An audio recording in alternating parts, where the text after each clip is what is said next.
Vixen 03 by Clive Cussler. This book is read by Michael Pritchard. Oblivion. Buckley Field, Colorado, January 1954. The Boeing C-97 Stratocruiser bore the look of a crypt. Perhaps the image was bred by the cold winter night, or perhaps it came from the gusting snow that was piling an icy shroud on the wings and fuselage. The flickering lights from the cockpit windshield and the fleeting shadows of the maintenance crew served only to exaggerate the chilling scene. Major Raymond Vilander, United States Air Force, did not care for what he saw. He watched silently as the fuel truck drove away and vanished into the stormy darkness. The loading ramp was dropped from the rear of the great whale-like belly, and then the cargo doors slowly swung closed, cutting off a rectangle of light that spilled onto a heavy-duty forklift. He shifted his gaze slightly and stared at the twin rows of white lights bordering the 11,000-foot Buckley Naval Air Station runway that stretched across the plains of Colorado. Their ghostly luminescence marched into the night and gradually faded behind the curtain of falling snow. He refocused his eyes and studied the weary face reflected in the window pane. His cap was pushed carelessly back, revealing a dense thicket of umber hair. His shoulders were hunched forward, and he wore the taut look of a 100-meters runner poised for the starter's gun. His transparent reflection, bleeding through the glass into that of the aircraft in the background, caused him to shiver involuntarily. He closed his eyes, pushed the scene into the far reaches of his mind, and refaced the room. Admiral Walter Bass, who sat on the edge of a desk, neatly folded a meteorological chart, then patted his sweating forehead with a handkerchief and nodded at Vilander. "The weather front is moving off the eastern slope of the Rockies. You should break out of the overcast somewhere over the Continental Divide." "Providing I can get that big-assed bird off the ground." "You'll do it." Lifting a heavy plane with a full fuel load and a cargo weighing 70,000 pounds in the middle of a blizzard with a 30-knot crosswind from a ground altitude of 5,000 feet isn't exactly a garden-variety takeoff. "Every factor has been carefully considered," Bass said coldly. "Your wheel should leave the earth with a margin of 3,000 feet of runway to spare."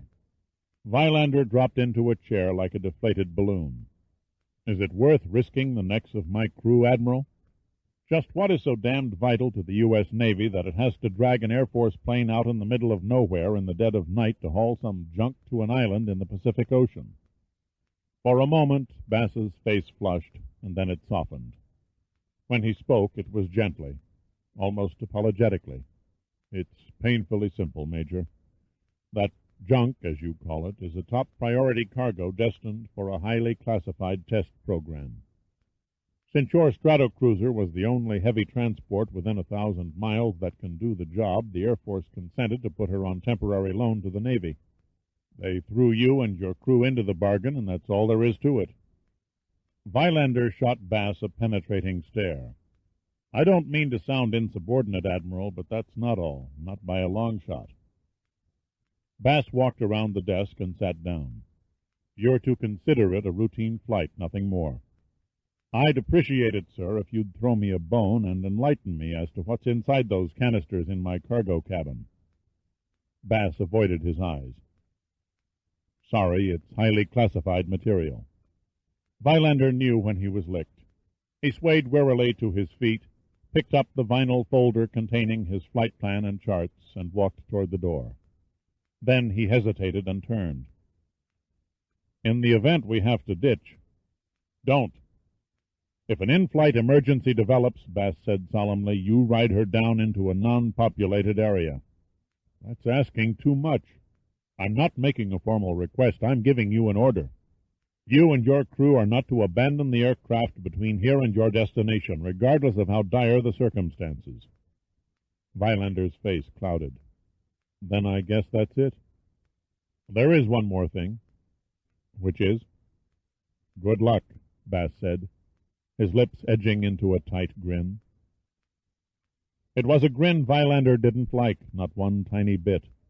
He pulled open the door and, without replying, walked out into the cold.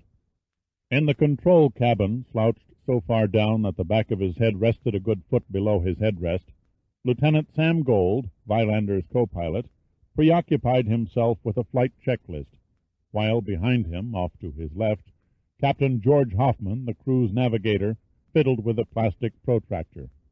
Neither man paid the slightest acknowledgment to Vilander as he stepped through the bulkhead door leading from the cargo cabin. "Course plotted?" Vilander inquired of Hoffman. "All the preliminary dirty work has been figured by the Navy experts. Can't say as I agree with their choice of scenic routes, though. They've got us flying over the most desolate country in the West." A worried expression came over Vilander's face, which didn't go unnoticed by Hoffman. The Major looked over his shoulder at the huge metal canisters strapped down in the cargo section and tried to summon up a vision of their contents. His contemplation was interrupted by the Buster Keaton deadpan face of Master Sergeant Joe Burns, the flight engineer, peering around the cabin door. "All buttoned up and ready for the Wild Blue yonder, Major." Vilander nodded without taking his eyes off the sinister-looking canisters. "Okay, let's put this chamber of horrors on the road." The first engine turned over and sputtered to life, followed quickly by the other three. Then the auxiliary power unit was unplugged, the chocks holding the wheels were pulled, and Vilander began taxiing the overburdened aircraft toward the end of the main runway. The security guards and the maintenance crew turned away and scurried for the warmth of a nearby hangar as the prop wash lashed their backs. Admiral Bass stood in the Buckley control tower and watched the Stratocruiser crawl like a pregnant bug across the snow-swept field.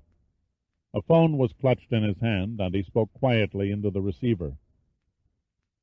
"You may inform the President that Vixen 03 is preparing for takeoff." "When do you figure its estimated time of arrival?" asked the stern voice of Charles Wilson, Secretary of Defense, through the earpiece. "Allowing for a fuel stop at Hickam Field in Hawaii, Vixen 03 should touch down in the test area approximately 1400 hours Washington time. Ike has scheduled us for 0800 hours tomorrow. He insists on a detailed briefing of the upcoming experiments and a running report on Vixen 03's flight progress. I'll take off for Washington immediately." "I don't have to paint you a picture, Admiral, of what would happen if that plane crashed in or near a major city."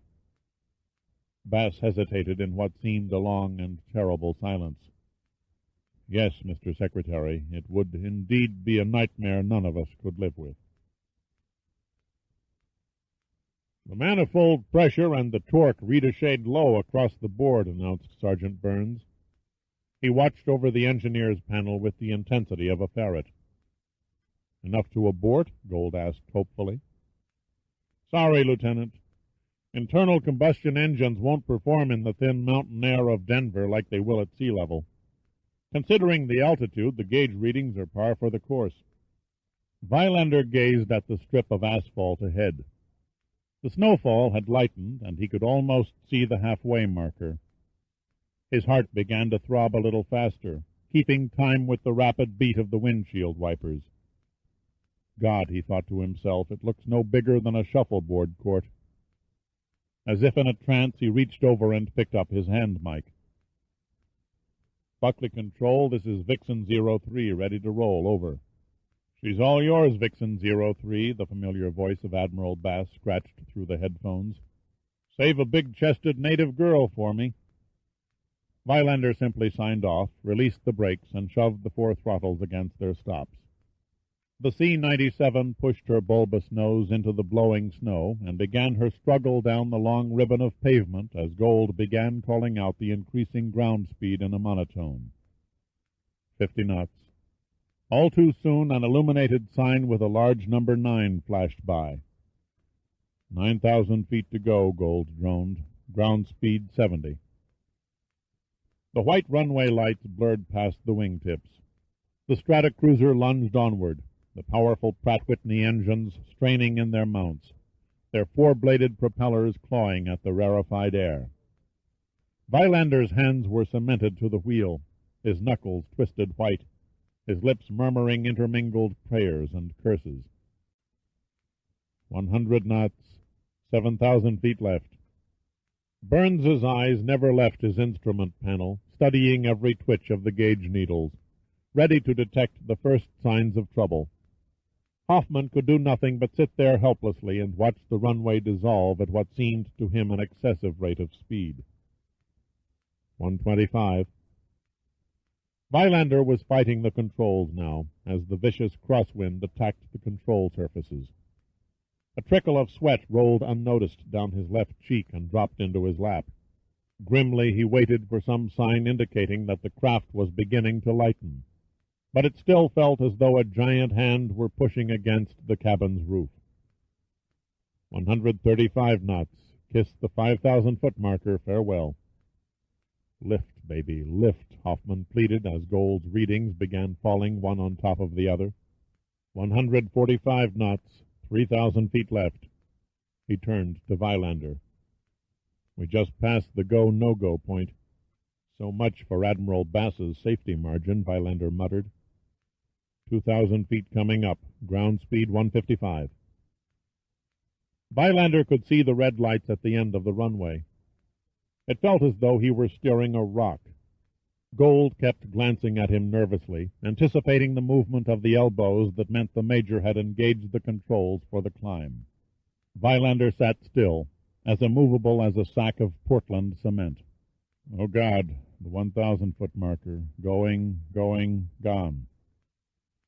Vilander gently eased back the control column. For almost 3 seconds, which seemed an eternity, nothing happened.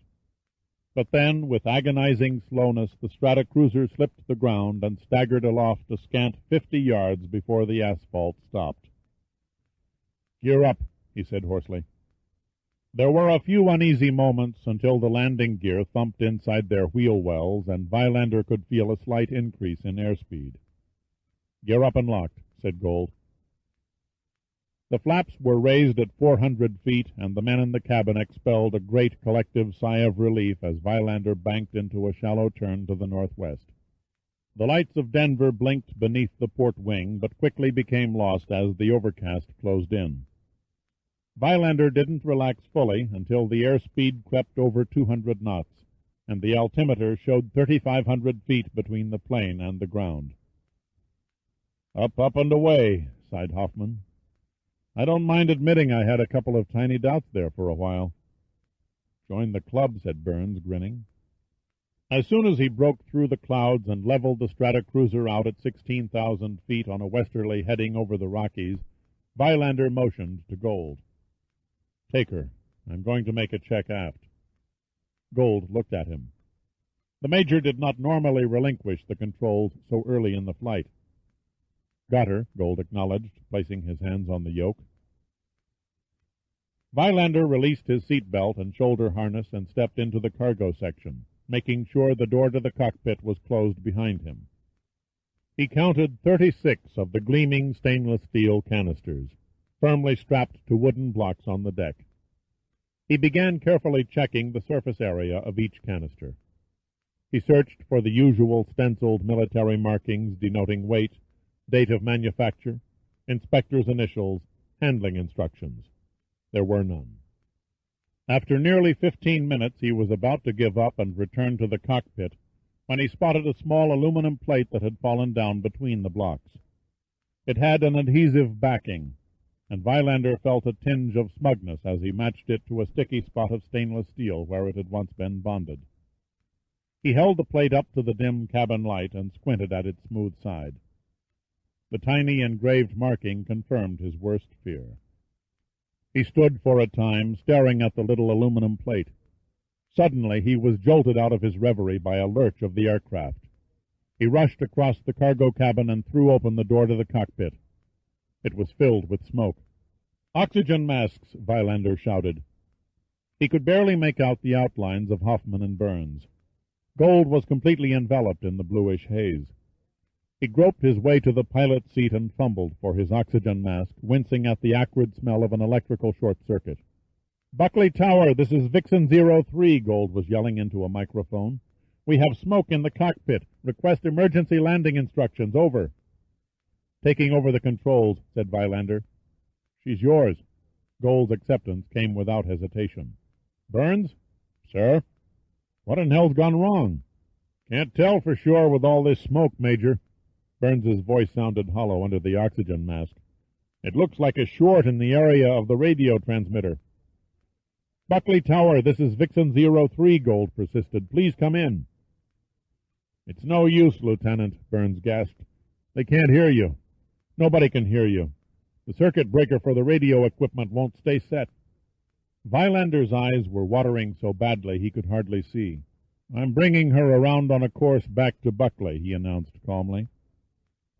But before he could complete the 180-degree turn, the C-97 started to vibrate abruptly in unison with a metallic ripping sound. The smoke disappeared as if by magic, and a frigid blast of air tore into the small enclosure, assailing the men's exposed skin like 1,000 wasps. The plane was shaking herself to pieces. "Number 3 engine through a propeller blade," Burns cried. "Jesus Christ, it never rains. Shut down 3, snapped Vilander, and feather what's left of the prop." Gould's hands flew over the control panel, and soon the vibration ceased. His heart sinking, Vilander gingerly tested the controls. His breath quickened, and a growing dread mushroomed inside him. "The prop blade ripped through the fuselage," Hoffman reported. "There's a 6-foot gash in the cargo cabin wall. Cables and hydraulic lines are dangling all over." "That explains where the smoke went," Gould said wryly. "It was sucked outside when we lost cabin pressure." "It also explains why the ailerons and rudder won't respond," Vilander added. "We can go up and we can go down, but we can't turn and bank." "Maybe we can slew her around by opening and closing the cowl flaps on engines 1 and 4, Gould suggested. "At least enough to put us in the landing pattern at Buckley." "We can't make Buckley," Vilander said. "Without number 3 engine, we're losing altitude at a rate of nearly 100 feet a minute. We're going to have to set her down in the Rockies." His announcement was greeted with stunned silence. He could see the fear grow in his crew members' eyes, could almost smell it. "My God," groaned Hoffman, "it can't be done. We'll ram the side of a mountain for sure." "We've still got power and some measure of control," Vilander said, "and we're out of the overcast, so we can at least see where we're going." "Thank heaven for small favors," grunted Burns. "What's our heading?" asked Vilander. 227 southwest, answered Hoffman. "We've been thrown almost 80 degrees off our plotted course." Vilander merely nodded. There was nothing more to say. He turned all his concentration to keeping the Stratocruiser on a lateral level. But there was no stopping the rapid descent. Even with full power settings on the remaining 3 engines, there was no way the heavily laden plane could maintain altitude. He and Gould could only sit by impotently as they began a long glide earthward through the valleys surrounded by the 14,000-foot peaks of the Colorado Rockies. Soon they could make out the trees poking through the snow coating the mountains. At 11,500 feet, the jagged summits began rising above their wingtips. Gould flicked on the landing lights and strained his eyes through the windshield, searching for an open piece of ground. Hoffman and Burns sat frozen, tensed for the inevitable crash. The altimeter needle dipped below the 10,000-foot mark. 10,000 feet. It was a miracle they had made it so low. A miracle a wall of rock had not risen suddenly and blocked their glide path. Then, almost directly ahead, the trees parted and the landing lights revealed a flat, snow-covered field. "A meadow!" Gould shouted. "A gorgeous, beautiful alpine meadow 5 degrees to starboard." "I see it," acknowledged Vilander. He coaxed the slight course adjustment out of the Stratocruiser by jockeying the engine cowl flaps and throttle settings. There was no time for the formality of a checklist run-through. It was to be a do-or-die approach, textbook wheels-up landing. The sea of trees disappeared beneath the nose of the cockpit, and Gould cut off the ignition and electrical circuits as Vilander stalled the Stratocruiser a scant 10 feet above the ground. The 3 remaining engines died, and the great dark shadow below quickly rose and converged upon the falling fuselage. The impact was far less brutal than any of them had a right to expect. The belly kissed the snow and bumped lightly, once, twice, and then settled down like a giant ski. How long the harrowing, uncontrolled ride continued, Vilander could not tell. The short seconds passed like minutes, and then the fallen aircraft slid clumsily to a stop, and there was a deep silence, deathly still and ominous. Burns was the first to react. "By God, we did it," he murmured through trembling lips. Gold stared ashen-faced into the windshield. His eyes saw only white. An impenetrable blanket of snow had been piled high against the glass. Slowly he turned to Vilander and opened his mouth to say something, but the words never came. They died in his throat. A rumbling vibration suddenly shook the Stratocruiser, followed by a sharp crackling noise and the tortured screech of metal being bent and twisted. The white outside the windows dissolved into a dense wall of cold blackness, and then there was nothing. Nothing at all. At his Naval Headquarters office in Washington, Admiral Bass vacantly studied a map indicating Vixen 03's scheduled flight path.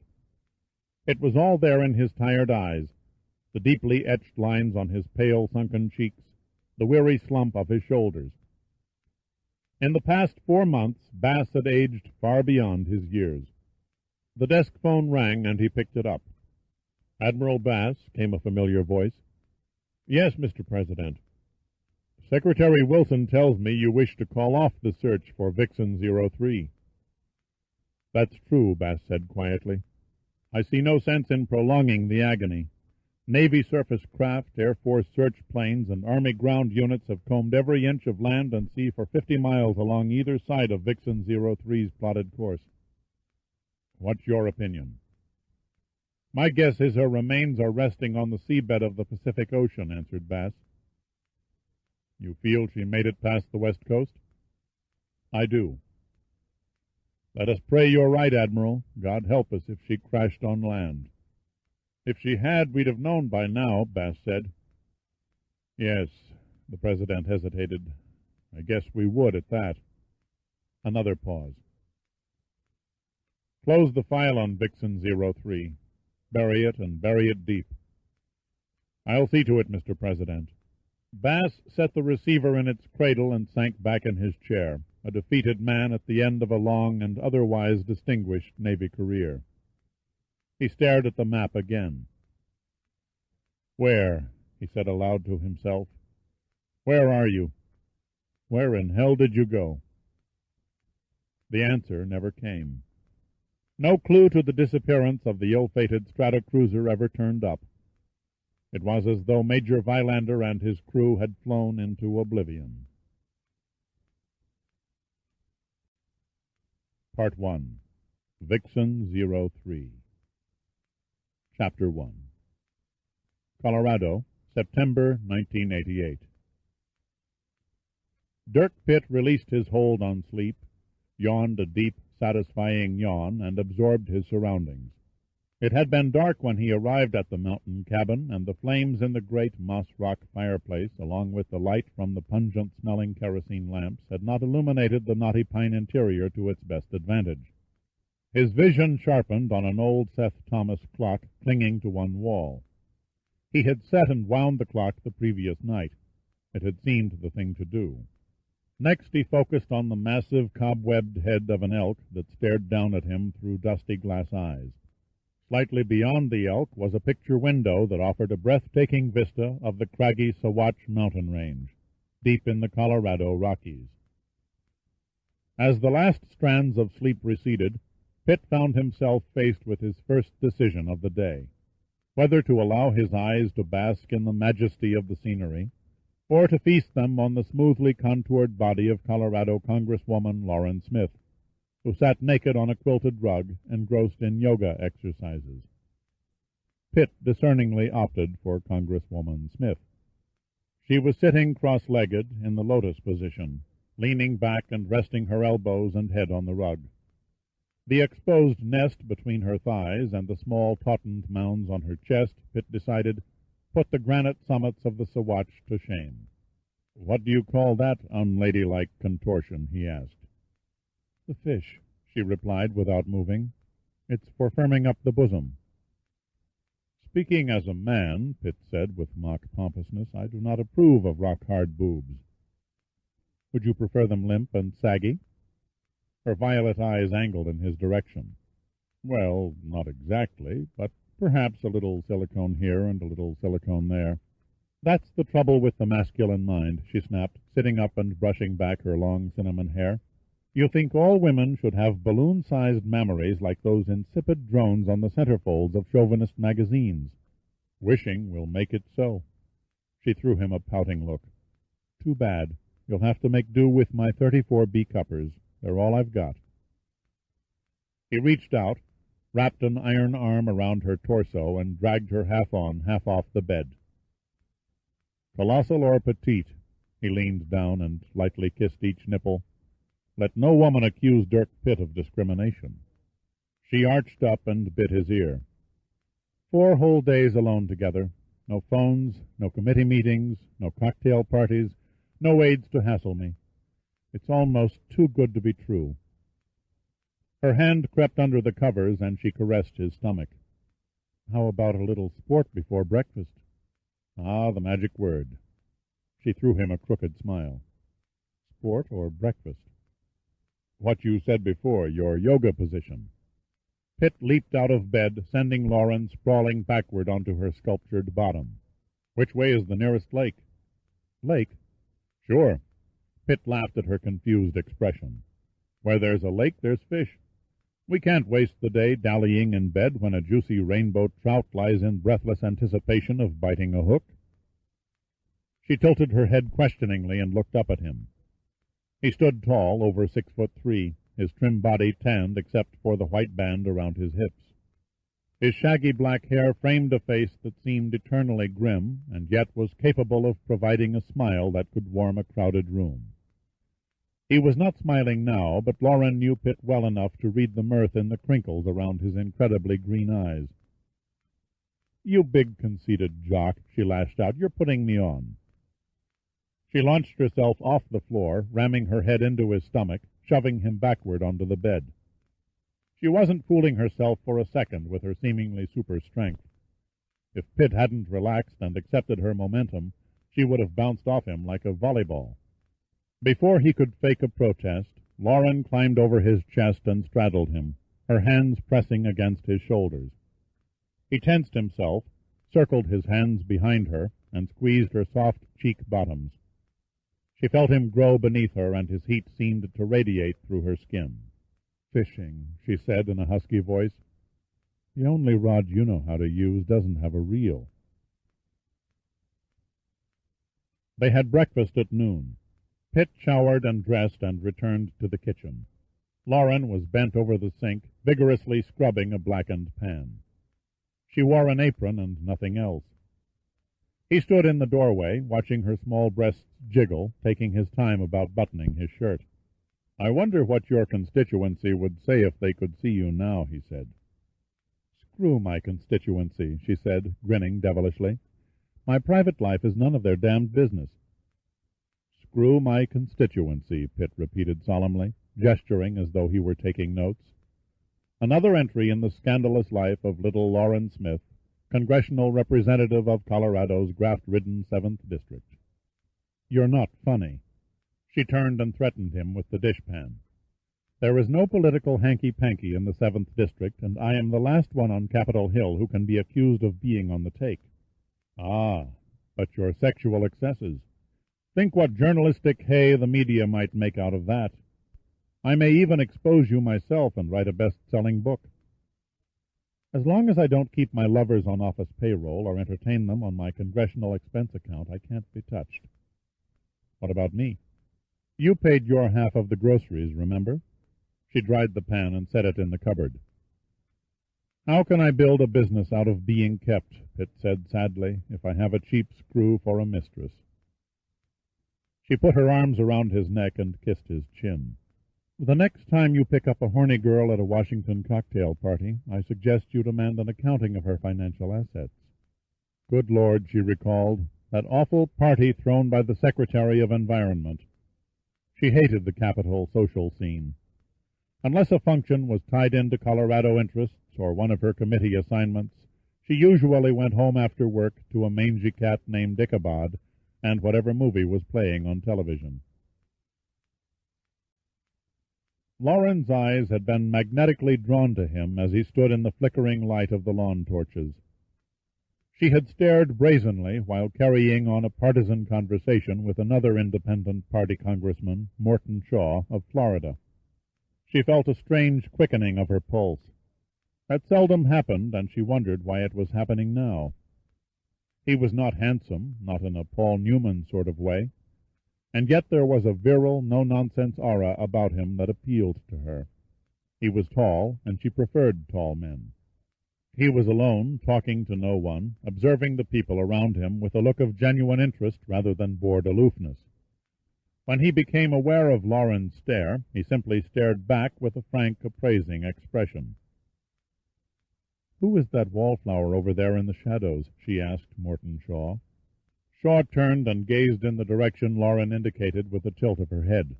His eyes blinked in recognition, and he laughed. 2 years in Washington, and you don't know who that is? "If I knew, I wouldn't ask," she said airily. "His name is Pitt, Dirk Pitt. He's Special Projects Director for the National Underwater and Marine Agency. You know, he's the guy who headed up the Titanic salvage operation." She felt stupid for not having made the connection. His picture and the story of the famous liner's successful resurrection had been headlined everywhere for weeks by the news media. So this was the man who had taken on the impossible and beaten the odds. She excused herself from Shaw and made her way through the crowd to Pitt. "Mr. Pitt," she said. That was as far as she got. A breeze shifted the flames of the torches just then, and the new angle caused a glinting reflection in Pitt's eyes. Lauren felt a fever in her stomach that had come only once before, when she was very young and had a crush on a professional skier. She was thankful the dim light shaded the flush that must have tinted her cheeks. "Mr. Pitt," she said again. She couldn't seem to get the right words out. He looked down at her, waiting. "An introduction, you fool," she yelled inside her mind. Instead, she blurted, "Now that you've raised the Titanic, what are you planning for your next project?"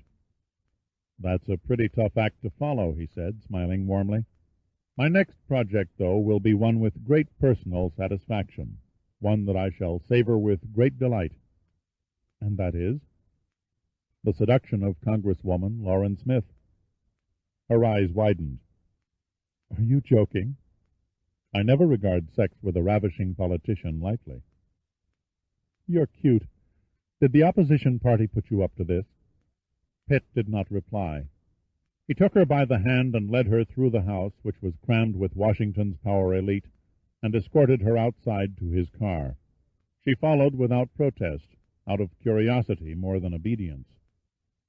As he pulled the car into the tree-lined street, she finally asked, "Where are you taking me?" "Step 1. He flashed a galvanizing smile. "We find an intimate little bar where we can relax and exchange our innermost desires." "And step 2?" she asked, her voice low. "I take you for a 100-mile-an-hour ride down Chesapeake Bay in a hydrofoil racing boat." "Not this girl." "I have this theory," Pitt continued. "Adventure and excitement never fail to transform gorgeous congresswomen into mad, insatiable beasts." Afterward, as the sun's morning warmth fingered the drifting boat, Lauren would have been the last person on earth to dispute Pitt's seduction theory. She noted with sensuous satisfaction that his shoulders bore her teeth and claw marks to prove it. Lauren released her hold and pushed Pitt toward the front door of the cabin. "So much for fun and games. I've got a batch of correspondence to clear up before we can drive down to Denver for a shopping spree tomorrow. Why don't you go on a nature hike or something for a few hours? Later I'll fix us a fattening dinner, and we'll spend another perverted evening snuggling by the fire." "I think I'm all perverted out," he said, stretching. "Besides, nature hikes are definitely not my bag." "Go fishing, then." He looked at her. "You never got around to telling me where." "A quarter of a mile over the hill behind the cabin. Table Lake. Dad used to catch his limit of trout there all the time." Thanks to you, he peered at her sternly, I'm getting a late start. Tough. I didn't bring any fishing gear. Your dad leave any around? Under the cabin in the garage. He used to keep all his tackle down there. Keys to the door lock are on the mantel. The lock was stiff from non-use. Pitt spit on it and twisted the key as hard as he dared without breaking it. At last the tumblers gave, and he squeaked the old twin doors open. After waiting a minute to adjust his eyes to the darkened enclosure, he stepped inside and looked around. There was a dusty workbench with its tools all neatly hanging in place. Cans of various sizes lined several shelves, some containing paint, some containing nails and assorted hardware. Pitt soon found a fishing tackle box under the bench. The pole took a little longer to find. He barely made one out in a dim corner of the garage. What seemed to be a piece of bulky equipment shrouded under a canvas drop-cloth stood in his way. He couldn't quite reach the fishing pole, so he tried climbing over the obstruction. It shifted under his weight, and he fell backward, clutching the drop-cloth in a vain effort to catch his balance before both ended up on the dirt floor of the garage. Pitt cursed, brushed himself off, and gazed at what barred him from an afternoon of fishing. A puzzled frown gripped his features. He knelt down and ran his hand over the two large objects he had accidentally uncovered. Then he rose and walked outside and called to Lauren. She appeared over the balcony. "What's your problem?" "Come down here a minute." Begrudgingly, she donned a soft beige trench coat and went downstairs. Pitt led her inside the garage and pointed. "Where did your father find those?" She bent forward and squinted. "What are they?" "The round yellow one is an aircraft oxygen tank. The other is a nose gear, complete with tires and wheels. Damned old, judging by the degree of corrosion and the grime." "They're news to me." "You must have noticed them before. Don't you ever use the garage?" She shook her head. "Not since I ran for office. This is the first time I've been to Dad's cabin since he died in an accident 3 years ago." "You ever hear of a plane crashing around here?" Pitt probed. "No, but that doesn't mean it hasn't happened. I seldom see any neighbors, so I have little opportunity to catch up on local gossip." "Which way?" "Huh?" "Your nearest neighbors. Where do they live?" "Down the road, back toward town. First turnout to the left." "What's their name?" "Rafferty. Lee and Maxine Rafferty. He's a retired Navy man." Lauren took Pitt's hand in hers and pressed tightly. "Why all the questions?" "Curiosity, nothing more." He lifted her hand and kissed it. "I'll see you in time for that fattening dinner." Then he turned and began jogging down the road. "Aren't you going fishing?" she called after him. "Always hated the sport." "Don't you want the Jeep?" "The nature hike was your idea, remember?" he yelled over his shoulder. Lauren watched until Pitt disappeared through a clump of lodgepole pines before she shook her head at the incomprehensible whims of men and ran back inside the cabin to escape the early fall chill. Chapter 2. Maxine Rafferty had the look of the West about her. She was heavy-set and wore a loose print dress, rimless glasses, and a net over her bluish-silver hair. She sat bundled up on the front porch of a cedar cabin, reading a paperback mystery. Lee Rafferty, a string bean of a man, was down on his haunches, greasing the front axle bearings of a battered old international flatbed truck, when Pitt trotted up and greeted them. "Good afternoon." Lee Rafferty removed an unlit, well-chewed cigar stub from his mouth and nodded. "Hello there." "Nice day for exercise," said Maxine, scrutinizing Pitt over the top of her book. "The cool breeze helps," said Pitt. The friendliness was there in their faces, but so was the back-country wariness of strangers who trespassed, especially strangers who wore the look of the city. Lee wiped his hands on a greasy rag and approached Pitt. "Can I help you with something?" "You can if you're Lee and Maxine Rafferty." That brought Maxine out of her chair. "We're the Raffertys." "My name is Dirk Pitt. I'm a guest of Lauren Smith down the road." The uneasy expressions were replaced with broad smiles. "Little Lauren Smith, of course," Maxine said, beaming. "We're all pretty proud of her around these parts, what with her representing us in Washington and all. I thought perhaps you might give me some information concerning the area." "Be glad to," replied Lee. "Don't stand there like a tree," Maxine said to her husband. "Get the man something to drink. He looks thirsty." "Sure. How about a beer?" "Sounds good," Pitt said, smiling. Maxine opened the front door and hustled Pitt through. "You'll stay for lunch." It was more a command than a request, and Pitt had no out but to shrug in acquiescence. The living room of the house had a high-beamed ceiling with a bedroom loft. The decor was an expensive conglomeration of Art Deco furnishings. Pitt felt as though he had stepped back into the 1930s. Lee scurried into the kitchen and quickly returned with 2 opened beers. Pitt couldn't help noticing there were no labels on the bottles. "Hope you like home brew," said Lee. "Took me 4 years to get just the right blend between too sweet and too bitter. Runs about 8% alcohol by volume." Pitt savored the taste. It was different from what he expected. If he hadn't detected a slight trace of yeast, he would have pronounced the taste fit for commercial sale. Maxine set the table and waved for them to come around. She set out a large bowl of potato salad, a pot of baked beans, and a platter of thinly sliced rounds of meat. Lee replaced the rapidly emptied beer bottles with 2 fresh ones and started passing the plates. The potato salad was hearty, with just the right amount of tartness. The baked beans were thick with honey. Pitt did not recognize the meat or its taste, but found it delicious. In spite of the fact that he had eaten with Lauren only an hour before, the aroma of the home-cooked meal inspired him to put it away like a farmhand.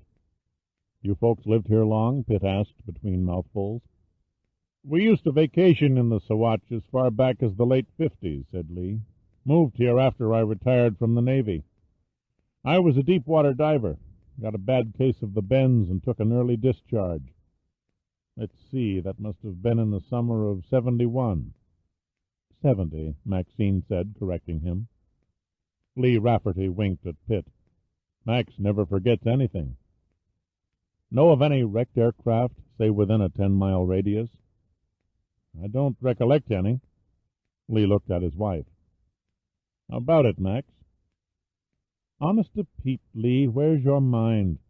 Don't you remember that poor doctor and his family that was all killed when their plane crashed behind Diamond?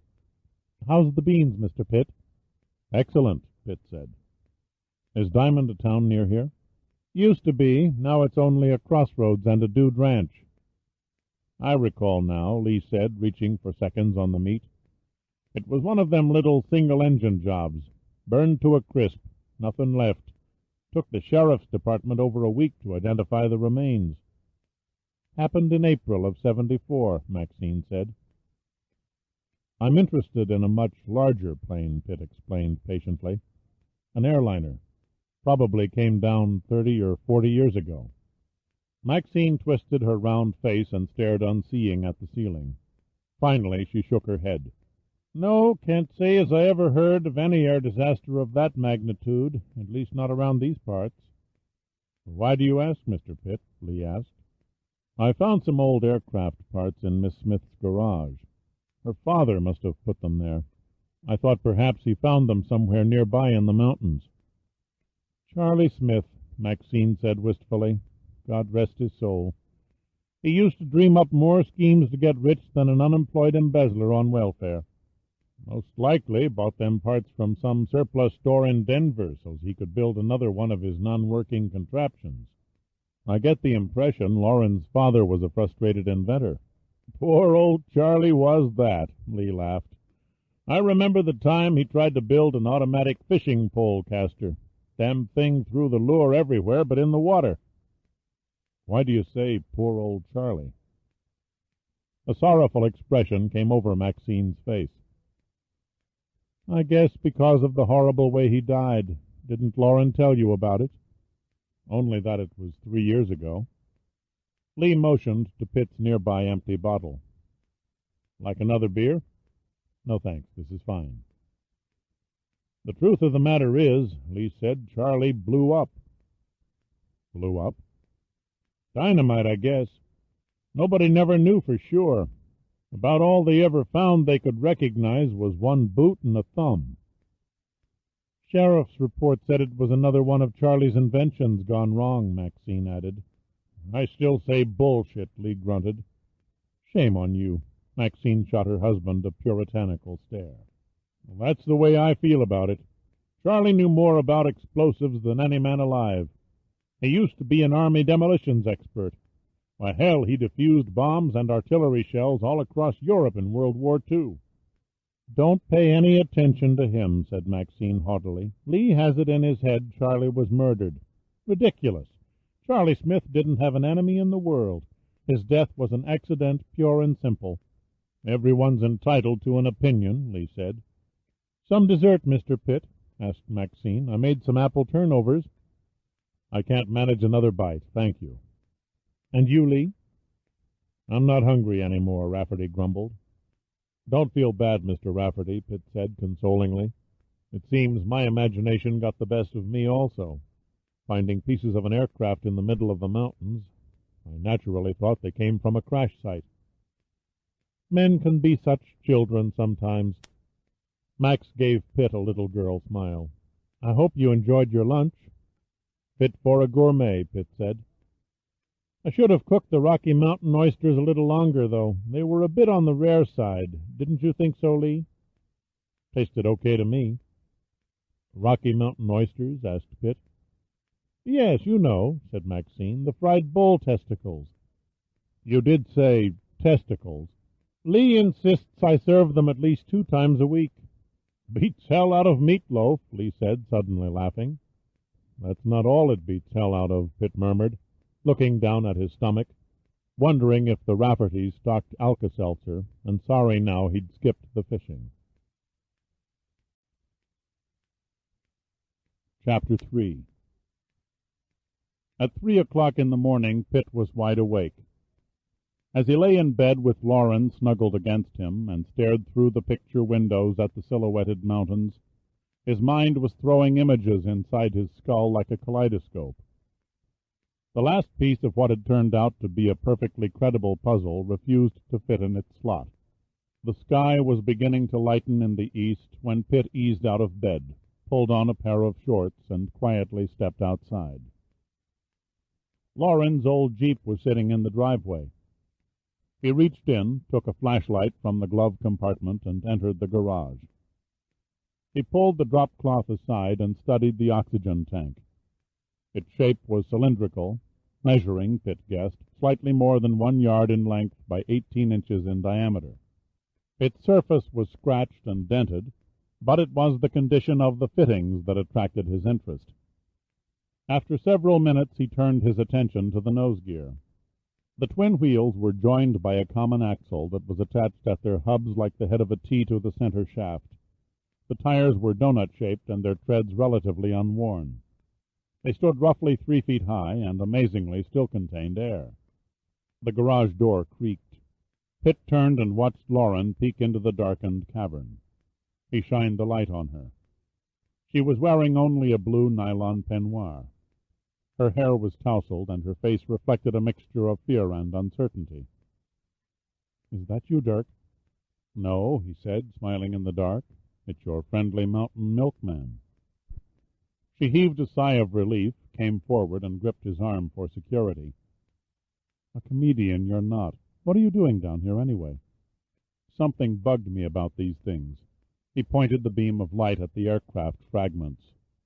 "Now I know what it was." Lauren stood and shivered in that dirty, dusty garage beneath the silent cabin. "You're making a big deal over nothing," she murmured. "You said it yourself. The Raffertys had a logical explanation for how this useless junk got here. Dad probably picked it up at some salvage yard." "I'm not so sure," Pitt said. "He was always buying up old scrap," she argued. "Look around you. The place is full of his weird, half-finished inventions." "Half-finished, yes. But at least he built something from the other trash. The oxygen tank and the nose gear he never touched. Why?" "Nothing mysterious about that. Dad most likely was killed before he got around to them."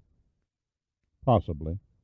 That's settled, then, she said firmly. Let's get back to bed before I freeze to death. Sorry, I'm not through here yet. What's left to see? Call it a pebble in the shoe of logic, he said. Look here at the fittings on the tank. She leaned over his shoulder. They're broken. What did you expect? If this was removed from an obsolete aircraft at a salvage yard, the mounting brackets and the fittings to the lines would have been disconnected with wrenches or cut with either a torch or heavy shears. These were twisted and wrenched apart by great force. Same goes for the nose gear. The strut was bent and severed just below the hydraulic shock absorber. Strange thing, though. The break did not happen all at once. You can see that most of the ragged edge is weathered and corroded, while a small section at the top still has a new look to it. Seems as if the main damage and the final break occurred years apart. So what does all that prove? Nothing earth-shattering, but it does indicate that these pieces did not come from an aircraft salvage yard or a surplus store. Now are you satisfied? Not entirely. He easily lifted the oxygen tank, carried it outside, and deposited it in the jeep. I can't manage the nose gear by myself. You'll have to give me a hand. What are you up to? You said we were driving down the mountains into Denver for a shopping spree. So? So while you're buying out the town, I'll haul this stuff over to Stapleton Airport and find somebody who can identify the aircraft it came from. Pitt, she said, you're not a Sherlock Holmes. Why go to all this trouble? Something to do. I'm bored. You've got your congressional mail to keep you busy. I'm tired of talking to trees all day. You have my undivided attention nights. Man cannot live by sex alone. She watched in mute fascination as he scrounged 2 long boards and propped them on the lowered tailgate of the jeep. Ready? He asked. I'm not exactly dressed for the occasion, she said, a chill in her voice and goosebumps on her skin. Then take off that thing so you won't get it dirty. As if in a dream, she hung her peignoir on a nail, mystified as to why women instinctively indulge men in their juvenile idiosyncrasies. Then the two of them, Pitt in his shorts, Congresswoman Lauren Smith in the nude, heaved and grunted the dusty nose gear up the makeshift ramp into the back of the jeep. While Pitt chained up the tailgate, Lauren stood in the dawn's early light and gazed down at the dirt and grease smudged across her thighs and stomach, and wondered what it was that possessed her to take a mad lover. Chapter 4. Harvey Dolan, Principal Maintenance Inspector for the Air Carrier District Office of the FAA, lifted his glasses to the light and, detecting no smears, clamped them on a pyramid-shaped nose. Found them in the mountains, you say? About 30 miles northwest of Leadville in the Sawatch Range, Pitt answered. He had to speak loudly to be heard above the roar of the forklift that was carrying the nose gear and oxygen tank from the jeep through the huge yawning door of the FAA inspection hangar. Not much to go on, said Dolan, but you can offer an educated guess. Dolan shrugged noncommittally. You might compare it to a policeman who's found a small lost child wandering the streets. The cop can see it's a boy with 2 arms and 2 legs, approximately 2 years old. The kid's clothes are J.C. Penney, and his shoes are Buster Brown's. He says his first name is Joey, but he doesn't know his surname, address, or phone number. We're in the same boat, Mr. Pitt, as that cop. Could you translate your analog into factual detail? Pitt asked, smiling. Please observe, Dolan said with a professional flourish. He produced a ballpoint pen from a breast pocket and probed it about like a pointer. We have before us the frontal landing gear of an aircraft that weighed in the neighborhood of 70 or 80,000 pounds.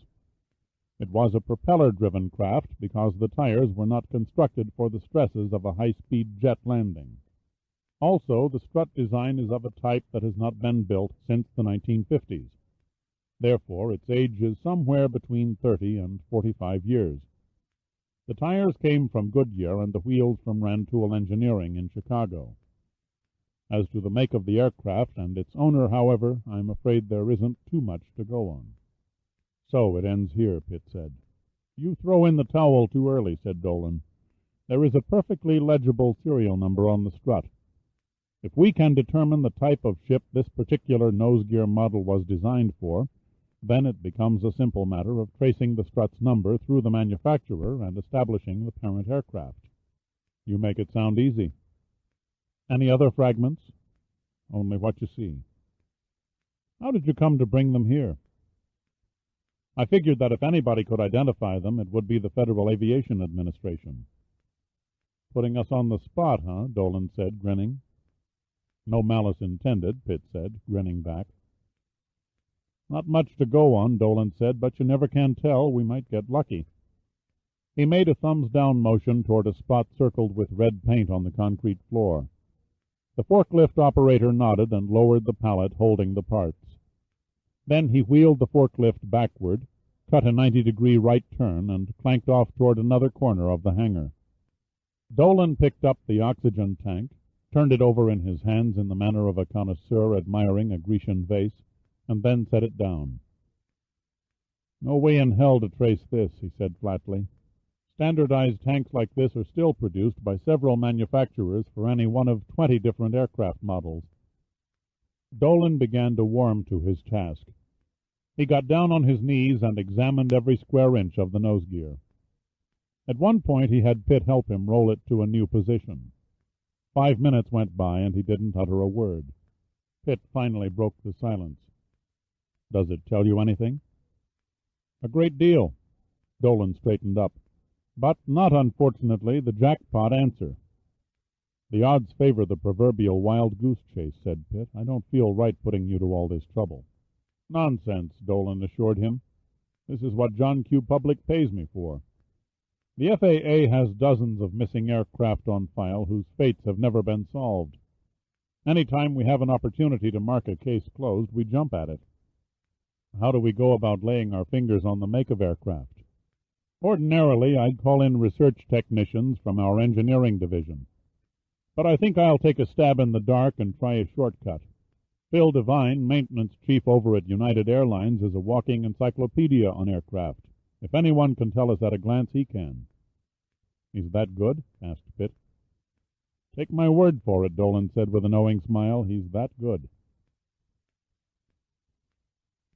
A photographer, you ain't. Your lighting is lousy.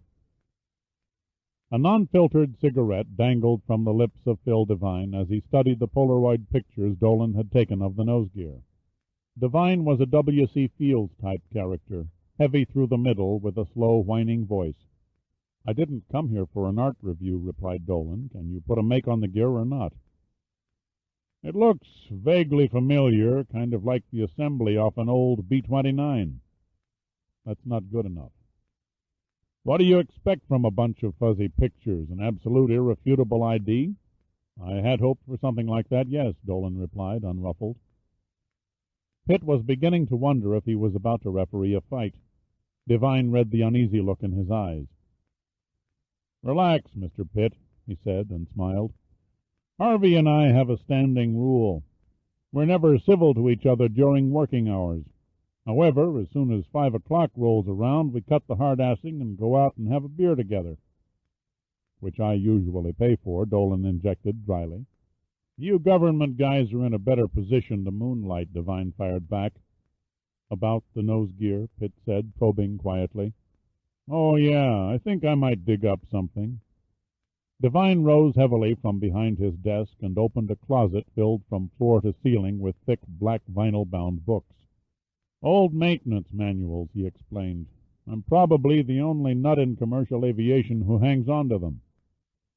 He went directly to one volume buried among the mass and began thumbing through its pages. After a minute he found what he was looking for and passed the open book across the desk. That close enough for you? Pitt and Dolan leaned forward and examined an exploded view line drawing of a nose gear assembly. The wheel castings, parts, and dimensions, Dolan tapped the page with his finger. They're one and the same. What aircraft? Asked Pitt. Boeing Stratocruiser, answered Devine. Actually, I wasn't that far off when I guessed a B-29. The Stratocruiser was based on the bomber's design. The Air Force version was designated a C-97. Pitt turned to the front of the manual and found a picture of the plane in flight. A strange-looking aircraft. Its two-deck fuselage had the configuration of a great double-bellied whale. "I recall seeing these as a boy," Pitt said. "Pan American used them." "So did United," said Devine. "We flew them on the Hawaii run. She was a damned fine airplane." "Now what?" Pitt turned to Dolan. "Now I send the nose gear's serial number to Boeing in Seattle, along with a request to match it with the parent aircraft. I'll also make a call to the National Transportation Safety Board in Washington, who will tell me if they show any lost commercial stratocruisers over the continental United States." "And if one turns up missing?" "The FAA will launch an official investigation into the mystery," Dolan said. "And then we'll see what turns up." Chapter 5. Pitt spent the next 2 days in a chartered helicopter, crisscrossing the mountains in ever-widening search grid patterns. Twice he and the pilot spotted crash sites, but they turned out to be marked and known wrecks. After several hours in the air, his buttocks numb from sitting, the rest of his body exhausted from the engine's vibration and from the buffeting by surging drafts and crosswinds, he was genuinely thankful when Lauren's cabin came into view and the pilot set the copter down in a nearby meadow. The skids sank into the soft brown grass and the blades ceased their thump and idled to a stop. Pitt unclasped his safety belt, opened the door, and climbed out, luxuriating in a series of muscle stretches. "Same time tomorrow, Mr. Pitt?" The pilot had an Oklahoma twang and a short cropped haircut to go with it. Pitt nodded. "We'll angle south and try the lower end of the valley." "You figuring on skipping the slopes above timberline?" "If a plane crashed in the open, it wouldn't go missing for 30 years. "You can never tell. I remember an Air Force jet trainer that smacked the side of a mountain down in the San Juans. The impact caused an avalanche and the plane's debris was buried. The victims are still under the rock." "I suppose that's a remote possibility," Pitt said wearily. "If you want my opinion, sir, that's the only possibility." The pilot paused to blow his nose. "A small light plane might fall through the trees and become hidden till eternity, but not a 4-engine airliner. No way pine and aspen could conceal wreckage that size. And even if it did happen, some hunter would have surely stumbled on it by now." "I'm open to any theory that pans out," said Pitt. Out of the corner of his eye he saw Lauren running across the meadow from the cabin. He slammed the door and waved off the pilot, turning and not bothering to look back as the engine whined into life. The craft lifted and droned over the tops of the surrounding trees. Lauren leaped into his arms, breathless from her dash in the thin air. She looked alive and vibrant in tight white slacks and red turtleneck sweater. Her elegantly molded face seemed to glow in the late afternoon sun, the slanted light heightening the effect by tinting her skin to gold. He twirled her around and pressed his tongue through her lips, staring into a pair of liquid violet eyes that stared right back. It never failed to amuse Pitt that Lauren forever kept her eyes open when kissing or making love, claiming that she didn't want to miss anything. At last she came up for air and pushed him away, wrinkling her nose. "Phew, you stink." "Sorry about that, but sitting behind the plastic bubble of a helicopter all day is like dehydrating in a greenhouse. You don't have to make excuses. There's something about a masculine musk smell that turns women on. Of course, the fact that you also reek of gas and oil doesn't help any." "Then I shall immediately pass go and proceed to the shower." She glanced at her watch. "Later. If we hurry, you might still catch him." "Catch who?" "Harvey Dolan. He called." "How? You have no telephone." "All I know is a forest ranger came by and said you were supposed to call Dolan at his office. It was important." "Where do we find a phone?" "Where else? The Raffertys." Lee was in town, but Maxine was only too happy to show Pitt to the telephone. She sat him down at an old-fashioned roll-top desk and handed him the receiver. The operator was efficient, and in less than 10 seconds Dolan was on the other end of the line. "Where in hell do you get off calling me collect?" he grumbled. "The government can afford it," Pitt said. "How did you get word to me?" "The Citizen Band radio in my car." I bounced a signal from the public communications satellite to a ranger station in the White River National Forest and asked them to relay the message. What have you got? Some good news and some not-so-good news. Lay it on me in that order. The good news is I heard from Boeing. The nose gear was installed as original equipment on airframe number 75403. The not-so-good news is that particular aircraft went to the military. Then the Air Force got her. It looks that way. At any rate, the National Transportation Safety Board has no record of a missing commercial stratocruiser. I'm afraid that's as far as I can take it. From here on in, if you wish to pursue your investigation as a private citizen, you'll have to go through the military. Their air safety is out of our jurisdiction. I'll do that, Pitt replied. If nothing else, to settle any fantasies I have about ghostly aircraft. I hoped you'd say something like that, said Dolan. So I took the liberty of sending a request, in your name, of course, for the current status of Boeing 75403 to the Inspector General for Safety at Norton Air Force Base in California. A Colonel Abe Steiger will contact you as soon as he finds something. This Steiger, what's his function? Basically, he's my military counterpart. He conducts investigations into the causes of Air Force flying accidents in the western region. Then we'll soon have the answer to the riddle. It would seem so. What's your opinion, Dolan? Pitt asked. Your honest opinion. Well, Dolan began cautiously, I won't lie to you, Pitt. Personally, I think your missing aircraft will turn up in the records of some wheeler-dealer who trades in government surplus salvage. And I thought we had the beginnings of a beautiful friendship. You wanted the truth, I gave it to you. Seriously, Harvey, I'm grateful for all your help. Next time I come to Denver, I'll pop for lunch. I never turn down a free feed. Good, I'll look forward to it. Before you hang up, Dolan took a deep breath. If I'm right, and there's a down-to-earth reason for the nose gear being in Miss Smith's garage, what then? I have this strange feeling that isn't the case, Pitt replied. Dolan set the receiver back in its cradle, sat and stared at it. A strange chill crept up his back and turned his skin to goose-flesh. Pitt's voice had sounded as though it came from a tomb. Chapter 6. Lauren cleared away the supper dishes and carried a tray with 2 mugs of steaming coffee out to the balcony. Pitt was sitting tilted back in a chair with his feet propped on the railing.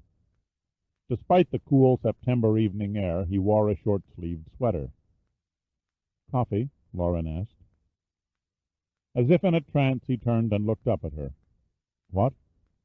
Then murmuring, I'm sorry, I didn't hear you come out. The violet eyes studied him. You're like a man possessed, she said suddenly, without quite knowing why. Could be I'm going psycho, he said, smiling faintly. I'm beginning to see aircraft wreckage in my every thought. She passed him 1 cup and cradled the other in her hands, soaking up its warmth. That stupid old junk of Dad's. That's all you've had on your mind since we've been here. You've blown its significance out of all proportion. I can't make any sense out of it either. He paused and sipped the coffee. Call it the Pitt curse. I can't drop a problem until I find a workable solution. He turned toward her. Does that sound odd? I suppose some people are compelled to find answers to the unknown. He continued to speak in an introspective way. This isn't the first time I've had a strong intuitive feeling about something. Are you always right? He shrugged and grinned. To be honest, my ratio of success is about 1 in 5. And if it is proven that Dad's salvage did not come off an airplane that crashed near here, what then? Then I forget it and re-enter the mundane world of practicality.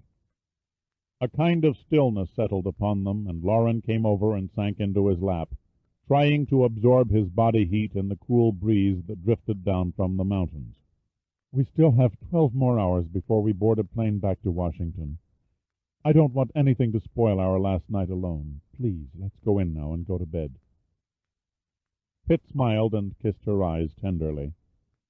He balanced her weight in both arms and rose from the chair, lifting her as easily as he would a large stuffed doll. Then he carried her inside the cabin. He wisely decided that now was not the time to tell her that she would be returning to the nation's capital alone, that he would stay behind and continue his search.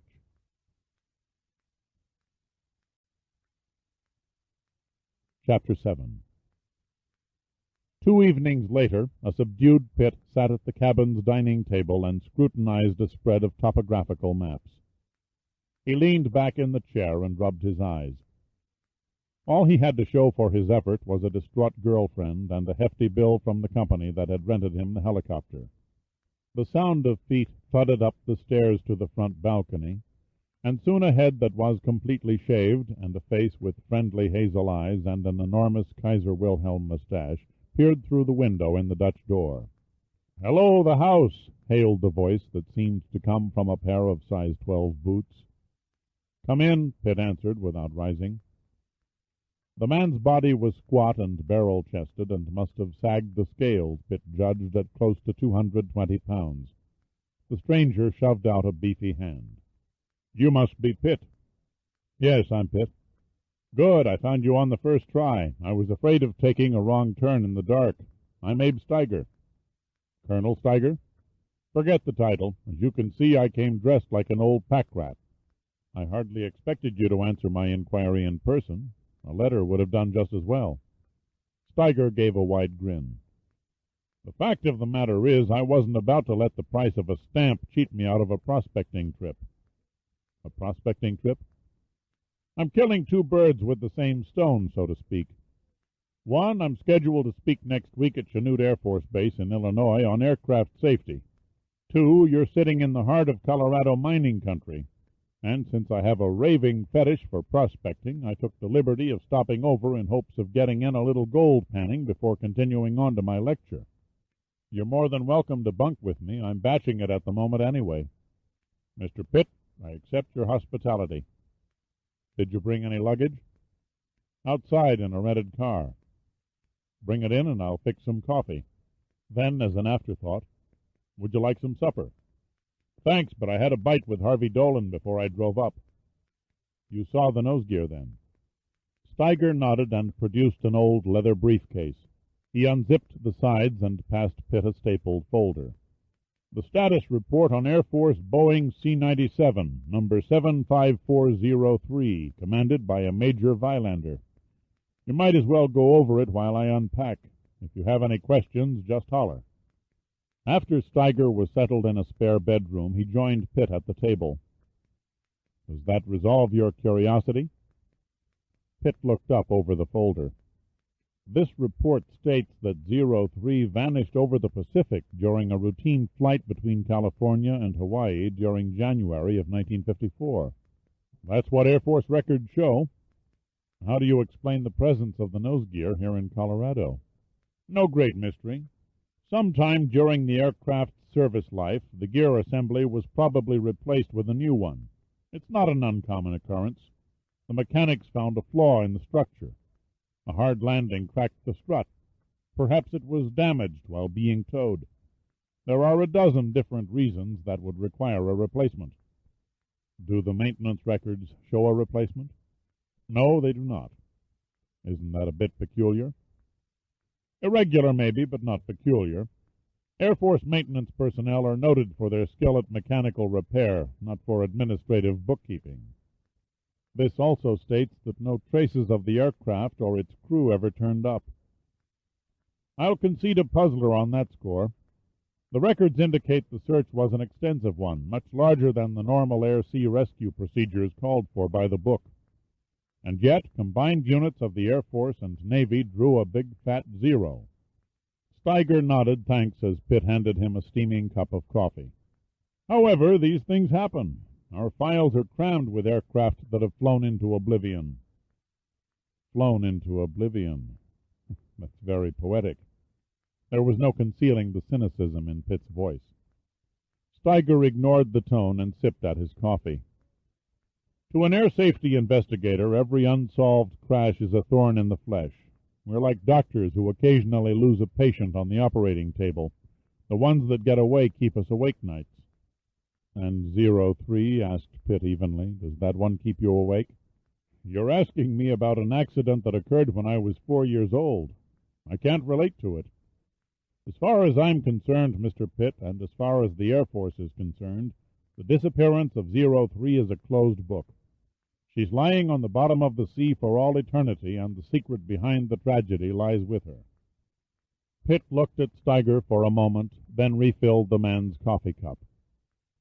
"You're wrong, Colonel Steiger. Dead wrong. There is an answer, and it's not 3,000 miles from here." After breakfast, Pitt and Steiger went their separate ways. Pitt to probe a deep ravine that had been too narrow for the helicopter to enter, Steiger to find a stream in which to pan gold. The weather was crisp. A few soft clouds hovered over the mountain tops, and the temperature stood in the low 60s. It was past noon when Pitt climbed out of the ravine and headed back toward the cabin. He took a faintly marked trail that meandered through the trees and came out on the shore of Table Lake. A mile along the water line he met a stream that emptied out of the lake, and he followed it until he ran into Steiger. The colonel was contentedly sitting on a flat rock in the middle of the current, swishing a large metal pan around in the water. "Any luck?" Pitt yelled. Steiger turned around, waved, and began wading toward the bank. "I won't be making any deposits at Fort Knox. I'll be lucky if I can scrounge half a gram." He gave Pitt a friendly but skeptical look. "How about you? Find what you were looking for?" "A wasted trip," Pitt replied, "but an invigorating hike." Steiger offered him a cigarette. Pitt declined. "You know," Steiger said, lighting up, "you're a classic study of a stubborn man." "So I've been told," Pitt said, and laughed. Steiger sat down and inhaled deeply and let the smoke trickle between his lips as he spoke. "Now take me. I'm a bona fide quitter, but only on the matters that don't really count," he said. "Crossword puzzles, dull books, household projects, hook drugs. I never finish any of them. I figure without all that mental stress I'll live 10 years longer." "A pity you can't quit smoking." "Touché," Steiger said. Just then 2 teenagers, a boy and a girl, wearing down vests and standing on a makeshift raft, rounded a bend in the stream and drifted past. They were laughing with adolescent abandon, totally oblivious of the men on the bank. Pitt and Steiger watched them in silence until they disappeared downstream. "Now, there is the life," said Steiger. "I used to go rafting down the Sacramento River when I was a kid. Did you ever try it?" Pitt did not hear the question. He stood gazing intently at the spot where the boy and the girl became lost to view. His facial expression transformed from deep thoughtfulness to sudden enlightenment. "What's with you?" Steiger asked. "You look as though you've seen God." "It was socking me in the face all this time, and I ignored it," Pitt murmured. "Ignored what?" "It just goes to prove the toughest problems fall by the simplest solutions." "You haven't answered my question." "The oxygen tank and the nose gear," Pitt said. "I know where they came from." Steiger only looked at Pitt, his eyes clouded with skepticism. "What I'm getting at," Pitt continued, "is that we've been overlooking the one quality they share." "I fail to see the connection," said Steiger. "When installed in the aircraft, they work under 2 entirely different flow systems, one gas and the other hydraulic." "Yes, but take them off the aircraft and they both have one characteristic in common." "Which is?" Pitt gazed at Steiger and smiled and smiled. Then he spoke the magic words. "They float." Chapter 8. Alongside most sleek executive jets, the Catlin M200 came off like a flying toad. Also slower in flight, it had one redeeming quality that was unmatched by any other airplane its size. The Catlin was designed to land and take off in impossible places with cargo loads twice its own weight. The sun gleamed on the aquamarine color scheme adorning the plane's fuselage as the pilot expertly banked the craft and settled it onto the narrow asphalt strip of the Lake County Airport outside Leadville. It came to an abrupt halt with nearly 2,000 feet to spare, and then turned and taxied toward the area where Pitt and Steiger waited. As it neared, the letters NUMA could be clearly distinguished on the side. The Catlin rolled to a stop, the engines were shut down, and a minute later the pilot climbed down and approached the two men. "Thanks a lot, buddy," he said, and grimaced at Pitt. "For what, a carefree, all-expenses-paid vacation in the Rockies?" "No, for prodding me out of the sack with a madcap redhead in the middle of the night to assemble a cargo and fly it out here from Washington." Pitt turned to Steiger. "Colonel Abe Steiger, may I present Al Giordino, my sometimes able assistant and always chief bellyacre of the National Underwater and Marine Agency." Giordino and Steiger sized each other up like two professional fighters. Except for Steiger's cleanly shaved head and Semitic features, and Giordino's mischievous Italian grin and curly mop of black hair, they could have passed for brothers. They were built exactly alike. Same height, same weight, even the muscles that fought to escape their clothing seemed poured from the same mold. Giordino extended his hand. "Colonel, I hope you and I never get mad at each other." "The feeling is mutual," Steiger said, smiling warmly. "Did you bring the equipment I specified?" asked Pitt. Giordino nodded. "It took some conniving. If the Admiral finds out about your little backdoor project, he'll throw one of his renowned temper tantrums." "Admiral?" Steiger queried. "I don't see how the Navy enters into this." "They don't," Pitt answered. "Admiral James Sandecker, retired, happens to be chief director of NUMA. He has this Scrooge hang-up. He frowns on clandestine expenditures by the hired help that aren't included in the agency's fiscal budget." Steiger's eyebrows rose with sudden realization. "Are you saying that you had Giordino take a government aircraft at government expense halfway across the country without authorization, not to mention a stolen cargo of equipment?" "Something like that, yes." "We're really quite good at it," Giordino said, deadpan. "Saves enormous time," said Pitt unconcernedly. "Bureaucratic red tape can be such a bore." "This is incredible," said Steiger softly. "I'll probably be court-martialed as an accomplice." "Not if we get away with it," Pitt said. "Now then, if you two will untie the cargo, I'll back the jeep up to the airplane." With that he walked toward the parking lot. Steiger watched him for a moment and then turned to Giordino. "Have you known him long?" "Since the first grade. I was the class bully. When Dirk moved into the neighborhood and showed up for his first day at school, I worked him over pretty good." "You showed him who was boss?" "Not exactly." Giordino reached up and opened the cargo door. "After I bloodied his nose and blackened one eye, he got up off the ground and kicked me in the crotch. I walked lopsided for a week." "You make him sound devious." "Let's just say that Pitt has a ton of balls, the brains to go with them, and an uncanny knack for knocking the shit out of any obstacle, man-made or otherwise, that gets in his way. He is a soft touch for kids and animals and helps little old ladies up escalators.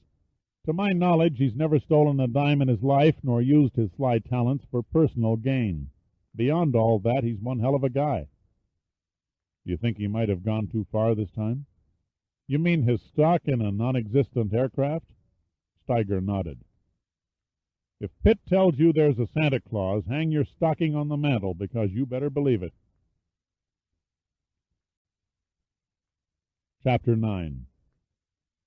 Pitt crouched on his knees in an aluminum rowboat and fine-tuned the TV monitor. Steiger sat toward the bow and struggled with the oars. Giordino was in another boat about 20 feet forward, nearly hidden behind a pile of battery-powered transmitters. As he rowed, he kept a wary eye on the cable that crept over the stern and disappeared into the water. At the other end was a TV camera enclosed in a watertight case. "Wake me when a good horror movie comes on," Giordino said, yawning across the water. "Keep rowing," Steiger grunted. "I'm beginning to gain on you." Pitt did not join in the idle banter. His concentration was focused on the screen. A frigid afternoon breeze rolled down the mountain slopes and turned the glassy surface of the lake into a mild chop, making it difficult for Giordino's and Steiger's aching arms to keep the two boats on an even course. Since early morning, the only objects that had strayed past the monitor were scattered mounds of rocks embedded in the muddy bottom, rotting remains of long-dead trees whose leafless branches seemed to clutch at the passing camera, and a few startled rainbow trout who gave the intruding camera a respectable berth. "Wouldn't it have been easier to conduct a search with scuba equipment?" Steiger said, cutting into Pitt's fixed scrutiny. Pitt rubbed his strained eyes with the palms of his hands. "TV is far more efficient. Also, the lake is 200 feet deep in spots. A diver's bottom time at that depth is measured in mere minutes. Add to that the fact that 50 feet beneath the surface the water turns almost to freezing, and you have one damned uncomfortable situation. A man would be lucky if his body could withstand the cold more than 10 minutes. And if we find something, then I'll put on a wetsuit and go over the side for a look-see, but not 1 second before." Something materialized on the monitor, and Pitt leaned forward for a closer look, shielding the outside light with a black cloth. "I think we just picked up Giordino's horror movie," he said. "What is it?" Steiger demanded excitedly. "Looks like an old log cabin." "A log cabin? See for yourself." Steiger bent around Pitt's shoulder and gazed at the screen. The camera, 140 feet below the boats, relayed through the icy water a picture of what seemed to be a distorted structure.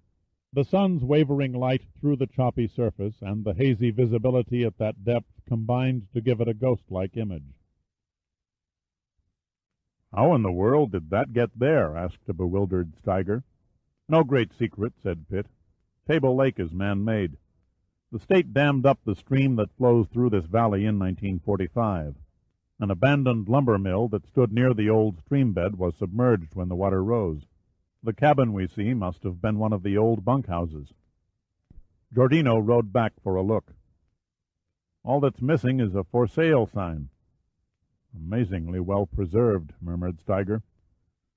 "Thanks to the near-freezing fresh water," Pitt added. Then, "So much for the local tourist attraction. Shall we continue?" "How much longer?" Giordino asked him. "I could use some liquid nourishment, preferably the kind that comes out of a bottle." "It'll be dark in a couple of hours," said Steiger. "I make a motion we call it a day." "You win my vote." Giordino looked across at Pitt. "How about it, Captain Bligh? Shall I reel in the camera?" "No, keep it dangling. We'll troll it back to the dock." Giordino awkwardly turned his boat 180 degrees and began pulling for home. "I think your theory has about shot its wad," said Steiger. "We've been over the center of the lake twice, and all we have to show for it is a bundle of sore muscles and a picture of a tumble-down shack. Face the inevitable, Pitt. There's nothing of interest in this lake but fish." Steiger paused and nodded at the television equipment. "And speaking of the denizens of the deep, what a fisherman wouldn't give to own a rig like this?" Pitt looked up at Steiger thoughtfully. "Al, make for the old man on your left who's casting on the shore." "Giordino twisted," answered the angler. "Do you fish Table Lake often?" "Off and on for 22 years. "Can you tell me what part of the lake eats the most bait?" "Come again?" "Is there a section of Table Lake where fishermen frequently lose their lures?" "Over toward the dam there's a submerged log that does a pretty good job of it." "What depth?" 8, maybe 12 feet. "I'm looking for a spot that's deeper, much deeper," said Pitt. The old angler thought a moment. "Up toward the big marsh at the north end of the lake there's this big hole. Lost 2 of my best spinners in it last summer while trolling deep. A lot of the big fish swim deep during hot weather. I don't recommend trying your luck there, though, not unless you own part interest in a tackle shop." "Much obliged for your help," Pitt said, and waved. "Good luck." "Same to you," said the old angler. He went back to his casting, and within a few moments his pole arched with a strong bite. "You heard, Al?" Giordino looked longingly at the dock and then at the lake's north end, a quarter of a mile away. Resigning himself to the chore, he raised the camera to keep it from creeping into the lake bed, and then adjusted his gloves and took up the oars again. Steiger gave Pitt a 4-letter stare, but raised the white flag. A half hour of fighting a gusting cross-chop passed with agonizing slowness. Steiger and Giordino went about their labor in silence.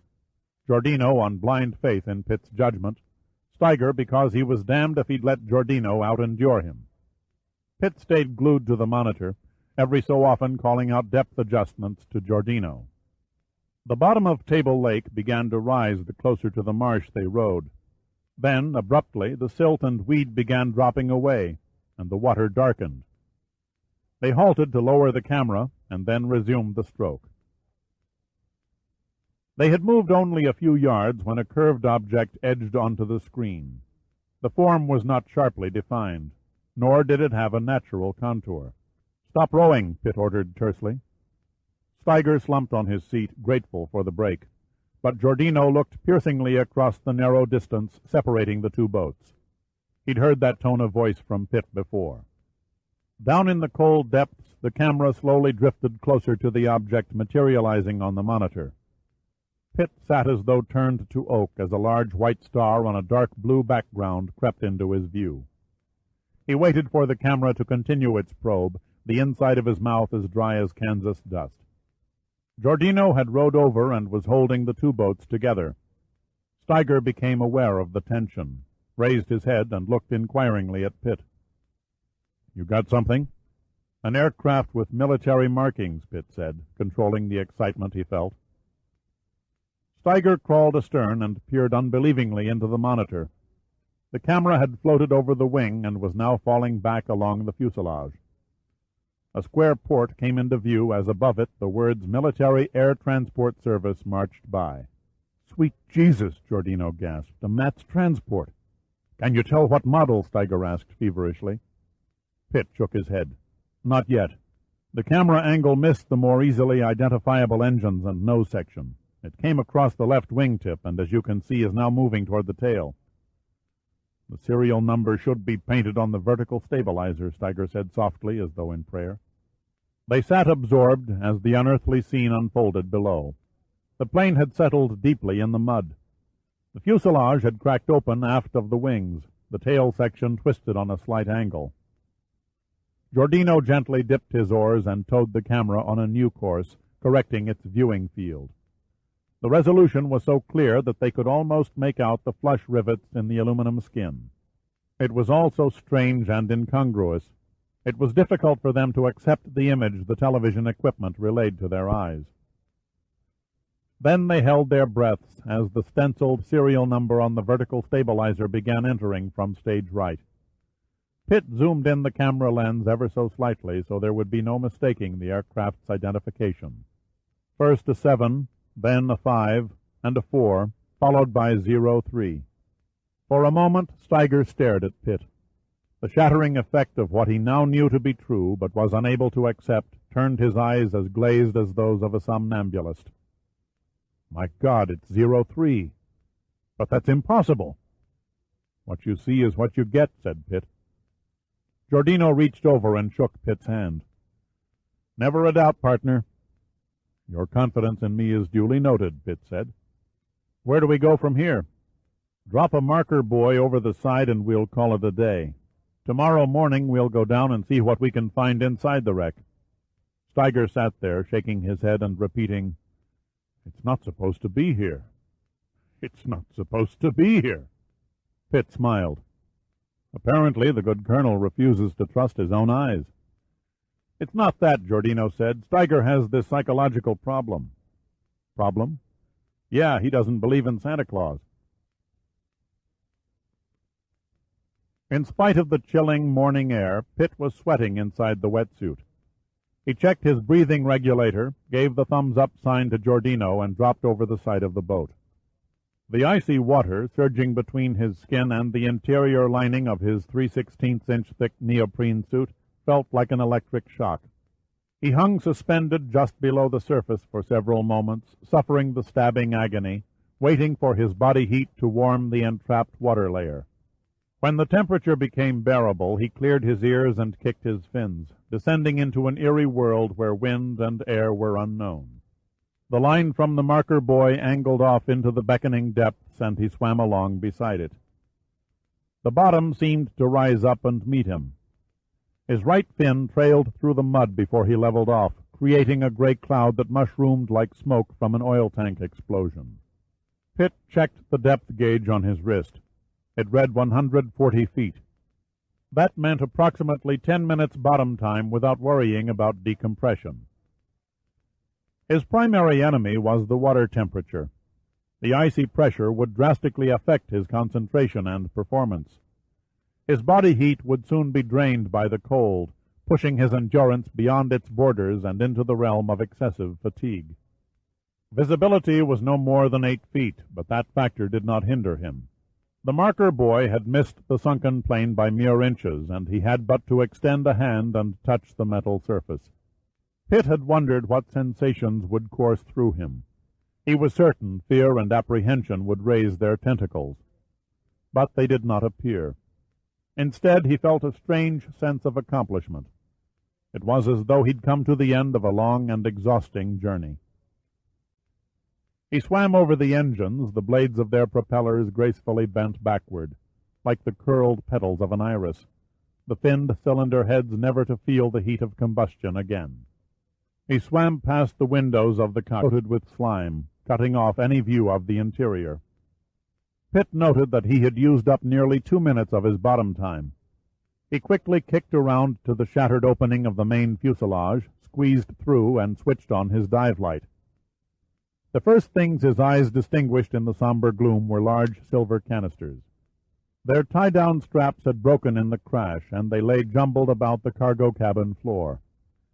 Carefully he snaked in and around them and glided through the open door to the control cabin. There were 4 skeletons sitting in their assigned seats, held in their grotesque positions by nylon seat belts. The navigator's bony fingers were still clenched. The one at the engineer's panel leaned backward, its skull cocked to one side. Pitt moved forward, more than a touch of fear and revulsion in his chest. The bubbles from his air regulator cascaded upward and mingled in one corner of the cockpit. What made the scene all the more unearthly was the fact that although the flesh of the bodies was gone, the clothes remained. The icy cold water had held back the rotting process over the decades, and the crew sat as properly uniformed as at the instant they had all died. The co-pilot sat stiffly upright, his jaws open in what Pitt imagined to be a ghostly scream. The pilot drooped forward, his head almost touching the instrument panel. A small metal plate protruded from his breast pocket, and Pitt gently retrieved it, pushing the small rectangle up one of the sleeves of his wetsuit. A vinyl folder hung from a pocket next to the pilot's seat, and Pitt took that also. A glance at his watch told him his time was up. He didn't need an engraved invitation to head for the surface and the friendly rays of the sun. The cold was beginning to seep into his blood and mist his mind. He could have sworn the skeletons had all turned and were staring at him through the empty sockets of their skulls. He hurriedly backed out of the cockpit and turned around when space permitted in the cargo cabin. It was then he spied a skeletal foot behind one of the canisters. The body that belonged to the foot was secured by straps to several of the cargo tie-down rings. Unlike the remains of the crew forward, this one still had remnants of flesh adhering to its bones. Pitt fought the bile rising in his throat and studied more closely what was once a living, breathing man. The uniform was not Air Force blue, but rather a khaki similar to the old Army issue. He went through the pockets, but they were bare.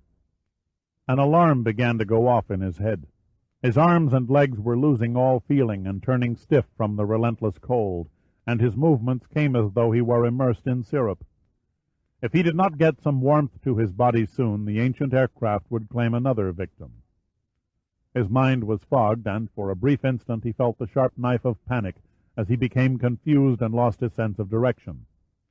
Then he spotted his air bubbles, trailing from the cargo cabin and ascending toward the surface. With great relief he turned from the skeleton and followed the bubbles into open water. 10 feet from the surface he could see the bottom of the boat as it wavered in the refracted light like an object in a surrealistic film. He could even make out Giordino's seemingly disembodied head peering over one side. He barely had the strength to reach out and grasp an oar. The combined muscles of Giordino and Steiger then hoisted him into the boat as effortlessly as if he were a small child. "Help me get this wetsuit off him," Giordino ordered. "My God, he's turned blue." "Another 5 minutes down there and he would have entered hypothermia." "Hypothermia?" asked Steiger, stripping off Pitt's jacket. "Profound body heat loss," explained Giordino. "I've known divers who died from it." "I am not, repeat, am not ready for a coroner's slab," Pitt managed between shivers. The wetsuit was peeled off, and they rubbed Pitt vigorously with towels and wrapped him in heavy wool blankets. The feeling slowly came back to his limbs, and the warm sun added to his sensual comfort by penetrating his skin. He sipped hot coffee from a thermos jug, knowing its rejuvenating benefits were more psychological than physiological. "You were a fool," Giordino said, more out of concern than anger. "You damn near killed yourself by staying down too long. The water must be near freezing at that depth." "What did you find down there?" Steiger asked anxiously. Pitt sat up, pushing the last of the fog from his head. "A folder. I had a folder." Giordino held it up. "You still do. It was clutched in your left hand like a vice." "And a small metal plate?" "I have it," said Steiger. "It fell out of your sleeve." Pitt relaxed against the side of the boat and took another swallow of the steaming coffee. "The cargo cabin is filled with large canisters, stainless steel, judging by the negligible degree of corrosion. What they contain is anybody's guess. There were no markings on them." "How are they shaped?" asked Giordino. "Cylindrical." Steiger looked thoughtful. "I can't imagine what kind of military cargo would call for the protection of stainless steel canisters." Then his mind shifted gear, and he looked at Pitt piercingly. "What of the crew? Was there any sign of the crew?" "What's left of them is still strapped in their seats." Giordino gently pried open one end of the vinyl folder. "The papers may be readable. I think I can separate and dry them back at the cabin." "Probably the flight plan," said Steiger. "A few of the old die-hard Air Force pilots still prefer that particular type of folder to the newer plastic ones for holding their paperwork." "Maybe it will tell us what the crew was doing that far off course." "I for one hope so," said Steiger. "I want all the facts in hand and the mystery neatly gift-wrapped before I drop it on a desk at the Pentagon." Steiger." The colonel looked at Pitt questioningly. "I hate to bear tidings that will screw up your well-laid plans, but there's more than meets the eye concerning the enigma of Air Force 03. Much more." "We've found the wreck intact, haven't we?" Steiger fought to keep his voice down. He was not to be denied a moment of triumph. "The answers lie only a few yards away. Now it's only a matter of salvaging the remains from the lake. What else is there?" "A rather unpleasant dilemma none of us counted on." "What dilemma?" "I'm afraid," Pitt said quietly, "that we also have a murder on our hands." Chapter 10. Giordino spread the contents of the folder on the kitchen table. There were 6 sheets in all. The small aluminum plate Pitt had found in the pocket of the pilot was simmering in a solution Giordino had concocted to bring out the traces of etching in the metal. Pitt and Steiger stood before a crackling fire and sipped coffee. The fireplace was built of native rock. Its heat warmed the entire room. "You realize the enormous consequences of what you're suggesting?" Steiger asked. "You're conjuring up a serious crime out of thin air without a shred of evidence." "Stick it in your ear," Pitt said. "You act as though I'm accusing the entire United States Air Force of murder. I am accusing no one. Granted, the evidence is circumstantial, but I'll stake my life savings that a forensic pathologist will bear me out. The skeleton in the cargo hold did not die 34 years ago with the original crew." "How can you be sure?" "Several items don't jibe. To begin with, our unaccounted-for passenger still has flesh on his bones. The others were stripped clean decades ago. This indicates, to me at least, that he died long after the crash. Also, he was tied hand and foot to the cargo tie-down rings. With a little imagination, you could almost envision the earmarks of an old-fashioned gangland slaying." "You're beginning to wax melodramatic." "The whole scene reeks of it. One mystery ties illogically to another." "Okay, let's take what we know to be true," said Steiger. "The aircraft with serial number 75403 exists not where it is supposed to, but nonetheless it exists." "And I think we can safely assume the original crew sits down there in the wreck," Steiger continued. "As to the extra body, perhaps the report neglected to mention his status. He might have been a last-minute assignment, a backup engineer, or even a mechanic who strapped himself to the cargo rings just before the crash." "Then how do you justify a difference in uniform? He was wearing khakis, not Air Force blues." "I can't answer that any more than you can say for certain that he was murdered long after the crash." "There lies the catch," Pitt said evenly. "I've got a solid idea who our uninvited guest is, and if I'm right, his demise by person or persons unknown becomes a fundamental certainty." Steiger's eyebrows raised. "I'm listening," he murmured. "Who do you have in mind?" "The man who built this cabin. His name was Charlie Smith, Congresswoman Lauren Smith's father." Steiger sat there silently for a few moments, digesting the enormity of Pitt's statement. Finally he said, "What proof can you offer?" "Quite literally bits and pieces. I have it on good authority that Charlie Smith's obituary says that he was blown to smithereens in an explosion of his own making. All that was ever found were a boot and one thumb. A nice touch, don't you think? Very neat and precise. I must keep it in mind the next time I want to do somebody in. Set off a blast, then, as soon as the dust settles, throw a recognizable piece of footwear and a slice of the victim's most identifiable anatomy at the edge of the smoking crater. Friends later identify the boot, and the sheriff's department can't miss with a positive ID once they pull a print from the thumb. In the meantime, I've buried the rest of the body where hopefully it will never be found. My victim's death goes down as an accident, and I go merrily on my way." "You're telling me the skeleton in the aircraft was missing a boot and a thumb?" Pitt merely nodded an affirmative. At 9:30, Giordino was ready. He started by lecturing Pitt and Steiger as he would a class of high school chemistry students. "As you can see, after more than 3 decades of submersion, the vinyl cover, because it's organic, is virtually as good as new, but the paper inside has nearly returned to pulp. Originally, the contents were mimeographed, a common process prior to the miracle of Xerox. The ink, I'm sorry to say, has all but disappeared, and no laboratory on Earth can bring it back, even under supermagnification. 3 of the sheets are hopeless cases. Nothing vaguely legible remains. The 4th looks like it might have contained weather information. A few words here and there refer to winds, altitudes, and atmospheric temperatures. The only sentence I can partially decipher says, 'Skies clearing beyond western slopes.'" "Western slopes indicating the Colorado Rockies," said Pitt. Steiger's hands gripped the edge of the table. "Christ, do you have any idea what that means?"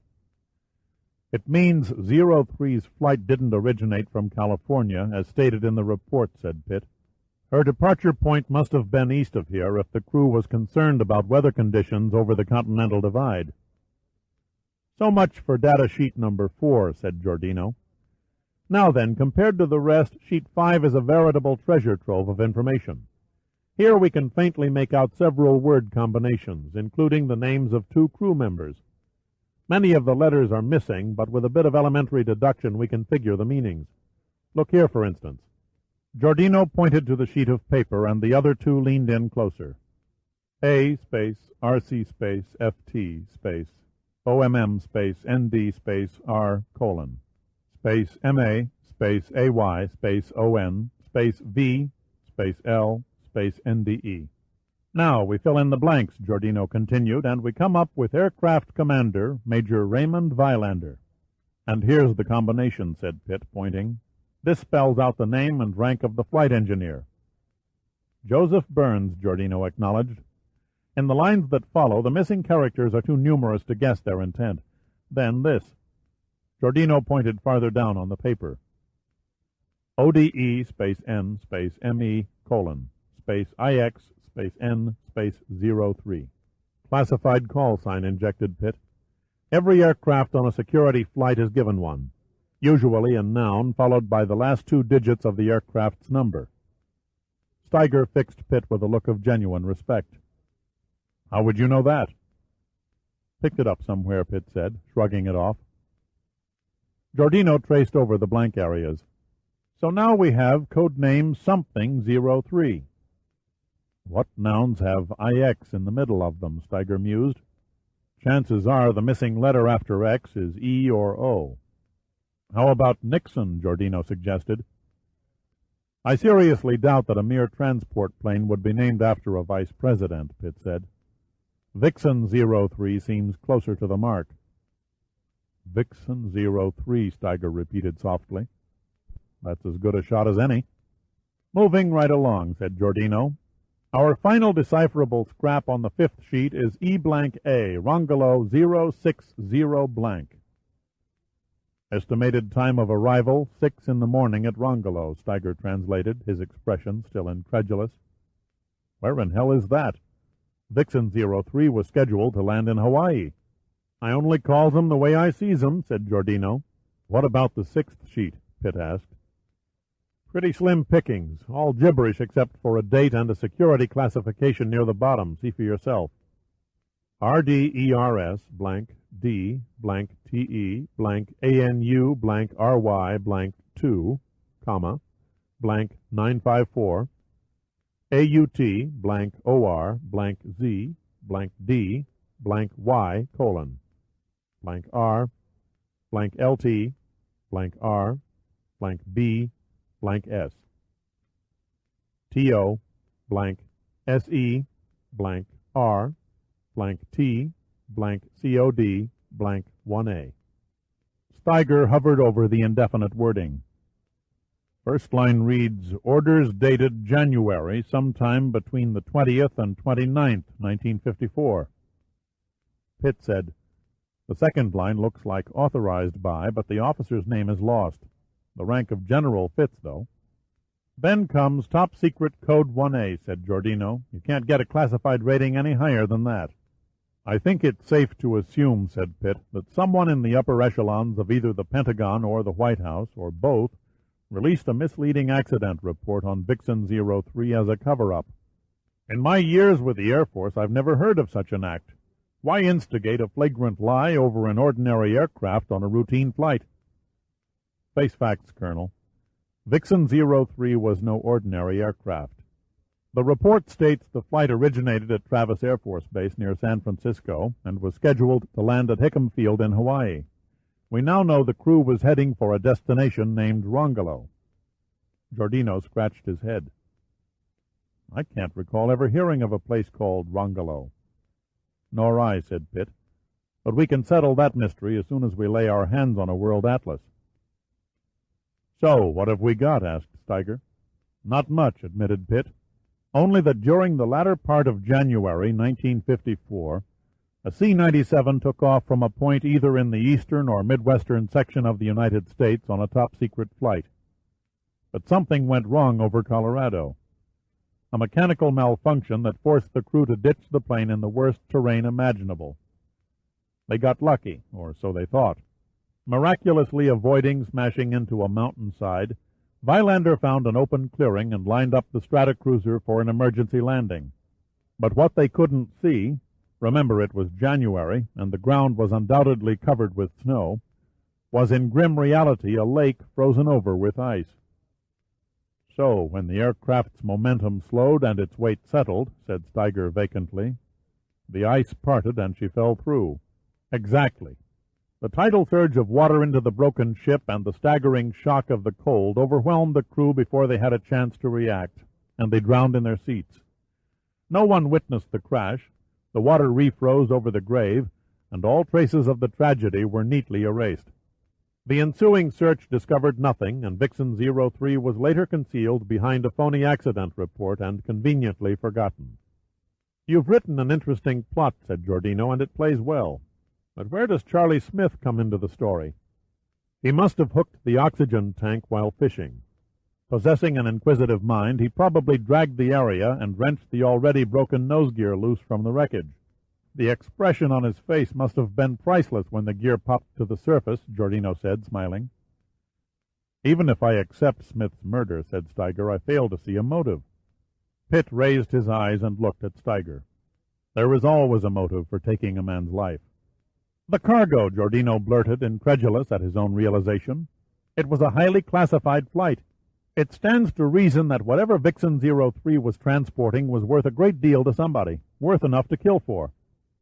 Steiger shook his head. If the cargo is so valuable, why wasn't it salvaged by Smith or his supposed killer? According to Pitt here, it's still down there. And sealed tight, Pitt added. As near as I could tell, the canisters have never been opened. Giordino cleared his throat. Next question. Shoot. What's inside the canisters? You had to ask, said Pitt. Well, one conjecture bears consideration. Take an aircraft carrying cylindrical canisters on a secret mission somewhere in the Pacific Ocean in January of 1954. Of course, interrupted Giordino. Nuclear bomb tests were being held at Bikini at that time. Steiger rose to his feet and stood motionlessly. Are you implying that Vixen 03 was transporting nuclear warheads? I'm not implying anything, Pitt said casually. I am merely offering a possibility, and an intriguing one at that. Why else would the Air Force put the lid on a missing plane and throw up a smokescreen of misleading information to cloud the disappearance? Why else would a flight crew risk almost certain death to ride down a crippled aircraft in the mountains instead of taking to their parachutes and allowing it to crash, perhaps in or near a populated area? There's one vital point that sinks your theory. The government would have never given up searching for a lost cargo of nuclear warheads. I admit you have me there. It does seem odd that enough destruction to obliterate half the country would be left to litter the environment. Suddenly Steiger wrinkled his nose. What is that god-awful stench? Giordino hurriedly rose and moved over to the stove. I think the metal tag is done. What are you boiling it in? A combination of vinegar and baking soda. They're all I could find that would do the trick. Are you sure it will bring out the etching? Couldn't say. I'm not a chemist. Won't hurt it, though. Steiger threw up his hands in exasperation and turned to Pitt. I knew I should have saved this stuff for professional lab technicians. Giordino calmly ignored Steiger's remark and delicately lifted the plate out of the boiling water with 2 forks and patted it dry with a dish towel. Then he held it up to the light, turning it at different angles. What do you see? Pitt asked. Giordino set the small aluminum plate down on the table in front of them. He inhaled deeply, his features taking on a grave expression. A symbol, he said tensely. The symbol for radioactivity. Part 2. Operation Wild Rose. Chapter 11. Natal, South Africa, October 1988. To the casual eye, the great trunk of the dead baobab tree looked like one of 1,000 others spread about the northeast coastal plain of Natal Province, South Africa. There was no way of telling why it had died or how long ago. It stood in a kind of grotesque beauty, its leafless branches clutching at an azure sky with gnarled, woody fingers, while its rotting bark crumbled into a medicinal-smelling humus on the ground. There was, however, one startling difference that set this dead baobab tree apart from the others. Its trunk was hollowed out, and a man crouched inside, intently peering through a small aperture with a pair of binoculars. It was an ideal hiding place, blueprinted from some long-forgotten manual on guerrilla warfare. Marcus Somala, section leader of the African Army of Revolution, was proud of his handiwork. 2 hours was all it had taken him the previous night to scoop out the spongy core of the tree and stealthily scatter the debris deep within the encircling brush. Once comfortably settled inside, he did not have to wait long for his concealment to pass its first test. Shortly after dawn, a black field worker from the farm that Somala was observing wandered by, hesitated, and then relieved himself against the baobab. Somala watched, smiling inwardly. He felt an impulse to slip the blade of his long, curved Moroccan knife out of the sight hole and slice off the worker's penis. The impulse was to Somala an amusing one, nothing more. He did not indulge himself with stupid actions. He was a professional soldier and a dedicated revolutionist, a seasoned veteran of nearly 100 raids. He was proud to serve in the front line of the crusade to eradicate the last vestige of the Anglo cancer from the African continent. 10 days had passed since he led his 10-man section team from their base camp in Mozambique over the border into Natal. They had moved only at night, skirting the known paths of the police security patrols and hiding in the bushveld from the helicopters of the South African Defense Force. It had been a grueling trek. The October spring in the southern hemisphere was unusually cool, and the underbrush seemed eternally clammy from constant rains. When at last they had reached the small farming township of Umkono, Samala stationed his men according to the plan given him by his Vietnamese advisor. Each man was to scout a farm or military facility for 5 days, gathering information for future raids. Samala had assigned the Fox farm to himself. After the field worker had ambled off to begin his day's labor, Samala refocused his binoculars and scanned the Fox spread. The majority of the cleared acreage, waging a constant battle against the encroaching sea of surrounding bush and grassland, was planted in sugar cane. The remainder was mostly pasture for small herds of beef and dairy cattle, with a bit of tea and tobacco thrown in. There was also a garden plot behind the main house, containing vegetables for the personal consumption of the Fox family. A stone barn was used to store the cattle feed and crop fertilizers. It stood apart from a huge shed that covered the trucks and farm equipment. A quarter of a mile beyond, situated beside a meandering stream, was a compound that housed a community of what Samala guessed to be nearly 50 workers and their families, along with their cattle and goats.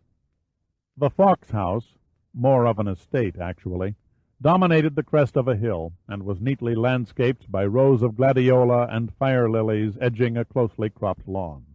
The picturesque scene was spoiled by a 10-foot chain-link fence topped by several strands of barbed wire that guarded the house on all 4 sides.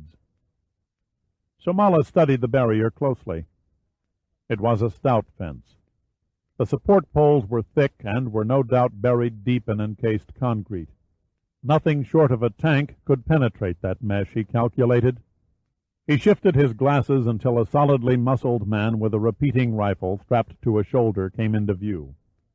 The guard leaned casually against a small wooden shelter that stood next to a gate.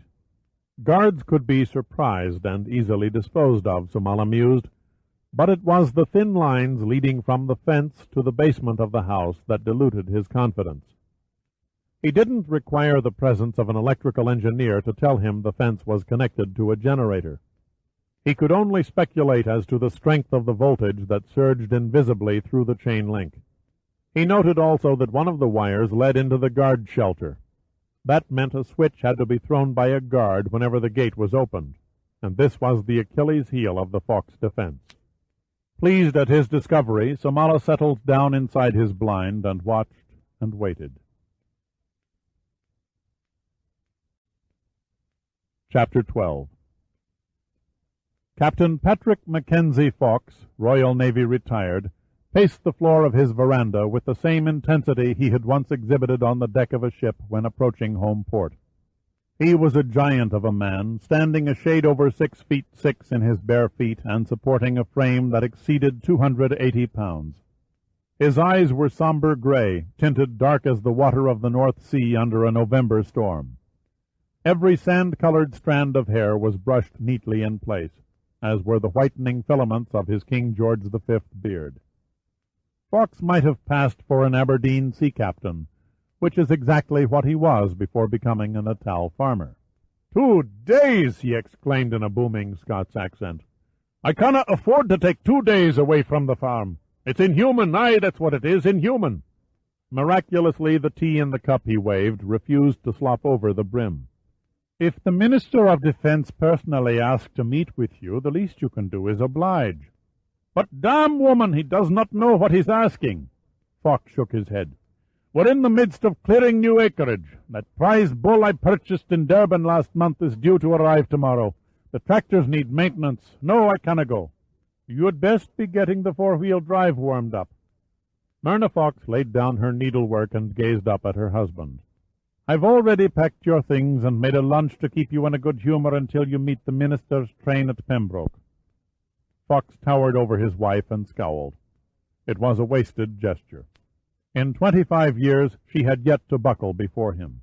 Out of stubbornness he tried a new tack. "It would be negligent of me to leave you and the kids alone, what with all them damned heathen terrorists sneaking through the brush and murdering God-fearing Christians right and left. Aren't you confusing an insurgency with a holy war?" "Why, just the other day," Fox pushed on, "a farmer and his missus was ambushed over at Umoro." "Umoro is 80 miles away," his wife said matter-of-factly. "It could happen here just as well." "You will go to Pembroke, and you will visit with the defense minister." The words that came from the woman seemed chiseled in stone. "I have better things to do than sit around on the veranda all morning and palaver with you, Patrick Fox. Now get on your way and stay out of them Pembroke saloons." Myrna Fox was not a woman to ignore. Though she was lean and tiny, she possessed the toughness of two good men. Fox seldom knew her when she wasn't dressed in one of his outsized khaki shirts and blue jeans tucked into mid-calf boots. She could do almost anything he could do: deliver a calf, ramrod their army of native workers, repair 101 different pieces of mechanical hardware, nurse the sick and injured women and children in the compound, cook like a French chef. Strangely, she had never learned to drive a car or ride a horse, and made no bones about not caring to bother. She kept her sinewy body in shape by miles of everyday walking. "Don't fret for us," she continued. "We have 5 armed guards. Jenny and Patrick Jr. can both shoot the head off a mamba at 50 meters. I can call up the constable by radio in case of trouble. And don't forget the electrified fence. Even if guerrillas get through that, there's still old Lucifer to contend with." She motioned toward a Holland & Holland 12-gauge shotgun that rested against the doorframe. Before Fox could grunt a last-ditch reply, his son and daughter drove up in a British Bushmaster and parked by the steps of the veranda. "She's filled with petrol and ready to go, Captain," Patrick Jr. shouted.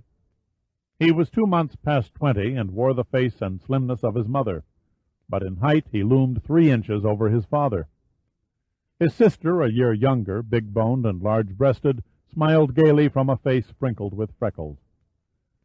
"I'm all out of bath oil, Papa," Jenny said. "Will you please remember to pick me up some when you're in Pembroke?" "Bath oil," Fox groaned. "It's a damned conspiracy. My whole life is one great conspiracy engineered by my own flesh and blood. You think you can get along without me? Then so be it. But in my log you're all a bloody lot of mutineers." Kissed by a laughing Myrna and herded by his son and daughter, Fox reluctantly boarded the 4-wheel drive. As he waited for the guard to open the gate, he turned and looked back at the house. They were still standing on the steps of the veranda, framed by a lattice bursting with bougainvillea blossoms. The 3 of them waved, and he waved back. And then he was shifting the Bushmaster through the gears as he swung onto the dirt road, pulling a small dust cloud behind. Somala watched the captain's departure, closely noting the procedure of the guard as he turned the electricity off and on when opening and closing the gate. The motions were accomplished mechanically. That was good, Somala thought. The man was bored. So much the better if the time came for an assault. He angled the binoculars toward the dense elephant grass smudged with thick clumps of shrub that made up the snaking boundaries of the farm. He almost missed it. He would have missed it if his eye hadn't caught a lightning-quick glint from the sun's reflection. His instinctive reaction was to blink and rub his eyes. Then he looked again. Another black man was lying on a platform above the ground, partially obscured by the fern-like leaves of an acacia tree. Except for slightly younger features and a shade lighter skin, he could have passed for Somala.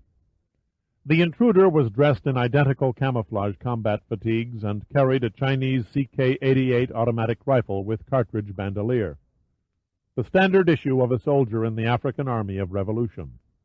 To Somala, it was like gazing into a distant mirror. His thoughts were confused. The men of his section were all accounted for.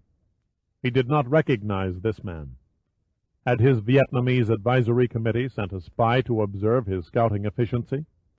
Surely his loyalty to the AAR was not in question. Then Somala experienced a creeping chill up the nape of his neck. The other soldier was not watching Somala. He was staring through binoculars at the Fox house. Chapter 13. The dampness hung like a soggy blanket and kept the water from evaporating out of the potholes. Fox glanced at the clock in the dashboard. It read 3:35. In another hour he would reach Pembroke. He began to feel a growing urge for a healthy tot of whiskey. He passed a pair of black youngsters squatting in the ditch beside the road. He paid them no heed and did not see them as they leaped to their feet and began running in the Bushmaster's dusty wake. 100 yards farther on the road narrowed. A swamp on the right side held a rotting bed of reeds. On the left, a ravine fell more than 100 feet to a muddy stream bed. Directly ahead, a boy of about 16 stood in the middle of the road, one hand gripping a broad-bladed Zulu spear, the other hand supporting a raised rock. Fox stopped abruptly. The boy held his ground and stared with an expression of grim determination at the bearded face behind the windshield. He wore ragged shorts and a soiled, torn T-shirt that had never seen soap. Fox rolled down his window and leaned out. He smiled and spoke in a low, friendly voice. "If you have a mind to play St. George and the Dragon with me, boy, I suggest you reconsider." Fox was answered by silence. Then he became aware of 3 images simultaneously, and his muscles tensed. There was the sight of gleaming safety-glass fragments that had been carelessly kicked into a rain-eroded rut.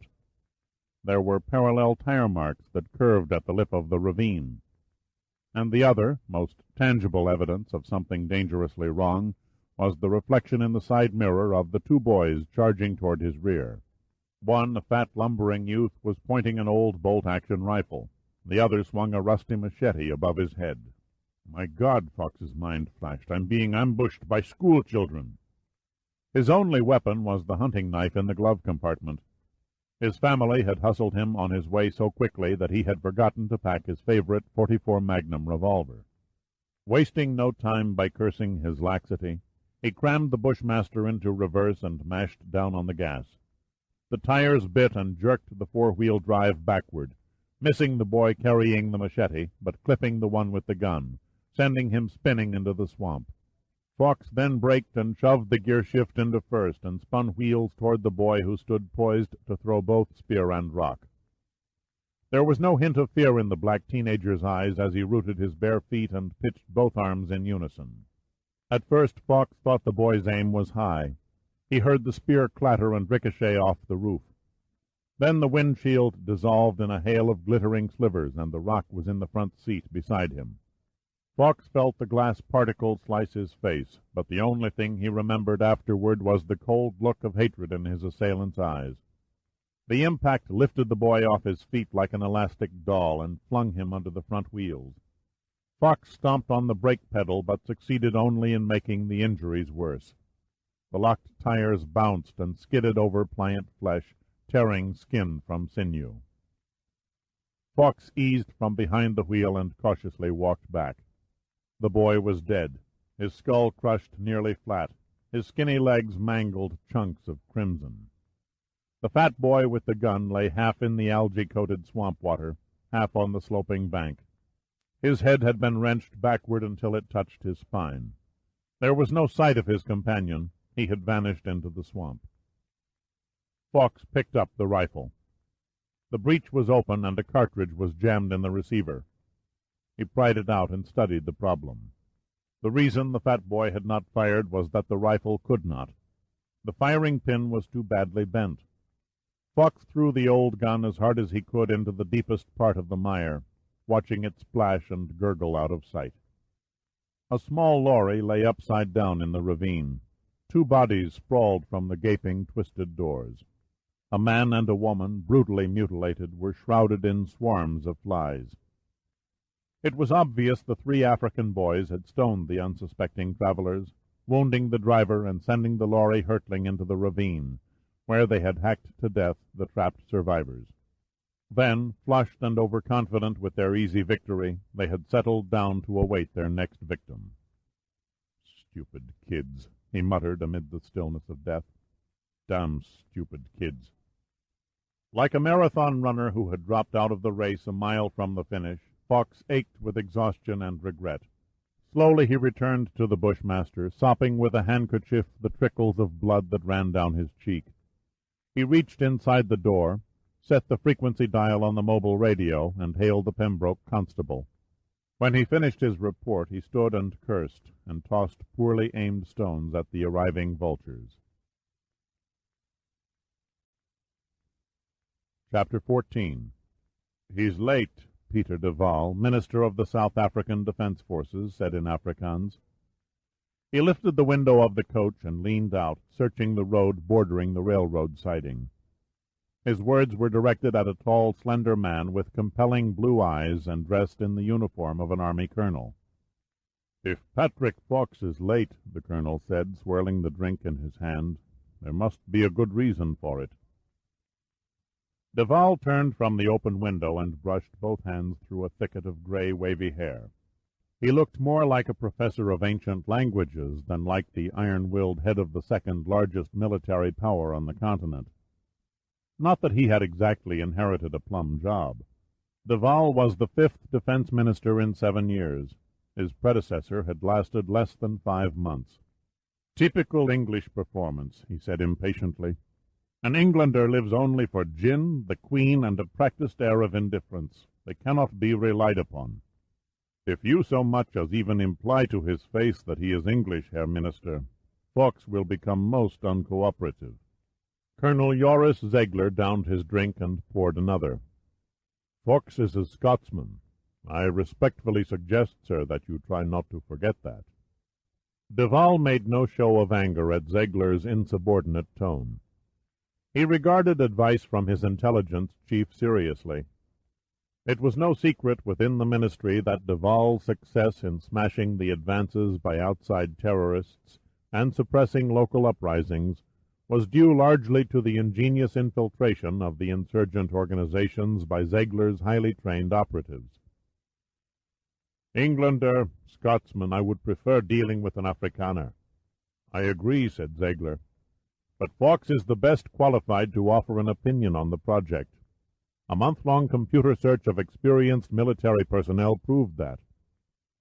He opened a file folder. 25 years Royal Navy, 15 of them in ship's engineering, 2 years captain of HMS Audacious. Final time in service spent as engineering director of the Grimsby Royal Navy Shipyard. Purchased a farm in northern Natal and retired there 11 years ago. "And what does your computer make of the fact that he coddles his Bantu workers?" "I must admit that offering his blacks and coloreds shares of his farm profits is the gesture of a liberal. But there can be no denying Fox has built up the finest estate in northern Natal in an extremely short length of time. His people are loyal beyond belief. Woe to the radical who tries to stir up trouble on the Fox farm." De Waal was in the midst of formulating another pessimistic statement when there was a knock on the door. A young officer entered and came to attention. "Forgive the interruption, Herr Minister, but Captain Fox has arrived." "Show him in," de Waal said. Fox ducked his head under the low doorway and entered. De Waal stared up at him in silence. He had not expected someone of such proportions, nor someone whose face was freshly cut in a dozen places. He extended his hand. "Captain Fox, this is indeed a pleasure," de Waal said in Afrikaans. "It was good of you to make the trip." Fox crushed de Waal's hand within his. "Sorry, sir, but I do not speak your language." De Waal smoothly slipped into English. "Forgive me," he said with a faint smile. "I forget that you Scotsmen do not take to strange tongues. We're just dunderheaded, I guess." "Pardon me for saying so, Captain, but you look as though you shaved with a branch of thorns. I encountered an ambush. Bloody little devils broke my windshield. I would have stopped at the local hospital, but I was running late for our meeting." De Waal took Fox by the arm and steered him to a chair. "I think we had better get a drink in you. Joris, will you do the honors? Captain Fox, this is Colonel Joris Zegler, Director of Internal South African Defense." Zegler nodded and held up a bottle. "I take it you prefer whiskey, Captain?" "Aye, that I do, Colonel." Duval stepped over to the door and opened it. "Lieutenant Anders, inform Dr. State that we have a patient for him. I suspect you will find him in his compartment, dozing." He closed the door and faced the room. "First things first. Now then, Captain, while we await the good doctor, perhaps you will be kind enough to provide us with a detailed report of your ambush." The doctor came and went, grumbling good-naturedly over the rhinoceros hide Fox called skin. Except for 2 wounds that called for 3 stitches each, the doctor left the rest unbandaged.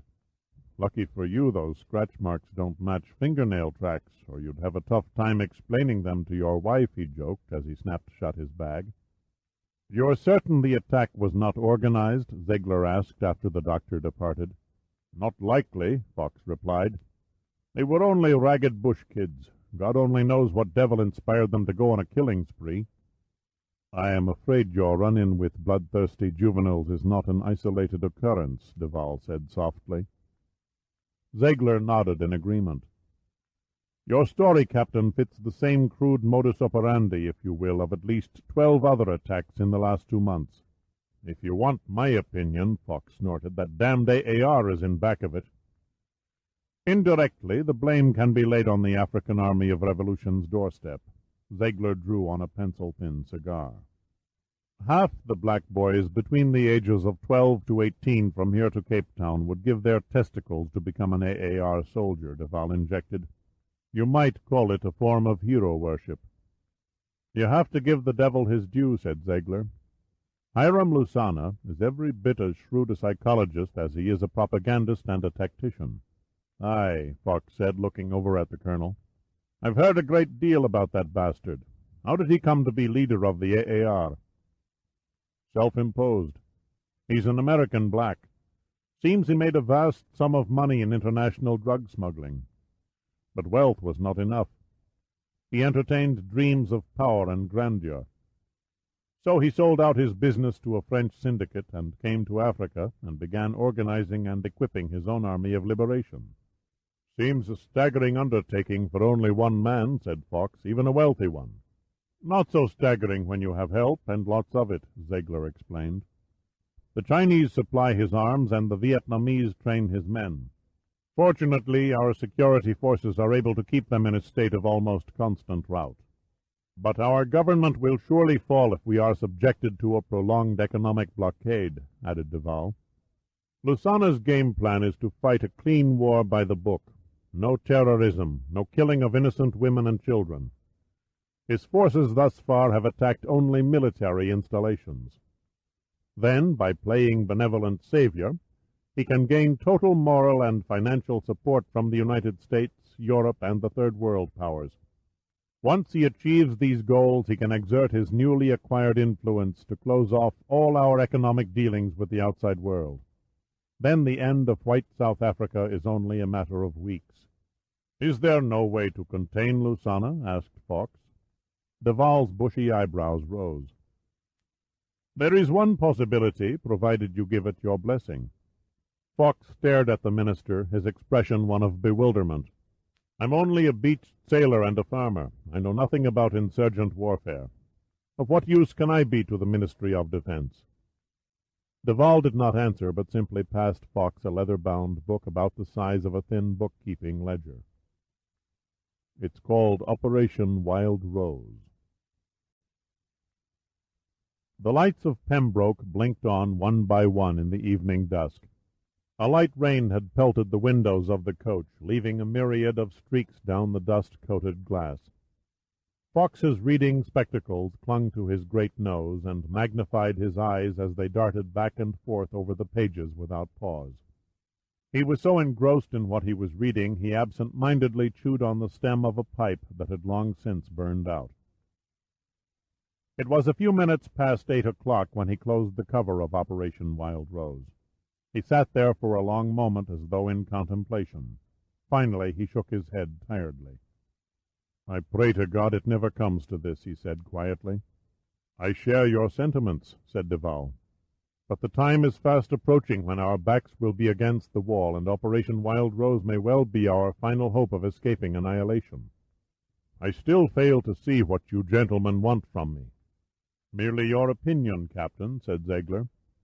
"We've made feasibility studies of the plan and know what the computers say about its chances of success.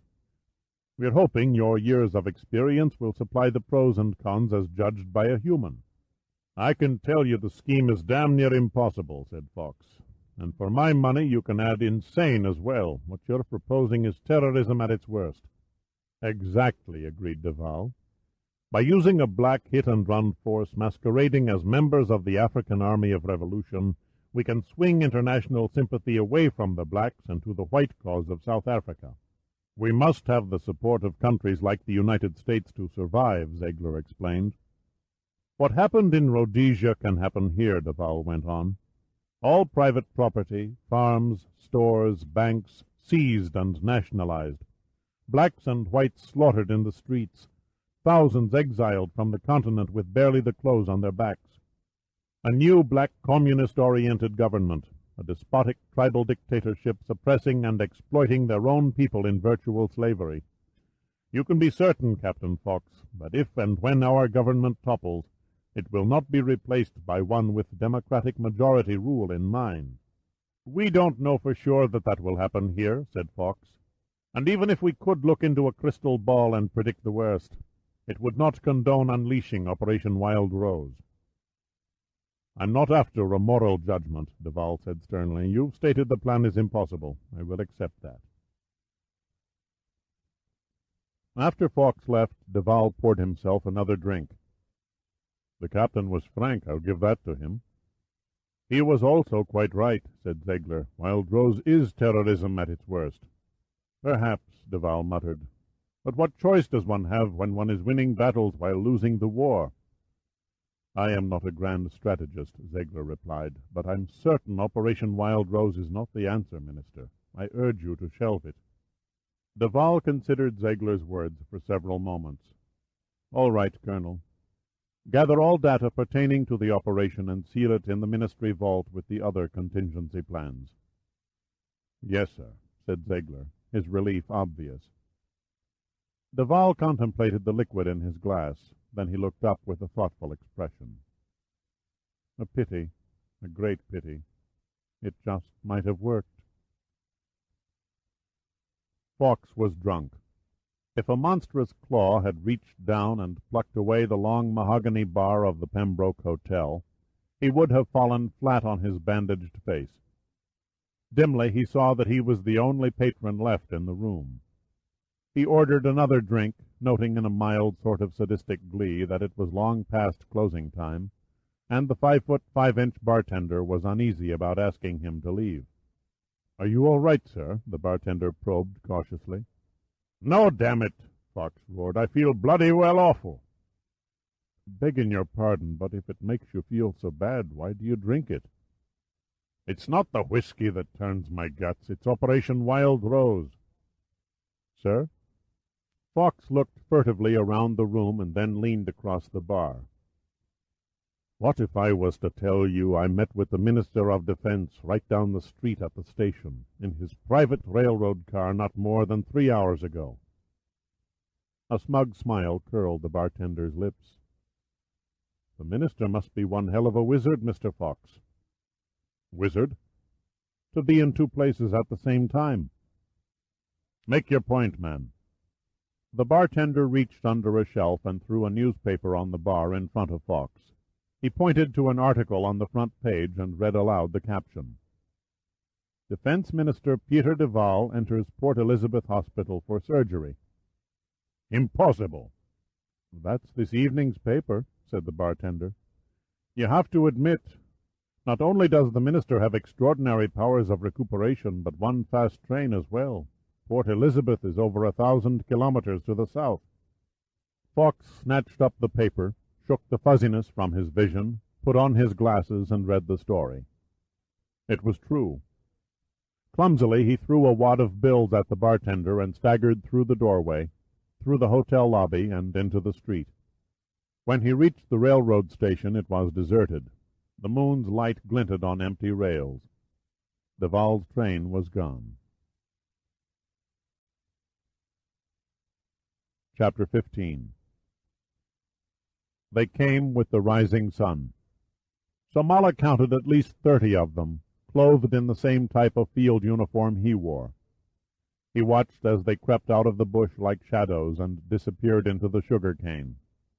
He swept the acacia tree with his binoculars. The scout in the blind was gone. Probably slipped away to join his unit, Samala surmised. But who were they? None of the raiding force looked familiar to him. Could they be members of another insurgent movement? If so, why did they wear the distinctive black beret of the AAR? Samala was sorely tempted to leave his hiding place inside the baobab tree and approach the intruders, but he thought better of it and remained motionless. He would watch and observe. Those were his orders, and he would obey them. The fox farm was slowly coming to life.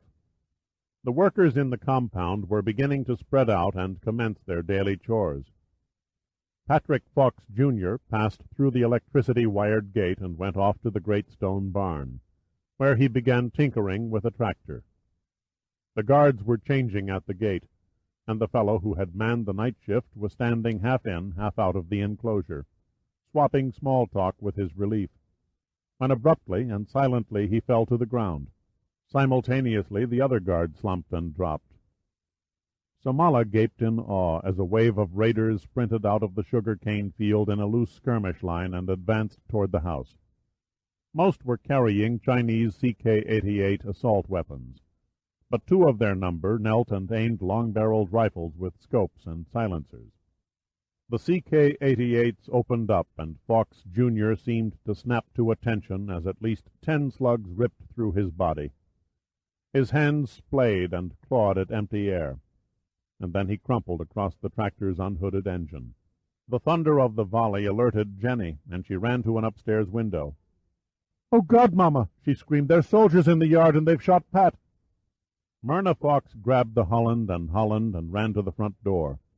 One look was all she needed to see that the defenses had been breached. Already Africans in green and brown mottled uniforms were surging through the open gate left useless by the broken electrical circuit. She slammed the door, threw the lock, and yelled up the stairs to Jenny. "Get on the radio and call the constable." Then she calmly sat down, shoved 2 shells containing double-aught buckshot into the breech of the 12-gauge, and waited. The crackle of the rifle fire suddenly increased, and the shrill cries of women and frightened children began coming from the compound. Even the Fox's prize cattle were not spared. Myrna shut out the bellows of their dying agony, choking off a dry sob at the waste of it all. She lifted the twin barrels as the first attacker crashed his way through the door. He was the handsomest African Myrna had ever seen.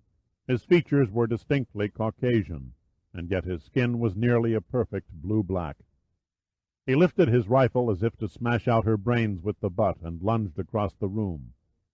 Myrna pulled both triggers, and old Lucifer spat fire. The blast at such close range nearly tore the African's head off. His face dissolved in a spray of bone and reddish-gray tissue, and he jerked backward against the doorframe and melted to the floor, his torso quivering in spastic pulsations. Almost casually, as though she were at a skeet tournament, Myrna reloaded the gun. She had just snapped shut the breech when 2 more men hurtled through the door.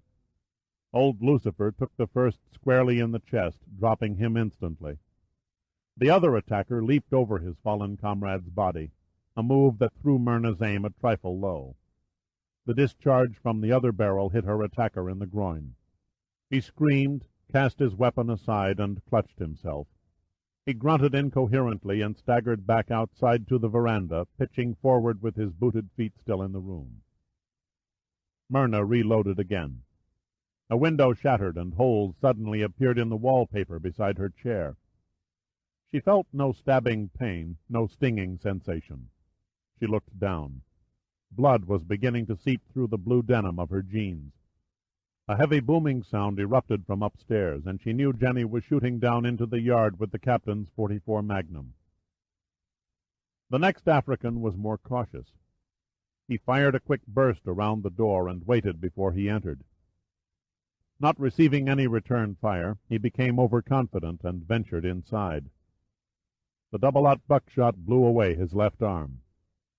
For several moments he stared dazedly at the limb lying at his feet, the fingers still twitching. The blood pumped from his empty sleeve and spilled on the carpet. Still in a trance, the soldier slowly sank to his knees and knelt there, moaning softly as his life's fluids leaked away. With one hand Myrna fumbled with Lucifer. 3 bullets from her last assailant had shattered her right forearm and wrist. Awkwardly she broke open the breech and ejected the spent shells. Her every movement seemed immersed in glue. The new shells slipped between her sweating fingers and fell past her reach. "Mama?" Myrna looked up. Jenny was standing in the middle of the stairway, the revolver hanging loosely in one hand, the front of her blouse soaked with crimson. "Mama, I'm hurt." Before Myrna could reply, another figure entered the room. Jenny tried to raise her gun. Her effort came slowly and too late.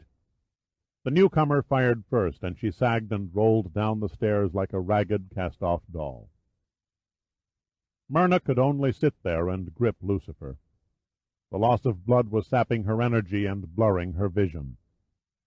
She gazed vacantly at the man standing over her. Through the growing fog, she could see him place the tip of the rifle an inch from her forehead. "Forgive me," he said.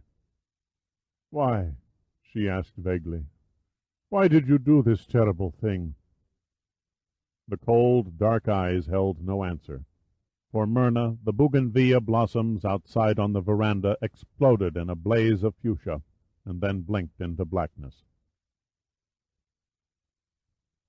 Samala walked among the dead, staring numbly at the faces forever frozen in shock and confusion. The raiders had ruthlessly killed nearly all the workers and their families in the compound. No more than a handful could have escaped into the bush. The feed in the barn and the equipment housed in the shed had been set on fire, and flames were already flickering orange fingers from the upstairs window of the Fox house. How strange, Samala thought. The raiders policed the battleground and retrieved their own dead as quietly as ghosts. The movements had been efficient and deliberate. There was no hint of panic at the distant sound of the approaching helicopter units of the South African Defense Forces. The raiders simply melted into the surrounding brush as stealthily as they came.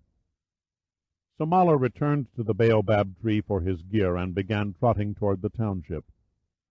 His only thoughts were focused on rounding up the men of his section and reporting back to their camp across the Mozambique border. He did not look back at the dead strewn about the farm. He did not see the gathering vultures, nor did he hear the shot from the gun whose bullet tore into the flesh of his back.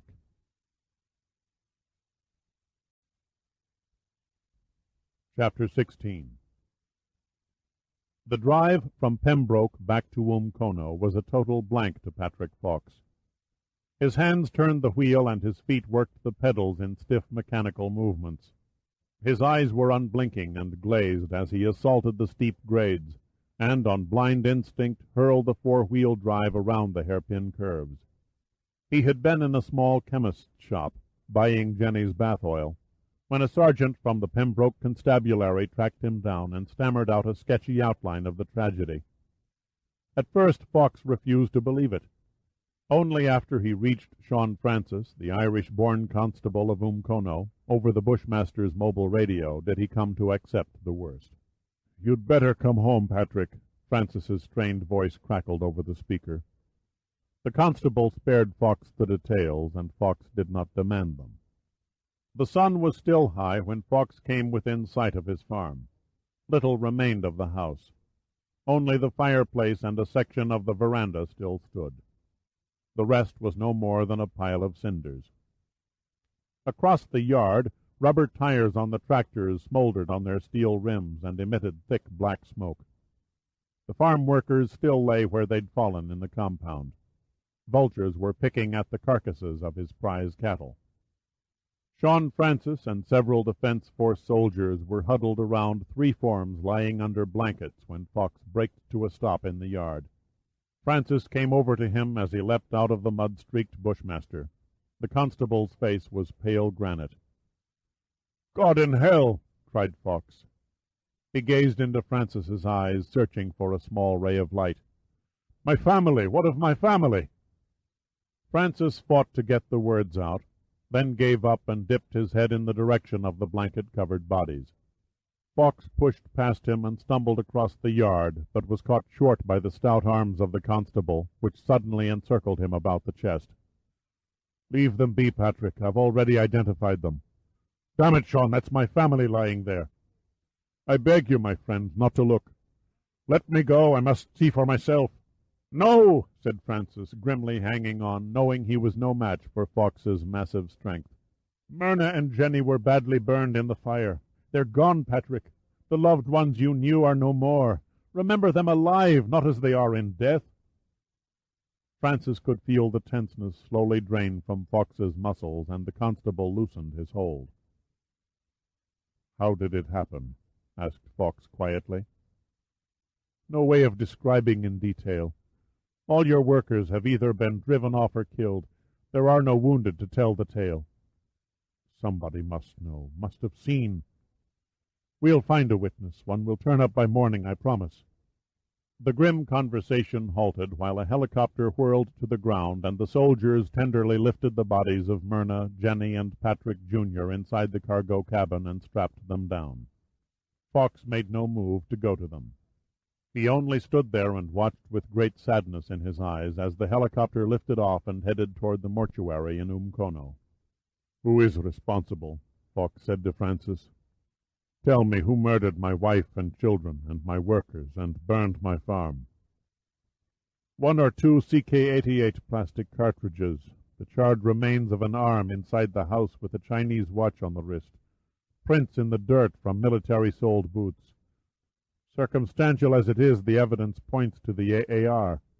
"What do you mean, 1 or 2 cartridges?" Fawkes snapped. "The bloody bastard should have left a whole mountain of them." Francis made a helpless gesture with his hands. "Typical of an AR raid. They always police the area right after an attack. Makes it tough to tag them with any hard evidence. They plead innocent to any international investigation of terrorism while pointing a hypocritical finger at the other liberation organizations. If it hadn't been for our Alsatian dogs, we never would have uncovered the spent shells or perhaps even the arm. The raiders' tracks come and go from the bush through the cane fields and up to the house. I figure they shot down the guards during a shift change while the gate was open, breaking the electrical charge. Pat Jr. was killed over by that burnt-out tractor. Myrna and Jenny were lying a few feet apart in the parlor. All had been mercifully shot. Patrick, for what little comfort it's worth, there was no indication of rape or mutilation." Constable Francis paused to take a drink from a canteen. He offered it to Fawkes, who simply shook his head. "Take a swig, Patrick. It's whiskey." Fawkes refused again. "My office received a distress message over the radio from Jenny. She said that Pat had been shot and that men in bush fatigues were attacking the farm. She and Myrna must have put up one hell of a fight.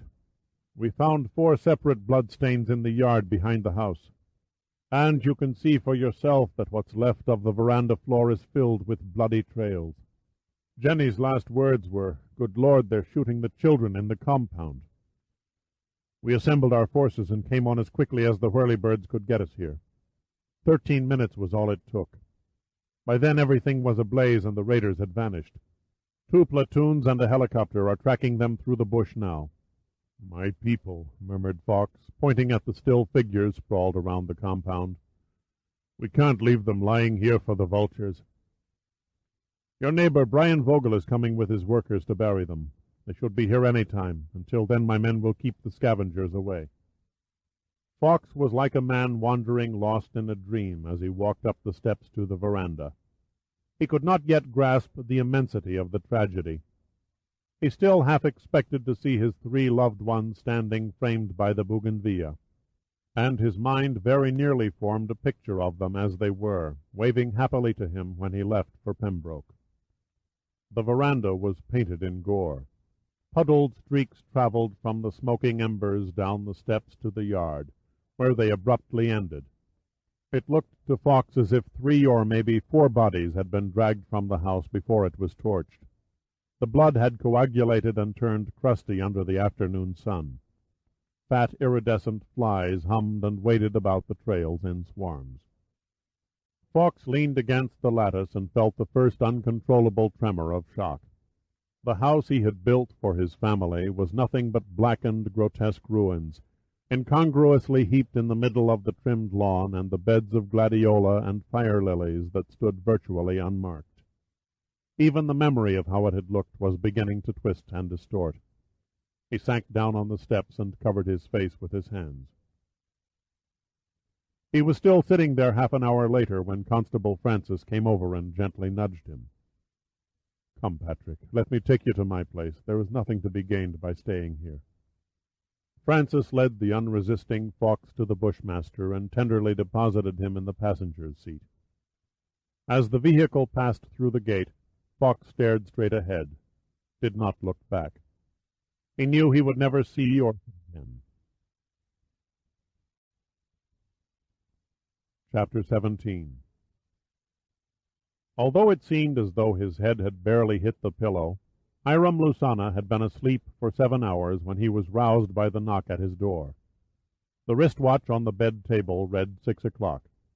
He cursed, rubbed the sleep from his coffee-brown eyes, and sat up. "Come in."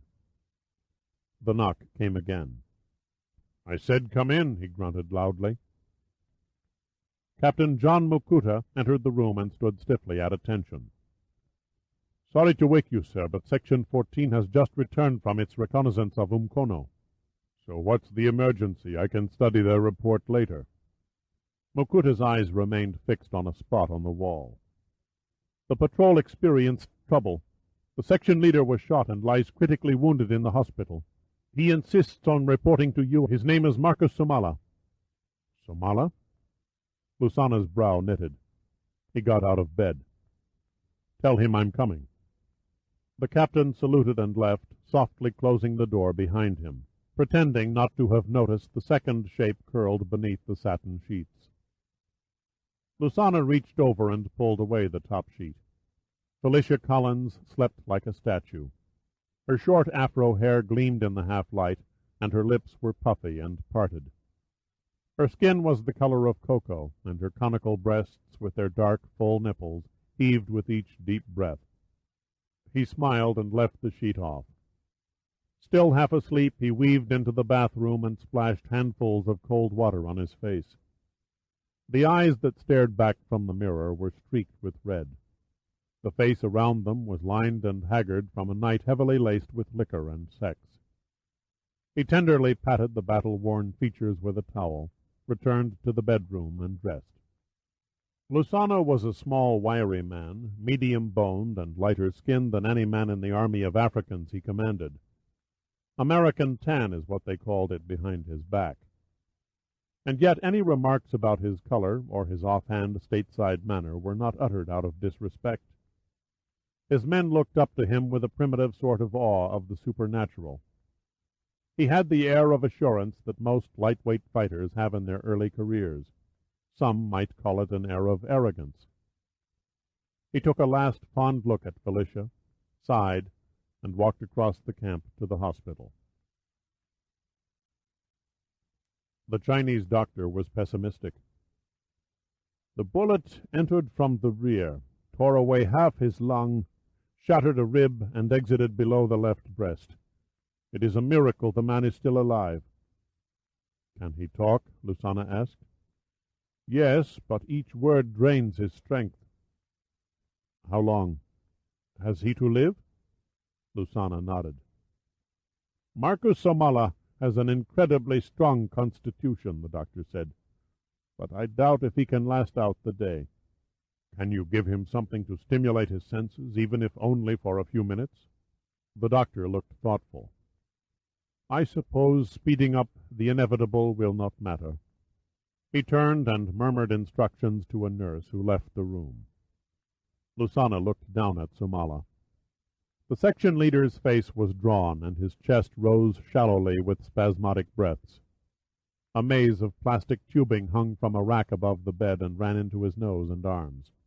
A large surgical dressing was taped across his chest. The nurse returned and carefully handed the doctor a hypodermic. He inserted the needle and pushed evenly on the plunger. In a few moments Somala's eyes fluttered half open, and he moaned. Lusana silently motioned to the doctor and his nurse, and they withdrew to the hall and closed the door. He leaned over the bed. "Somala, this is Hiram Lusana. Do you understand me?" Somala's whispered voice came out hoarse, but with a trace of emotion. "I do not see well, my general. Is it really you?" Lusana took Somala's hand and gripped it tightly. "Yes, my brave warrior. I have come to hear your report." The man on the bed smiled thinly, and then a haunting, questioning look came into his eyes. Why did you not trust me, my general?" "Trust you? Why did you not tell me you were sending men to raid the Fox farm?" Lusana was shaken. "Describe what you saw. Describe everything. Leave out nothing." 20 minutes later, exhausted by the effort, Marcus Somala lapsed back into unconsciousness. By noon he was dead. Chapter 18. Patrick Fox stood alone and shoveled the molasses-like clay soil over the coffins of his family. His clothes were soaked through by a light rain and his own sweat. It had been his wish to dig the common grave and fill it himself. The burial services were long over, and his friends and neighbors had departed, leaving him to his grievous task. At last he patted smooth the last shovelful, stood back, and looked down. The headstone had not arrived yet, and the mound seemed stark and forlorn among the older grave sites that had been blanketed by grass and edged with rows of neatly kept flowers. He fell to his knees and reached into a pocket of his discarded coat. His hand came out with a fistful of bougainvillea petals. These he sprinkled over the damp earth. Fox let the grief flow. He wept until after the sun dipped below the horizon. He wept until his eyes could no longer produce tears. His mind traveled back 12 years and ran off images like a movie projector. He saw Myrna and the kids in the little cottage near Aberdeen on the North Sea. He saw the looks of surprise and happiness in their faces when he told them they were all packing up and heading to Natal to start a farm. He saw how sickly white-skinned Jenny and Pat Jr. were beside the other school children of Umkono, and how quickly they became tanned and robust. He saw Myrna begrudgingly leaving Scotland to alter her lifestyle totally, and then coming to love Africa even more than he. "You'll never make a good farmer until you flush the salt water out of your veins," she used to tell him. Her voice seemed so clear to him that he could not accept the fact that she lay beneath the ground he knelt on, never to see the daylight again. He was alone now, and the thought left him lost. When a woman loses a man, he recalled hearing somewhere, she picks up her life as before and perseveres. But when a man loses a woman, he dies by half. He forced the once happy scenes from his mind and tried to conjure the shadowy figure of a man. The face had no distinct features, because it was the face of a man Fox had never seen, the face of Hiram Lusana. Fox's grief was suddenly engulfed by a tidal surge of cold hatred. He balled his fists and beat them against the wet ground until his emotions finally drained away. Then he gave a great sigh and neatly arranged the bougainvillea petals so that they spelled out Myrna's and the children's names. Then he rose unsteadily to his feet, and he knew what he had to do. Chapter 19. Lusana sat at the head of an oval conference table, his eyes pensive, his hands toying with a ballpoint pen. He looked at the ever-smiling Colonel Duke von Lowe, chief military adviser to the AAR, then at the officers sitting in tense formation in the chairs beside him. "Some bloodthirsty idiot takes it into his head to knock over the farm of the most respected citizen of Natal, and you all sit here looking as innocent as Zulu. I have studied the exact placement of every section during the time of the attack. None of them, except for the one Somala led, was within 200 kilometers of Umkono. Then how do you explain it? I cannot. Lusana's gaze lingered on Lo, appraising the Asian's expression. Satisfied that he saw nothing devious in the permanently etched smile, he turned and surveyed the other men at the table. To his right sat Major Thomas Machita, his chief intelligence analyst. Next to him was Colonel Randolph Jumana, his second in command. Opposite them were Lo and Colonel Oliver Makier, coordinator of AAR propaganda programs. Any theories on the subject? Lusana asked. Jumana straightened a sheaf of papers for the 10th time and avoided Lusana's gaze. What if Somala imagined the Fox raid? Perhaps he saw it during a fit of delirium, or then again perhaps he made it up. Frowning, Lusana shook his head in irritation. You forget, Colonel, I was the one who took Somala's report. He was a damn good man, the best section leader we had. He was not delirious, and he had no reason to create a fairy tale knowing he was about to die. There is no doubt that the raid took place, said Makier. The South African papers and television newscasts have given it heavy play. Their stories all check with what Somala told the general here, except the government defense forces have yet to come up with any reliable witnesses who can provide a description of the attacking troops. We were fortunate that Somala was able to return from his mission and describe in detail what he saw before he died. Did he see who shot him? Asked Jumana. He was hit in the back at a great distance, answered Lusana, probably by a sniper. The poor devil managed to crawl 3 miles to the area he assigned the rest of his scouting party. They performed what first aid they could and then beat a track back to our camp. Thomas Machita shook his head in utter incomprehension. None of it tallies. I doubt that other liberation movements would dress up and masquerade as AAR soldiers. On the other hand, said Makier, maybe they staged the raid to cast blame on us and take the heat off themselves. I am in close contact with my countrymen who are advising your brother revolutionaries, said Colonel Lowe. They are all as angry as disturbed hornets. No one gained by the assault on the Fox farm.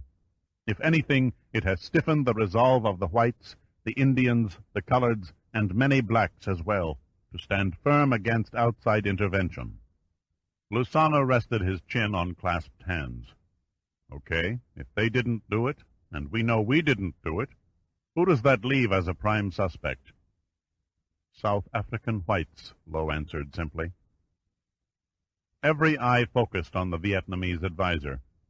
Lusana stared into the inscrutable eyes. Perhaps you'd care to repeat the statement. I am merely suggesting that someone in the South African government may have ordered the murder of the Fox family and their field workers. They all stared at him wordlessly for several moments. Finally, Machita broke the silence. I fail to see a purpose. Nor I, Lowe said, and shrugged. But consider this. Who else would have the resources to equip a group of commandos in arms and uniforms that are identical to our own? Also, and most important, does it not strike you gentlemen as odd that even though the attacking group retreated within the sound of Defense Force helicopters, none of them was tracked down? It is a fact of guerrilla life that we require a minimum of 1 hour to ensure even a moderate chance of a successful escape. Less than 10 minutes head start on a force using helicopters and dogs is suicide. You make an intriguing case, Lusana said, his fingers drumming the table. I don't for 1 minute accept it as valid. However, it won't hurt to run a check. He turned to Machita. Do you have a trusted informer in the Defense Ministry? Someone highly placed, answered Machita. Costs us a pretty penny, but his information is thoroughly reliable. Odd sort, though. He never appears in the same place twice under the same guise. You make him sound like some kind of mystic, said Jumana. Perhaps he is, conceded Machita. Emma materializes when we least expect him. Emma? His code name.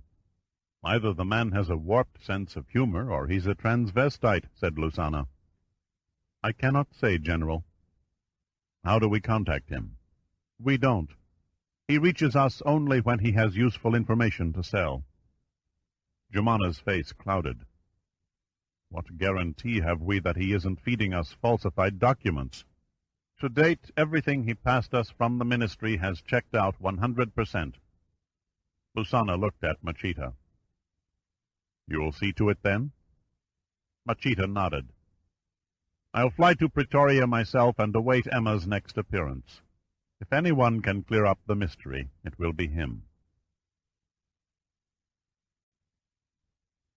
Chapter 20. The African Army of Revolution's camp was not really a camp at all.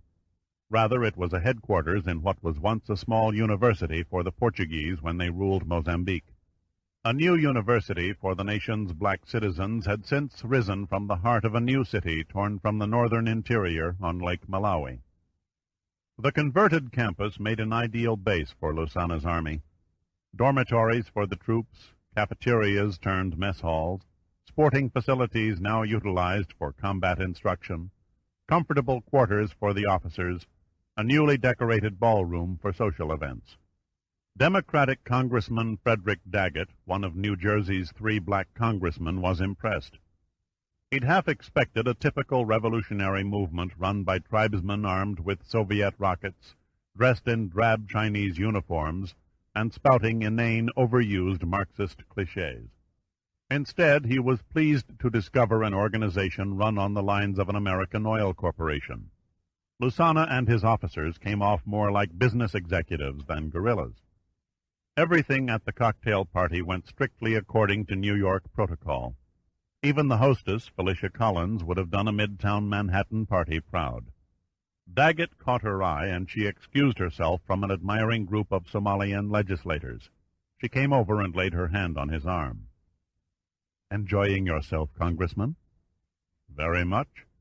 "Hiram and I had hoped you could stay over until the weekend." "Regrettably, I must be in Nairobi for a meeting with the Kenya Educational Council tomorrow afternoon." "I hope your quarters are satisfactory. We're a little off the beaten track for a Hilton hotel franchise." "I must admit, Mr. Lusana's hospitality is far more than I bargained for." Daggett looked down at her. Tonight was the first time he had actually seen Felicia Collins up close. Celebrity, singer with 3 gold records, actress with 2 Emmys and an Oscar for a difficult role as a black suffragette in the motion picture Road of Poppies. She was every bit as ravishing as she appeared on screen. Felicia stood cool and poised in green crepe de chine evening pajamas. The small strapless top tied at the waist and the matching pants gave a diaphanous hint of her shapely legs. She wore her hair in a chic, short African cut. "Hiram is on the threshold of greatness, you know." He smiled at her high-toned statement. "I imagine the same might have been said once of Attila the Hun." "I can easily see why Washington correspondents crowd your press conferences, Congressman." Her hand remained on his arm. "Your tongue stabs." "I believe they refer to it as Daggett shaft." "The better to screw the white establishment with, perhaps?" He took her hand and exerted an increasing pressure until there was a tiny widening of her huge mahogany eyes. "Tell me, Miss Collins, what brings a beautiful and renowned black entertainer to the jungle?" "The same thing that brings the black enfant terrible of the United States Congress," she countered. "To help a man who is fighting to advance our race." "I'm more inclined to believe Hiram Lusana is fighting to advance his private bank account." Felicia smiled derisively. "You disappoint me, Congressman. If you'd bothered to do your homework, you'd know that is simply not true." Daggett stiffened. The gauntlet had been thrown. He released her hand and moved until his face was only a few inches from hers. "With half the world watching the African nations, waiting and wondering when they are going to get their circus act together and remove the last bastion of white supremacy, who should appear like a messiah from the wilderness, offering a proverb for every occasion, but none other than your friendly international drug smuggler Hiram Lusana. Like a revelation in the night, he unloads his thriving operation and takes up the cause of the poor, foul-smelling black rabble of South Africa. Reinforced now by gullible black opinion and touted by a world press hungry for a personality, any personality, handsome Hiram suddenly finds his smiling face on the covers of no fewer than 14 magazines with a combined circulation of over 60 million. Thus the sun shines down from heaven, and Hiram Lusana is adored by Bible-beaters everywhere for his devout piety. Foreign State Departments vie for his presence at parties.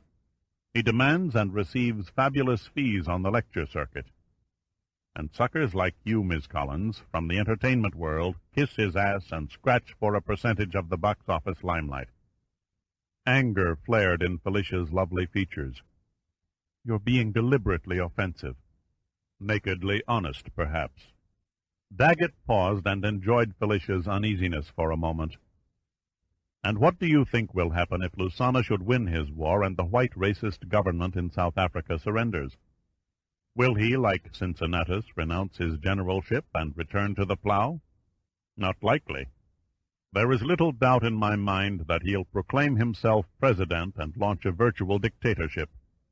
Then, with the enormous resources of Africa's most advanced country in his pocket, he'll shift the Grand Crusade into reverse and either by force or by subterfuge gobble up the weaker black nations. You're blind, she said harshly. Hiram guides his life by high morals. I find it unthinkable that he would ever consider selling out his ideals for personal gain. Felicia did not see the caution in Daggett's eyes. I can prove it, Miss Collins, and all it will cost you, financially that is, if you lose, is $1 Yankee dollar. You're fishing in a barren lake, Congressman. You obviously do not know the general. Bet me. She thought a moment and then looked up. You're on. Daggett bowed gallantly and escorted her to where Lusana was talking tactics with an officer of the Mozambique army. Lusana broke off his conversation at their approach and greeted them. Ah, my two fellow Americans, I see you've met. May I talk with you and Miss Collins alone for a moment, General? Asked Daggett. Why, yes, of course. Lusana excused himself from the army officer and led the way into a small study comfortably furnished in an Afro-modern motif. Very nice, said Daggett. My favorite style of decor. Lusana motioned them to sit down. And why not? Is it not based on our ancestral native designs?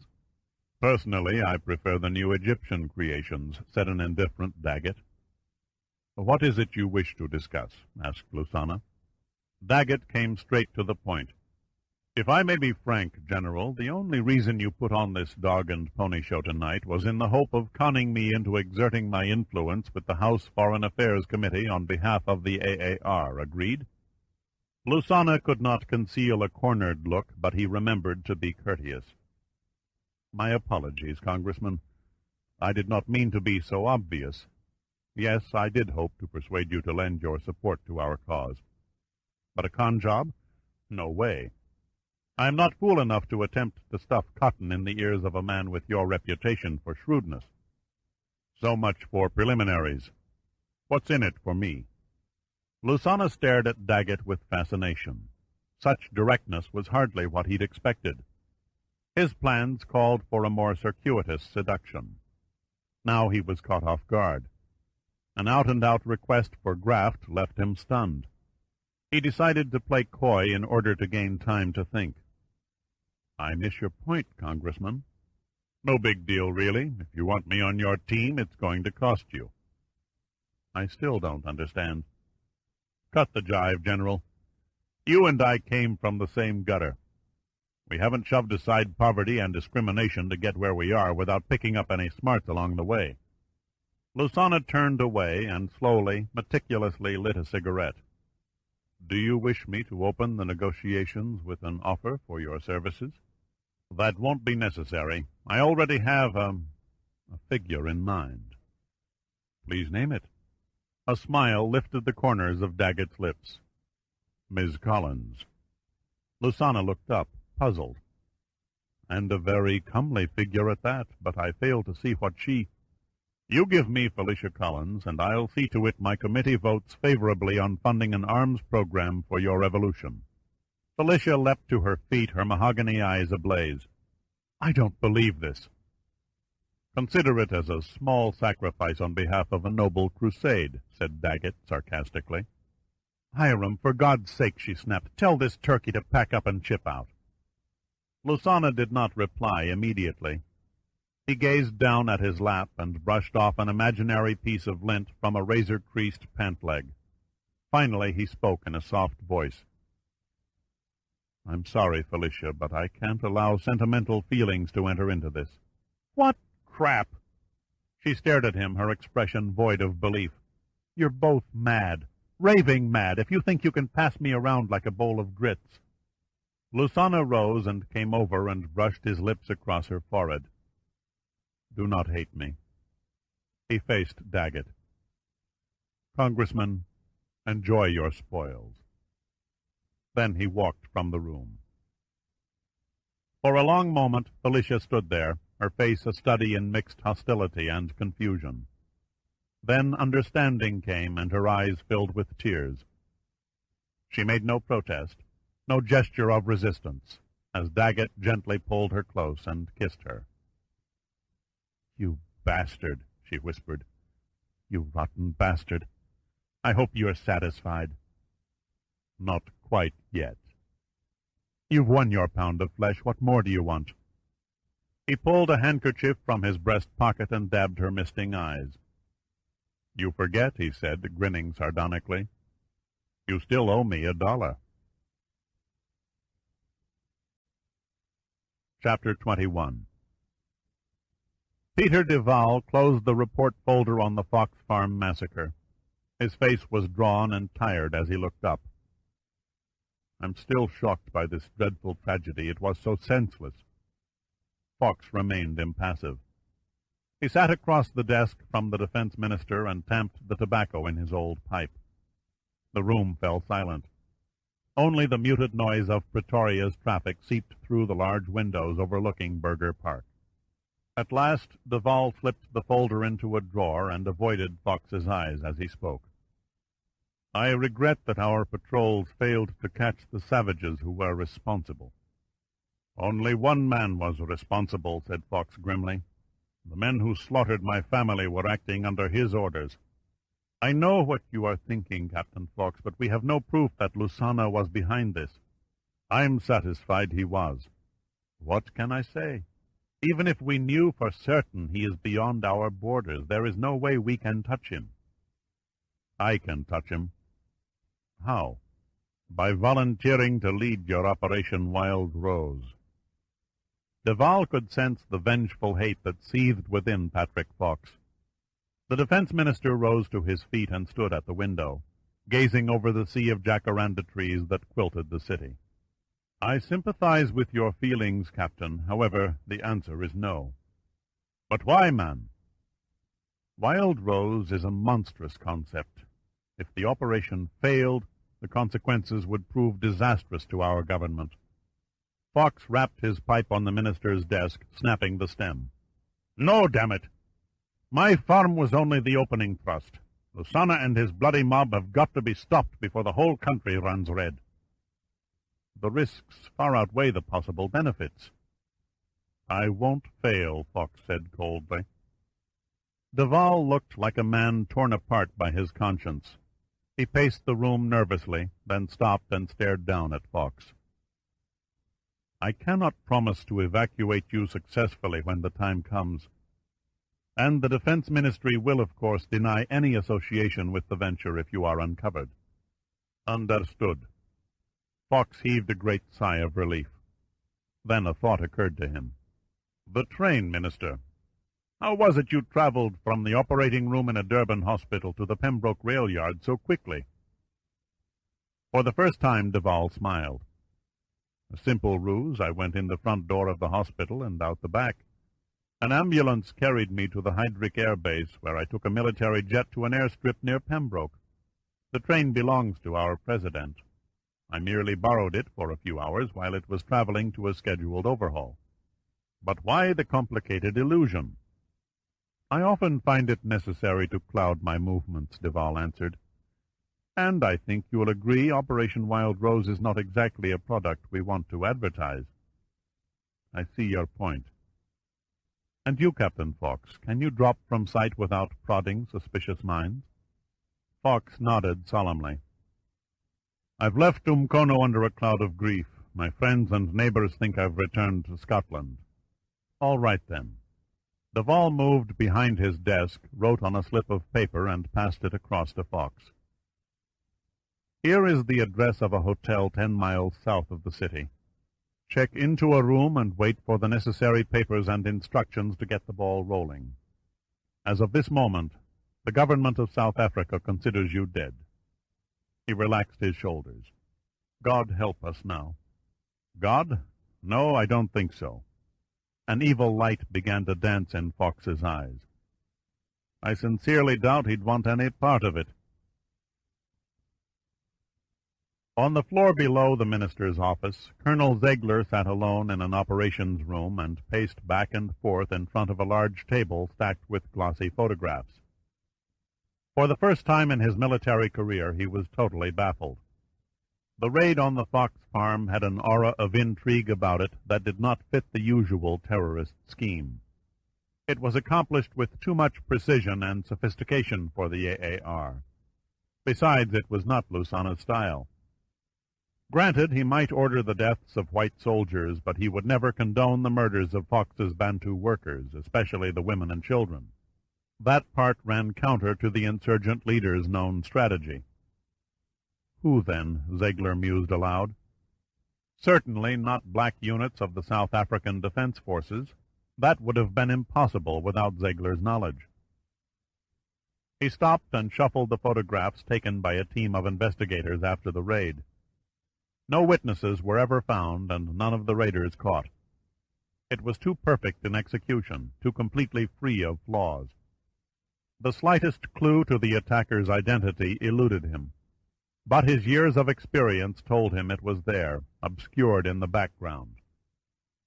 Like a surgeon examining X-rays in preparation for a delicate operation, Ziegler picked up a magnifying glass and for the 20th time began scrutinizing each photograph. Chapter 22. The Air Malawi jet from Lourenço Marques, Mozambique, touched down and taxied to the terminal of Pretoria's airport. A few moments after the whine of the engines had faded away, the boarding ramp was extended, and the passengers nodded their goodbyes to the pretty African stewardess and made their way toward the terminal. Major Thomas Machita followed the other travelers, and when his turn came, he handed his falsified Mozambique passport to the immigration official. The white South African studied the passport photo and the name, George Yarrico, beneath it and smiled sagaciously. That makes 3 trips to Pretoria in the last month, Mr. Yarrico. He nodded at the courier briefcase chained to Machita's wrist. Instructions to your consul seem to be running hot and heavy as of late. Machita shrugged. If my foreign department doesn't send me to our consulate in Pretoria, they send me to a consulate somewhere else. No offense intended, sir, but I'd prefer a Paris or London delivery. The official motioned him toward the exit. I look forward to seeing you again, he said with mock courtesy. Have an enjoyable stay. Machita smiled, showing every tooth, and casually made his way through the terminal to the taxi stand outside. He waved his free hand at the first cab heading along line. The driver acknowledged him and started his engine. But suddenly, before he could pull up to his fare, another cab swung out from the rear of the line, cut in, and skidded to a stop in front of Machita, amid a cacophony of angry shouting and horn-honking from the outraged cabbies awaiting their rightful rotation. Machita found the performance amusing. He threw the bag into the back seat and followed it. The Mozambique consulate, he said to the aggressive driver. The cabby merely tipped his cap, set the meter, and steered into traffic. Machita leaned back and idly watched the scenery.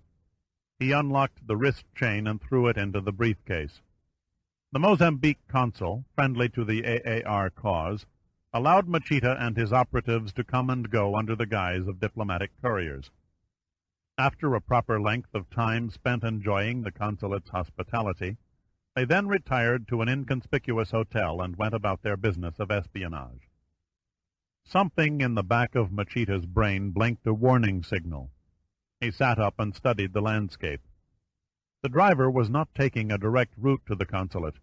Instead, the cab's hood ornament was pointed toward the bustling downtown business section of Pretoria. Machita tapped the driver on the shoulder. "I am not a tourist to be gouged, my friend. I suggest you take the nearest shortcut to my destination if you expect to get paid." His only reply was an indifferent shrug. After a few more minutes of weaving through the busy traffic pattern, the driver turned into the underground parking lot of a large department store. Machita needed no extrasensory perception to detect the trap. His tongue swelled like a dry sponge, and he could hear his heart begin to pound. He carefully clicked open the briefcase snaps and slipped out a Mauser 38 automatic. At the lowest level of the parking lot, the driver eased the cab into an empty space against the wall farthest from the entrance tunnel and stopped. Then he turned around and found the barrel of Machita's gun caressing the tip of his nose. It was the first chance Machita had had to observe the cabbie's face. The smooth, dark skin and facial features were those of an Indian, a race that numbered more than 500,000 in South Africa. The man smiled a genuine, relaxed smile. There was none of the uneasiness about him that Machita expected. "I think we can dispense with the theatrics, Major Machita," said the cabbie. "You are in no danger." Machita's gun hand held steady. He did not dare turn to scan the parking area for the army of heavily armed men he was sure were there. "Whatever happens, you die with me," he said. "You are an emotional man," the driver remarked. "Stupid, actually. It bodes ill for a man of your occupation to react like an adolescent caught robbing a sweet shop." "Can the fat talk, man," Machita snapped. "What's the gig?" The driver laughed. "Spoken like the true American black that you are. Luke Sampson of Los Angeles, alias Charlie Lamette of Chicago, alias Major Thomas Machita of the AAR, and God only knows how many others." A chill gripped Machita. His mind hunted frantically for answers to who the cabbie was and how he knew so much about him. "You are mistaken. My name is Yariko, George Yariko." "Whatever comforts you," the cabbie said. "However, you will pardon me if I find it more expedient to conduct my conversation with Major Machita." "Who are you?" "For an intelligence man, your powers of perception are woefully lacking." The voice altered subtly into an English now tinged with an Afrikaans accent. "We have met twice before." Machita slowly lowered the gun. "Emma?" "Ah, the haze lifts." Machita expelled a great sigh of relief and put the gun back in the briefcase. "How in hell did you know I was arriving on that particular flight?" "A crystal ball," said Emma, obviously not willing to share his secrets. Machita stared at the man in the driver's seat, taking in every minute detail of the face, the smooth, unblemished skin. There wasn't the slightest resemblance to the gardener and the cafe waiter who had claimed to be Emma on the 2 previous occasions they'd met. "I was hoping you'd contact me, but I hadn't expected you quite this soon. I have come up with something I think Hiram Lusana will find interesting." "How much this time?" asked Machita dryly. There was no hesitation. $2 million United States dollars. Machita grimaced. "There's no information worth that cost." "I haven't time to argue the point," said Emma. He passed Machita a small envelope. "This contains a brief description of a highly classified bit of anti-AAR strategy known as Operation Wild Rose. The material inside explains the concept and the purpose behind the plan. Give it to Lusana. If, after examining it, he agrees to my price, I shall deliver the entire plan." The envelope went in the briefcase on top of the wrist chain and the Mauser. "It will be in the General's hands by tomorrow evening," promised Machita. "Excellent. Now then, I will drive you to the consulate." "There is one more thing." Emma looked over his shoulder at the Major. "You have my attention. The General wishes to know who attacked the fox farm in Natal." Emma's dark eyes locked on Machita's speculatively. "Your General has a strange sense of humor. Evidence left at the scene tied your benevolent AAR to the massacre." "The AAR is innocent. We must have the truth." Emma shrugged affirmatively. "All right, I will look into it." Then he shifted the cab into reverse and backed out of the parking space. 8 minutes later, he dropped Machita off at the Mozambique consulate. "A last bit of advice, Major." Machita leaned down to the driver's window. "What is it?" "A good operative never takes the first taxi offered to him. Always pick out the second or third in line. You stay out of trouble that way." Properly rebuked, Machita stood on the curb and watched the cab until it was swallowed by the swarming traffic of Pretoria. Chapter 23. The rays of the late afternoon sun crept over the balcony railing and probed the languid form stretched outside one of the more expensive suites of the New Stanley Hotel in Nairobi, Kenya. Felicia Collins wore a colorfully patterned bra and matching Congo skirt over the bottom half of her bikini. She rolled over on her side, lit a cigarette, and considered her actions of the past few days. Granted, she had slept with a varied lot of men over the years. That part didn't bother her. Her first time had been with a 16-year-old cousin when she was only 14 herself. At best, it was an experience dimmed by the passage of time. Then came at least 10 other men by the time she was 20. Most of the names were long forgotten and the faces vague and indistinct. The lovers who had climbed in and out of her bed during the years when she was struggling as an aspiring vocalist formed a continuous montage of recording company executives, disc jockeys, musicians, and composers. Most had in some way contributed to her rise to the top. With the sudden crest of success came Hollywood and a whole new orgy of high living. Faces, she thought. How strange that she couldn't remember their shapes and features. And yet the bedrooms and their decor stood out vividly. The feel of the mattress, the design on the wallpaper, the fixtures in the adjoining bathroom, were still etched in her mind along with the different types of beams and plaster she had recorded on the ceilings. As with many women, sex to Felicia was not necessarily exalted above other forms of entertainment. There were uncounted times she'd wished she had curled up with a good novel instead. Already Hiram Lusana's face was blurring into obscurity along with all the rest. At first she hated Daggett, hated the very idea that he could turn her on. She had insulted him at every opportunity, and yet he had remained courteous. Nothing she could say or do angered him. God, it is maddening, she thought. She almost wished he would demean her as a slave so that her hatred would be justified, but it was not to be. Frederick Daggett was too shrewd. He played her gently, cautiously, as would a fisherman in the knowledge he had a record fish on the line.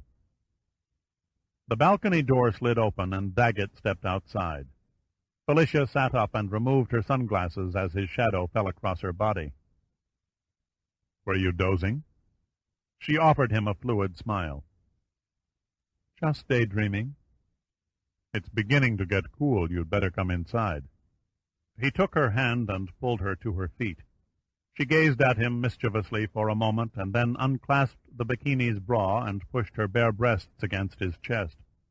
"There is still time to make love before dinner."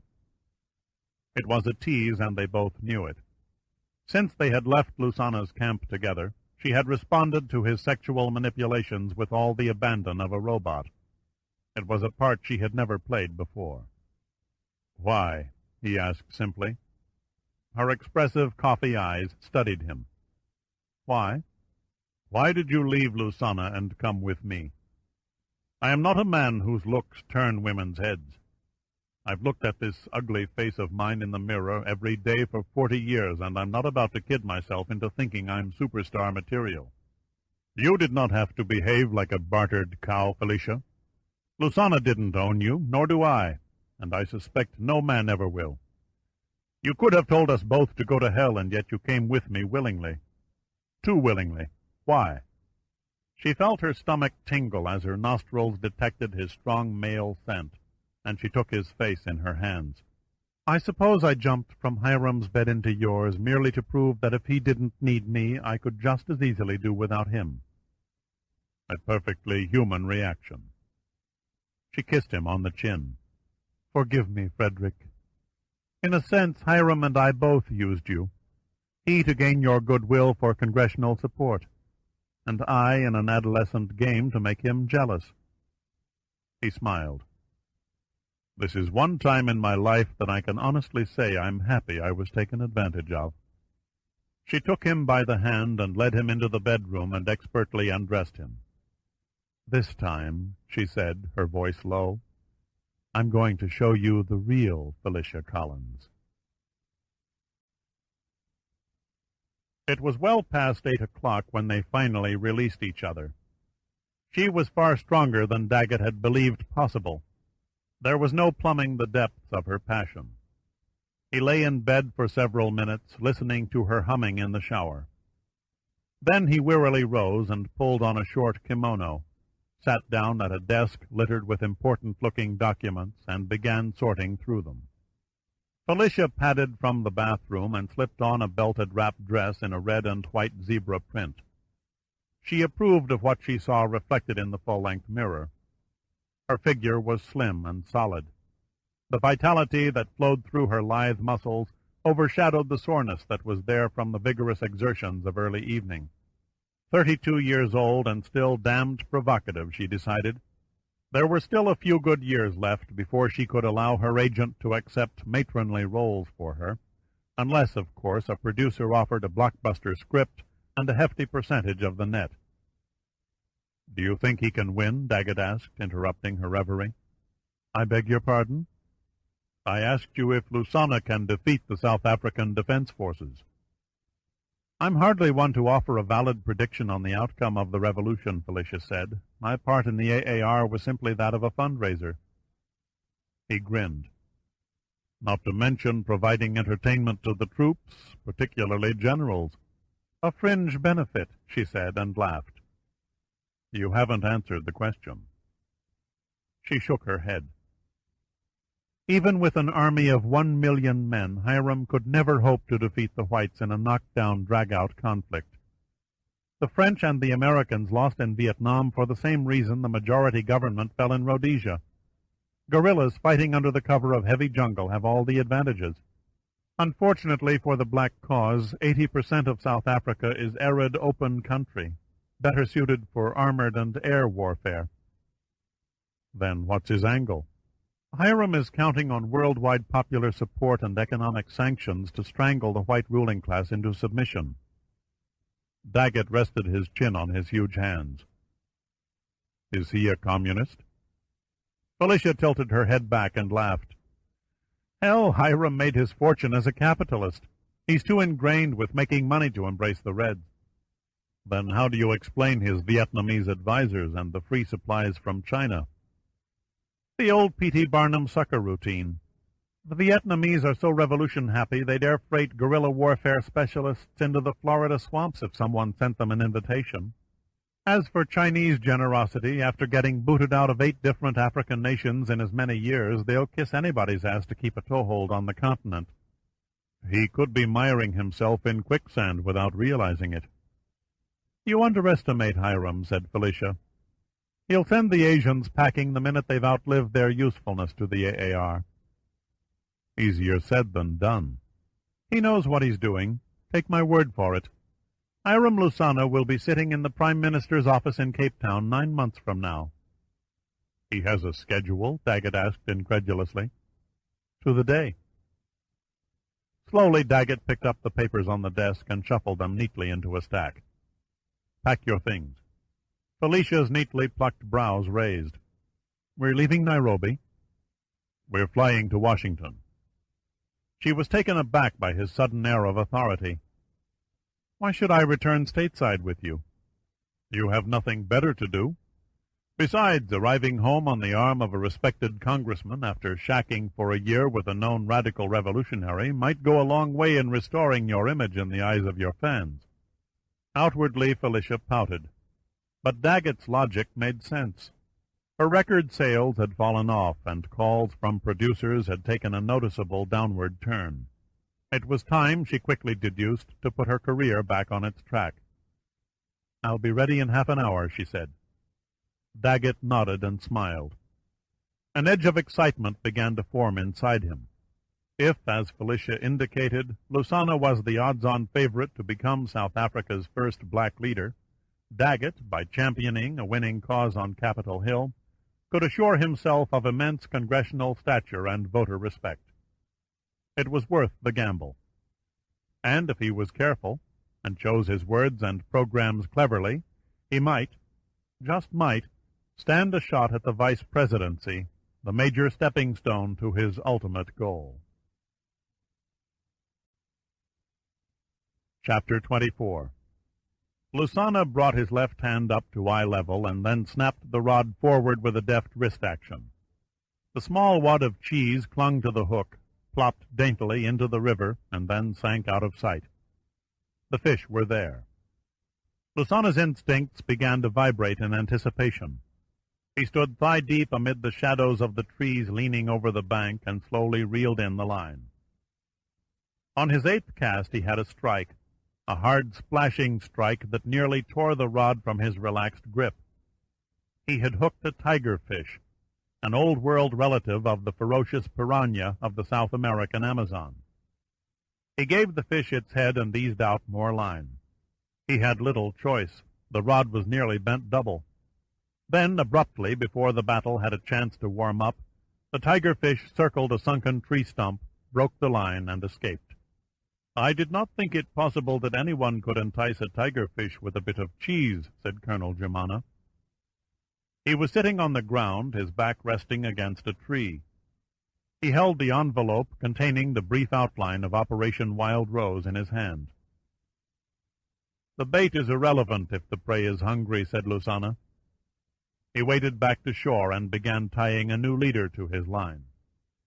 Germana rolled on his side and scanned the landscape to see if Lusana's security guards were properly stationed and alert. It was a wasted gesture. No soldiers served with greater fervor and loyalty. They were lean and hard, picked by Lusana personally, not so much for their fearlessness and rugged physiques as for their intelligence. They stood poised in the underbrush, their weapons held in determined, steady hands. Lusana turned to resume his casting. "What do you make of it?" he asked. Germana stared at the envelope and twisted his face in a skeptical expression. "A rip-off. A $2 million rip-off." "You don't buy it, then?" "No, sir. Frankly, I do not." Germana rose to his feet and brushed off his combat uniform. "I think this Emma has fed Major Machita cheap bits and pieces as a build-up for the big score." He shook his head. "This report tells us nothing. It only indicates that the whites are going to launch a major terrorist attack somewhere in the world with a group of blacks posing as AAR followers. The South Africans are not so stupid as to risk international repercussions on such an absurd ploy." Lusana cast his line.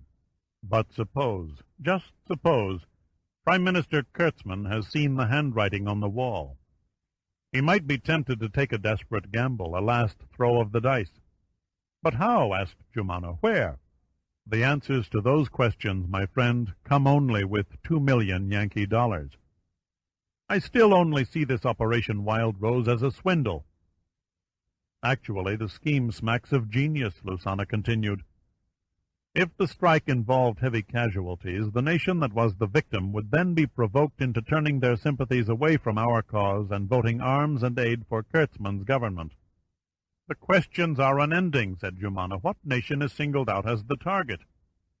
"The United States is my guess." Germana threw the envelope to the ground.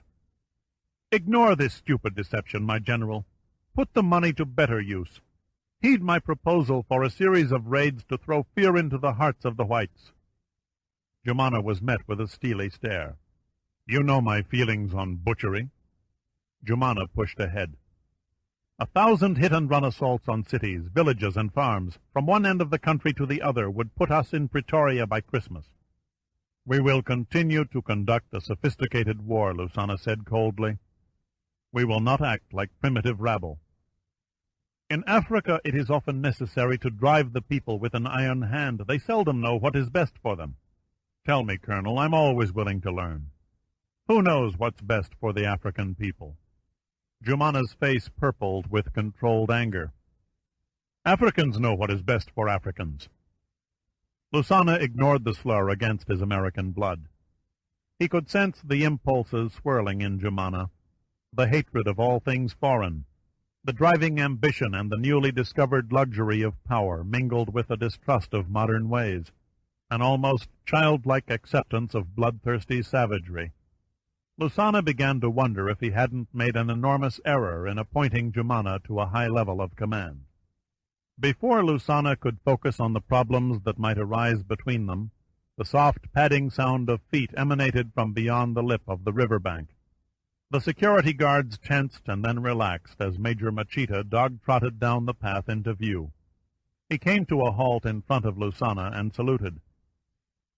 "One of my agents has just arrived from Pretoria with Emma's report on the Fox Farm raid." "What did he uncover?" "Emma says he was unable to find evidence the defense forces had a hand in it." Lusana looked thoughtful. "So it's back to the opening play." "It seems incredible that a force can murder nearly 50 people and go unidentified," said Machita. "Could Emma have lied?" "Possibly, but he would have no reason for doing so." Lusana did not answer.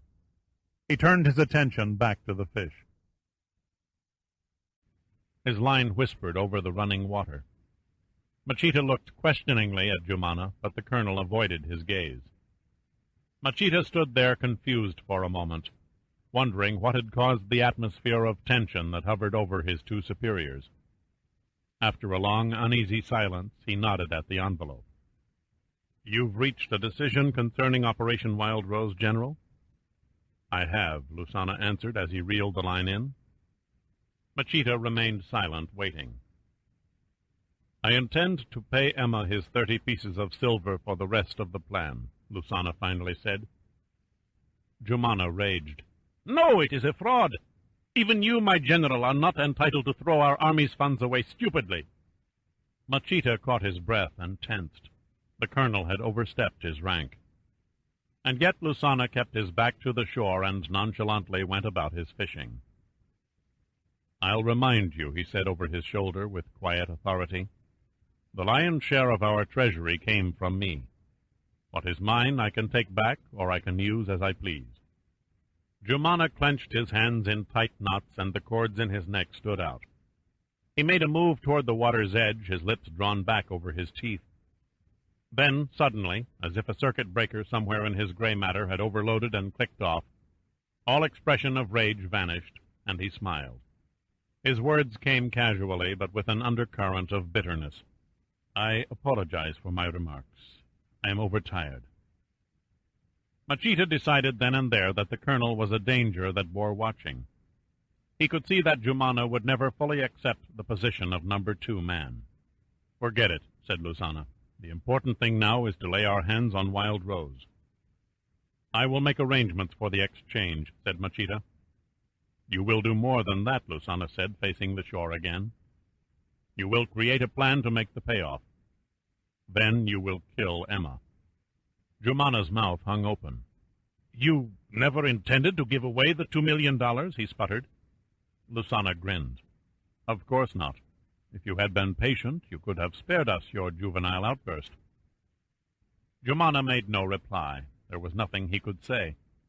He widened his smile and shrugged. It was then Machita caught the imperceptible shift of the eyes. Jumana was not looking directly at Lusana. His vision was aimed at a spot in the river 10 feet upstream from the general. "Guards!" Machita screamed, pointing frantically. "The river! Fire! For God's sake, fire!" The security men's reaction time measured less than 2 seconds. Their shots exploded in Machita's ears, and the water erupted a few feet from Lusana in 100 shattered geysers. 20 feet of hideous brown scale burst through the surface and rolled over and over, its tail thrashing crazily as the bullets thudded into the thick hide like hail. Then the firing ceased, and the great reptile made one more convulsive revolution and sank beneath the surface. Lusana stood in his wading boots, his eyes wide, his body stunned into immobility. He stared dazedly into the clear water at the hulk of the crocodile, now gracefully tumbling along the riverbed in the current. On the bank, Machita trembled.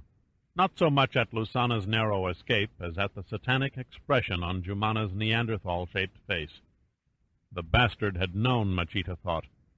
He had known the instant the crocodile slithered off the far bank and homed in on the general, and yet he had said nothing. Chapter 25. Chesapeake Bay, USA, October 1988. It was 2 hours before dawn when Patrick Fox paid the cab driver and walked up to the floodlit gate of the Forbes Marine Scrap and Salvage Company. A uniformed guard turned from a portable TV set and yawned as Fox passed a small folder through the arched window of the gatehouse. The guard scrutinized the signatures and compared the photograph with the man before him. Then he passed it back. "Welcome to America, Captain. My employers have been expecting you." "Is she here?" Fox asked impatiently. "Tied up to the east dock," replied the guard, shoving a Xerox copy of a map of the salvage area through the window. "Mind your step. Since the energy rationing, the yard's night lights have been shut off. It's darker than Hades out there." As Fox passed under the giant derricks toward the dock, a wind swept in off the bay and carried a heavy odor to his nostrils, the pungent perfume of the waterfront. He inhaled the mingled aromas of diesel oil, tar, and salt water. It never failed to revive his spirits.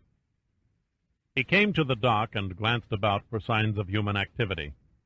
The night crew had long since gone home. Only a seagull, perched on a wooden piling, returned Fox's gaze out of one beady eye. After another 100 yards, Fox stopped at a huge spectral shape that loomed in the darkness beside the pier. Then he took the gangplank, stepped onto the seemingly endless deck, and unerringly made his way through the steel labyrinth to the bridge. Later, as the sun crept over the eastern side of the bay, the mutilated shabbiness of the ship became manifest. But the peeling paint, the acres of rust, and the jagged torch marks of the salvage crew stood unseen in Fox's eyes. Like a father with a hideously disfigured daughter, he saw only her beauty. "Aye, you're a bonny ship," he shouted across the silent decks. "You're gonna do just fine." Part 3. Salvage. Chapter 26. Washington, D.C., November 1988. Steiger's superiors at the Pentagon sat on his report of the discovery of Vixen 03 for nearly 2 months before summoning him to Washington. To Steiger, it was like sitting in the audience of a staged nightmare. He felt more like a hostile witness than a key investigator. Even with the evidence before their eyes in the form of videotape, General Ernest Bergdorf, Chief of Air Force Safety, and General John O'Keefe, aide to the Joint Chiefs of Staff, expressed doubts over the sunken aircraft's importance, and argued that nothing was to be gained by bringing it to light except sensationalistic play from the news media. Steiger sat stunned. "But their families," he protested. "It would be criminal not to notify the crew's families that the bodies have been found." "Come to your senses, Colonel. What good would dredging up old memories do them? The crew's parents are probably long since dead. Wives have remarried, children raised by new fathers. Let all concerned go about their present lives in peace." "There's still the cargo," Steiger said. "The possibility exists that Vixen 03's cargo included nuclear warheads." "We've been all through that," snapped O'Keefe.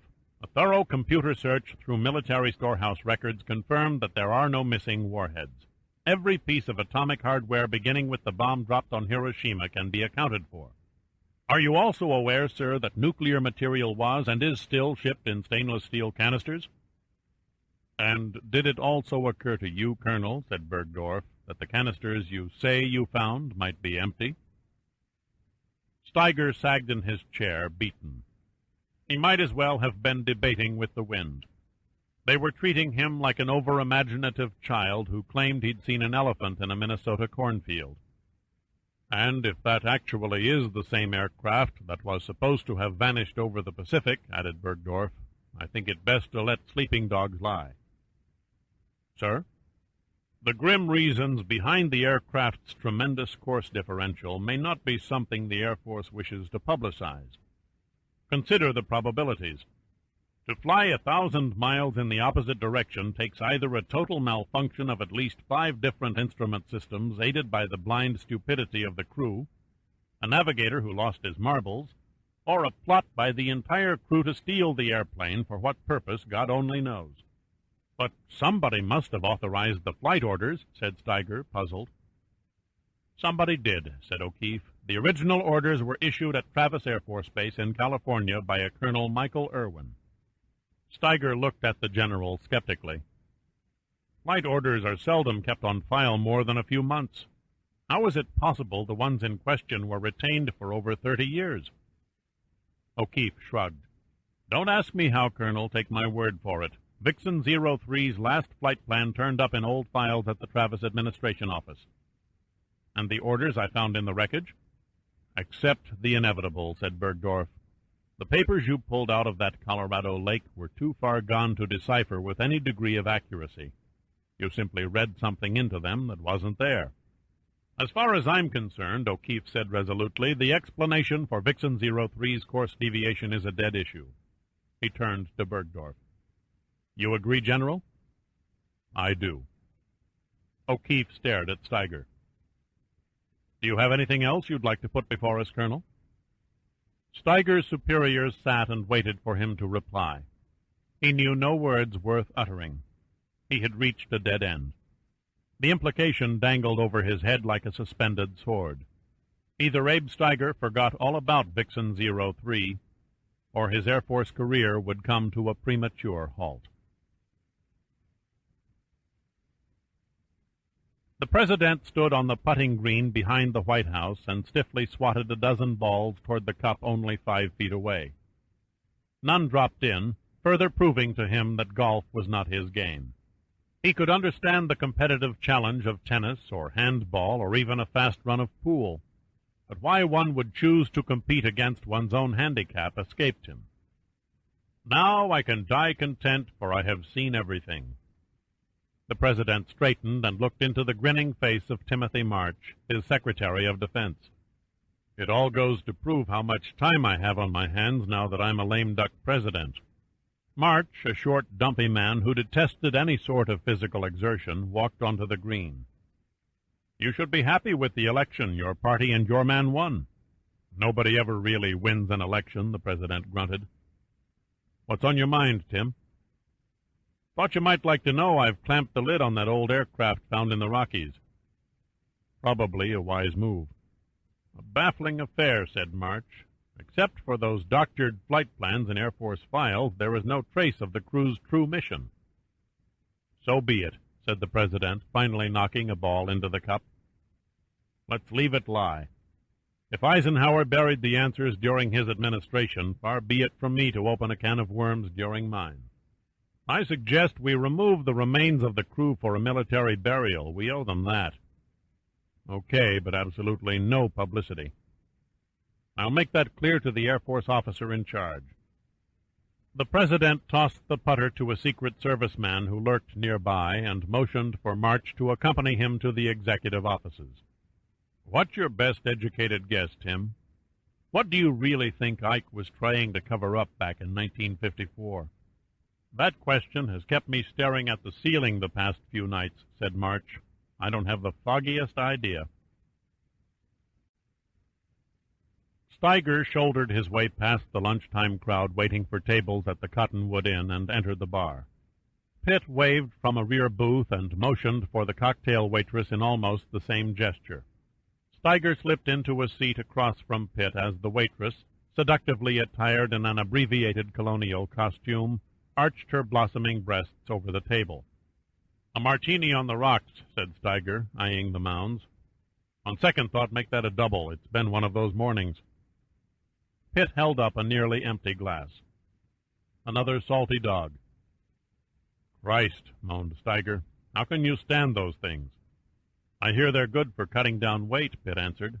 The enzymes from the grapefruit juice cancel out the calories in the vodka. Sounds like an old wives' tale. Besides, why bother? You don't have an ounce of fat on you anywhere. See, Pitt laughed. They really work. The humor was contagious. For the first time that day, Steiger felt like laughing. But soon after the drinks arrived, his expression clouded again, and he sat there silently, toying with his glass without touching its contents. "Don't tell me," said Pitt, reading the Colonel's dour thoughts. "Your friends at the Pentagon shot you down." Steiger nodded slowly. "They dissected every sentence of my report and flushed the pieces into the Washington sewer system." "Are you serious?" "They wanted none of it." "What about the canisters and the fifth skeleton?" "They claim the canisters are empty. As to your theory on Loren Smith's father, I didn't even bring it up. I saw little reason to stoke the fires of their already flaming skepticism." "Then you're off the investigation." "I am if I wish to retire a general." "They leaned on you?" "They didn't have to. It was written in their eyes." "What happens now?" Steiger looked at Pitt steadily. "I was hoping you might go it alone." Their eyes locked. "You want me to raise the aircraft from Table Lake?" "Why not? My God, you salvaged the Titanic from 13,000 feet in the middle of the Atlantic. A stratocruiser in a landlocked lake should be child's play for a man of your talents." "Very flattering. But you forget I'm not my own boss. Raising Vixen 03 will take a crew of 20 men, several truckloads of equipment, a minimum of 2 weeks, and a budget of nearly $400,000. I can't swing that on my own, and Admiral Sandecker would never give Numa's blessing to a project that size without solid assurance of additional government funding. Then what about simply bringing up one of the canisters and Smith's remains for positive identification? And find ourselves holding the proverbial bag? "It's worth a try," Steiger said, excitement rising in his tone. "You can fly back to Colorado tomorrow. In the meantime, I'll authorize a contract to retrieve the crew's bodies. That will get you off the hook with the Pentagon and Numa." Pitt shook his head. "Sorry, but you'll have to take a rain check. Sandecker assigned me to oversee the raising of a Union ironclad that sank off the Georgia coast during the Civil War." He paused to check his watch. "I'm scheduled to board a flight for Savannah in 6 hours. Steiger sighed and his shoulders sagged. "Perhaps you can give it a go at a later date. Wrap up the contract and keep it on ice. I'll sneak off to Colorado the first chance I get. That's a promise." "Have you told Congresswoman Smith about her father yet?" "Truthfully, I haven't had the guts." "A nagging doubt you could be wrong?" "That's part of it." A vacant expression clouded Abe Steiger's face. "Jesus, what a mess." He downed the double martini in one throw and then stared at the glass sadly. The waitress returned with menus, and they ordered. Steiger absently watched her backside as she swayed into the kitchen. "Instead of sitting here beating out my brains over an old mystery nobody cares about, I should be concentrating on getting back to California and the wife and kids." "How many?" "Kids? 8 all told. 5 boys and 3 girls. "You must be Catholic." Steiger smiled. "With a name like Abraham Levi Steiger? You've got to be kidding. By the way, you neglected to mention how the brass explained away Vixen 03's flight plan." "General O'Keefe found the original. It didn't jibe with our analysis of the one from the wreck." Pitt pondered a moment and then asked, "Do you have a Xerox copy I might borrow?" "Of the flight plan?" "Just the 6th page." "Outside, locked in the trunk of my car. Why?" "A shot in the dark," Pitt said. "I have this friend over at FBI who can't resist a good crossword puzzle." "Must you really leave tonight?" Loren asked Pitt. "I'm expected at a morning meeting to discuss salvage operations," he said from the bathroom, where he was loading his shaving kit. "Damn," she said, pouting. "I might as well have an affair with a traveling salesman." He entered the bedroom. "Come now, to you I'm nothing but a current toy." "That's not so." She flung her arms around him. "Next to Phil Sawyer, you're my very favorite person." Pitt looked at her. "Since when have you been seeing the President's press secretary?" "When the stud is away, Loren will play." "But, good God, Phil Sawyer! He wears white shirts and talks like a thesaurus." "He asked me to marry him." "I may vomit." She held him tightly. please, no sarcasm tonight. I regret I can't be more of an adoring lover to you, but I'm too damned selfish to commit myself. I'm not capable of giving the 100% a woman like you needs. I'll settle for any percentage I can get." He leaned down and kissed her on the throat. "You'd make Phil Sawyer a rotten wife." Chapter 27. Thomas Machita paid his admission and entered the grounds of the traveling amusement fair, one of many that sprang up on holidays around the South African countryside. It was Sunday, and large groups of Bantu and their families lined up at the Ferris wheel, merry-go-round, and booth games. Machita made his way over to the ghost ride, according to Emma's telephone instructions. He was undecided as to which tool he would employ to kill Emma. The razor blade taped to his left forearm left much to be desired.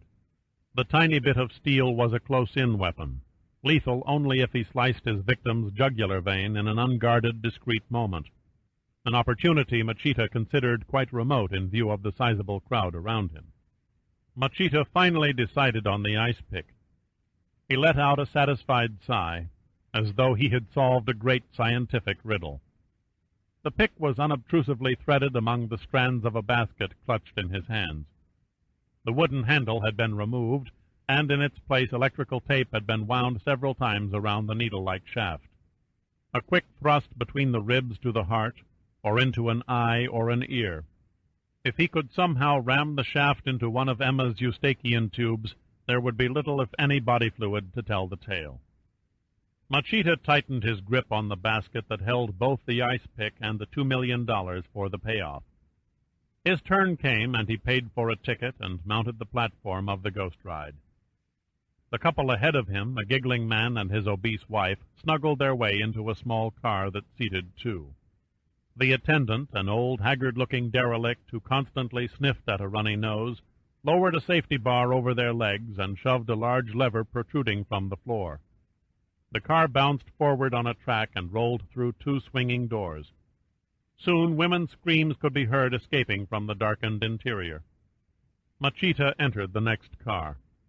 He relaxed and became amused at the thought of the ride. Images of his childhood returned, and he remembered cringing in a similar car during another ghost ride long ago as phosphorescent banshees lurched out of the blackness at him.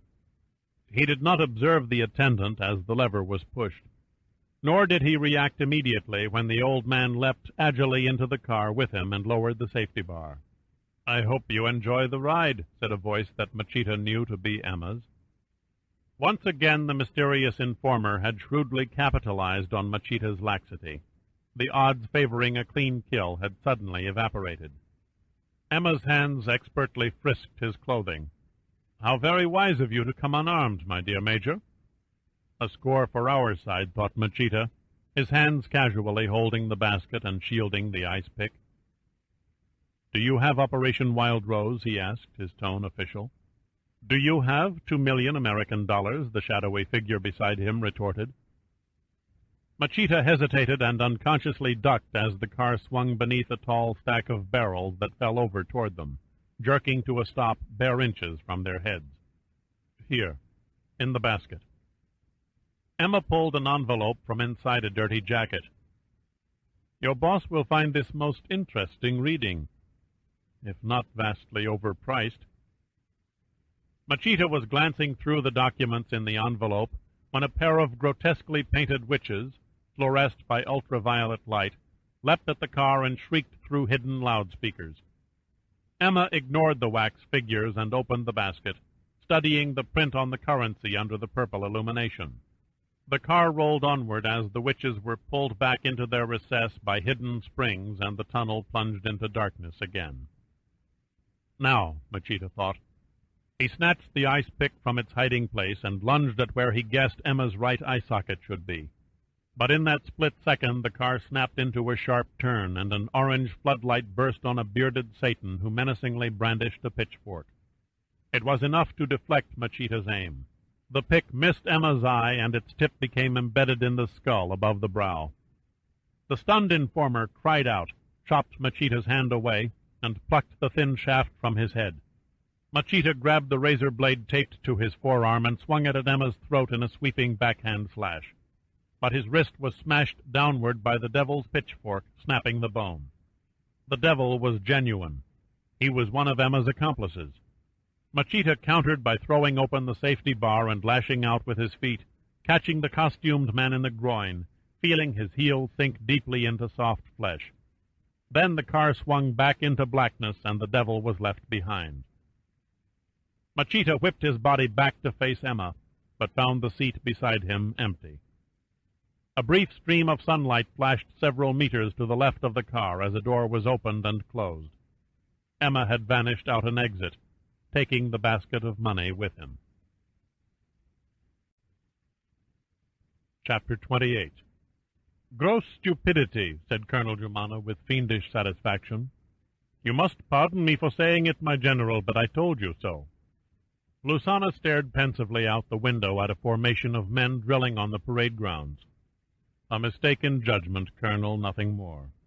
We will not lose the war because we have lost $2 million. A sheepish Thomas Machita sat at the table, his face beaded with perspiration, staring vacantly at the cast covering his wrist. There was no way of knowing. He stiffened as Germana stormed to his feet, the colonel's face radiating pure anger as he snatched Emma's envelope and hurled it into Machita's face. "No way of knowing you were being set up? You fool! There you sit, our glorious chief of intelligence, and you can't even kill a man in the dark. Then you add insult to injury by giving him $2 million for an envelope containing operating procedures for military garbage removal." "Enough," snapped Lusana. There was silence. Germana took a deep breath, then slowly stepped backward to his chair. Anger seethed in his eyes. "Stupid mistakes," he said bitterly, "do not win wars of liberation." "You make too much of it," Lusana said stonily.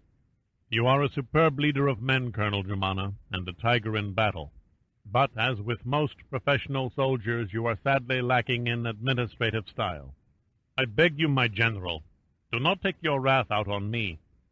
Germana pointed an accusing finger at Machita. "He is the one who deserves punishment." A sense of frustration enveloped Lusana. Regardless of intelligence or education, the African mind retained an almost childlike innocence toward blame. Blood-soaked rituals still inspired them with a higher sense of justice than did a serious conference across the table. Wearily, Lusana looked at Germana. "The mistake was mine. I alone am responsible. If I had not given Major Machita the order to kill Emma, Operation Wild Rose might be lying in front of us this minute. Without murder on his mind, I trust the Major would have checked the contents of the envelope before he turned over the money." "You still believe the plan to be valid?" Germana asked incredulously. "I do," Lusana said firmly. "Enough to warn the Americans when I fly to Washington next week to testify at the congressional hearings on aid to African nations." "Your priorities are here," said Machita, his eyes expressing alarm. "I beg you, my general, send someone else." "There is none better qualified," Lusana assured him. "I am still an American citizen with a number of high contacts who sympathize with our fight." "Once you leave here, you will be in grave danger." "We all deal in danger, do we not?" asked Lusana. "It is our comrade in arms." He turned to Germana. "Colonel, you will be in command during my absence. I shall furnish you with explicit orders for the conduct of our operation. I expect you to see that they are carried out to the letter." Germana nodded. A fear began to swell inside Machita, and he could not help wondering if Lusana was paving the road to his own downfall and releasing a tidal wave of blood that would soon surge across the whole of Africa. Chapter 29. Lauren Smith rose from behind her desk and held out her hand as Frederick Daggett was ushered into her office. He smiled his best politician smile. "I hope you will forgive my intrusion, Congresswoman." Lauren grasped his hand firmly. It never failed to amuse her to see a man stumble over her title. They never seemed to get the hang of saying Congresswoman. "I'm happy for the interruption," she said, motioning him toward a chair. To his surprise, she held out a box of cigars. He took one. "This is indeed a treat. I hardly expected— Do you mind if I light up?" "Please do," she said, smiling. "I grant that it looks a bit incongruous for a woman to pass out cigars, but the practical value becomes apparent when you consider that my male visitors outnumber the females by 20 to 1. Daggett expelled a large blue cloud toward the ceiling and fired his first broadside. "You voted against my initial proposal to budget aid to the African Army of Revolution." Lauren nodded. She didn't speak, for she was waiting for Daggett to make his full pitch. "The white government of South Africa is on the verge of self-destruction. The nation's economy has plummeted in the last few years. Its treasury is exhausted. The white minority have cruelly and ruthlessly treated the black majority as slaves far too long. For 10 years, in the time since blacks took over the government in Rhodesia, Afrikaners have become hardened and completely merciless in their dealings with their Bantu citizens. Internal riots have taken over 5,000 lives. This bloodbath must not continue any longer. Hiram Lusana's AAR is the only hope for peace. We must support it, both financially and militarily." "I was under the impression that Hiram Lusana was a communist." Daggett shook his head. "I'm afraid you labor under a misapprehension, Congresswoman Smith. I admit that Lusana allows the use of Vietnamese military advisers, but I can personally assure you that he is not and never has been a pawn of international communism." "I'm glad to hear that." Lauren's voice was toneless. In her mind, Daggett was trying to sell a bill of goods, and she was determined not to buy. "Hiram Lusana is a man of high ideals," Daggett continued. "He does not permit the slaughter of innocent women and children. He does not condone indiscriminate bloodthirsty attacks on cities and villages, as do the other insurgent movements. His war is aimed strictly against government installations and military targets. I, for one, feel that Congress should back the leader who conducts his affairs with virtuous rationality." "Come down off the cross, Congressman. You know it, and I know it. Hiram Lusana is a rip-off artist. I've examined his FBI file. It reads like a biography of a mafia hitman. Lusana spent half his life in prison for every crime from rape to assault, not to mention draft dodging and a plot to bomb the state capital of Alabama. After an extremely lucrative armored car robbery, he went into the dope peddling business and made a fortune. Then he skipped the country to beat paying taxes. I think you'll agree he's not exactly an all-American hero. He was never legally charged with the armored car holdup." Lauren shrugged. "Okay, we'll give him the benefit of the doubt on that one. But his other crimes hardly qualify him to lead a holy crusade to free the downtrodden masses." "What's history is history," Daggett said, pressing on.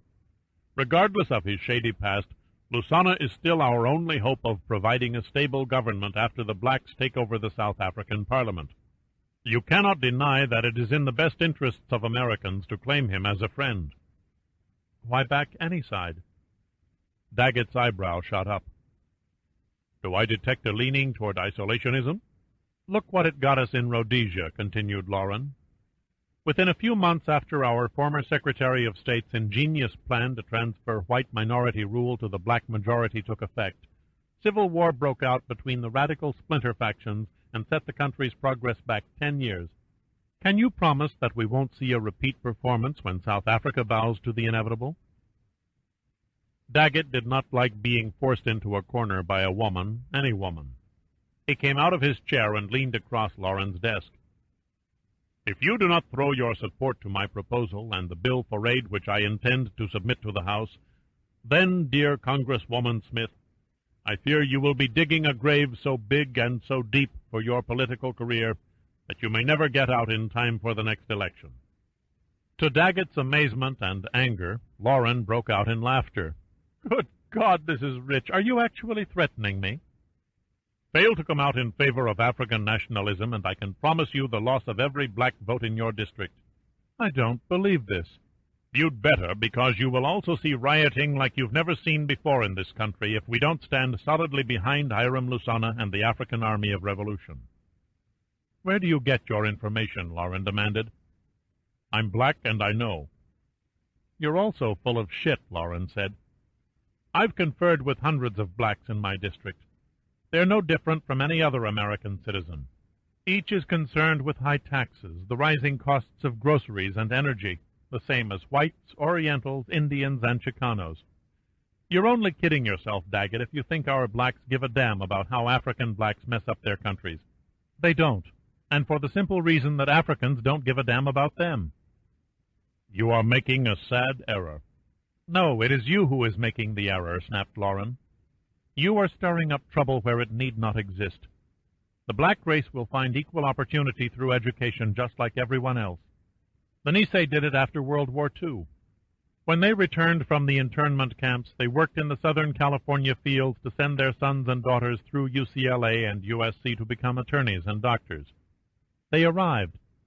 Now it's the blacks' turn. And they'll do it too, provided they're not hindered by men like you, who rabble-rouse at every opportunity. Now I'll thank you to get the hell out of my office. Daggett stared at her, his face a mask of anger. Then his lips cracked slowly into a grin.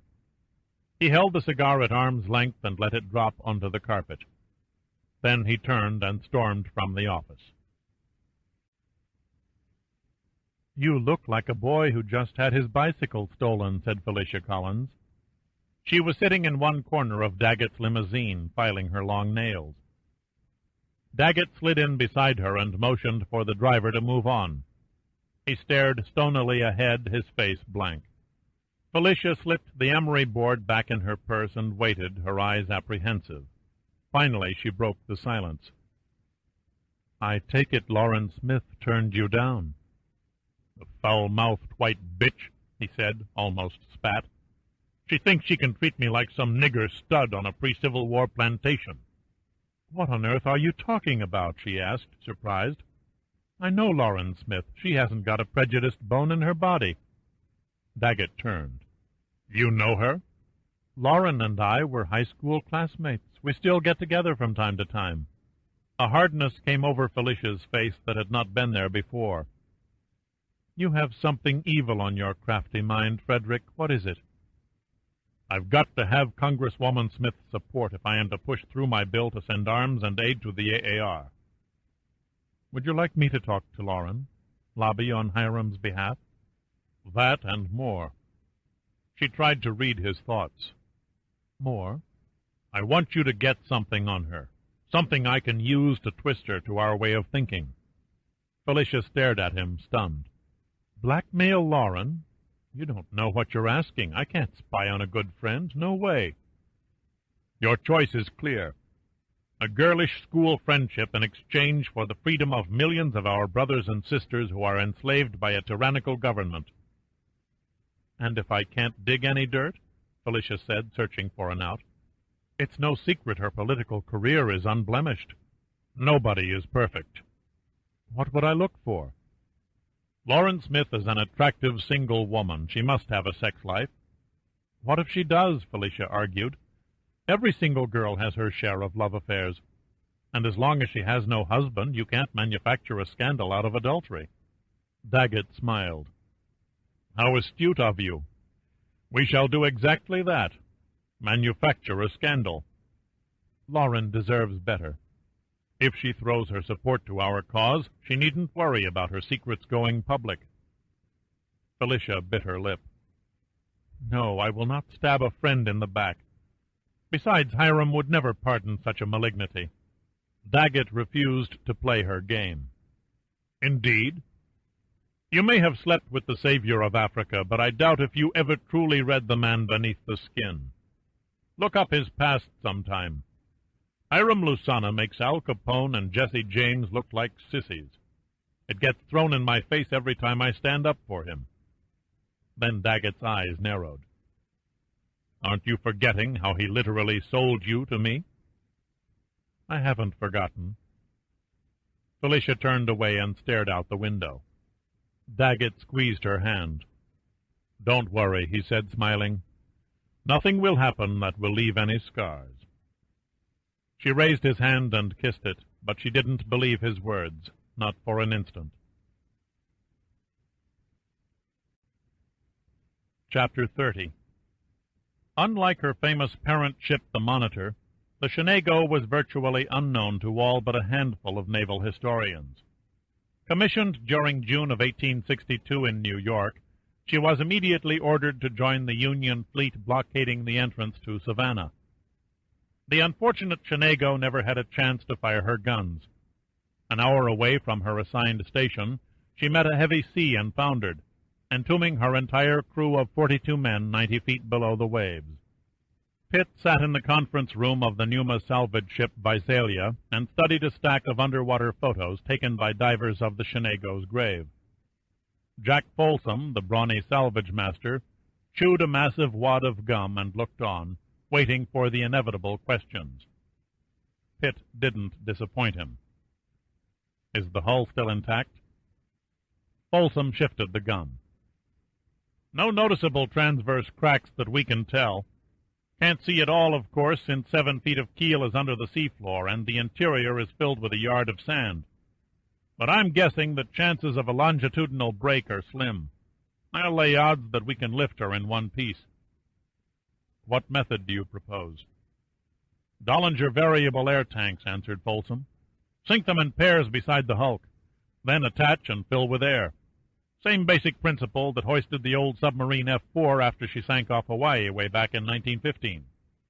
You'll have to use suction pumps to remove the sand.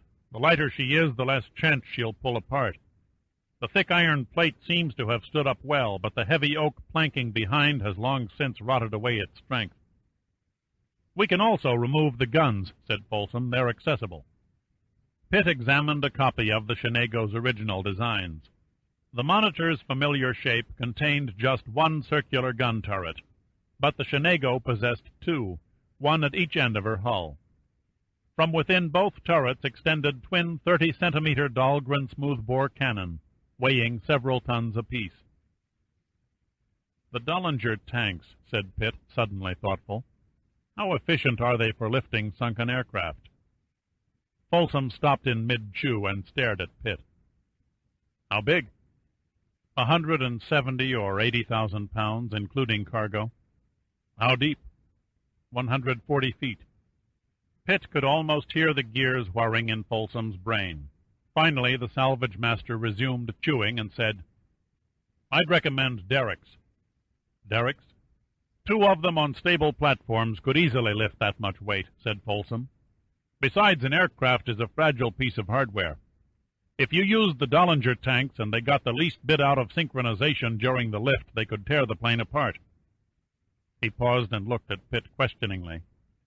"Why all the hypothetical questions?" Pitt smiled a pondering smile. "You never know when we might have to bring up an airplane." Folsom shrugged. "So much for fantasy. Now then, getting back to the Chenango." Pitt's eyes intently followed the diagrams Folsom began drawing on a blackboard. The diving program, the air tanks, the ships on the surface, and the sunken ironclad all took shape in conjunction with Folsom's running commentary on the planned lift operation. To all appearances, Pitt seemed keenly interested, but nothing he saw was relayed to his memory cells. His mind was 2,000 miles away, deep in a Colorado lake. Just as Folsom was describing the proposed towing procedure once the wreck reached sunlight for the first time in 125 years, a Visalia crewman poked his head through the hatchway and gestured toward Pitt. "There's a shore-to-ship call for you, sir." Pitt nodded, reached behind him, and picked up a phone sitting on a bulkhead shelf. "This is Pitt." "You're harder to track down than the abominable snowman," said a voice through the background static. "Who is this?" "Talk about shabby treatment," said the voice sarcastically. "I slave over a messy desk until 3 in the morning doing you a favor, and you don't even remember my name." "I'm sorry, Paul," Pitt said, laughing, "but your voice sounds about 2 octaves higher over the radio phone." Paul Buckner, a longtime pal of Pitt's and an agent of the Federal Bureau of Investigation, lowered his pitch to his belt buckle. "There, is that any better?" "Much. Got any answers for me?" "Everything you asked for, and then some." "I'm listening." Well, to start with, the rank of the man you think authorized the flight orders for Vixen 03 obviously was not correct.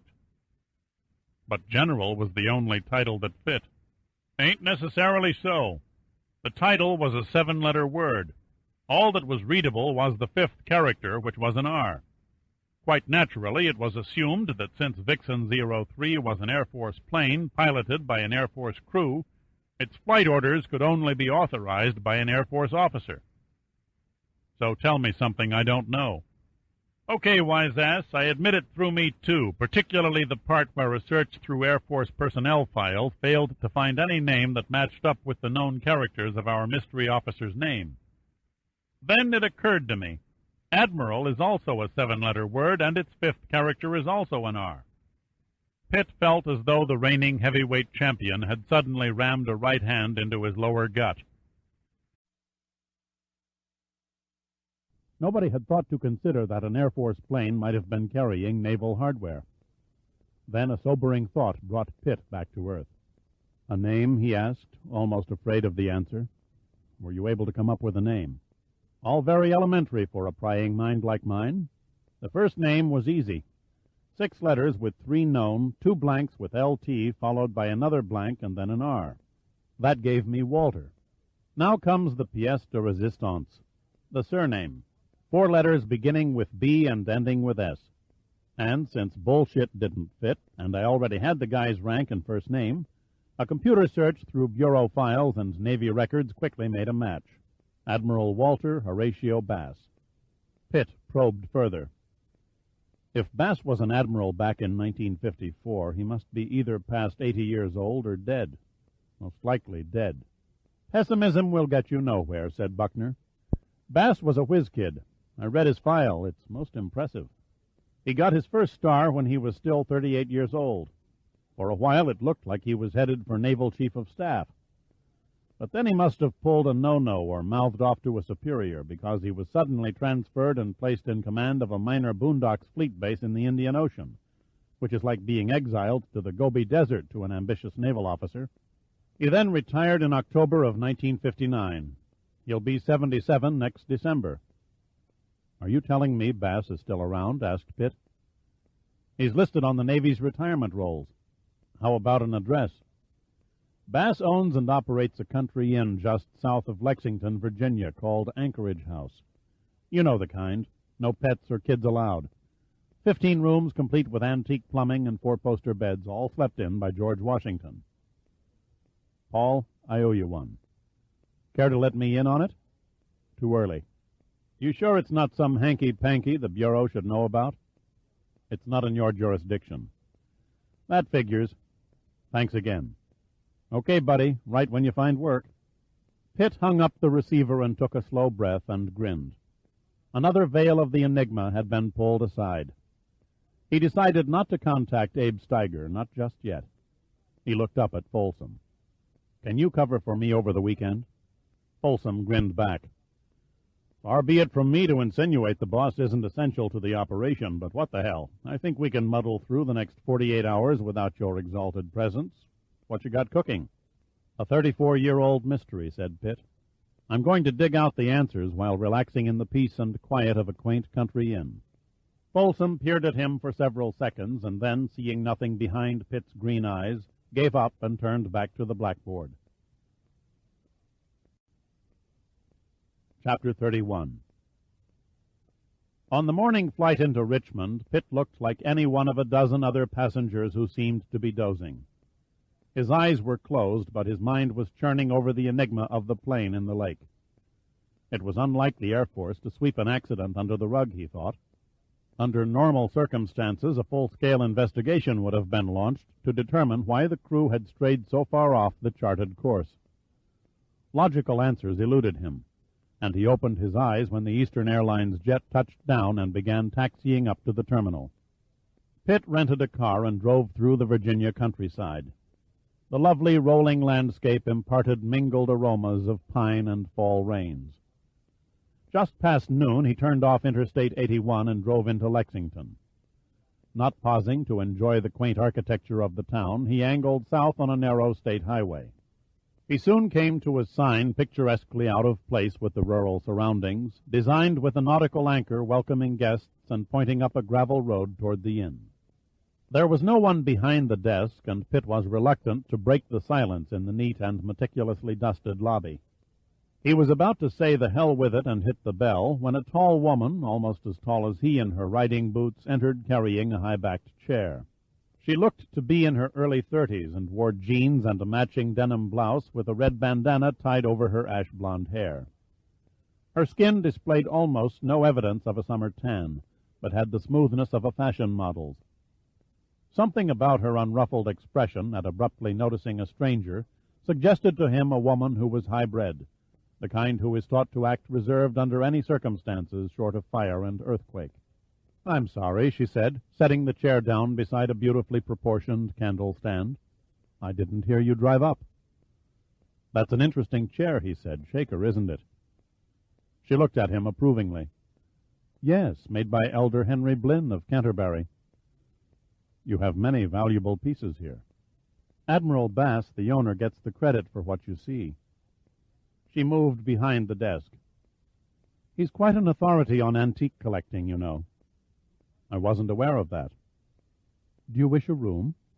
"Yes, for tonight only." "A pity you can't stay longer. A local stock theater opens in our barn the evening after next." "I've a knack for poor timing," Pitt said, smiling. Her return smile was thin and formal. She spun the register around for him, and he signed it. "Room 14, up the stairs and 3 doors to your left, Mr. Pitt." She had read his name upside down as he signed it. "I'm Heidi Milligan. If you need anything, just push the buzzer by your door. I'll get the message sooner or later. I hope you won't mind carrying your own luggage up." "I'll manage." "Is the Admiral handy? I'd like to talk to him about antiques." She pointed through a double screen door at the end of the lobby. "You'll find him down by the duck pond, clearing away lily pads." Pitt nodded and headed in the direction Heidi Milligan had indicated. The door opened onto a footpath that meandered down a gently sloping hill. Admiral Bass had wisely chosen not to landscape Anchorage House. The surrounding grounds had been left to nature and were covered with pines and late-blooming wildflowers. For a moment, Pitt forgot his mission and soaked up the scenic quiet that hemmed in the trail to the pond. He found an elderly man in hip boots and brandishing a pitchfork, aggressively attacking a circular growth of water lilies about 8 feet from shore. The Admiral was a big man, and he threw the tangled rootstocks onto the bank with the ease of someone 30 years younger. He wore no hat under the Virginia sun, and the sweat rolled free from his bald head and trickled off the ends of his nose and chin. "Admiral Walter Bass," Pitt said, hailing him. The pitchfork stopped in mid-throw. "Yes, I'm Walter Bass. Sir, my name is Dirk Pitt, and I wonder if I might have a word with you." "Sure, go right ahead," said Bass, finishing the toss. "Pardon me if I keep after these damned weeds, but I want to clear out as much as I can before dinner. If I didn't do this at least twice a week before winter, they'd choke off the whole pond come spring." Pitt stepped back as a flying wad of tuberous stems and heart-shaped leaves splattered at his feet. To him, at least, it was an awkward situation, and he wasn't sure how to handle it. The Admiral's back was to him, and Pitt hesitated. He took a deep breath and plunged. "I'd like to ask you several questions concerning an aircraft with the code designation Vixen 03. Bass kept at his labor without pause, but the whitened knuckles around the handle of the pitchfork did not go unnoticed by Pitt. "Vixen 03, he said, and shrugged. "Doesn't ring a bell, should it?" "It was a military air transport service plane that vanished back in 1954. "Well, that was a long time ago." Bass stared vacantly at the water. "No, I can't recall any connection with a Mat's aircraft," he said finally. "Not surprising, though. I was a surface officer throughout my 30 years in the Navy. Heavy ordnance was my specialty." "Do you recall ever meeting a major in the Air Force by the name of Vilander?" "Vilander?" Bass shook his head. "Can't say as I have." Then he looked at Pitt speculatively. "What was your name again? Why are you asking me these questions?" "My name is Dirk Pitt," he said again. "I'm with the National Underwater and Marine Agency. I found some old papers that stated you were the officer who authorized Vixen 03's flight orders. There must be a mistake. Perhaps, said Pitt. Maybe the mystery will be cleared up when the wreck of the aircraft is raised and thoroughly inspected. I thought you said it vanished. I discovered the wreckage, Pitt answered. Pitt studied Bass closely for any discernible reaction. There was none. He decided to leave the Admiral alone to collect his thoughts. I'm sorry to have troubled you, Admiral. I must have gotten my signals mixed. Pitt turned and began walking up the path back to the inn. He'd covered nearly 50 feet when Bass yelled after him. Mr. Pitt! Pitt turned. Yes? Are you staying at the inn? Until tomorrow morning. Then I must be on my way. The Admiral nodded. When Pitt reached the pines bordering Anchorage House, he took another look toward the pond. Admiral Bass was calmly forking the lily pads onto the bank, as if their brief conversation had simply been about crops and the weather. Chapter 32. Pitt enjoyed a leisurely dinner with the other guests at the inn. The dining room had been designed in the style of an 18th-century country tavern, with old flintlock rifles, pewter drinking cups, and weathered farm implements hanging on the walls and rafters. The food was about as homemade as any Pitt had ever tasted. He ate 2 helpings each of the fried chicken, brandied carrots, baked corn, and sweet potatoes, and barely had room for the 3-inch thick wedge of apple pie. Heidi moved about the tables, serving coffee and making small talk with the guests. Pitt noted that most were of Social Security age. Younger couples, he mused, probably found the peaceful serenity of a country inn boring. He finished an Irish coffee and stepped out onto the porch. A full moon rose in the east and turned the pines to silver. He eased into a vacant bentwood rocker and propped his feet on the porch railing and waited for Admiral Bass to make the next move. The moon had arched overhead nearly 20 degrees when Heidi came out and wandered slowly in his direction. She stood in back of him for a moment and then said, "There is no moon so bright as a Virginia moon." "You won't get an argument from me," said Pitt. "Did you enjoy your dinner?" "I'm afraid my eyes were bigger than my stomach. I gorged myself. My compliments to your chef. His down-home cooking style is poetry to the palate." Heidi's smile went from friendly to beautiful in the glow of the moon. "She'll be happy to hear it." Pitt made a helpless gesture.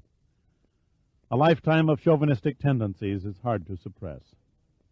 She settled her tightly packed bottom on the railing and faced him, her expression suddenly turning serious. "Tell me, Mr. Pitt, why did you come to Anchorage House?" Pitt stopped rocking and stared squarely into her eyes. "Is this a survey to check the effectiveness of your advertising, or are you just plain inquisitive?" "I'm sorry, I didn't mean to pry, but Walter seemed very upset when he returned from the pond this evening. I thought that maybe—" "You think it was because of something I said," Pitt said, finishing for her. "I don't know." "Are you related to the Admiral?" It was the magic question, for she began talking about herself. She was a lieutenant commander in the Navy. She was assigned to the Norfolk Navy Yard. She had enlisted out of Wellesley College and had 11 years to go to retirement. Her ex-husband had been a colonel in the Marines and had ordered her about like a recruit. She'd had a hysterectomy, so no children.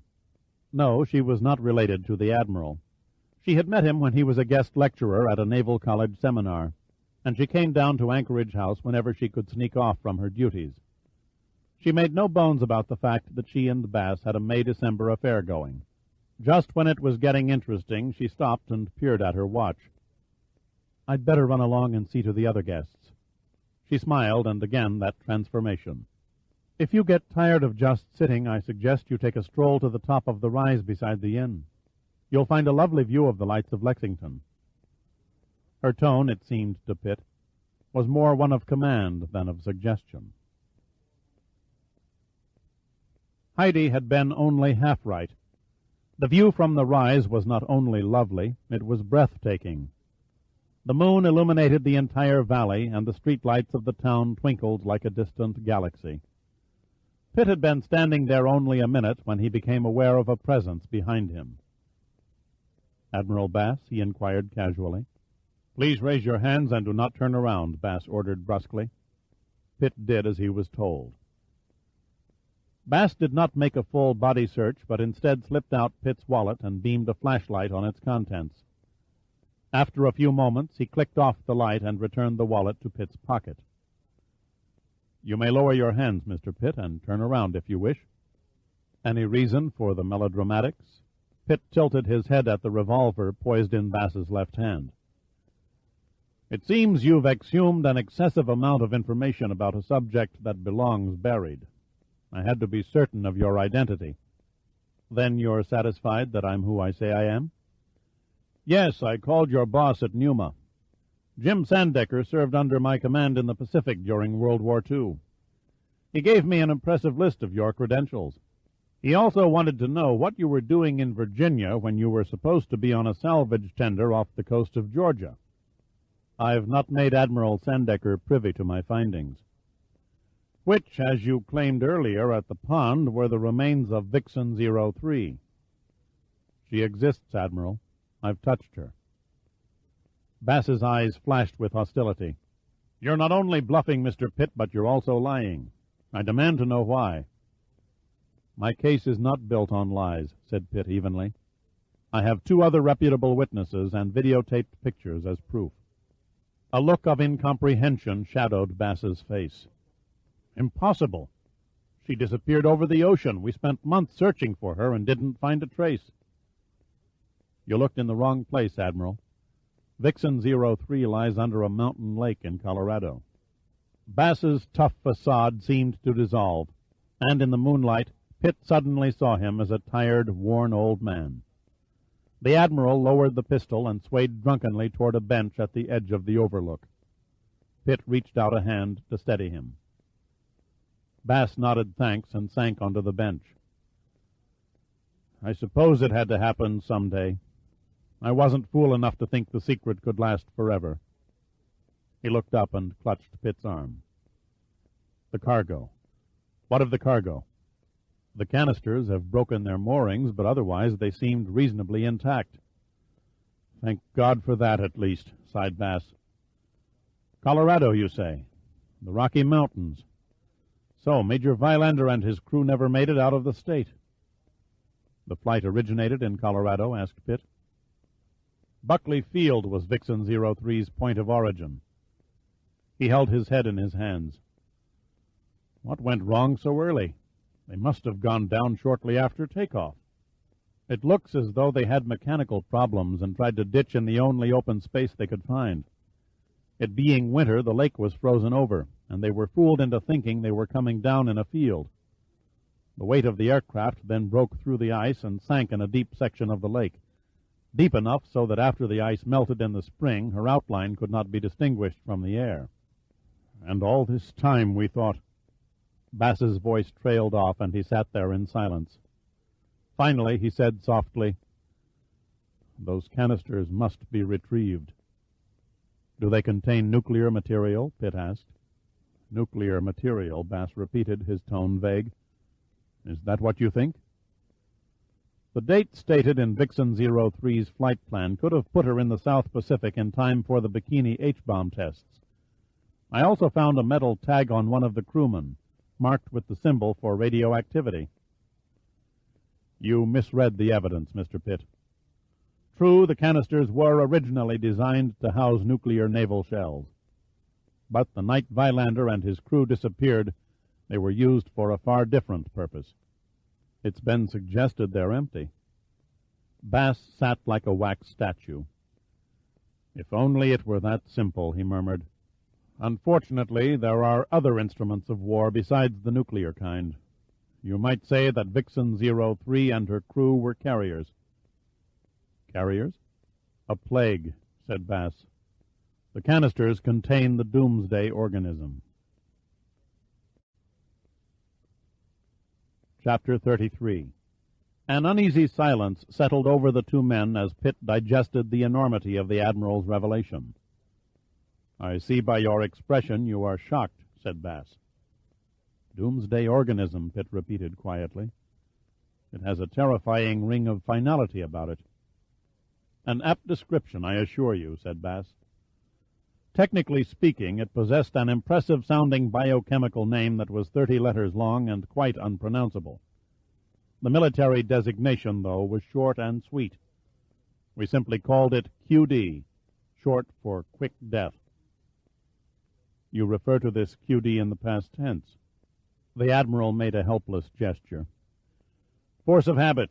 Until your discovery of Vixen 03, I thought none still existed. What exactly was it? QD was the ultimate in sophisticated military weaponry. 35 years ago, a microbiologist by the name of Dr. John Vetterli chemically created an artificial form of life that in turn was capable of producing a disease strain that was and still is quite unknown. As simply as I can put it, a non-detectable, unidentifiable bacteriological agent, able to incapacitate a living human or animal within seconds of exposure and disrupt the vital body functions, causing death 3 to 5 minutes later. Won't nerve gas accomplish the same thing? Under ideal conditions, yes. But meteorological disturbances such as wind or storm or extreme temperatures can dilute the lethal dosage of a nerve or toxic agent when it's released over a wide area. An outbreak of QD, on the other hand, can ignore the weather and produce a localized plague that is extremely tenacious. But this is the 20th century. Surely epidemics can be controlled. If the microorganisms can be detected and identified, then it's possible. Decontamination procedures, inoculations with serums and antibiotics, will in most cases slow down or halt a raging epidemic. But nothing on this earth could stop QD once it grabbed a toehold on a city. Then how did QD come to be loaded in an aircraft in the middle of the United States? Pitt demanded. Elementary. The Rocky Mountain Arsenal outside of Denver was the nation's primary manufacturer of chemical and biological weapons for over 20 years. Pitt remained silent and let the old man go on.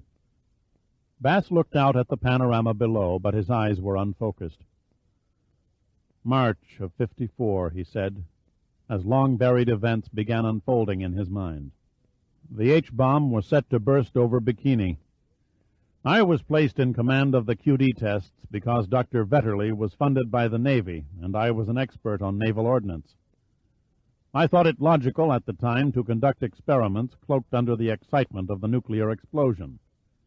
While the world was concentrating on the main event, we conducted our tests on Rongolo Island, 400 miles to the northeast, totally unnoticed. Rongolo, Pitt said slowly, the destination of Vixen 03. Bass nodded. A raw, bleached knob of coral poking through the sea in the middle of nowhere. Even the birds shy away from it. Bass paused to shift his position on the bench. I scheduled 2 series of tests. The first was an aerosol device that scattered a small amount of QD over the atoll. The second included the battleship Wisconsin. She was to lie back 20 miles and lob a warhead with QD from her main batteries. That test never took place. Major Vilander failed to deliver the goods, Pitt surmised. The contents of the canisters, Bass acknowledged. Naval shells armed with QD. You could have ordered up another supply. I could, Bass agreed. But the real reason I halted the test series was because of what we learned after the aerosol drop. The results were god-awful and filled all who shared in the secret with a feeling of horror. You talk as though the island was devastated. Visually, nothing had changed, said Bass, his voice barely audible. The white sand of the beach, the few palms, all was as it had been. The test animals we had placed on the island were all dead, of course. I insisted on a waiting period of 2 weeks to give any residual effects a chance to dissipate before permitting the scientists to examine the results firsthand. Dr. Vetterli and 3 of his assistants landed on the beach wearing full protective clothing and breathing apparatus. 17 minutes later, all were dead. Pitt fought to preserve his balance. How was it possible? Dr. Vetterli had vastly underestimated his discovery. The potency of other lethal agents wears off after a time. Conversely, QD gains in strength. By what method it penetrated the scientists' protective gear we were never able to determine. Did you retrieve the bodies? They still lie there, said Bass, with sadness in his eyes. You see, Mr. Pitt, the terrible power of QD is only half its malignity. QD's most frightening quality is its refusal to die. We later found that its bacillus forms super-resistant spores, which are able to penetrate the ground, in Rongolo Island's case, the coral, and live out an astonishing lifespan. I find it incredible that after 34 years no one can safely go in and carry out Vetterli's remains. There was a sickness in Bass's voice. There is no way of pinpointing the exact date, he murmured. But our best estimate indicated that man won't be able to step foot on Rongolo Island for another 300 years. Chapter 34. Fawkes leaned over the ship's chart table, studying a set of blueprints, his hand making notations with a pencil. Two large men, well-muscled, the faces beneath their hard hats tanned and thoughtful, stood on either side of him. I want her gutted, every compartment, every scrap of unnecessary tubing and electrical conduits, even her bulkheads. The man on Fawkes's left snorted derisively. You've lost your gourd, Captain. Tear out the bulkheads and she'll break up in any sea rougher than a mill pond. Dugan is right, said the other man. You can't gut a vessel this size without losing her structural resistance to stress. Your objections are duly noted, gentlemen, Fawkes replied. But in order for her to ride high, her draft must be cut by 40%. I've never heard of gutting a sound ship just to raise her waterline, said Dugan. What's the purpose of it all? You can scrap the armor as well as the auxiliary machinery, Fawkes said, ignoring Dugan's question. While you're about it, you can see to the removal of the turret masts. Come off it, Captain, snapped Lou Metz, the shipyard superintendent. You're asking us to ruin what was once a damned fine ship. Aye, she was a fine ship, agreed Fawkes. In my mind, she still is. But time has passed her by. Your government sold her for scrap, and the African Army of Revolution bought her for a very special undertaking. That's something else that rubs us wrong, said Dugan. Busting our ass so some bunch of nigger radicals can kill white people. Fawkes laid down the pencil and fixed Dugan with a rigid stare. I don't think you people quite realize the economics of the situation, he said. What the AAR does with the ship once it leaves your shipyard needn't concern your racial philosophies. What counts is that they pay my wages the same as they pay yours and those of your men, who, if my memory serves me, number 170. However, if you insist, I'll be happy to convey your sentiments to the officials in charge of the AAR Treasury. I feel certain they can find another shipyard that will prove more cooperative. And that would be a pity, particularly since their contract is the only one on your books at present. Without it, all 170 men on your crew would have to be laid off. I do not think their families will take it kindly when they find out your petty objections put their menfolk out of work. Dugan and Metz exchanged angry, defeated looks. Metz avoided Fawkes's eyes and gazed down sullenly at the blueprints. Okay, Captain, you're calling the shots. There was a confidence born of long years of commanding men reflected in Fawkes's tight smile. Thank you, gentlemen. Now that we've cleared the air of any misunderstandings, shall we continue? An hour later, the two shipyard men left the bridge and made their way down to the main deck of the ship. I can't believe I heard right, Metz mumbled numbly.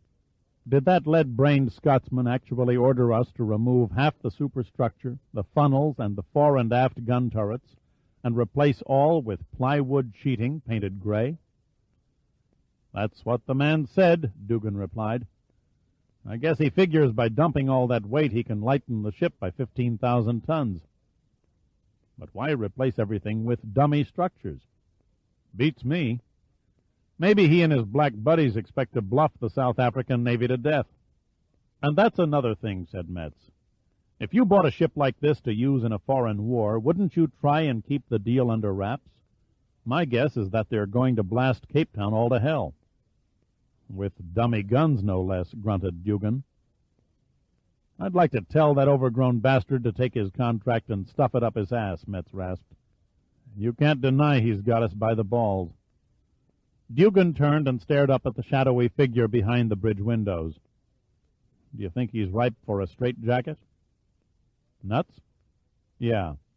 Crazy like a coyote, maybe. He knows what he's doing, and that's what bugs the shit out of me. What do you suppose the AAR really has in mind once they get the ship to Africa? I'll make book she never sees port, said Metz. By the time we're through ripping her bowels out, she'll be so unstable she'll go belly up before she leaves Chesapeake Bay. Dugan eased his buttocks onto a massive capstan. He looked down the length of the ship. Her great mass of steel seemed cold and malevolent. It was as though she were holding her breath, waiting for some silent command to unleash her awesome power. This whole act stinks, Dugan said finally. I only hope to God we're not doing anything we'll regret. Fawkes examined the markings on a well-creased set of navigation charts. First he computed the known velocity and fluctuations of the current, then the range of tidal conditions. Satisfied with the figures, he next traced a mile-by-mile course to his destination, memorizing every buoy, every beacon and channel marker, until he could picture them all in his mind's eye without confusion as to their exact sequence. The task before him seemed impossible. Even with precise analysis of every obstacle and its successful conquest, there were still too many variables that had to be left to chance. There was no way he could predict the weather on a given day still weeks away. The odds of colliding with another ship also reared their numerical heads. These unknowns he did not take lightly, and yet the possibility that he might be found out and stopped was refused entrance into his mind. He had even steeled himself to ignore any second thoughts from Duval, who might order the mission to be scrapped. At 10 minutes to midnight, Fawkes removed his glasses and rubbed his tired eyes. He took a small photo holder from his breast pocket and looked into the long-ago faces of his family. Then he sighed and propped the holder on a small packing crate set beside the cot he maintained in the control room of the ship. The first week he had slept in the captain's quarters, but the comfortable accommodations were gone now. Furnishings, facilities, even the bulkheads that once enclosed the cabin had been torched away. Fawkes undressed and slid his huge frame inside a sleeping bag, taking a final look at the photo. Then he clicked off the drop-cord light and became smothered in the darkness of his loneliness and unrelenting hatred. Chapter 35. Duval rolled a cigarette between his slender fingers. Will Fawkes meet his schedule, do you think? One of my operatives reports that he is driving the shipyard workers like a sadist, replied Ziegler. I cannot help but think the good captain will launch Wild Rose at the required time. What of his black crew? They are under tight security on a cargo freighter moored off a remote island in the Azores. Ziegler sat down across from Duval before continuing. When all is in readiness, the crew will be smuggled on board Fawkes's ship. Will they be familiar with the operation of the vessel? Training is being conducted with mock-ups on the freighter. Each man will know his job when Fawkes casts off the mooring lines. What have the men been told? They think they have been recruited to pick up the ship for sea trials and gunnery practice before sailing it on to Cape Town. Duval sat in concentration for a moment. A pity we can't have Lusana as a passenger. The possibility exists, said Ziegler. Duval looked up. Are you serious? My sources say he has left for the United States, Ziegler replied. Trailing him through Africa and knowing his exact traveling schedule in advance is next to impossible. He can slip out of the continent virtually undetected at will. But he cannot slip in without showing himself. When he leaves the States, I will be waiting. Abduction. Duval said the word slowly, savoring each syllable. The very bonus that would make Operation Wild Rose virtually foolproof.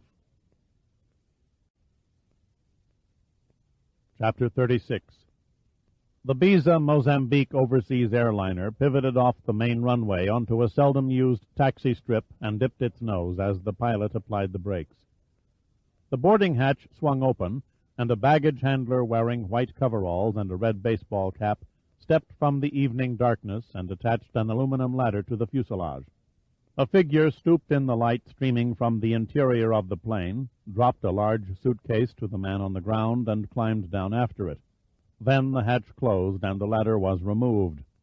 The engines picked up their whine, and the plane rolled off in the direction of the Dulles Airport International Terminal. No conversation was exchanged as the baggage handler passed the stranger a spare set of coveralls, which were quickly donned. They climbed aboard a small tractor that had 4 empty carrier carts attached to its rear hitch and steered a course to the maintenance section of the field. After a few minutes of dodging parked aircraft, the tractor pulled up to a floodlit gate. A guard leaned out at their approach and, upon recognizing the driver, stifled a yawn and waved them through. The baggage handler waved back and drove to the employees' parking lot, stopping beside a door held open by the chauffeur of a large dark blue limousine. Still without a word, the man from the airplane stepped into the back seat of the car.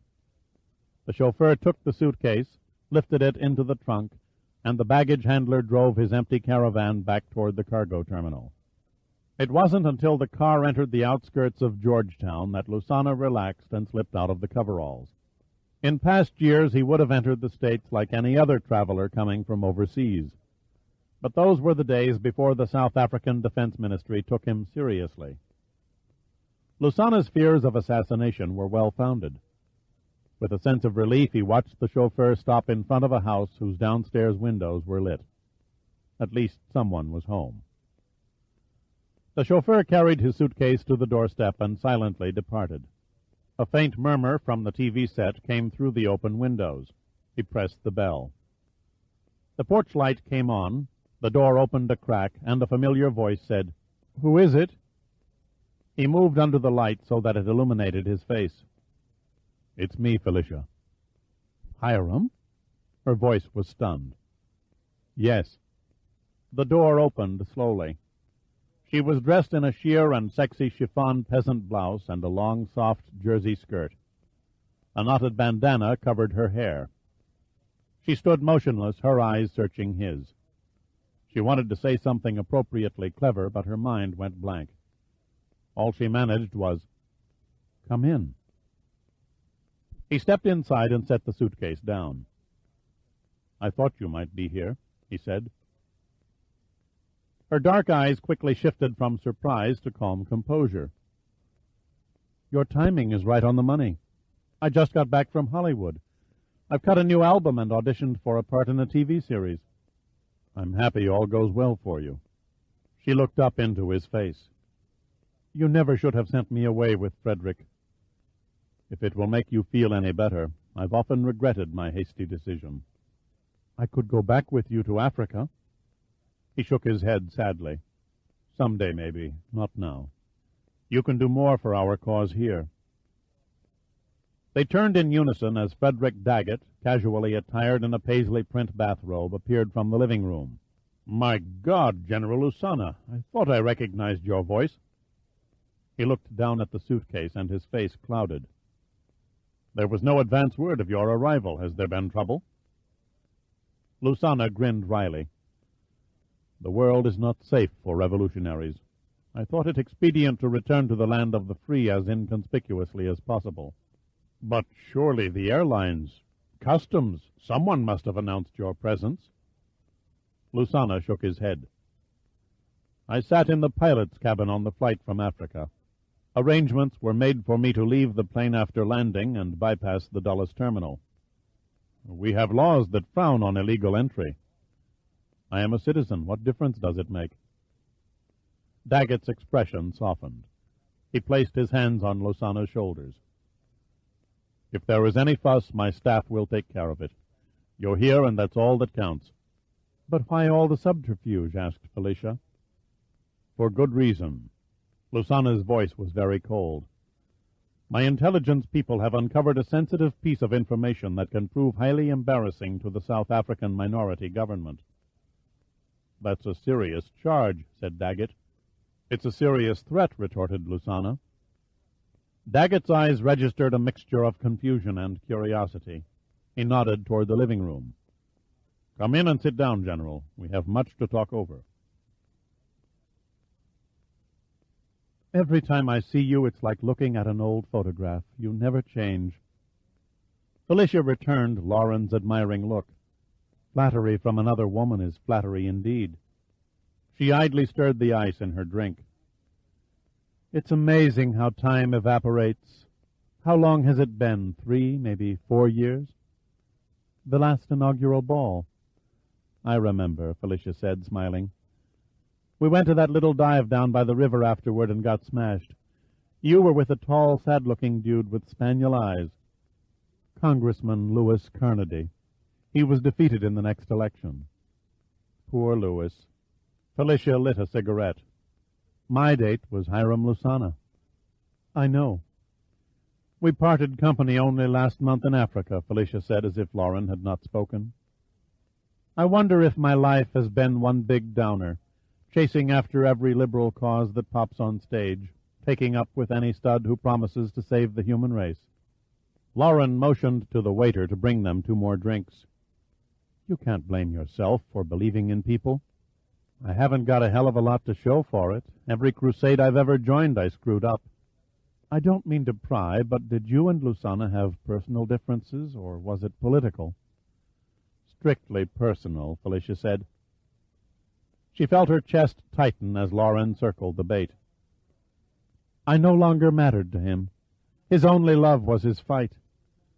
I think at first, deep inside him, there was a feeling for me, but as the struggle expanded and his pressures grew, he became distant.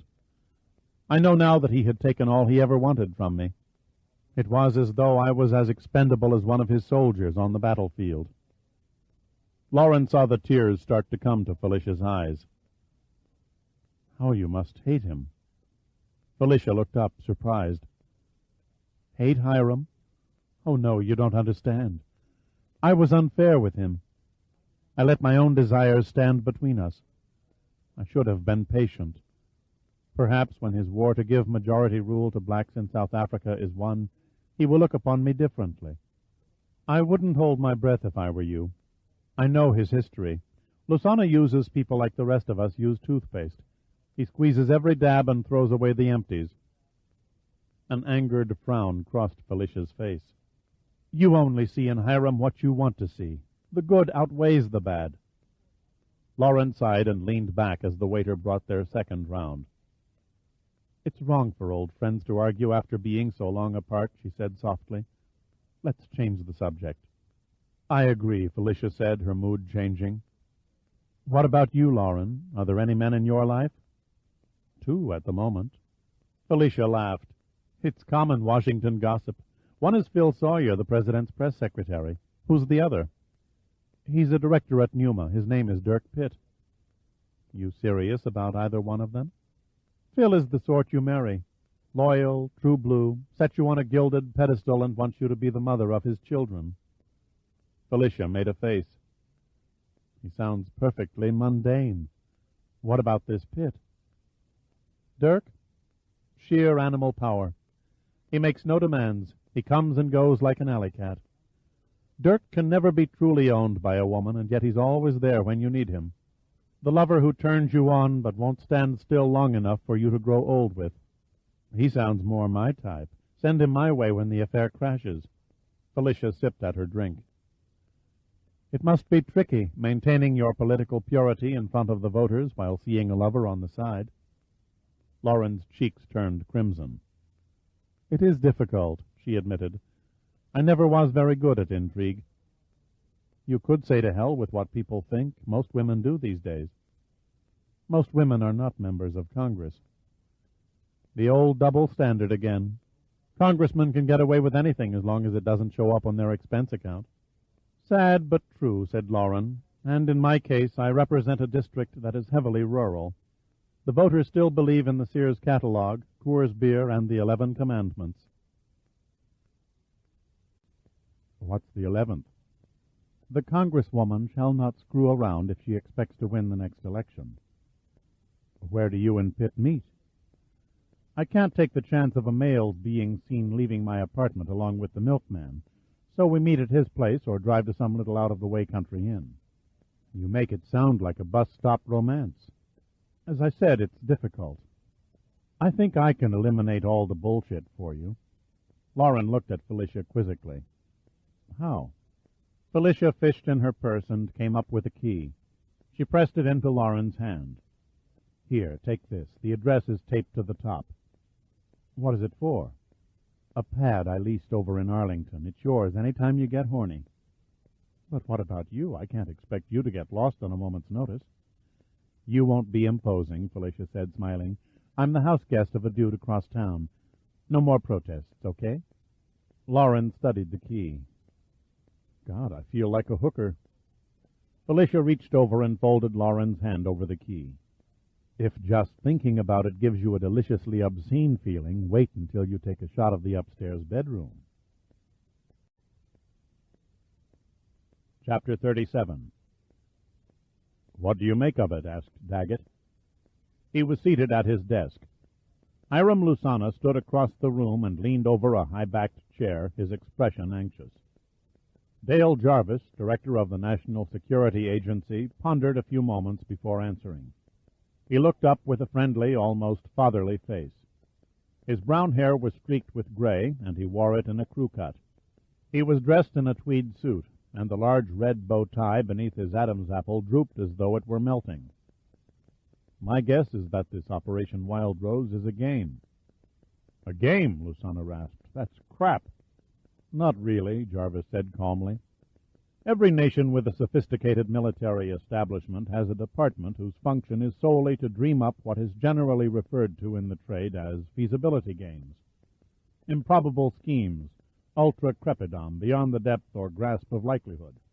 Strategic and tactical studies invented to combat unforeseen events. Then shelved against the unlikely day they are dusted off and put into action. And that's your opinion of Wild Rose? Lusana asked with a certain acidity. Without knowing all the details, yes, answered Jarvis. I dare say the South African Defense Ministry has contingency plans for phony insurgent raids on half the nations of the globe. Do you really believe that? I do, Jarvis said firmly. Don't quote me, but nestled in some deep, dark crevasse of our own government, you'll find some of the wildest scripts ever devised by man and computer.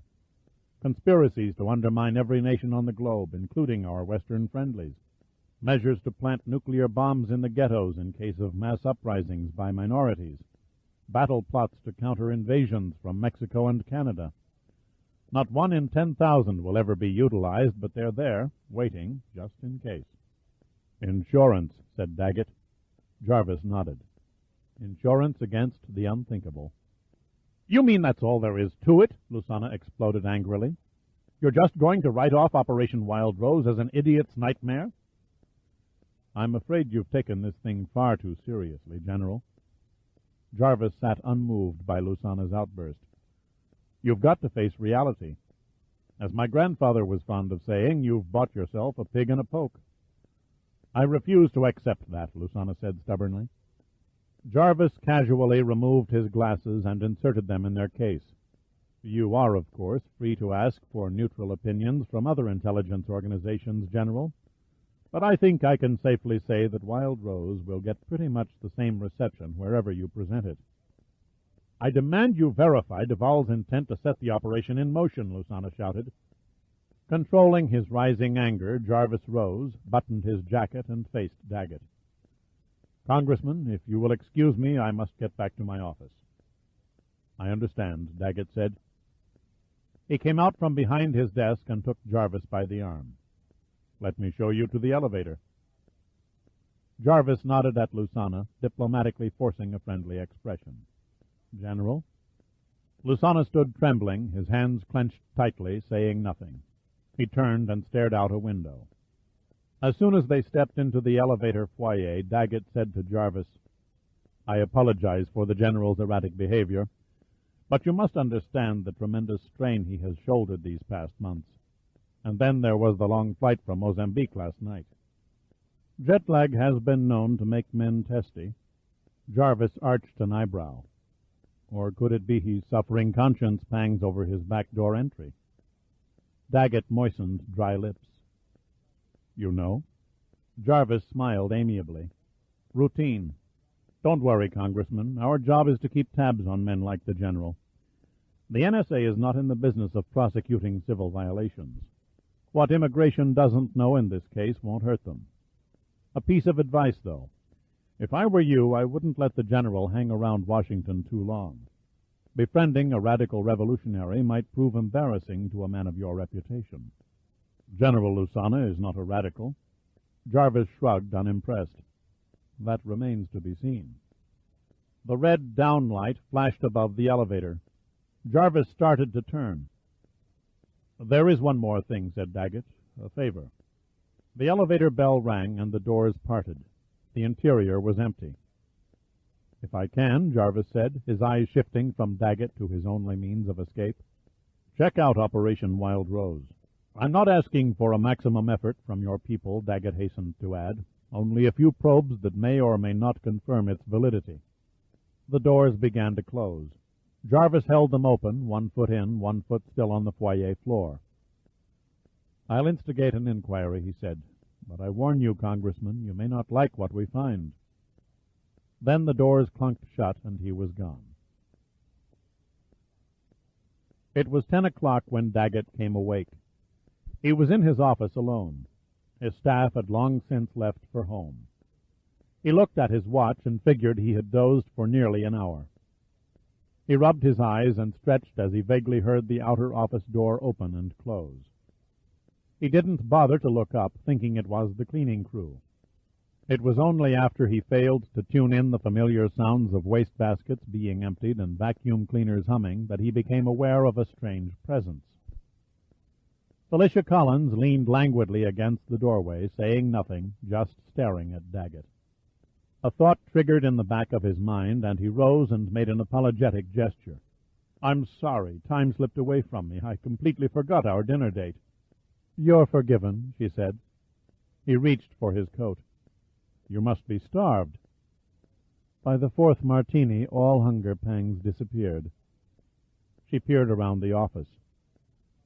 "I figured you and Hiram were probably tied up in conference." "I turned him over to the State Department this afternoon. They're giving him the usual lukewarm treatment reserved for fourth-class visiting dignitaries." "Is it safe for him to be out in public?" "I saw to it that he's provided with round-the-clock security." "Then he's no longer our house guest." "No, he has a suite at the Mayflower, courtesy of the government." Felicia stretched her opulent body and flowed into the room. "By the way, I met Lauren Smith for lunch. She poured out her love life to me." "She took the bait?" "If you mean the key to your little hideaway in Arlington, the answer is yes." He took her in his arms, his eyes gentle but smug with satisfaction. "You won't be sorry, Felicia. Only good can come from this." "Try telling that to Lauren Smith," she said, turning away. He released her.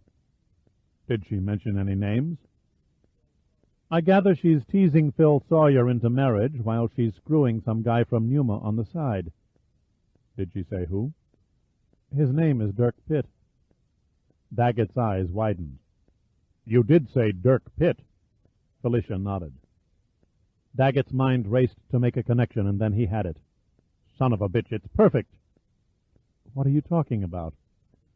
"The revered senior senator from California, George Pitt. Didn't it occur to you? Congresswoman holier-than-thou Smith is shacking with the senator's son." Felicia shivered as her skin suddenly went cold. "For God's sake, Frederick, drop this stupid scheme of yours before it gets out of hand." "I don't think so," Daggett said, smiling a sinister smile. "I do what I think best for the country." "You mean you do what you think best for Frederick Daggett?" He took her by the arm and led her from the office. "When you have time to reconsider, you will come to find that I was right." He turned off the lights. "Now then, let's grab some dinner, and afterward we'll prepare Lauren Smith's love nest for her one and only visit." Chapter 38. Admiral James Sandecker was a short, feisty character with flaming red hair and plenty of gall. When his retirement from the Navy was forced upon him, he used his considerable congressional influence to connive his way into the job of chief director of the then-fledgling National Underwater and Marine Agency. It was a match that was ordained for success from the start. In 7 short years, Sandecker had taken an insignificant 80-person agency and built it into a massive organization of 5,000 scientists and employees, supported by an annual budget that exceeded $400 million. He was accused by his enemies of being a grandstander, of launching oceanic projects that garnered more publicity than scientific data. His supporters applauded his flair for making the field of oceanography as popular as space science. Whatever his assets or liabilities, Admiral Sandecker was as solidly entrenched at Numa as J. Edgar Hoover had been at the FBI. He drained the last swallow from a bottle of 7-Up, sucked on the stub of a giant cigar, and looked into the unsmiling faces of Admiral Walter Bass, Colonel Abe Steiger, Al Giordino, and Dirk Pitt. "The part I find hard to swallow," he continued, "is the total lack of interest on the part of the Pentagon. It would seem logical, to me at any rate, that Colonel Steiger's report on the discovery of Vixen 03, complete with photos, would have shocked the hell out of them. And yet the Colonel has told us his superiors acted as though the whole episode was best dropped and forgotten." "There is a bona fide reason behind their indifference," Bass answered impassively. "Generals O'Keefe and Bergdorf are ignorant of the link between Vixen 03 and the QD project because none is recorded." "How can that be?" "What was learned after the deaths of Dr. Vetterli and his scientists motivated everyone who knew of QD's ghastly power to bury every scrap of evidence and erase all memories of its existence, so that it could not be resurrected ever again." "You mean you suppressed an entire defense project under the noses of the Joint Chiefs of Staff?" Sandecker said incredulously. "By direct order from President Eisenhower, I was to state in my reports to the Joint Chiefs that the experiment had backfired and the formulation of QD had died along with Dr. Vetterli." "And they swallowed the story?" "They had no reason not to," said Bass. "Besides the President, Secretary of Defense Wilson, and myself, and a handful of scientists, no one else knew exactly what Vetterli had discovered. As far as the Joint Chiefs were concerned, the project was simply another low-budget experiment within the ugly realm of chemical-biological warfare. They suffered no qualms, nor did they ask embarrassing questions before writing it off as a failure." "What was the purpose of circumventing the armed forces power structure?" "Eisenhower was an old soldier who abhorred mass-kill weapons." Bass seemed to shrivel in his chair while he collected his thoughts. "I am the last surviving member of the Quick Death team," he continued slowly. "Unhappily, the secret will not die with me, as I had once hoped, because Mr. Pitt here accidentally discovered a long-lost source of the disease strain. I did not bear the facts then, nor will I now, to the men who run the Pentagon, for fear that they would consider recovering Vixen 03's cargo and storing it, in the name of national defense, against the day it might be unleashed against a future enemy." "But surely if it came down to protecting our country," Sandecker protested. Bass shook his head. "I don't think you understand the true horror of the Quick Death organism, Admiral. Nothing known can impede its deadly effects. Allow me to cite an illustration. If 5 ounces of QD were delivered over Manhattan Island, the organism would seek out and kill 98% of the population within 4 hours. And no one, gentlemen, no human, could set foot on the island for over 3 centuries. Future generations could only stand on the New Jersey shore and watch the once mighty buildings erode and crumble over the bones of their former inhabitants." The other men around the table paled. Their blood ran cold. For a while no one spoke. They sat frozen, visualizing a city entombing 3 million corpses. It was Pitt who finally broke the uneasy silence. "The people in Brooklyn and the Bronx, they would not be affected?" "QD organisms spread in colonies. Strangely, they do not travel by human contact or by the wind. They tend to stay localized. Of course, if enough of the biological agent were delivered by aircraft or rockets, theoretically blanketing all of North America, the entire continent would become barren of all human life until the year 2300. "Is there nothing that can kill QD?" asked Steiger. "H2O," answered Bass. The organism can only exist in an atmosphere with a high gaseous oxygen content. You might say it suffocates when immersed in water, just as we do. It strikes me as odd that Vetterli was the only one who knew how to produce it. This from Pitt. Bass smiled thinly. I would have never permitted one man to keep the critical data to himself. So you destroyed the doctor's records.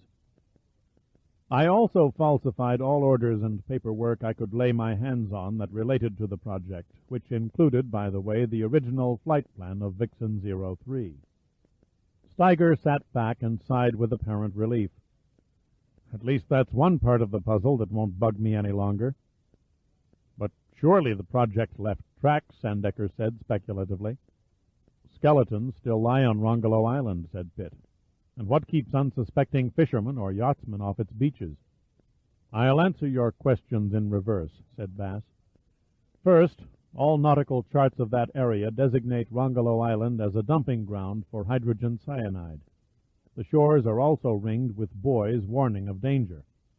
Hydrogen cyanide, Giordino repeated, sounds like bad medicine. Truly. It is a blood agent that interferes with all respiration. In certain doses, it causes almost immediate death. This is spelled out on the charts and in 6 languages on signs attached to the buoys. Bass paused and pulled out a handkerchief and patted the sweat that gleamed on his bald head. Also, what few records that remain dealing with the QD project are lying deep in a Pentagon high-security vault that contains documents classified as FEO. FEO? Future eyes only, Bass explained. Each file is sealed and marked with a date when it can be opened. Even the President lacks the power to examine a document's contents before the specified time. It has been referred to as the closet where our nation's skeletons are kept. The file on Amelia Earhart, UFOs, the truth behind the government's insistence on the swine flu shots in the mid-70s, political scandals that make the old Watergate stories seem like Boy Scout adventures. They're all there. The QD project file, for example, cannot be opened until the year 2550.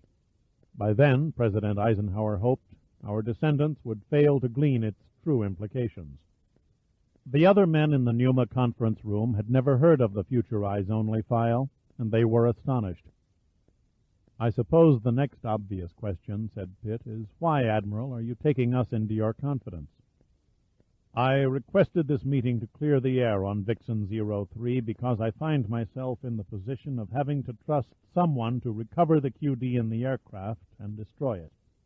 You're asking a great deal, Sandecker said. He relit another cigar and puffed it to life. If the Pentagon gets wind of this, we could all be branded as traitors. A disagreeable possibility that cannot be overlooked, admitted Bass. Our only comfort would be in knowing that public and moral opinion stand on our side.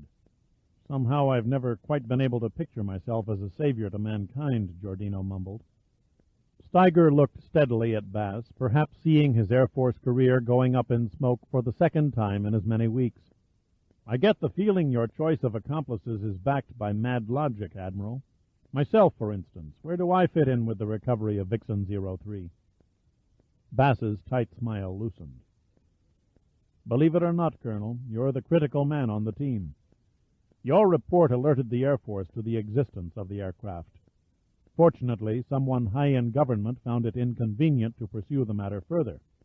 Your job will be to see that any Pentagon interest remains negative. There was understanding on Pitt's face now. Okay, so Admiral Sandecker bankrolls the overall effect with Pneuma Resources, while Giordino and I handle the actual salvage work. How do you intend to destroy QD's lethal properties once we raise the canisters? We deep-six the warheads in the ocean, Bass replied without hesitation.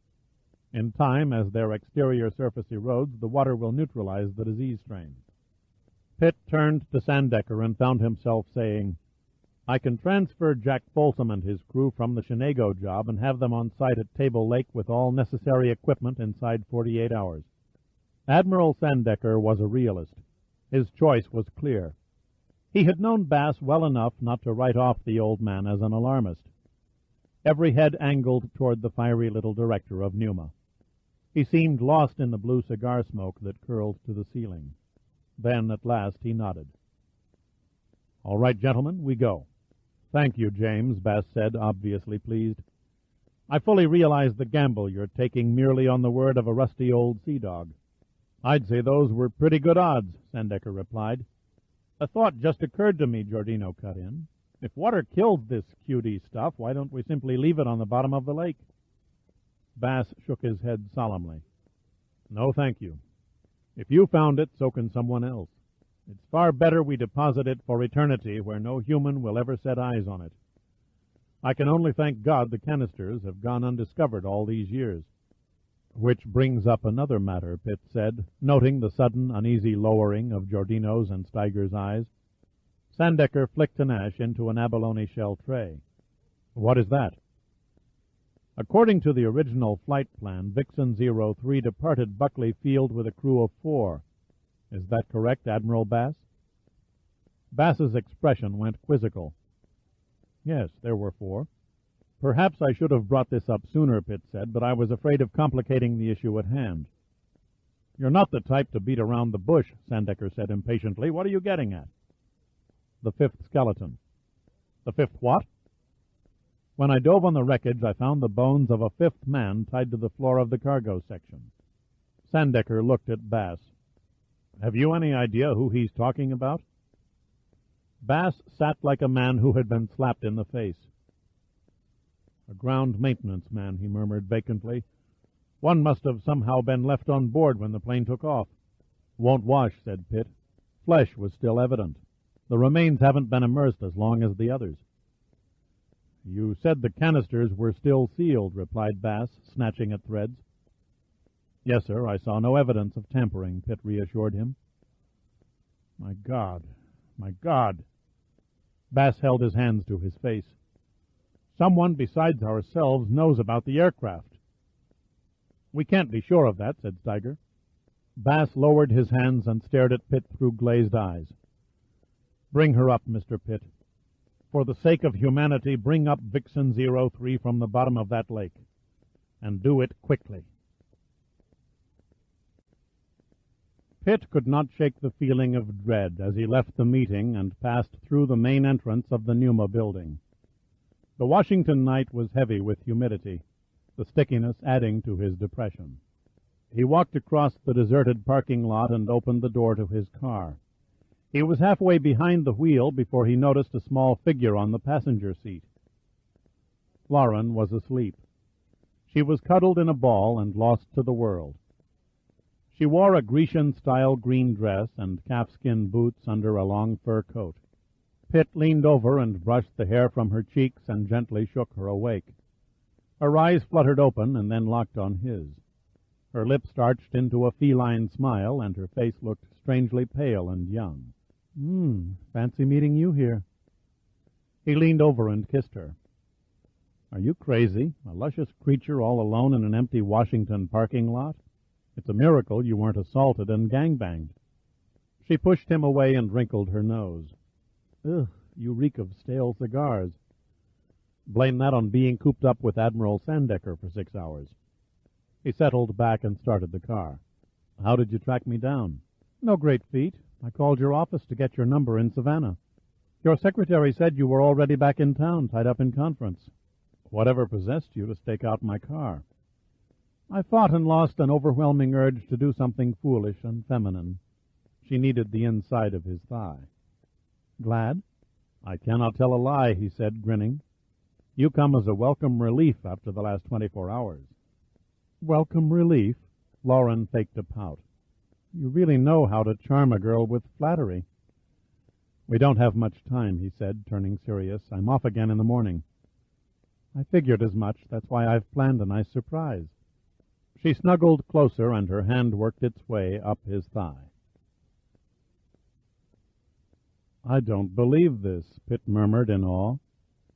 "Felicia hinted it was sexy, but I had no idea." Pitt and Lauren stood ankle-deep in a crimson carpet, staring in fascination at a room whose 4 walls and ceilings were solidly paneled with gold-tinted mirrors. The only piece of furniture was a large circular bed raised on a platform and covered with red satin sheets. Illumination came from 4 spotlights embedded in the corners of the ceiling, emitting a soft blue light. Lauren stepped over to the raised bed and touched its gleaming pillows reverently, as though they were exquisite art objects. Pitt studied her reflection, multiplied into infinity, for several moments, and then he walked up behind her and deftly stripped off her clothes. "Don't move," he said. "I want my eyes to devour 1,000 naked Lauren Smiths." Her face flushed dark, her eyes riveted to the unending images of herself in the mirrors. "Lord," she whispered, "I feel as though I'm performing in front of a crowd." Then she tensed and said something blurred and murmurous as Pitt bent down and flicked his tongue in her navel. The telephone's muted ring summoned Frederick Daggett from a sound sleep. Beside him, Felicia moaned softly, rolled over, and continued sleeping. He groped for his wristwatch on the bedstand and focused his eyes on its luminous dial. It read 4 o'clock. He picked up the receiver. "This is Daggett. Sam Jackson, I have the pictures." "Any problems?" "A breeze. You were right, I didn't have to shoot with infrared. They left the lights on. Can't say as I blame them, the room mirrored from top to bottom and all. High-speed film should bring out all the details you asked for. They put on quite a show. Too bad we didn't tape it." "They didn't suspect?" "How could they know one of the mirrored panels was two-way? They were too busy to notice anything short of an earthquake. Just to play safe, I used a special noiseless camera." "When can I expect to see the results?" "By 8 in the morning if it's a dire emergency. I could use some sack time, though. Wait till early evening, and I promise you 8x10 glossy prints fit for a gallery exhibit." "Take your time and do it right," said Daggett. "I want every detail highlighted." "You can count on it," Jackson said. "By the way, who's the foxy lady? She's a real tiger." "That doesn't concern you, Jackson. Call me when you're ready. And remember, I'm only interested in the artistic positions." "I get the message. Good night, Congressman." Chapter 39. Dale Jarvis was just getting ready to clear his desk and leave for the 30-minute drive home to his wife and a traditional Friday supper of pork roast when there was a knock at the door and John Gossard, who headed up the agency's Africa section, entered. Gossard had come to the NSA from the Army after the Vietnam War, where he had served as a specialist in guerrilla logistics. A quiet man with a cynical sense of humor, he walked with a limp caused by a rifle grenade whose shrapnel had severed his right foot. He was known as a heavy drinker, but also as a man who fulfilled all his section's requests for data in precise and abundant detail. His intelligence sources were the envy of the entire agency. Jarvis spread his hands in an apologetic gesture. "John, chew my ass, if you will. It completely slipped my mind. I had every intention of RSVPing your fishing trip invitation." "Can you make it?" Gossard asked. "McDermott and Sampson over in Soviet Analysis are going." "I never turned down a chance to show those Kremlin guys how to catch the big ones." "Good. The boat is reserved. We cast off from Slip 9 at the Plum Point Marina at 5 sharp Sunday." Gossard set his briefcase on Jarvis's desk and opened it. "Incidentally, I had 2 motives for stopping by your sanctum sanctorum before heading home. The second is this." He dropped a folder in front of Jarvis. "I'll let you take it over the weekend, providing you promise not to shit-can it along with your old paperback spy novels." Jarvis smiled. "Small chance of that. What have you got?" "The data you asked for concerning a weird South African feasibility plan called Wild Rose." Jarvis's brows raised. "That was fast work. I only put in the request this afternoon." "The African section does not allow the moss to grow," Gossard said, pontificating. "Anything I need to know before reading it?" "Nothing of any earth-shattering consequence, pretty much as you suspected, a wild pipe dream." Then Hiram Lusana was telling the truth. "Insofar as the plan actually exists," Gossard replied, "you'll especially enjoy the plot. The concept is intriguing as hell." "You've piqued my curiosity. Just how do the South Africans posing as AAR blacks intend to carry out the raid?" "Sorry," Gossard said, smiling devilishly. "That would be giving away the meat of the story." Jarvis threw him a serious look. Can you fully trust the quality of your source? My source is genuine, all right. Strange sort of duck. Insists on going under the code name of Emma. We've never been able to establish an identity. His information is solid enough. He sells to anybody and everybody willing to pay. I gather you doled out a pretty penny for Operation Wild Rose, Jarvis said. Not really. It was included in a box with 50 other documents. We paid only $10,000 for the lot. As the photographs dropped from the dryer into a basket, Sam Jackson scooped them up and neatly jiggled their edges until they were straight and orderly. He was a tall, angular black man with braided hair, a youthful face, and long, slender hands. He passed Daggett the photos and pulled his apron off over his head. That's all she wrote. How many? Daggett asked. About 30 that clearly show faces. I checked out the contact prints with a magnifying glass. All the rest were nothing shots. A shame they aren't in color. Next time, hang something besides those blue lights, said Jackson.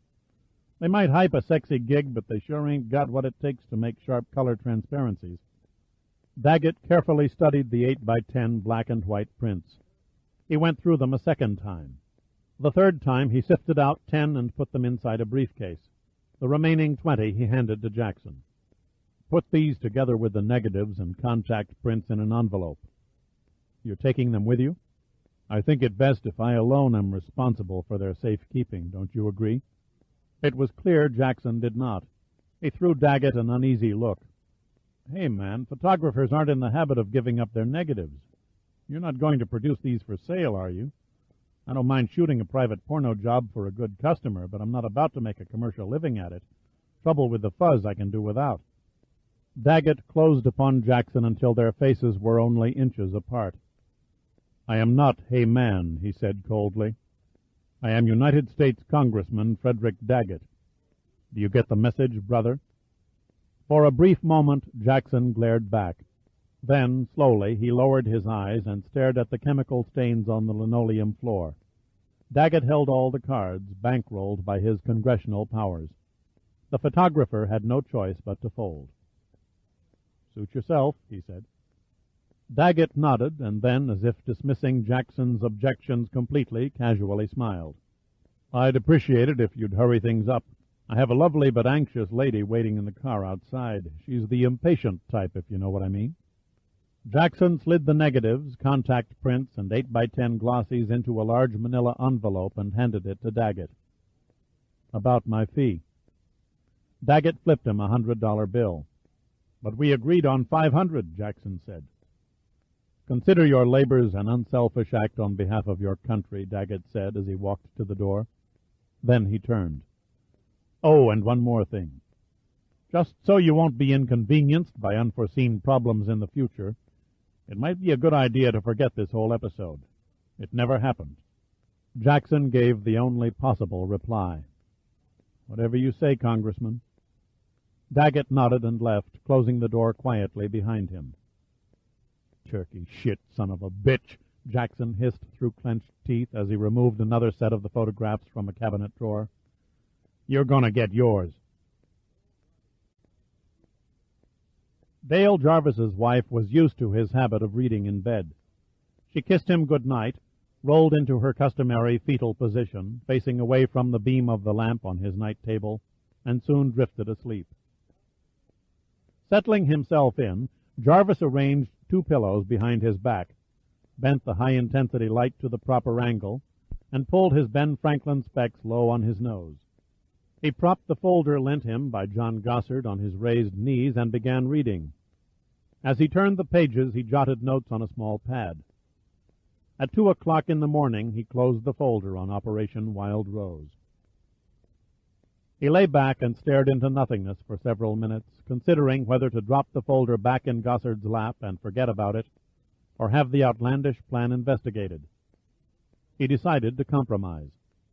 Easing slowly out of bed so as not to disturb his wife, Jarvis padded to his den, where he picked up a telephone and expertly punched its touch system in the dark. His call was answered on the first ring. This is Jarvis.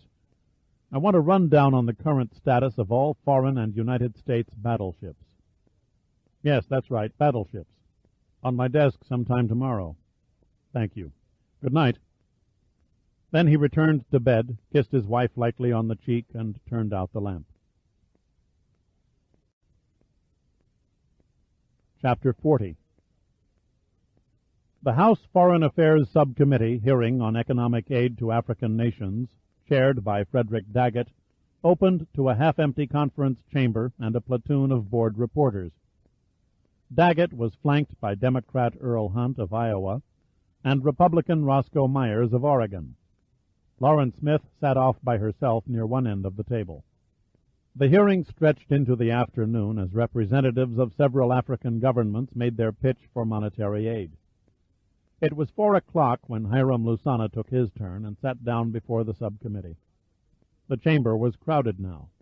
Photographers stood on seats, their flash bulbs stabbing the walls, while reporters began furiously scribbling on notepads or muttering into tape recorders. Lusana paid no attention to the commotion. He sat poised at the table like a croupier who knew the odds were in his favor. "General Lusana," said Daggett, "welcome to our hearing. I think you know the procedures. This is purely a preliminary fact-finding session. You will be allowed 20 minutes to state your case. Afterward, the committee will put their inquiries to you. Our opinions and findings will later be reported to the House Foreign Affairs Committee as a whole." "I understand," said Lusana. "Mr. Chairman." Daggett turned to Lauren. "Yes, Congresswoman Smith." "I must object to the appearance of General Lusana at this hearing on the grounds that he does not represent an established African government." An undercurrent of murmurs swept the room. "It is true," Lusana said, leveling his gaze at Lauren. "I represent no established government. I do, however, represent the free soul of every black on the African continent." "Eloquently put," said Lauren, "but rules are rules. You cannot turn a deaf ear to the pleas of millions of my people over a technicality." Lusana sat immobile, his voice almost too soft for those in the back of the room to hear. "A man's most prized possession is his nationality. Without it, he is nothing. In Africa, we are in a fight to claim a nationality that rightfully belongs to us. I am here to beg for black dignity. I do not ask for money to buy arms. I do not ask for your soldiers to fight alongside ours. I plead only for the necessary funds to buy food and medical supplies for the thousands who have suffered in their war against humanity." It was a masterful performance, but Lauren was not succored by it. "You are a clever man, General. If I argue your appeal, I'll be condoning your presence at this hearing. My objection still stands." Daggett made an imperceptible nod to one of his aides in the background and turned to Earl Hunt. "Congresswoman Smith's protest is duly noted. How say you, Congressman Hunt?" While Daggett was polling Hunt and Roscoe Myers for their opinions, his aide moved behind Lauren and handed her a large white envelope. "What is this?" "I was told to tell you it is most urgent that you open the envelope now, ma'am." Then he hastily turned away and left the chamber through a side door. Lauren undid the unsealed flap of the envelope and eased out one of several 8x10 photographs. It had captured her naked body entwined with Pitt's in one of a wild series of orgiastic positions. Quickly she shoved the photo back in the envelope, her face gone white, reflecting fear and disgust. Daggett turned to her. "Congresswoman Smith, we seem to have a hung committee. Congressman Hunt and I agree that General Lusana should be heard. Congressman Myers stands with you. As chairman of this hearing, may I prevail upon you in the interest of fair play to permit the General to speak his piece." Lauren felt the hairs on the back of her neck stiffen. Daggett was leering at her. It was all there in his expression. He was no stranger to the contents of the envelope. She struggled to contain the sickness that was rising in her throat, suddenly realizing that Felicia Cullens had sold her out to Lusana's cause. Silently she cursed her stupidity in allowing herself to be set up as naively as a teenage runaway with a big city pimp. "Congresswoman Smith," Daggett said, prompting her. There was no out. Daggett controlled her now. She lowered her eyes and trembled. "Mr. Chairman," she said in total defeat, I withdraw my objection. Barbara Gore, at 43, still cut the figure of a Vogue fashion model. She remained trim and had shapely legs, and her high cheek-boned features had yet to flesh with age. She had once had an affair with Dale Jarvis, but that had long since passed through the sexual phase, and now she was simply a good friend as well as his personal secretary. She sat across from his desk, those beautiful legs crossed at an angle comfortable only to women and showy to the male eye. Jarvis, however, took no notice of them. He sat engrossed in dictation. After a while he abruptly broke off and began probing through a mountainous batch of highly classified reports. "Perhaps if you tell me what it is you're looking for," Barbara said patiently, "I can help you." "A status check on all existing battleships. I was promised delivery for today." She sighed and reached into the pile and extracted a stapled sheaf of blue papers. "Been on your desk since 8 this morning." There were times when Barbara was moved to exasperation over Jarvis's sloppy work habits, but she had long ago learned to accept his idiosyncrasies and flow with the tide. "What does it say?" "What do you want it to say?" she asked. "You haven't bothered to tell me what you're after." "I want to buy a battleship, of course. Who has one for sale?" Barbara shot him a dour expression and studied the blue papers. "I'm afraid you're out of luck. The Soviet Union has one left, which is used to train naval cadets. France has long since scrapped hers. Same with Great Britain, even though she still keeps one on the rolls for the sake of tradition." "The United States?" 5 of them have been preserved as memorials." "What are their present locations?"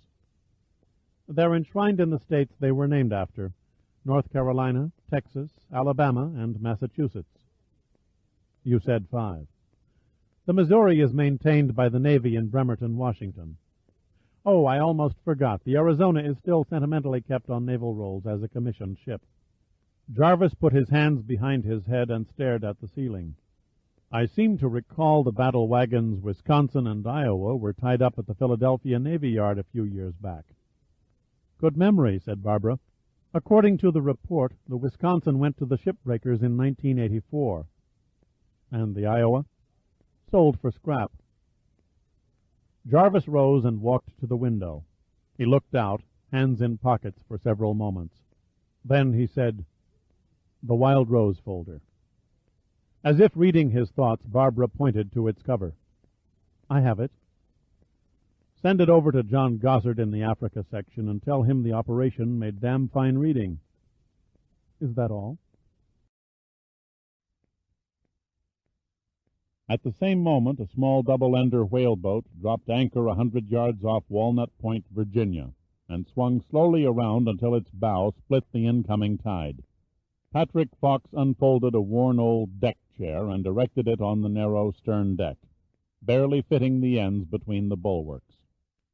Next, he propped a fishing pole against the helm and threw its hookless line over the side. He had just opened a picnic basket and was lifting out a large wedge of Cheshire cheese and a bottle of Cutty Sark when a tug towing 3 heavily laden trash scows acknowledged him with a passing signal blast from its whistle. Fox waved back and braced his feet as the wash from the plodding vessels rocked his little whaleboat.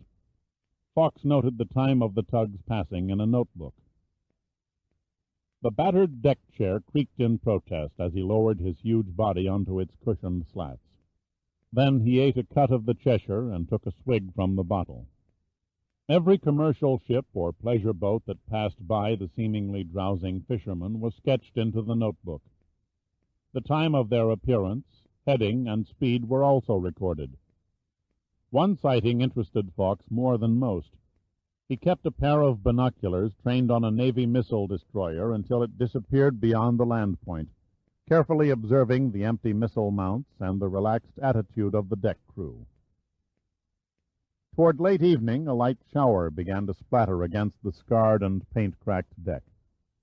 Fox loved the rain. During storms at sea, he'd often stood and faced their furies on his ship's bridge wing, later upbraiding his junior officers who preferred hot tea and the creature comforts of the control room. Even now, Fox ignored the shelter of a small cabin and elected to remain on deck, donning a slicker to protect his skin and clothes from the damp. He felt good. The rain cleansed the air in his lungs, the thick richness of the cheese filled his belly, and the scotch made his veins fairly glow. He allowed his mind to roam free, and soon it began flashing images of his lost family. The smells of his farm in Natal came to his nostrils, and the sound of Myrna's voice calling him to dinner sounded clear and distinct to his ears. 4 hours later, he jerked his thoughts back to reality as the tug, its tow of scows now empty, came into view on a return heading. Quickly he stood and jotted down the number and position of the navigation lights. Then Fawkes weighed anchor, started the engine, and eased into the wake of the last scow in line as it slipped by. Chapter 41. The snow was falling heavily at Table Lake, Colorado, when the Numa salvage divers, immune to the frigid water in their thermal suits, finished cutting away the wings and tail of Vixen 03. Then they manhandled 2 huge cradle slings under the mutilated fuselage. Admiral Bass and Abe Steiger arrived, followed by an Air Force blue truck carrying several shivering airmen of the remains identity and recovery team along with 5 coffins. At 10 a.m. everyone was assembled, and Pitt waved his arms at the crane operators. Slowly the cables hanging from the floating derricks to beneath the wind-rippled surface of the lake tightened and quivered as the power unit operators increased the tension. The derricks listed a few degrees with the strain and creaked at their bolted joints. Then, abruptly, as though a great weight had fallen from their unseen clutches, they straightened. "She's broken free of the mud," Pitt announced. In confirmation, Giordino, standing at his side, wearing radio earphones, nodded. "Divers report she is on her way up. Tell whoever is operating the cradle sling around the nose section to keep it low. We don't want the canisters spilling out of the hole in the tail." Giordino relayed Pitt's orders through a tiny microphone attached to his headphones. The freezing mountain air was heavy with tension. Every man stood motionless, numb with anticipation, his eyes locked on the water between the derricks. The only sounds came from the exhaust of the lift engines. They were a hard-bitten salvage crew, and yet no matter how many wrecks they had reclaimed from the sea, the same old tentacles of excitement during a lift operation never failed to wring their emotions dry. Admiral Bass found himself reliving that snowy night so many years ago. To him it seemed all but impossible to associate the image of Major Raymond Vilander in his memory with the fleshless bones he knew to be inside the wreck's cockpit. He moved closer to the water's edge until it lapped at his shoes, and he began to experience a burning sensation in his mid-chest and left shoulder. Then the water under the cables swirled from blue to muddy brown, and the curved roof of Vixen 03 arched into the daylight for the first time in 34 years. The once shiny aluminum skin had corroded to a whitish gray, and was streaked by slimy bottom weed. As the cranes lifted her higher into the air, the silt-laden water cascaded from the open wound at the rear of the fuselage. The blue and yellow insignia that ran across the top of the fuselage appeared surprisingly sharp, and the words Military Air Transport Service were still quite legible. Vixen 03 no longer resembled an airplane. It was easier to picture her as a huge dead whale whose fins and tail had been clipped. The severed and twisted control cables, electrical wiring, and hydraulic lines dangling from the gaping wounds could be imagined as entrails. Abe Steiger was the first to break the hushed quiet. "Odds are that's the cause of her crash," he said, pointing at the gash in the cargo cabin just aft of the cockpit. "She must have thrown a prop blade." Bass stared at the ominous evidence, making no comment. The pain in his chest became more intense. With great force of will he put it from his mind, while unconsciously massaging the ache on the inside of his left arm. He tried to peer through the plane's windshield glass, but the years of accumulated silt blocked out all view. The cranes had lifted the fuselage 10 feet above the lake's surface when a thought struck him, and he turned and gazed at Pitt questioningly. "I see no provisions for a makeshift barge. How do you expect to carry the wreckage to shore?" Pitt grinned. "This is where we send for a skyhook, Admiral." He gestured at Giordino. "Okay, signal Dumbo."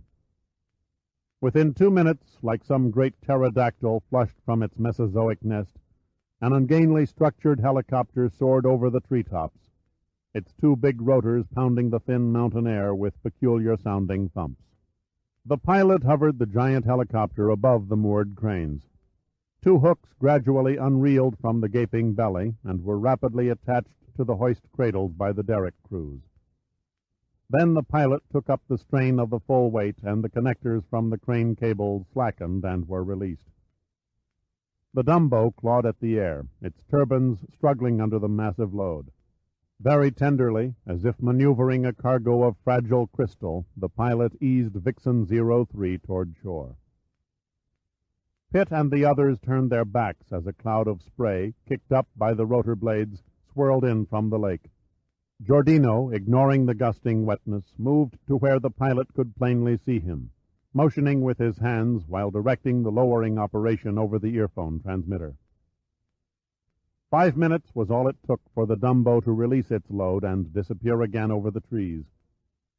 Then they all stood there staring, no one making a move for the wreckage.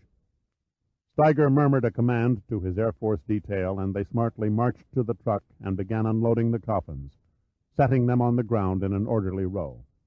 One of Pitt's men produced a ladder and propped it against the exposed rear of the upper cargo deck. Pitt remained silent and indicated with his hand that Admiral Bass be the first to enter the aircraft. Once inside, Bass made his way around the canisters to the control cabin doorway. He stood immobile for several seconds, looking pale and very ill. "Are you all right, sir?" Pitt asked, coming up behind him. The voice that answered was remote and far away. "I can't seem to bring myself to look at them." "It would serve no purpose," said Pitt gently. Bass leaned heavily against the bulkhead, the agony in his chest growing. "A minute to get my bearings, then I'll take stock of the warheads." Steiger approached Pitt, gingerly stepping around the canisters as though he were afraid to touch them. "Whenever you give the word, I'll bring my men on board to recover the remains of the crew." "Might as well begin with our unexplained guest." Pitt tilted his head at a jumble of loose canisters. "You'll find him strapped to the floor about 10 feet to your right." Steiger searched in the area Pitt instructed and shrugged, his facial expression blank. "I don't find anything." "You're practically standing on top of him," Pitt said. "What gives, for Christ's sake?" Steiger demanded. "I'm telling you, there's nothing here." "You must be blind." Pitt pushed Steiger aside and looked down. The straps were still attached to the cargo tie-down rings, but the body in the old khaki uniform had vanished. Pitt stared dumbly at the space on the floor while his mind stumbled to grasp the reality of the missing remains. He knelt and picked up the rotting straps. They had been cut. Steiger's eyes reflected doubt. "The water was like ice the day you dived. Perhaps your mind saw something." His voice trailed off, but the implication was clear. Pitt rose to his feet. "He was here," he said, expecting no further argument and receiving none. "Could he have washed out the aft opening during the lift operation?" Steiger offered lamely. "Not possible. The divers who swam beside the wreck to the surface would have reported any debris falling free."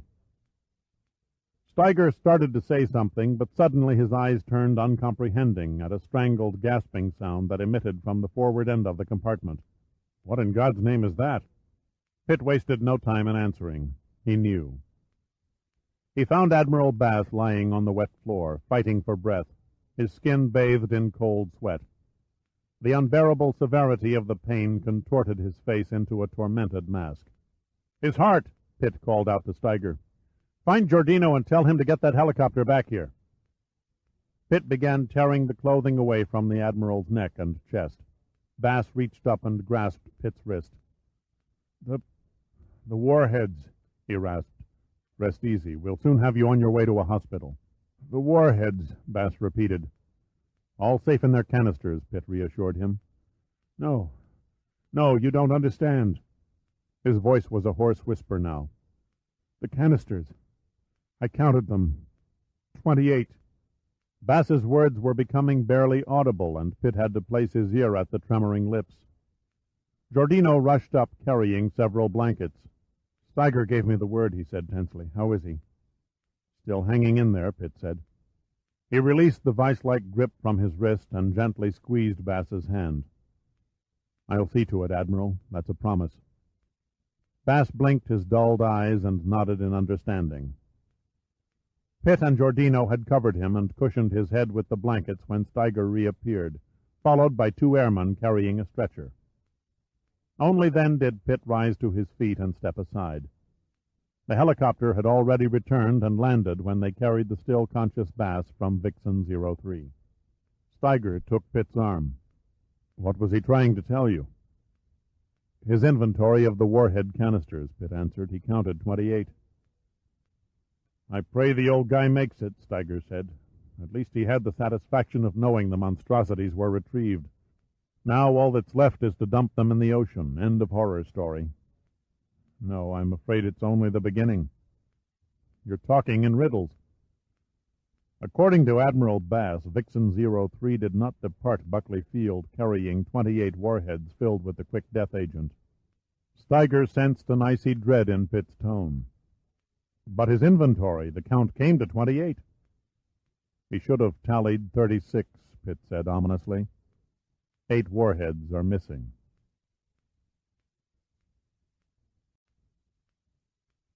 Part 4.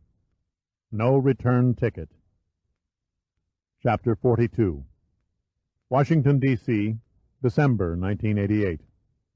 The National Underwater and Marine Agency building, a tubular structure sheeted in green reflective glass, rose 30 stories above an East Washington hill. On the top floor, Admiral James Sandecker sat behind an immense desk made from a refinished hatch cover salvaged from a Confederate blockade runner in Albemarle Sound. His private line buzzed. "Sandecker." "Pitt here, sir." Sandecker pushed a switch on a small console that activated a holographic TV camera. Pitt's lifelike image materialized in 3-dimensional depth and color in the middle of the office. "Raise the camera from your end," said Sandecker. "You've chopped off your head." Through the miracle of satellite holography, Pitt's face seemed to grow from his shoulders, and his projected self, including voice and gestures, became identical to the original. The major difference, which never ceased to amuse Sandecker, was that he could pass a hand through the image because it was totally lacking in matter. "That better?" asked Pitt. "At least you're whole now." Sandecker wasted no more words. "What's the latest on Walter Bass?" Pitt looked tired as he sat on a folding chair beneath a large pine tree, his ebony hair tossed by a stiff breeze. "The heart specialist at the Fitzsimmons Army Hospital in Denver reports his condition as stable. If he survives the next 48 hours, his chances for recovery look good. As soon as he's strong enough for the trip, they're going to transfer him to Bethesda Naval Hospital." "What about the warheads?" "We trucked them to a rail siding in Leadville," Pitt answered slowly. "Colonel Steiger volunteered to arrange shipment to Pier 6 in San Francisco. Tell Steiger we're grateful for his cooperation. I've ordered our Pacific Coast research ship to be standing by. Instructions were given to the skipper to dump the warheads off the continental shelf in 10,000 feet of water." Sandecker hesitated at posing the next question. "Did you locate the missing 8? Pitt's negative expression answered him even before the image spoke. "No luck, Admiral. A thorough search of the lake bed failed to turn up a trace." Sandecker read the frustration on Pitt's face. "I fear the time has come to inform the Pentagon." "Do you honestly think that's a wise course?" "What other options do we have?" Sandecker came back. "We don't have the means at our disposal for a large-scale investigation." "All we need is a lead," Pitt said, pressing on. "Odds favor the warheads being stored somewhere, gathering dust. It's even possible the thieves don't know what they really have on their hands." "I'll accept that," Sandecker said. "But who would want them in the first place? Christ, they weigh nearly a ton each, and they're easily recognizable in exterior appearance as obsolete naval shells." "The answer will also lead us to the murderer of Lawrence Smith's father." "No corpus delicti, no crime," Sandecker said. "I know what I saw," Pitt said evenly. It won't alter present circumstances. The dilemma staring us all in the face is how to get a tag on those lost warheads and do it before someone gets it in his head to play demolition expert. Suddenly, the exhaustion seemed to drop from Pitt. Something you said just jogged a thought. Give me 5 days to flush out the warheads. If I turn up nothing, then it's your ball game. Sandecker smiled tightly at Pitt's sudden show of intensity. This happens to be my ball game any way you look at it, he said sharply. As the senior government official involved in this mess, it became my unwanted responsibility the day you hijacked a Pneuma aircraft and underwater camera system. Pitt stared back across the room, but remained discreetly silent. Sandecker left Pitt stewing for a moment while he rubbed his eyes. Then he said, All right, against my better judgment, I'll take the gamble. You'll go along then? Sandecker caved in. You've got 5 days, Pitt. But heaven help us if you come up empty-handed. He hit the switch to the holograph, and Pitt's image faded and disappeared. Chapter 43. It was just before sunset when Maxine Rafferty turned from her clothesline and spied Pitt walking up the road. She continued her chore, pinning up the last of her husband's shirts before waving a greeting. Mr. Pitt, how nice to see you. Mrs. Rafferty? Lauren with you up to the cabin? No, she had to remain in Washington. Pitt looked around the yard. Is Lee at home? In the house, fixing the kitchen sink. A brisk breeze was sweeping down the mountains from the west, and Maxine thought it odd that Pitt was carrying his windbreaker over his right hand and arm. Just go on in. Lee Rafferty was sitting at the kitchen table, filing burrs from a length of plumbing pipe. He looked up as Pitt entered. Mr. Pitt, hey, sit down. You're just in time. I was about to open a bottle of my private stock of grape squeezins. Pitt pulled up a chair. You make wine as well as beer? Gotta be self-sufficient up here in the high country, Lee said, grinning and pointing a cigar stub at the pipe. Take this. Cost me a fortune to get a plumber up here from Leadville. Cheaper to do it myself. Leaky gasket. Any kid could fix it. Rafferty laid the rusty pipe on an old newspaper, rose from the table, and produced 2 glasses and a ceramic jug from under a cupboard. I wanted to talk with you, Pitt said. Sure thing. Lee poured the glasses to their brims. Hey, what do you think about all that commotion up at the lake? I hear tell they found an old airplane. Could it be the one you was asking about? Yes, Pitt answered, sipping from the wine glass which he held in his left hand. He was mildly surprised to find the wine quite smooth. That's part of the reason I'm here. I was hoping you might enlighten me as to why you murdered Charlie Smith. The only reaction was the slight lift of one gray eyebrow. Me?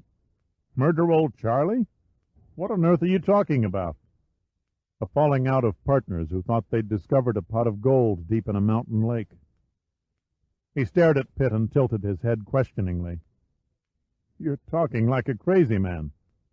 The last thing you expected was a stranger appearing on your doorstep asking questions about a lost airplane. You'd already made a mistake by not disposing of the oxygen tank and nose gear. I pay homage to you and your wife's theatrical talents. I swallowed your country bumpkin act with all the gullibility of a tourist. After I left, you covered my every move, and when you saw me dive in the lake, you were dead certain I had discovered the aircraft and Charlie Smith's bones. At that point, you made an irreversible blunder. You panicked and removed Charlie, in all probability burying his bones deep in the mountains. If you'd left him strapped to that sunken cargo floor, the sheriff would have been hard-pressed to tie you to a 3-year-old murder. You'll pay hell proving anything, Lee said, calmly relighting his cigar stub. Without a body. Not in a court of law, Pitt said casually. Innocent until proven guilty, but the story is a worn classic. Kill thy neighbor for profit. There's your title. Suppose we begin at Chapter 1 with an eccentric inventor named Charlie Smith who was testing his latest brainstorm, an automatic fishing pole caster. On one cast, the sinkers took the hook deep and it snagged on an object. Charlie, an experienced angler, thought he had hooked a submerged log and expertly worked the line until the tension gave and it pulled free. But he felt a drag. Something was surfacing with the hook. And then he saw it. An aircraft oxygen tank. Its mounts had torn loose, eroded over the years of submersion, and Charlie's tugs were all the tank needed to break away and rise to the lake's surface.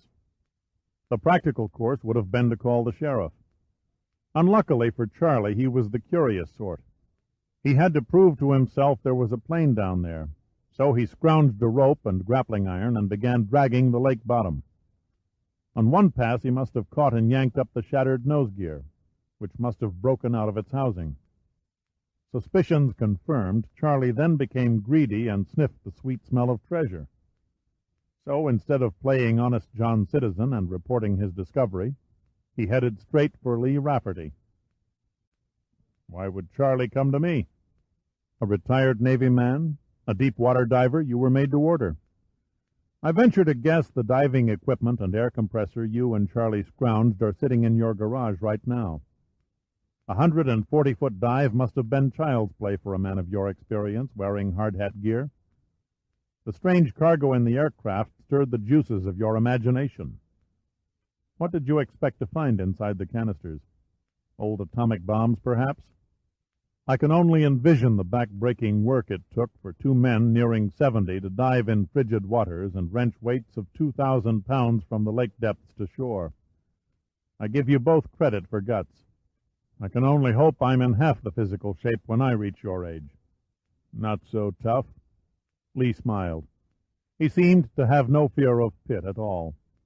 Once Charlie devised a small explosive charge to enlarge the already cracked opening on the fuselage, it was a simple matter for me to attach a cable to a canister while he towed it to shore with the four-wheel drive. Where there's a will, Pitt said. What then, Lee? Once the canister was removed, it was obvious to an ex-Navy man and a former demolitions expert that you were looking at a prize that could have only warmed the cockles of an old battleship admiral's heart. But what was the value at today's prices? What was the demand for an outdated naval shell except for scrap? Lee Rafferty casually resumed filing the rough edges of the pipe. Pretty slick guesswork, Mr. Pitt. I admit it. Not 100%, mind you, but a passing grade. You underestimated a pair of foxy veterans, though. Hell, we knew them things in the canisters weren't armor-piercing projectiles the minute we laid eyes on one. Took Charlie all of 10 minutes to peg it as a poison gas carrier. Pitt was stunned. Two old men had made fools of them all. How? He asked tersely. Outwardly it looked like standard naval ordnance, but we saw it was rigged the same as a star shell. You know the kind. After reaching a preset altitude, a parachute is released while a small explosive charge splits the head, igniting a wad of phosphorus. Except this devil was set to unleash a bundle of tiny bomblets filled with lethal gas instead. Charlie figured they contained gas merely by looking at it. He discovered the parachute escape hatch cover. That gave him his first clue. Then he came around front, dismantled the head, disconnected the charge, and peeked inside. Dear God, Pitt murmured in near despair. Charlie opened the warhead? So, what's the big deal? Charlie was a master at demolitions. Pitt took a deep breath and pitched the obvious question. What did you do with the warheads? The way I saw it, it was finders keepers. Where are they? Pitt demanded. We sold them. You what? He gasped. To whom?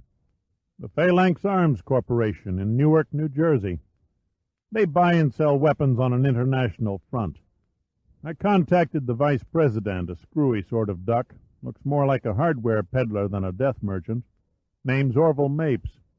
Anyway, he flew out to Colorado, checked over the projectile, and offered us $5,000 for every one we could ship to his warehouse. No questions asked. I can guess the rest, Pitt said. It occurred to Charlie that if those shells were detonated, he would be responsible for thousands, possibly hundreds of thousands of deaths. You were more callous, Lee. The money meant more to you than conscience. You two argued, then fought, and Charlie lost. You hid his body in the sunken aircraft. Then you set off a few sticks of dynamite, tossed a boot and his thumb in the debris, and cried all the way to his funeral. Rafferty displayed no reaction to Pitt's accusation. His mellow eyes never left the pipe.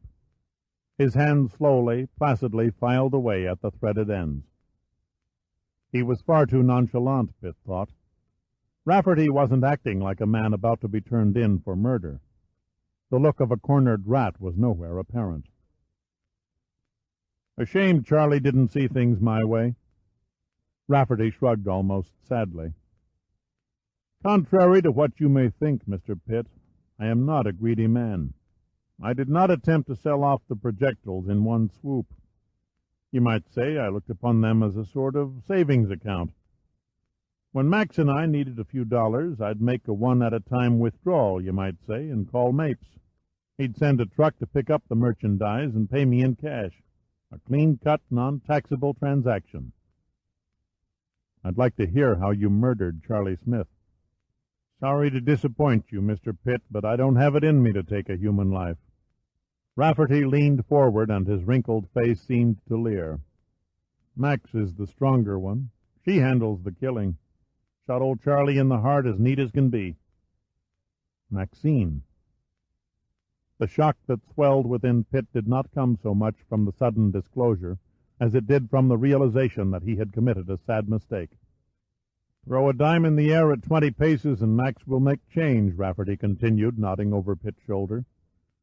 "Let Mr. Pitt know you're there, honey." 2 metallic clicking sounds answered Rafferty, followed by a gentle thud. "The cartridge striking the floor should tell you Max's old lever-action Winchester is loaded and cocked," said Rafferty. "Any doubts?" Pitt braced both feet squarely on the floor and flexed his hand under the windbreaker jacket. "Nice try, Lee." "Then see for yourself, but I warn you, no sudden moves." Pitt gradually turned to face Maxine Rafferty, whose kindly blue eyes were staring over the sights of a repeating rifle. The barrel was pointed, rock steady, at Pitt's head. "Sorry, Mr. Pitt," she said sadly, "but Lee and I ain't of a mind to spend our few remaining years in jail." "Another murder on your hands won't save you," said Pitt. He tightened his leg muscles as he gauged the distance between himself and Maxine. It was 5 feet. "I brought my own witnesses." "Did you see anybody, honey?" asked Lee. Maxine shook her head. "He came up the road alone. I kept watch after he entered the house. No one followed him." "I figured as much," Lee Rafferty said, and sighed. "You've been playing a bluffing hand, Mr. Pitt. If you had any solid evidence against Maxine and me, you'd have brought the sheriff." "Oh, but I did." Pitt smiled and appeared to relax. "He's sitting in a car about half a mile away, with 2 deputies hanging on our every word." Rafferty tensed. "Damn you, you're lying." "He taped a transmitter to my chest," Pitt said, his left hand loosening the top button of his shirt. "Right here, under my—" Maxine had dipped the rifle no more than a fraction of an inch as Pitt launched himself sideways and pulled the trigger of the Colt automatic he held under the folds of his jacket. The Winchester and the Colt seemed to explode at the same instant. Al Giordino and Abe Steiger had arrived minutes before Pitt and taken up a prone position beneath a stand of blue spruce trees. Through field glasses, Steiger observed Maxine hanging out the wash. "Any sign of the husband?" asked Giordino. "Must be in the house." The glasses angled slightly in Steiger's hands. "Pitt is approaching her now. That Colt .45 must stick out like a third arm. He's got his windbreaker draped over it." Steiger bent a branch out of the way to clear his field of vision. "Pitt's going inside the house now." "Time to move closer," said Giordino. He was in the act of raising up on his knees when Steiger's trunk-like arm pinned him back down. "Hold it. The old broad is hanging back to see if he was followed." They stayed quiet and motionless for several minutes while Maxine walked around the yard, her eyes probing the surrounding trees. She took a final look up the road and lumbered around a corner of the house and out of Steiger's view. "Give me time to make my way around back before you move on the front door," said Steiger. Giordino nodded. "Watch out for bears." Steiger threw him a tight grin and slipped off into a small ravine. He was still a good 50 yards short of his goal when he heard the shots. Giordino had been marking time when the roar echoed through the windows of the house. He leapt to his feet and sprinted down a small hill, hurdling a lean-to fence in the yard. At that moment, Maxine Rafferty burst backward through the front door like an out-of-control Patton tank, tumbled down the porch steps, and crashed to the ground. Giordino halted in his tracks, surprised by the sight of her blood-stained dress. He stood rooted as the elderly woman scrambled back to her feet as agilely as a gymnast. Not until it was too late did Giordino notice what looked like a battered rifle clutched in her hand. Maxine, ready to charge back in the house, spotted Giordino standing dumbly in the yard. She gripped the Winchester awkwardly, with one hand under the breech, the other over the barrel, and snapped off a shot from the hip. The force of the bullet spun Giordino through the air in a half-turn and smashed him to the grass, his left thigh exploding in a spray of red through the cloth of his pants. To Pitt, everything had seemed to grind into slow motion. The muzzle of the Winchester flashed in his face. At first he thought he had been hit, but when he collided with the floor, he found himself still able to move his limbs and body.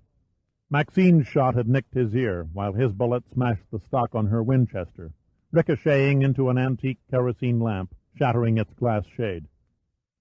Lee Rafferty growled like an animal and swung the pipe. It caught Pitt on the shoulder and grazed his skull. Pitt grunted in pain and swung around, fighting off blackness and trying desperately to clear his fogging vision. He aimed the Colt at the blurred figure he knew to be Lee. Maxine brought her rifle barrel down on the Colt, pounding it from Pitt's fingers into the fireplace. Maxine hastily labored to recock the mangled gun as Lee advanced, swinging the plumbing pipe. Pitt raised his left arm to fend off the blow, and was surprised not to hear the bone snap. He lashed out with his feet and caught Lee on the knees, spilling the scarecrow-bodied man on top of him. "Shoot, damn it!" Lee yelled to his wife. "Shoot!" "I can't!" she shrieked back. "You're in my line of fire!" Lee dropped the pipe and violently fought to disentangle himself, but Pitt locked him around the neck with the good right arm and hung on. Maxine danced around the room, excitedly pointing the Winchester, frantically trying for a safe shot.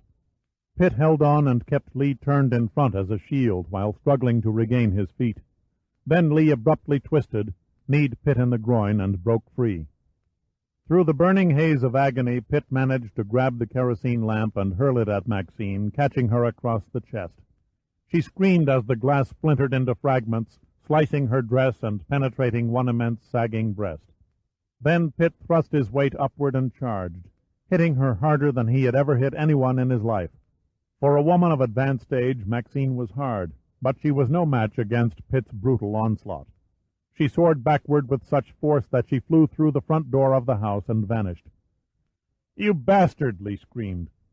He threw himself into the fireplace, snatched the Colt from among the ashes, and swung to face Pitt.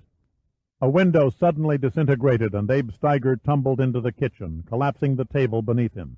Lee spun, giving Pitt the instant he needed to snatch the pipe on the floor. A dazed Steiger never forgot the sickening sound of the pipes crushing the bone of Lee Rafferty's temple. Giordino sat on the ground, his eyes staring numbly at his punctured leg. He looked up at Maxine, not fully grasping what had happened. Then his mouth went slack, and he watched helplessly as she deliberately ejected the spent shell and recocked the rifle. Maxine took careful aim at his chest and curled her finger around the trigger. The blast was deafening, and the slug tore the breastbone away, catapulting gore and marrow in a grisly pile at Giordino's outstretched feet. Maxine stood inert for almost 3 seconds before she folded limply to the yard in a fat, grotesque heap, her blood spilling out between her breasts and staining the grass. Pitt leaned against a porch railing, his hand wielding the Colt, barrel poised in the recoil position. He lowered the gun and walked stiffly toward Giordino. Steiger came out to look, paled, and threw up into a flower bed. Giordino's eyes were locked on a gleaming white bit of cartilage as Pitt knelt beside him. You blew that sweet little old lady's chest off?" Giordino asked. "Yes," Pitt replied, feeling none too proud of himself. "Thank God," Giordino murmured, pointing. "I thought that thing on the ground belonged to me."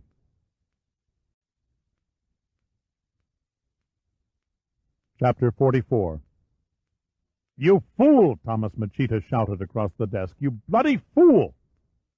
Colonel Randolph Jumana sat and regarded Machita's outburst with controlled indulgence. "I had the very best of reasons for issuing those orders.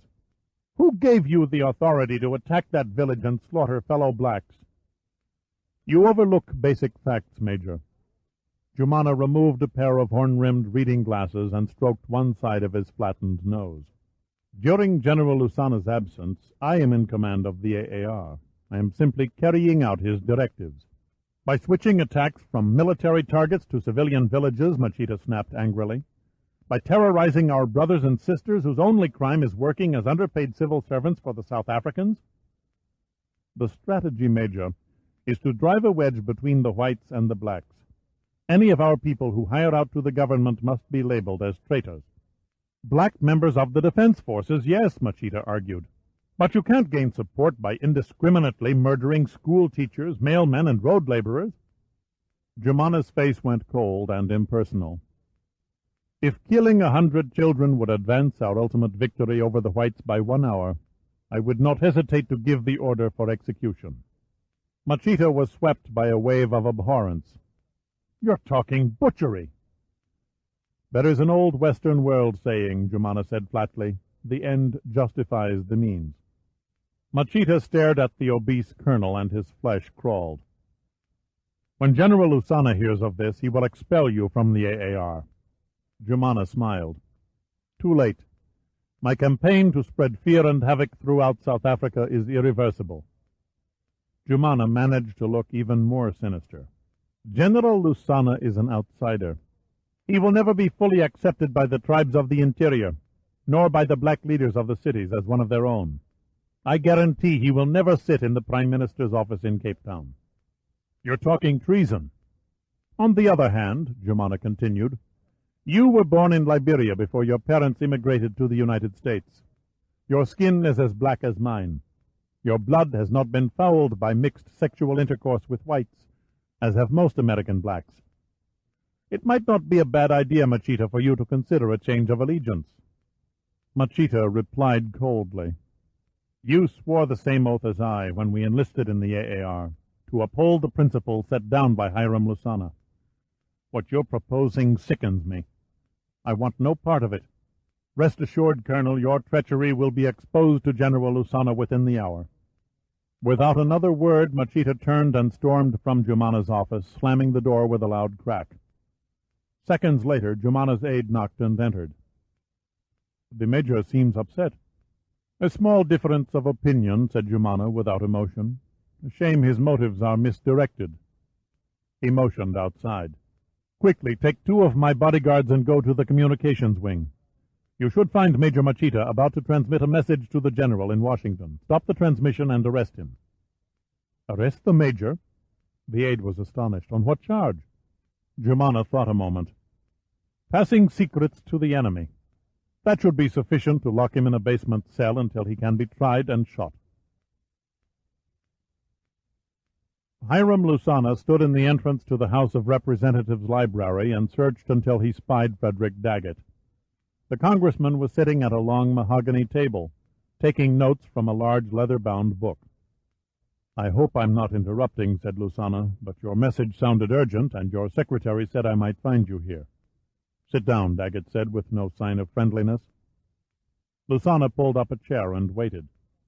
"Have you read the late edition morning paper?" asked Daggett, again looking at the book. "No, I've been lobbying with Senator Moore of Ohio. He seems most receptive to our cause after I explained the aims of the AAR." "Apparently the senator missed the news, too." "What are you talking about?" Daggett reached into his breast pocket and handed a folded news clipping to Lusana. "Here, my friend, read it and weep." "Insurgents massacre 165 villagers in raid. Tazareen, South Africa. UPI. At least 165 black inhabitants of the village of Tazareen in the province of Transvaal were killed in a seemingly senseless slaughter by African Army of Revolution insurgents in a dawn raid, South African defense officials report. An Army officer at the scene said the raid was carried out by an estimated 200 AAR guerrillas, who swept into the village, shooting anything moving and chopping and hacking with bush knives. 46 women and children were murdered, some children still in their beds clutching dolls, one stunned investigator said, as he pointed to the burned remains of the once prosperous village. Militarily, it was a terrible waste, an act of pure animalistic savagery. One girl, about 4 years of age, was found with her throat slit.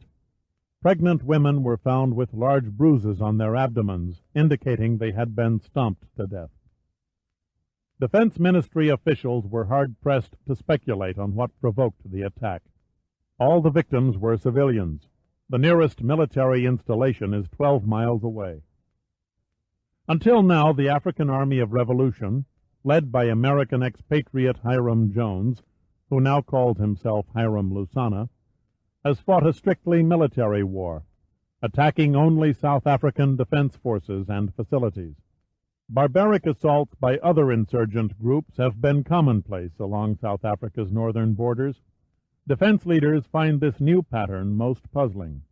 The only previous type of massacre involving the AAR occurred during the Fox Farm raid in Umkono, Natal, in which 32 were killed. It is known that Hiram Jones Lusana is currently in Washington soliciting support for the AAR. Lusana could not accept the article's impact until he had read it through 4 times. Finally, he looked up, shaken, and opened his palms in a gesture of amazement. "This is not my doing," he said. Daggett looked up from the book. "I believe you, Hiram. I am quite aware that gross stupidity is not one of your virtues. However, as commanding officer, you are responsible for the conduct of your troops." "Jumana," Lusana blurted as full realization dawned on him. "You're mistaken, Congressman. I am stupid. Tom Machita tried to warn me of Jumana's renegade leanings, but I refused to listen." "The heavy-set colonel weighted down with medals," said Daggett. "I remember him from your cocktail party. A leader of a prominent tribe, I believe you said." Lusana nodded. "A favorite son of the Sorona tribe. He spent over 8 years in South African prisons before I arranged his escape. He has strong support throughout Transvaal province. Politically, I thought it an expedient move to name him my second-in-command. As with too many Africans who are suddenly thrust into a position of power, he apparently conjured up fantasies of grandeur." Lusana stood and leaned wearily against a shelf of books. "The idiot," he muttered almost to himself. "Can't he understand that he's destroying the very cause he's fighting for?" Daggett rose and put his hand on Lusana's shoulder. "I suggest you catch the first flight back to Mozambique, Hiram, and regain control of your movement. Issue news releases denying the AAR's involvement in the massacre. Blame it on the other insurgent groups if you have to, but get out from under and put your house in order. I'll do what I can to soften adverse reaction at this end." Lusana extended his hand. "Thank you, Congressman. I'm grateful for all you've done." Daggett shook his hand warmly. "And your subcommittee, how will they vote now?" Lusana said. Daggett smiled confidently. 3-2 in favor of aid to the AAR, providing you offer a convincing performance in front of the news cameras when you deny any involvement with the Tazarene massacre." Colonel Joris Ziegler had taken over the basement of a schoolhouse 10 miles from the boundary separating Natal Province and Mozambique. While class continued on the top 2 floors, Ziegler and several ranking officers of the defense forces studied aerial maps and a scale mock-up of the AAR headquarters, not 25 miles away across the border. Ziegler squinted through a wisp of smoke curling from the cigarette that dangled in his mouth, and tapped a pointer on a miniature building in the center of the mock-up. "The former University Administration building," he said, "is used by Lusana as his nerve center. A Chinese-supplied communications network, field staff offices, intelligence section, indoctrination rooms, they're all housed there. They've gone too bloody far this time. Destroy it and everyone in it, and you cut off the head of the AAR." Begging your pardon, sir. This from a big red-faced captain with a bushy mustache. But it was my understanding that Lusana was in America. Quite correct. He's in Washington this very minute on his hands and knees, begging the Yanks for financial support. Then what bloody good is cutting off the serpent's head if the brain lies elsewhere? Why not wait until he returns and bag the head bugger as well? Ziegler gave him a cold, condescending stare. Your metaphor needs refining, Captain. However, to answer your question, it will not be practical to await Lusana's return. Our intelligence sources have confirmed that Colonel Randolph Jumana has engineered a mutiny within the ranks of the AAR. Surprised looks were exchanged among the officers clustered around the model. It was the first they'd heard of Lusana's ouster. Now is the time to strike, he went on. By brutally murdering helpless women and children at Tazareen, Jumana has thrown open the door for retaliation. An across-the-border raid on AAR headquarters has been approved by the Prime Minister. The usual diplomatic protests from Third World countries are to be expected, of course. A formality, nothing more. A tough-looking customer with the rank of major and dressed in camouflage fatigues raised his hand. Ziegler acknowledged him.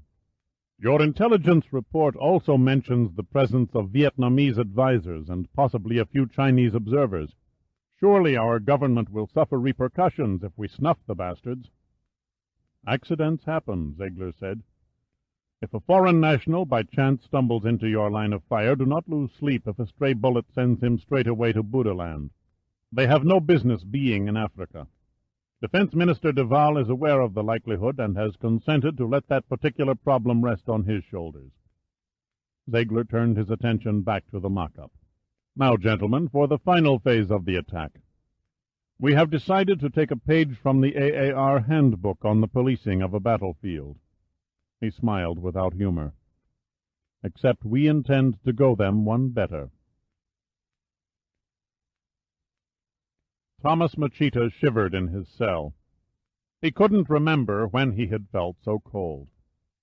The temperature of the African interior had run its normal course, from 90 degrees the previous afternoon to a frosty 30 in the hours prior to dawn. Jumana's goons had dragged Machita from the radio room before he could send a message of warning to Lusana in Washington. They savagely pulverized his face before stripping away his clothes and throwing him in a damp little cell in the building's basement. One eye was swollen shut. A deep gash above the other eyebrow had coagulated during the night, and he had vision after wiping away the clotted blood. His lips were swollen and 2 teeth were missing, courtesy of a well-aimed rifle butt. He shifted his position on a filthy pile of dried leaves, gasping at the pain that stabbed his cracked ribs. Machita lay in dark frustration, gazing vacantly at the concrete walls of his prison as the new day's light filtered through a small barred window above his head. The cell was no more than a cube, 5 by 5 by 5 feet, and barely allowed enough room for Machita to lie down, provided he raised his knees. The low arched door to the basement hall was 3-inch thick mahogany and had no latch or handle on the inside. He heard voices through the window and painfully pulled himself to a stooped position and looked out.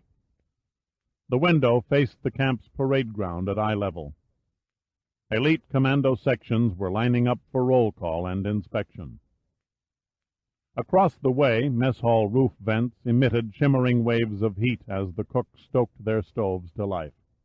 A company of recruits from Angola and Zimbabwe crawled sleepily from their tents at the prodding of their veteran section leaders. It began like another ordinary day of political indoctrination and combat training. But this day was to be far different. His eyes aimed intently at his watch. Joris Ziegler spoke softly into a field radio. "Tonic 1? "Tonic 1 in position, sir," a voice crackled over the receiver. "Tonic 2? "Ready to fire, Colonel." 10 seconds and counting," said Ziegler. 5, 4, 3, 2... The formation of commandos on the parade ground dropped to the ground in concert as though by command. Machita could not believe that 200 men had died almost instantly as a salvo of gunfire erupted from the dense bush surrounding the perimeter of the camp. He jammed his face against the bars, unmindful of his pain, twisting his head to see better through his one functioning eye. The firing increased in intensity as confused AAR soldiers began a hopeless counterattack against their unseen enemy. He could distinguish the cracking sounds of the AAR's Chinese CK-88 automatic rifles from the Israeli-manufactured Philo guns used by the South African Defense Forces. The Philo gun emitted a barking noise as it shotgunned swarms of deadly razor-sharp discs capable of severing an 8-inch tree trunk with one burst. Machita realized the South Africans had crossed the border in a lightning raid to avenge Tazarene. "Damn you, Jumana!" he shouted in helpless rage. "You brought this upon us!" Bodies were dropping everywhere in frenzied contortions. So many littered the parade ground it was impossible to walk from one side to the other without stepping on torn flesh. A Defense Forces helicopter swooped over the main dormitory, where a company of men had taken cover. A bulky packet dropped from the aircraft's cargo door and landed on the roof. Seconds later the building fragmented in a thunderous explosion of brick and dust. Still the South African ground forces had not shown their positions. They were wiping out the main corps of the AAR without the slightest risk to themselves. Brilliant planning and execution had paid the whites rich dividends. The green and brown of the helicopter's camouflage blurred into Machita's view for an instant, disappearing above the headquarters building housing his cell. He braced his pain-racked body against the inevitable explosion. The concussion was 2-3 times what he expected.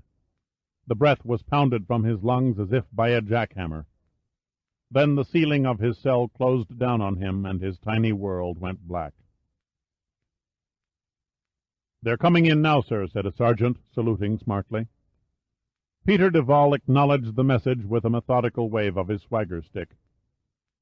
"Then I think we should extend them the courtesy of greeting, don't you?" "Yes, sir."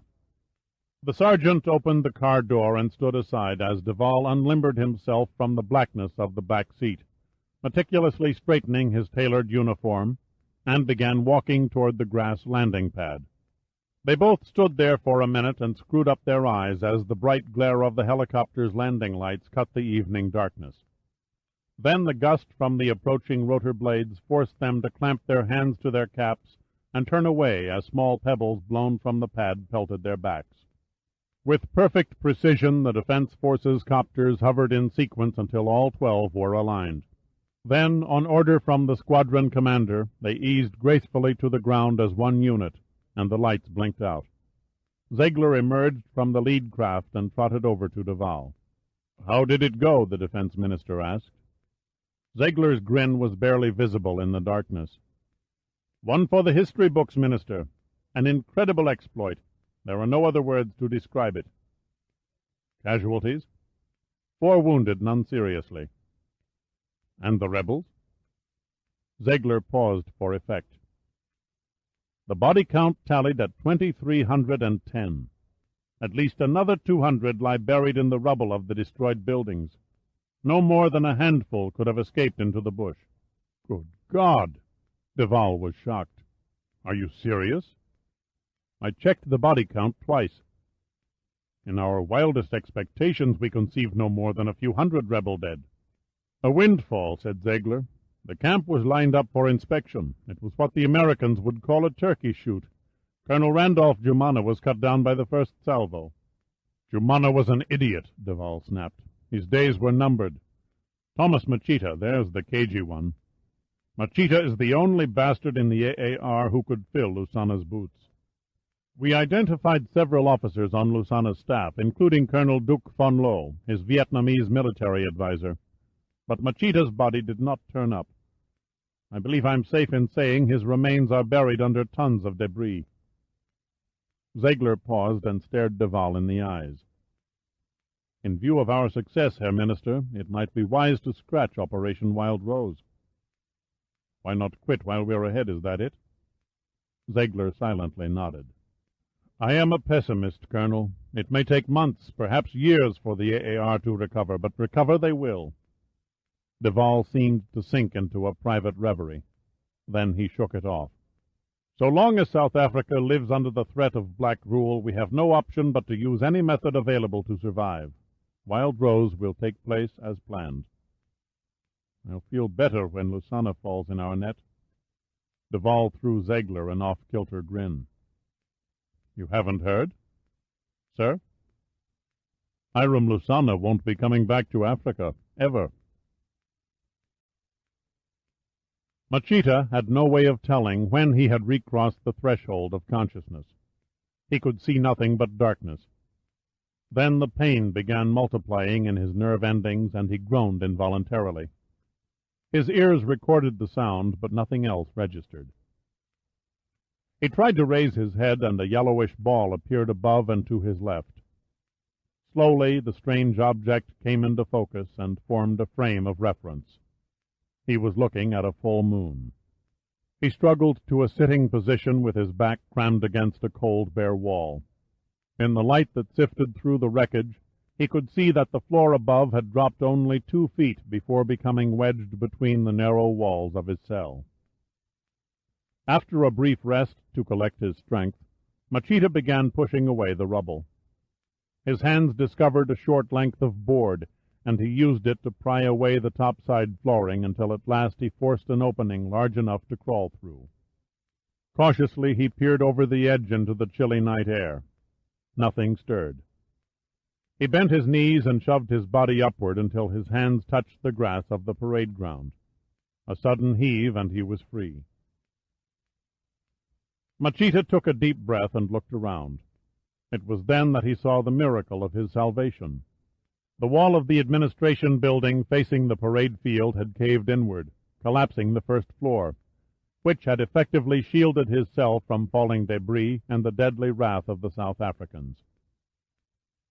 No one greeted Machita as he staggered to his feet, because there was no one in sight. The moon illuminated an eerie, barren landscape. Every facility, every building had been leveled. The field was empty. The bodies of the dead were gone. It was as though the African Army of Revolution had never existed. Chapter 45. I wish I could help you, but I don't really see how. Lee Rafferty had been right, Pitt reflected. Orville Mapes did look more like a hardware peddler than a weapons dealer. Rafferty was wrong on one count, though. Mapes was no longer a vice president. He had moved up to president and chairman of the board of the Phalanx Arms Corporation. Pitt stared back into the gray eyes of the stubby little man. A check of your inventory records would be helpful. I do not open my records for a stranger who wanders in from the street. My customers would not look kindly upon a supplier who failed to keep their transactions confidential. The law requires you to list your arms sales with the Defense Department, so what's the big secret? Are you with Defense, Mr. Pitt? Asked Mapes. Indirectly. Then whom do you represent? Sorry, I can't say. Mapes shook his head irritably and rose. I'm a busy man. I have no time for games. You can find your own way out. Pitt remained in his chair. Sit down, Mr. Mapes. Please. Mapes found himself looking into a pair of green eyes that were as hard as jade. He hesitated and considered challenging the command, then slowly did as he was asked. Pitt nodded at the telephone. So we both know where we stand. I suggest you call General Elmer Grossfield. Mapes made a nettled face. The Chief Inspector of Foreign Arms Shipments and I seldom see eye to eye. I take it he frowns on classified weapons being sold to unfriendly nations. Mapes shrugged. The General is a narrow-minded man. Mapes leaned back in his chair and stared speculatively at Pitt. What, may I ask, is your connection with Grossfield? Let's just say he respects my judgment more than he does yours. Do I detect a veiled threat, Mr. Pitt? If I don't play ball, you cry foul to Grossfield, is that it? My request is simple, said Pitt. A check of the whereabouts of the naval shells you bought from Lee Rafferty in Colorado. I don't have to show you a damn thing, mister, Mapes replied stubbornly. not without a logical explanation or proper identification, or, for that matter, a court order. And if General Grossfield makes the request? In that case, I might be persuaded to string along. Pitt nodded at the phone again. I'll give you his private number. I have it, Mapes said, fishing through a small box. He found the slotted index card he was looking for and held it up. Not that I don't trust you, Mr. Pitt, but if you don't mind, I prefer using a number from my own file. Suit yourself, said Pitt. Mapes lifted the receiver, inserted the card in the automatic dialer phone, and pressed the code button. It's after 12 o'clock, he said. Grossfield is probably out to lunch. Pitt shook his head. The general is a brown bagger. He eats at his desk. I always figured him for a cheap ass, Mapes grunted. Pitt smiled, hoping Mapes couldn't read the anxiety behind his eyes. Abe Steiger rubbed the sweat from his palms on his pant legs and picked up the phone on the third ring, taking a bite from a banana before he spoke. General Grossfield here, he mumbled. General, this is Orville Mapes of Phalanx Arms. Mapes, where are you? You sound like you're talking from the bottom of a barrel. You sound muffled and distant, too, General. You caught me in the middle of a peanut butter sandwich. I like them with thick gobs of mayonnaise. What's on your mind, Mapes? Sorry to interrupt your lunch, but do you know a Mr. Dirk Pitt? Steiger forced a pause and took a deep breath before answering. Pitt. Yes, I know Pitt. He's an investigator for the Senate Armed Forces Committee. His credentials are right up there, then. They don't go any higher, said Steiger, as though talking with a mouthful. Why do you ask? He's sitting in front of me, demanding to inspect my inventory records. I wondered when he'd get around to you civilians. Steiger took another bite from the banana. Pitt is heading up the Stanton probe. The Stanton probe? I never heard of it. I'm not surprised. They're not advertising. Some do-good senator got it in his head that stockpiles of nerve gas weapons are hidden under the Army's carpet. So he launched a probe to find them. Steiger wolfed down the last of the banana and tossed the peel in one of General Grossfield's desk drawers. Pitt and his investigators didn't turn up so much as a pellet. Now he's after you surplus boys. What do you suggest? What I suggest, Steiger blurted, is that you give the bastard what he wants. If you have any gas canisters stashed in your warehouses, give them to him and save yourself a carload of grief. The Stanton Committee is not out to prosecute anybody. They only want to make damn sure some third-world dictator doesn't lay his hands on the wrong kind of weapons. Thanks for the advice, General, Mapes said. Then, mayonnaise, you say? I prefer peanut butter with onions myself. To each his own, Mr. Mapes. Goodbye. Steiger hung up the phone and let out a deep, satisfied sigh. Then he wiped the receiver with his handkerchief and exited into the hall. He was just in the act of closing the door to the general's office when a captain in army green walked around a corner. The captain's eyes grew mildly suspicious at the sight of Steiger. Excuse me, Colonel, but if you were looking for General Grossfield, he's out to lunch. Steiger straightened and offered the captain his best I-outrank-you stare and said, I don't know the general. This jungle of concrete threw my sense of direction out of balance. I'm looking for the Army Accident and Safety Department.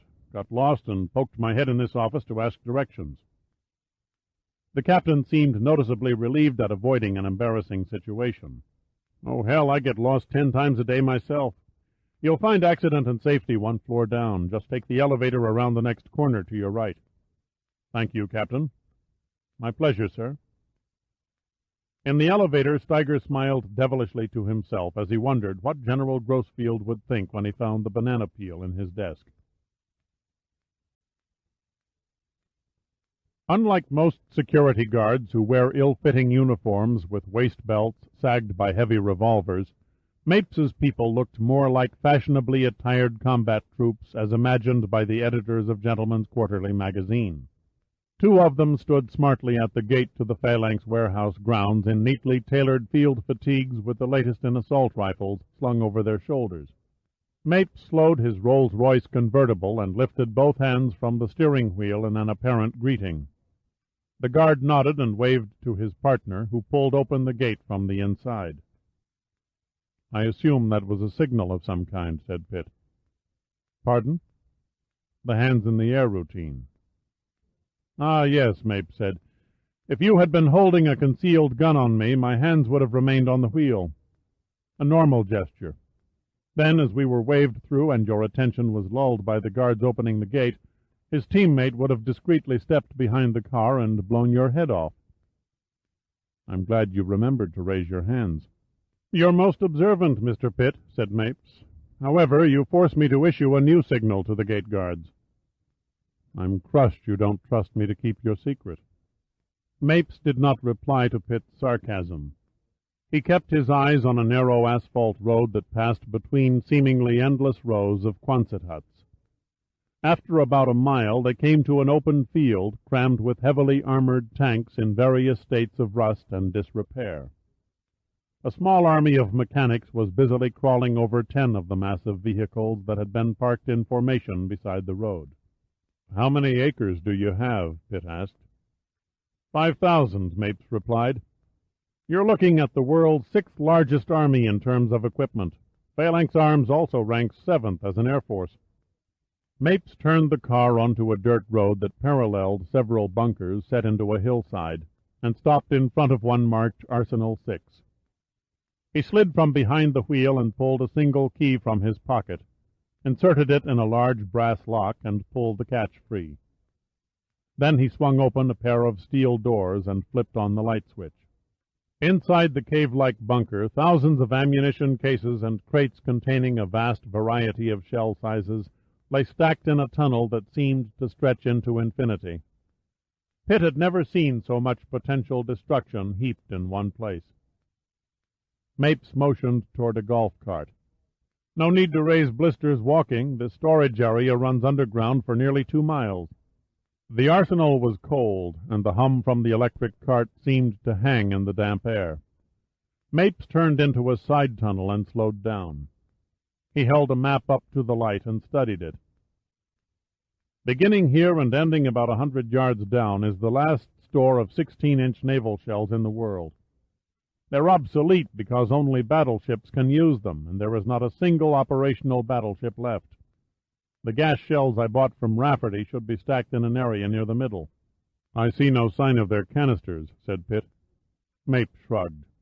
"Business is business. Stainless steel canisters are worth money. I sold them to a chemical company." "Your supply seems endless. It might take hours to dig them out." "No," replied Mapes. "The gas shells were assigned to Lot 6. He stepped from the cart and walked amid the sea of projectiles for about 50 paces, and then pointed. "Yes, here they are." He carefully stepped through a narrow access and stopped. Pitt remained in the main aisle, but even under the dull glow of the overhead lights he could detect a blank expression on Mapes's face. "Problem?" Mapes paused, shaking his head. "I don't understand it. I find only 4. There should be 8. Pitt stiffened. "They must be around somewhere." "You start looking from the other end, beginning at Lot 30, Mapes ordered. I'll go back to Lot 1 and begin there." After 40 minutes they met in the middle. Mapes's eyes reflected a bewildered look. He held out his hands in a helpless gesture. "Nothing." "Damn it, Mapes!" Pitt shouted, his voice echoing off the concrete walls. "You must have sold them." "No," he protested. "They were a bad buy. I miscalculated. Every government I pitched was afraid to be the first to use gas since Vietnam." "Okay, 4 down, 4 to go," Pitt said, pulling his emotions back under control. "Where do we go from here?" Mapes seemed to lose his train of thought for a moment. "The inventory. We'll check inventory records against sales." Mapes used a call phone at the tunnel entrance to alert his office. When he and Pitt got back, the Phalanx Arms accountant had laid out the records on his desk. Mapes flipped through the ledgered pages swiftly. It took him less than 10 minutes to find the answer. "I was wrong," he said quietly. Pitt remained silent, waiting, his hands clasped. The missing gas shells were sold. Pitt was still silent, but there was murder in his eyes. "A mistake," Mapes said thinly. The Arsenal crew took the shells from the wrong lot number. The original shipping order called for the removal of 40 pieces of heavy naval ordnance from Lot 16. I can only assume that the first digit, the 1, did not emerge on the shipping crew's carbon copy, and they simply read it as Lot 6. I think it appropriate to say, Mapes, that you run a sloppy ship. Pitt's fingers bit into the flesh of his hands. What name is on the purchase order? I'm afraid there were 3 orders filled during the same month. God, Pitt thought, why is it nothing ever comes easy? I'll take a list of the buyers. I hope you appreciate my position, said Mapes. The clipped business tone was back. If my customers got wind of the fact I disclosed their arms sales, I think you understand why this matter must remain confidential. Frankly, Mapes, I'd like to stuff you in one of your own cannon and pull the lanyard. Now give me that list before I yank the Attorney General and Congress down around your ears. A faint pallor clouded Mapes's face. He took up a pen and wrote the names of the buyers on a pad. Then he tore off the paper and handed it to Pitt.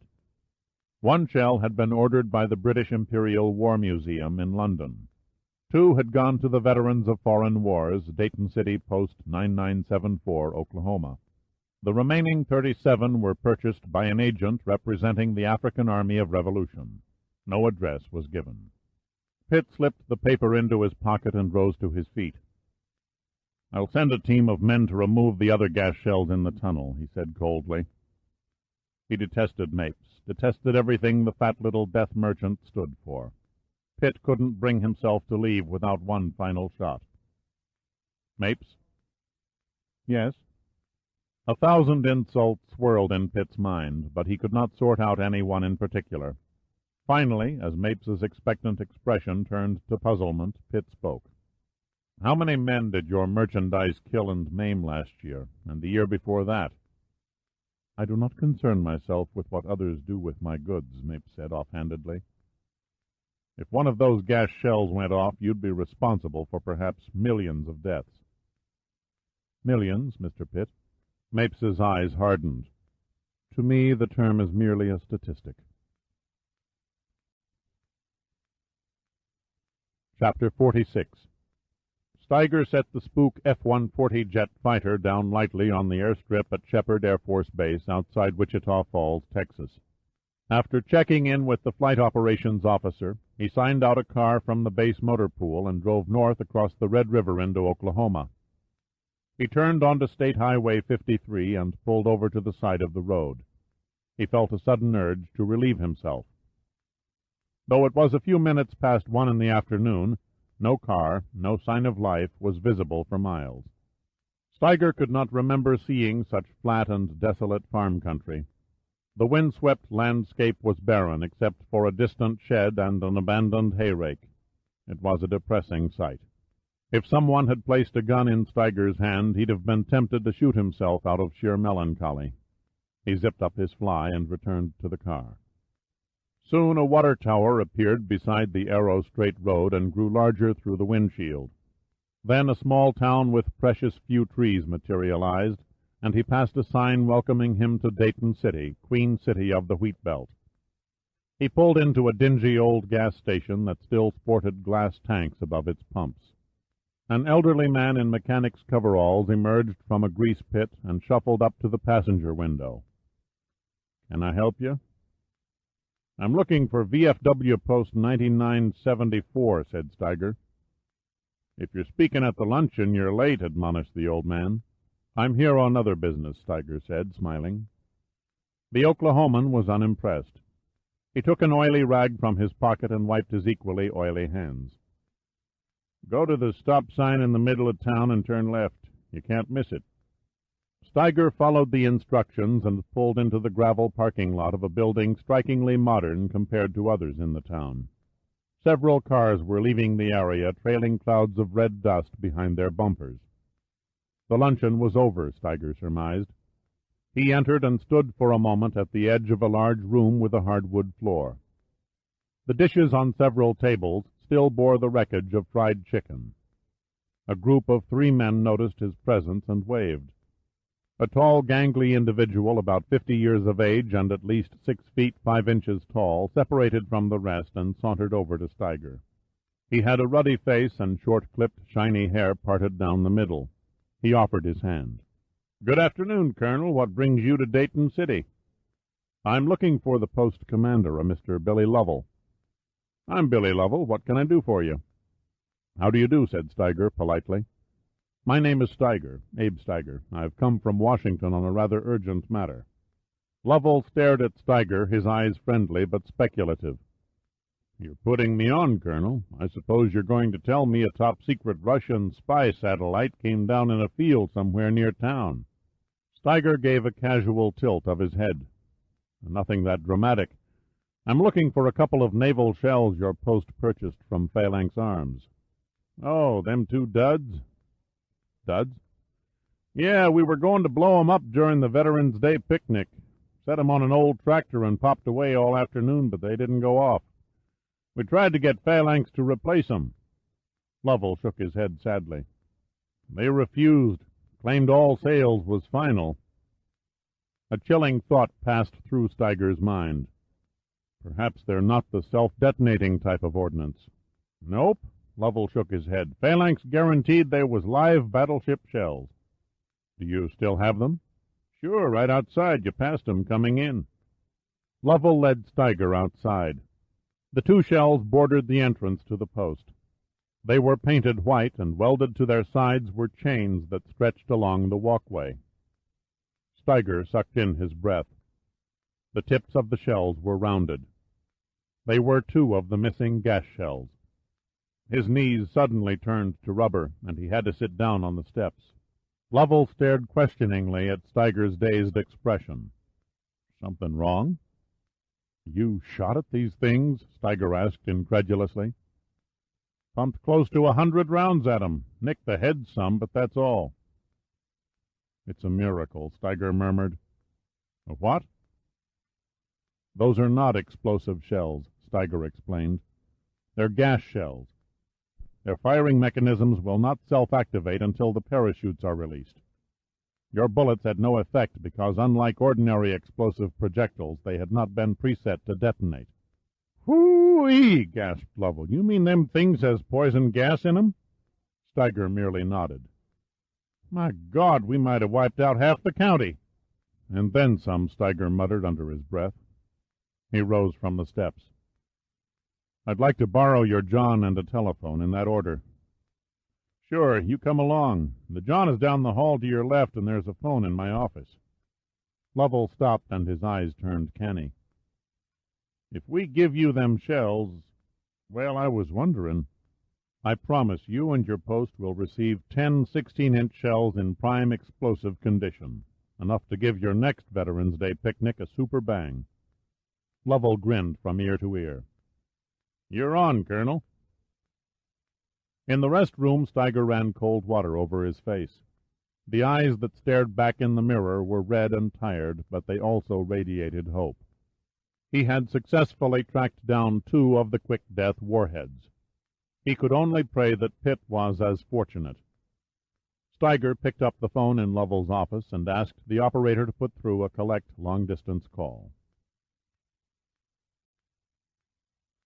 Pitt was asleep on a couch in his Pneuma office when his secretary, Zeri Paczynski, leaned over and gently shook him awake. Her long fawn-colored hair hung down, framing a face that was warm and pretty and full of merry admiration. "You've got a visitor and 2 calls," she said in a soft southern drawl. Pitt pushed aside the cobwebs and sat up. "The calls?" he said. "Congresswoman Smith," Zeri answered with a trace of acidity. "And Colonel Steiger on long distance." "And the visitor?" "Says his name is Sam Jackson. He doesn't have an appointment, but he insists that it's important." Pitt began to pull his sleep-fogged mind to even keel. "I'll take Steiger's call first. Tell Lauren I'll call her back and send in Jackson as soon as I'm off the phone." Zeri nodded. "The Colonel is on line 3. He walked unsteadily to the desk and punched one of the blinking buttons. "Abe?" "Greetings from sunny Oklahoma." "How'd it go?" "Pay dirt. said Steiger. "Scratched 2 warheads." "Nice work," Pitt said, smiling for the first time in days. "Any problems?" "None. I'll stand by until a crew arrives to pick them up." "I've got a Pneuma Catlin loaded with a forklift sitting at Dulles. Where can they set down?" "1 second." Pitt could hear muffled voices as Steiger conversed with someone at the other end of the line. "Okay," Steiger said. "The post commander says there is a small private airfield about 800 yards long a mile south of town." "Twice what a Catlin requires," Pitt said. "Any luck at your end?" "The curator at the British Imperial War Museum said the shell they purchased from Phalanx for a World War II naval exhibit is definitely armor-piercing. Leaving the African Army of Revolution holding the other 2 QD warheads. Thereby hangs a tale," Pitt said. "What earthly purpose are heavy naval shells in the African jungle?" "Our riddle for the day," said Pitt, rubbing his reddened eyes. "At least we're temporarily blessed with the fact that they're no longer in our backyard." "Where do we go from here?" asked Steiger. "We can't very well tell a pack of terrorists they've got to give back the most horrendous weapon of all time." "The first item on the agenda," said Pitt, "is to pinpoint the warheads. On that score, Admiral Sandecker has persuaded an old Navy buddy at the National Security Agency to do some digging." "Sounds touchy. Those guys are no dummies. They might ask some embarrassing questions." "Not likely," said Pitt confidently. "The Admiral came up with a classic cover story. I almost bought it myself." Chapter 47. It was a difficult choice. Dale Jarvis wavered between the Dutch apple pie and the calorie-laden lemon meringue. Throwing diet to the winds, he took both and set them on his tray along with a cup of tea. Then he paid the girl at the computer register and sat at a table along one wall of the spacious cafeteria in the NSA headquarters complex at Fort Meade, Maryland. "One of these days you're going to bust your gut." Jarvis paused and looked up into the solemn face of Jack Ravenfoot, head of the agency's domestic division. Ravenfoot was all muscle and bone, the only full-blooded Cheyenne in Washington who had a Phi Beta Kappa key from Yale and held the retired rank of Commodore. "I'd rather consume fattening, savory goodies than that salted buffalo jerky and boiled prairie gopher you call food." Ravenfoot stared up at the ceiling. "Come to think of it, I haven't had prairie gopher, good prairie gopher, that is, since the victory celebration after Little Bighorn." "You guys really know how to stick it to a paleface where it hurts," Jarvis said, grinning. "Pull up a chair." Ravenfoot remained standing. "No thanks, I've got a meeting in 5 minutes. While I've got you, John Gossard in the Africa section mentioned that you had a handle on some far-out project dealing with battleships." Jarvis slowly chewed a piece of the apple pie. "Battleship, singular. What's on your mind?" "An old friend from my Navy days, James Sandecker." "The director of Pneuma?" Jarvis said, interrupting. "The same. He asked me to track down a particular load of old 16-inch naval shells." "And you thought of me?" "Battleships mounted 16-inch guns," said Ravenfoot. "I should know. I was executive officer aboard the New Jersey during the Vietnam orgy." "Any idea what Sandecker wants them for?" asked Jarvis. "He claims a team of his scientists want to drop them on Pacific coral formations." Jarvis halted between bites. "He what?" "They're conducting seismological tests. It seems armor-piercing shells dropped from a plane at 2,000 feet on coral make a rumble nearly identical to an earthquake." "I should think ground explosives would achieve the same purpose." Ravenfoot shrugged. "I can't argue the point. I'm no seismologist." Jarvis dug into the lemon meringue. "I see nothing of interest to the evaluation section, or for that matter a sinister design to the Admiral's request. Where does Sandecker figure these special shells are stored?" "The AAR has them." Jarvis took a sip of his tea and patted his mouth with a napkin. Why deal with the AAR when old naval ordnance can be picked up at most any surplus arms dealer? An experimental type developed near the end of the Korean War and never fired in anger. Sandecker says they work far better than the standard projectile. Ravenfoot leaned on the backrest of a chair. I checked with Gossard on the AAR involvement. He thinks Sandecker is mistaken. The guerrillas need those shells like a high jumper needs gallstones. His exact words. It's his guess that the shells Numa wants are rusting in a naval depot somewhere. And if the AAR actually possessed the shells, how would Sandecker deal with them? Make them a trade, I suppose, or buy the shells at an inflated price. After all, it's only taxpayer money. Jarvis sat back and poked his fork at the meringue. He wasn't hungry any more. I'd like to talk to Sandecker. Do you mind? Be my guest. You'd probably do better working through his special projects director, though. He's the guy who's heading up the search. What's his name? Dirk Pitt. The fellow who raised the Titanic a few months back? The same. Ravenfoot held up his wristwatch and noted the time. I have to run along. If you get a lead on those shells, I'd appreciate a call. Jim Sandecker is an old friend. I still owe him a favor or two. Count on it. Jarvis sat for several minutes after Ravenfoot left, poking his fork idly at the pie. Then he rose and walked back to his office, lost in thought.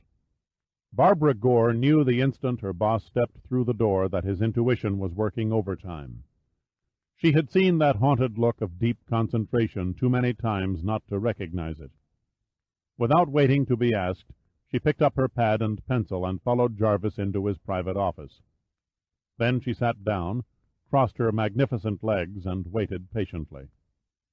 He stayed on his feet and stared at the wall.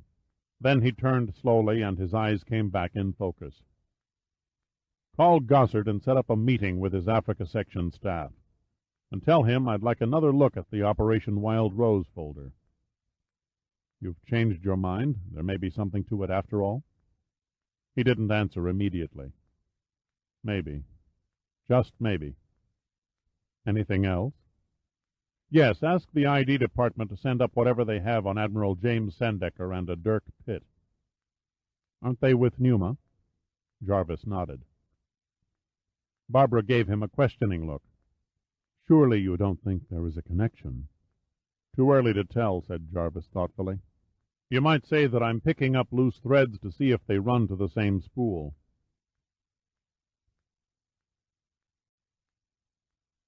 Chapter 48.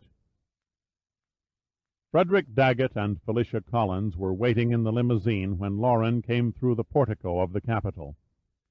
They watched as she gracefully skipped down the steps, her cinnamon curls trailing in a light breeze. She wore a persimmon pantsuit with double-buttoned blazer and vest. A long gray silk scarf curled around her neck. Her briefcase was covered with the same material as the suit.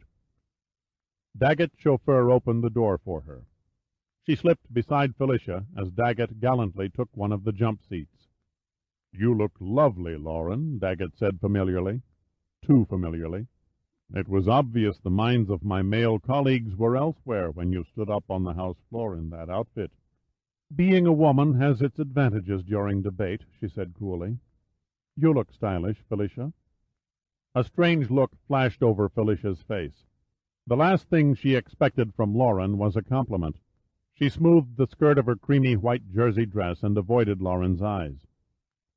It's good of you to see us, she said quietly. Did I have a choice? Lauren's face was a mask of resentment. I'm afraid to ask what you demand of me this time. Daggett raised the window behind the chauffeur. The vote comes up tomorrow on whether or not to grant aid to the African Army of Revolution. So you two poked your heads above the slime to see if I was still in the fold, Lauren said bitterly. You refuse to understand, said Felicia. There is nothing personal in this. Frederick and I do not stand to gain financially. Our only reward is the advancement of our race. Lauren stared at her. So you sink to blackmail to further your great moral cause. If it means saving countless thousands of lives, yes. Daggett spoke as though he were lecturing a child. Each day the war continues brings 100 deaths. The blacks will eventually win in South Africa. A foregone conclusion. It is the manner in which they win that is important. Hiram Lusana is not a murderous psychopath like Idi Amin was. He has assured me that when he becomes Prime Minister, the only major change he seeks is equal rights for South Africa's black people. All democratic principles the present government was founded upon will remain in effect." "How can you be fool enough to accept the word of a criminal?" asked Lauren. "Hiram Lusana grew up in one of the worst slums in the nation," Daggett continued patiently. "His father deserted his mother and 9 children when he was 8. I don't expect you to understand what it's like to pimp for your own sisters in order to put food on the table, Congresswoman Smith. I don't expect you even to imagine living in a 5th-floor tenement with newspapers stuffed in the cracks to keep out blowing snow, with overflowing toilets because there is no water, with an army of rats waiting to scavenge when the sun goes down. If crime is your only means to exist, then you embrace it with open arms. Yes, Lusana was a criminal. But when his opportunity came to rise above the filth, he snatched it and turned his energies toward fighting the very circumstances that cursed him." "Then why play God in Africa?" Lauren said defiantly. "Why doesn't he fight to improve conditions for blacks in his own country?" "Because Hiram fervently believes our race must have a firm base to rise from. The Jews look with pride toward Israel. You Anglo-Saxons have a rich British heritage. Our homeland, on the other hand, is still struggling to emerge from a primitive society. It's no secret the blacks who have taken over most of Africa have made an unholy mess of it. Hiram Lusana is our one hope to steer the black race in the right direction. He is our Moses, and South Africa is our promised land." "Aren't you overly optimistic?" Daggett looked at her. "Optimistic? According to the latest military reports from South Africa, their defense forces crossed into Mozambique and destroyed the AAR and its headquarters." "I read the same reports," said Daggett, "and nothing has changed. A temporary setback, perhaps, nothing more. Hiram Lusana is still alive. He will raise a new army, and I intend to do all in my power to aid him." "Amen, brother," Felicia added. The 3 of them were too wrapped up in their own thoughts to notice a car pulling in front of the limousine and then slowing down. At the next stoplight, the driver swung the car to the curb and leapt out. Before Daggett's chauffeur could react, the man ran up to the limousine, jerked open the right rear door, and climbed in. Daggett's mouth dropped open in surprise. Felicia froze, her mouth tensed. Only Lauren seemed mildly puzzled. "Who the hell are you?" Daggett demanded. Over the stranger's shoulder, he saw the chauffeur reach into the glove compartment for a gun.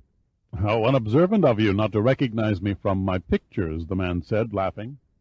Felicia tugged at Daggett's sleeve. "It's him," she whispered. "Him who?" shouted Daggett, visibly upset. "Pitt. My name is Dirk Pitt." Lauren looked at Pitt intently. She had not seen him for several days, and she scarcely associated this man with the one who had made love to her. His eyes were ringed from lack of sleep, and his chin was stubbled with beard. There were creases in his face she had never noticed before, creases of stress and exhaustion. She reached over and squeezed his hand. "Where did you come from?" Lauren asked. "Coincidence," Pitt replied. "I was coming to see you and happened to be passing by the Capitol steps when I noticed you entering this car. As I drove alongside, I spotted Congressman Daggett in the back."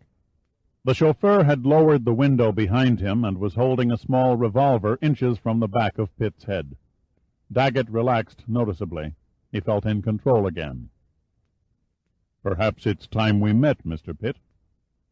He made a slight wave of his hand. The chauffeur nodded and lowered the gun. "My very thoughts," said Pitt, smiling. "In fact, it saves me a trip to your office."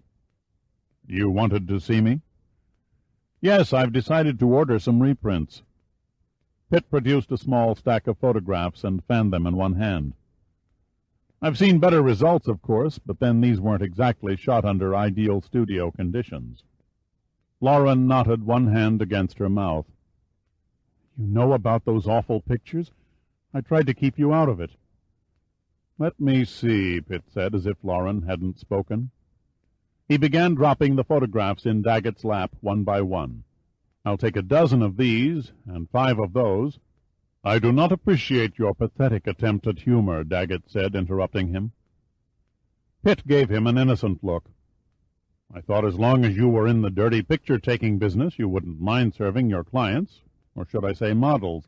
Naturally, I expect a discount." "What's your game, Mr. Pitt?" asked Felicia. "Game?" Pitt looked amused. "There is no game." "He can politically ruin your father and me," said Lauren. "As long as he holds the negatives of the photographs, he can call the shots." "Come now," Pitt said, smiling at her. "Congressman Daggett is about to retire from the blackmail profession. He has no talent for it anyway. He wouldn't last 10 minutes against a tried-and-true professional." "Like yourself?" said Daggett menacingly. "No, like my father. I believe you know of him, Senator George Pitt. When I explained your little operation, he jokingly asked for a set of photos as a memento. You see, he's never seen his fair-haired boy in action before." "You're insane," Felicia hissed. "You told your father," Daggett murmured. He looked slightly dazed. "I don't believe you." "The moment of truth," Pitt said, the smile still tugging the corners of his mouth. "Does the name Sam Jackson ring a bell with you?" Daggett sucked in his breath. "He talked. The bastard talked. Sang like a superstar. Hate your guts, by the way. Sam can't wait to testify against you at the House Ethics Committee hearing." A trace of fear edged Daggett's voice. "You wouldn't dare expose those pictures to an investigation." "What in hell have I got to lose?" Pitt said. "My father is getting ready to retire next year anyway. Take my case. Once those photos are distributed, I'll probably have to beat half the secretaries in town off with a club." "You egotistical pig," Felicia said. "You don't care about what happens to Lauren." "I care," Pitt said softly. "Being a woman, she'll suffer embarrassment, but that will be a small price to pay so our friend Daggett here can spend a few years making license plates in the slammer. When he gets paroled, he'll need a new vocation, since his party will want no part of him." Daggett flushed and leaned threateningly toward Pitt. "Bullshit!" he raged. Pitt fixed Daggett with a stare that would have frozen a shark. "Congress frowns on scum who pull gutter tactics to pass legislation. There was a time not too many years ago when your scheme might have worked, Congressman. But these days there are enough honest people on Capitol Hill who would boot your ass from the city limits if they got wind of this." Daggett relaxed. He was beaten, and he knew it. "What do you want me to do?" "Destroy the negatives." "That's all?" Pitt nodded. Daggett's face took on a leery expression. "No pound of flesh, Mr. Pitt?" "We don't all swim in the same sewer, Congressman. I think Lauren will agree it's best for all concerned to drop the whole affair." Pitt opened the door and helped Lauren out. "Oh, one more thing. I have Sam Jackson's sworn statement of your dealings with him. I trust it will not be necessary to blow the whistle on further shakedowns by you and your girlfriend. If I find you've crossed me, I'll come down hard on you, mister. That's a promise." Pitt slammed the door and leaned in the chauffeur's window. "Okay, pal, move it." The two of them stood and watched the limousine until it disappeared in the traffic. Then Lauren stood on tiptoe and kissed Pitt's prickly cheek. "What's that for?" he asked, grinning with pleasure. "A reward for bailing me out of a nasty situation." Pitt to the rescue. "I always was a pushover for congresswomen in distress." He kissed her on the lips, ignoring the curious stares of passers-by. "And that's your reward for playing noble." "Playing noble?" "You should have told me about the photographs. I could have saved you many a sleepless night." "I thought I could handle it," she said, avoiding his eyes. "Women should be able to stand alone." He put his arm around her and led her to his car. There are times when even a dedicated feminist needs a chauvinist to lean on. As Lauren slid into the passenger seat, Pitt noticed a small slip of paper under one of his windshield wipers. At first he thought it was only an advertising flyer and was about to throw it away. But curiosity won out, and he glanced at it. The message was written in a precise hand. "Dear Mr. Pitt, I would be most grateful if you would call this number, 555-5971, at your earliest convenience. Thank you. Dale Jarvis. Instinctively, Pitt looked up and down the crowded sidewalk, trying vainly to make the mysterious messenger. It was a hopeless chore. There were nearly 80 people within a 100-yard radius. Any one might have slipped the paper onto his car while he was confronting Daggett. "Do you know a Dale Jarvis?" he asked Lauren. She thought a moment. "Can't say the name is familiar. Why?" "It appears," Pitt said pensively, "that he left me a love note." Chapter 49. The chilly winter air seeped through the seams of the truck bed and stabbed Lusana's skin. He was lying on his stomach, his hands and legs tightly bound to his sides. The metal ribs of the floor jarred his head with every bump the stiffly sprung truck took from the road. Lusana's senses were hardly functioning. The hood over his head closed out all light and left him disoriented, and the loss of circulation had turned his body numb. His last memory was of the smiling face of the flight captain in the first-class hospitality bar at the airport. The few lucid thoughts he had had since then ended on the same image. "I'm Captain Mutapo," the tall, slender pilot had said. He was a balding, middle-aged black man, but his smile made his face youthful. He wore the dark green uniform of Biza Mozambique Airlines, with an abundance of gold braid entwining the lower sleeves. "A representative from my government has requested me to ensure a safe and secure flight for you, Mr. Lusana." "Precautions were necessary for entering the United States," Lusana had said, "but I seriously doubt I am any danger on a departing flight surrounded by American tourists." "Nonetheless, sir, you are my responsibility, as well as the 150 other passengers. I must ask if you foresee any problems that may endanger lives." "None, Captain, I assure you." "Good." Mutapo's teeth flashed. "Let's drink to a smooth and comfortable flight. What will be your pleasure, sir?" "A martini, straight up with a twist, thank you." Stupidity, Lusana thought as the truck rumbled over a railroad crossing. Too late it dawned on him that commercial airline pilots cannot take alcohol 24 hours before a flight. Too late he realized that his drink had been drugged. The bogus flight captain's smile seemed frozen in time before it slowly clouded and dissolved into nothingness.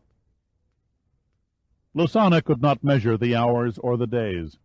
He had no way of knowing that he was kept in a constant state of stupor by frequent injections of a mild sedative. Unfamiliar faces appeared and reappeared as the hood was temporarily removed, their features floating in an ethereal haze before blackness closed in once more. The truck braked to a halt, and he heard muffled voices. Then the driver shifted gears and moved forward, stopping again in less than a mile. Lusana heard the rear doors open, and he felt 2 pairs of hands pick him up roughly and carry his numbed body up some kind of ramp. Strange sounds came out of the darkness. The blast of a distant air horn, metallic clanging, as though steel doors were being opened and slammed shut. He also detected the smells of fresh paint and oil. He was unceremoniously dumped on another hard floor and left there as his bearers faded out of earshot. The next thing he sensed was the ropes being cut from his body. Then the hood was removed. The only light came from a small incandescent red bulb on one wall. For nearly a full minute Lusana lay there motionless while the circulation slowly awakened his agonized limbs.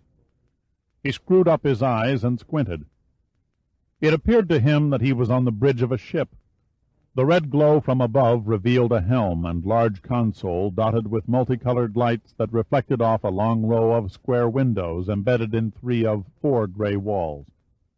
Above Lusana, still holding the hood in his hand, was a huge mass of a man. Looking like a distorted giant, from Lusana's prone position on the deck, the man stared down from a kindly face and smiled. Lusana was not taken in. He well knew that most hardened killers flashed angelic expressions before slitting their victims' throats. And yet the face on this man seemed strangely innocent of bloodthirsty intent. Instead, he exuded a detached sort of curiosity. "You are Hiram Lusana," The deep bass voice echoed against the steel bulkheads. "I am," Lusana answered hoarsely. His voice sounded odd to him. He had not used it in nearly 4 days. "You don't know how much I've looked forward to meeting you," the giant said. "Who are you? Does the name Fox mean anything to you?" "Should it?" Lusana said, determined to resist. "Aye, it's a terrible thing when you forget the names of the people you've murdered." A realization mushroomed within Lusana. Fox. The raid on the fox farm in Natal. My wife and children cut down. My house burned. You even slaughtered my workers, whole families with the same skin as yours. Fox. You're Fox, Lusana repeated, his drugged mind fighting to grasp a bearing. I'm satisfied the filthy business was done by the AAR, said Fox, a subtle hardening in his voice. They were your men. You gave the orders. I was not responsible. The fog was lifting from Lusana's head, and he was coming back on balance, inwardly at least. His arms and legs would not respond to command.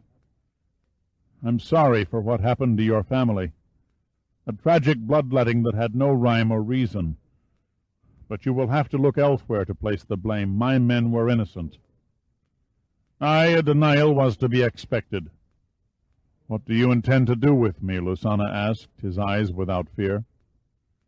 Fox looked out the bridge windows. It was pitch dark outside, and a light mist coated the glass.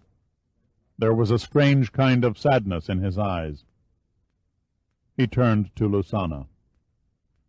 We're going to take a little trip, you and I. A trip with no return ticket. Chapter 50. The taxi passed through a back gate of the Washington National Airport at precisely 9:30 p.m., and dropped Jarvis behind a solitary hangar that sat on a seldom-used end of the field. Except for a faint glow of light through the dusty glass of a side door, the giant building seemed bleak and cavernous. He pushed open the door and was mildly surprised not to hear it creak. The well-oiled hinges pivoted without a whisper. The yawning interior was brilliantly illuminated by overhead fluorescent lighting.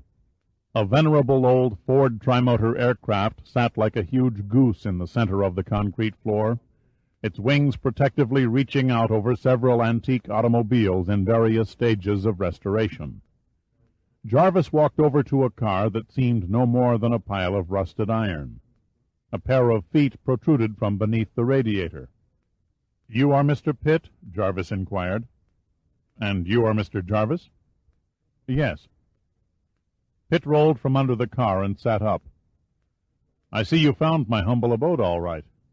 Jarvis hesitated, taking in Pitt's greasy coveralls and disheveled appearance. "You live here?" "I have an apartment upstairs," Pitt said, pointing to a glass-enclosed level above the hangar floor. "You have a nice collection," said Jarvis, gesturing at the relics. "What is the one over there with the black fenders and silver coachwork?" "A 1936 Maybach Zeppelin town car," Pitt answered. "And the one you're working on?" "A 1912 Renault open-drive landaulet." "Seems a bit the worse for wear," said Jarvis, wiping a finger through a layer of rust. Pitt smiled patiently. "She doesn't really look all that bad when you consider she's been immersed in the sea for 70 years. Jarvis understood immediately. "From the Titanic?" "Yes. I was allowed to keep her after the salvage project. Sort of a prize for services rendered, so to speak." Pitt led the way up a flight of stairs to his apartment. Jarvis entered, and his professional eye routinely traveled over the unusual furnishings. The occupant was a well-traveled man, he surmised, judging from the nautical objects decorating the interior. Copper divers' helmets from another age, mariners' compasses, wooden helms, ship's bells, even old nails and bottles, all neatly labeled with the names of famous ships from which Pitt had salvaged them. It was like looking into a museum of a man's life. Jarvis sank into a leather sofa at Pitt's invitation. He looked his host directly in the eyes. "Do you know me, Mr. Pitt?" "No." "Yet you had no qualms about seeing me." "Who can resist intrigue?" Pitt said, grinning. It's not every day I find a note on my windshield with a phone number that turns out to be the National Security Agency. You guessed, of course, that you were being followed. Pitt reclined in a leather chair and propped his feet on an ottoman.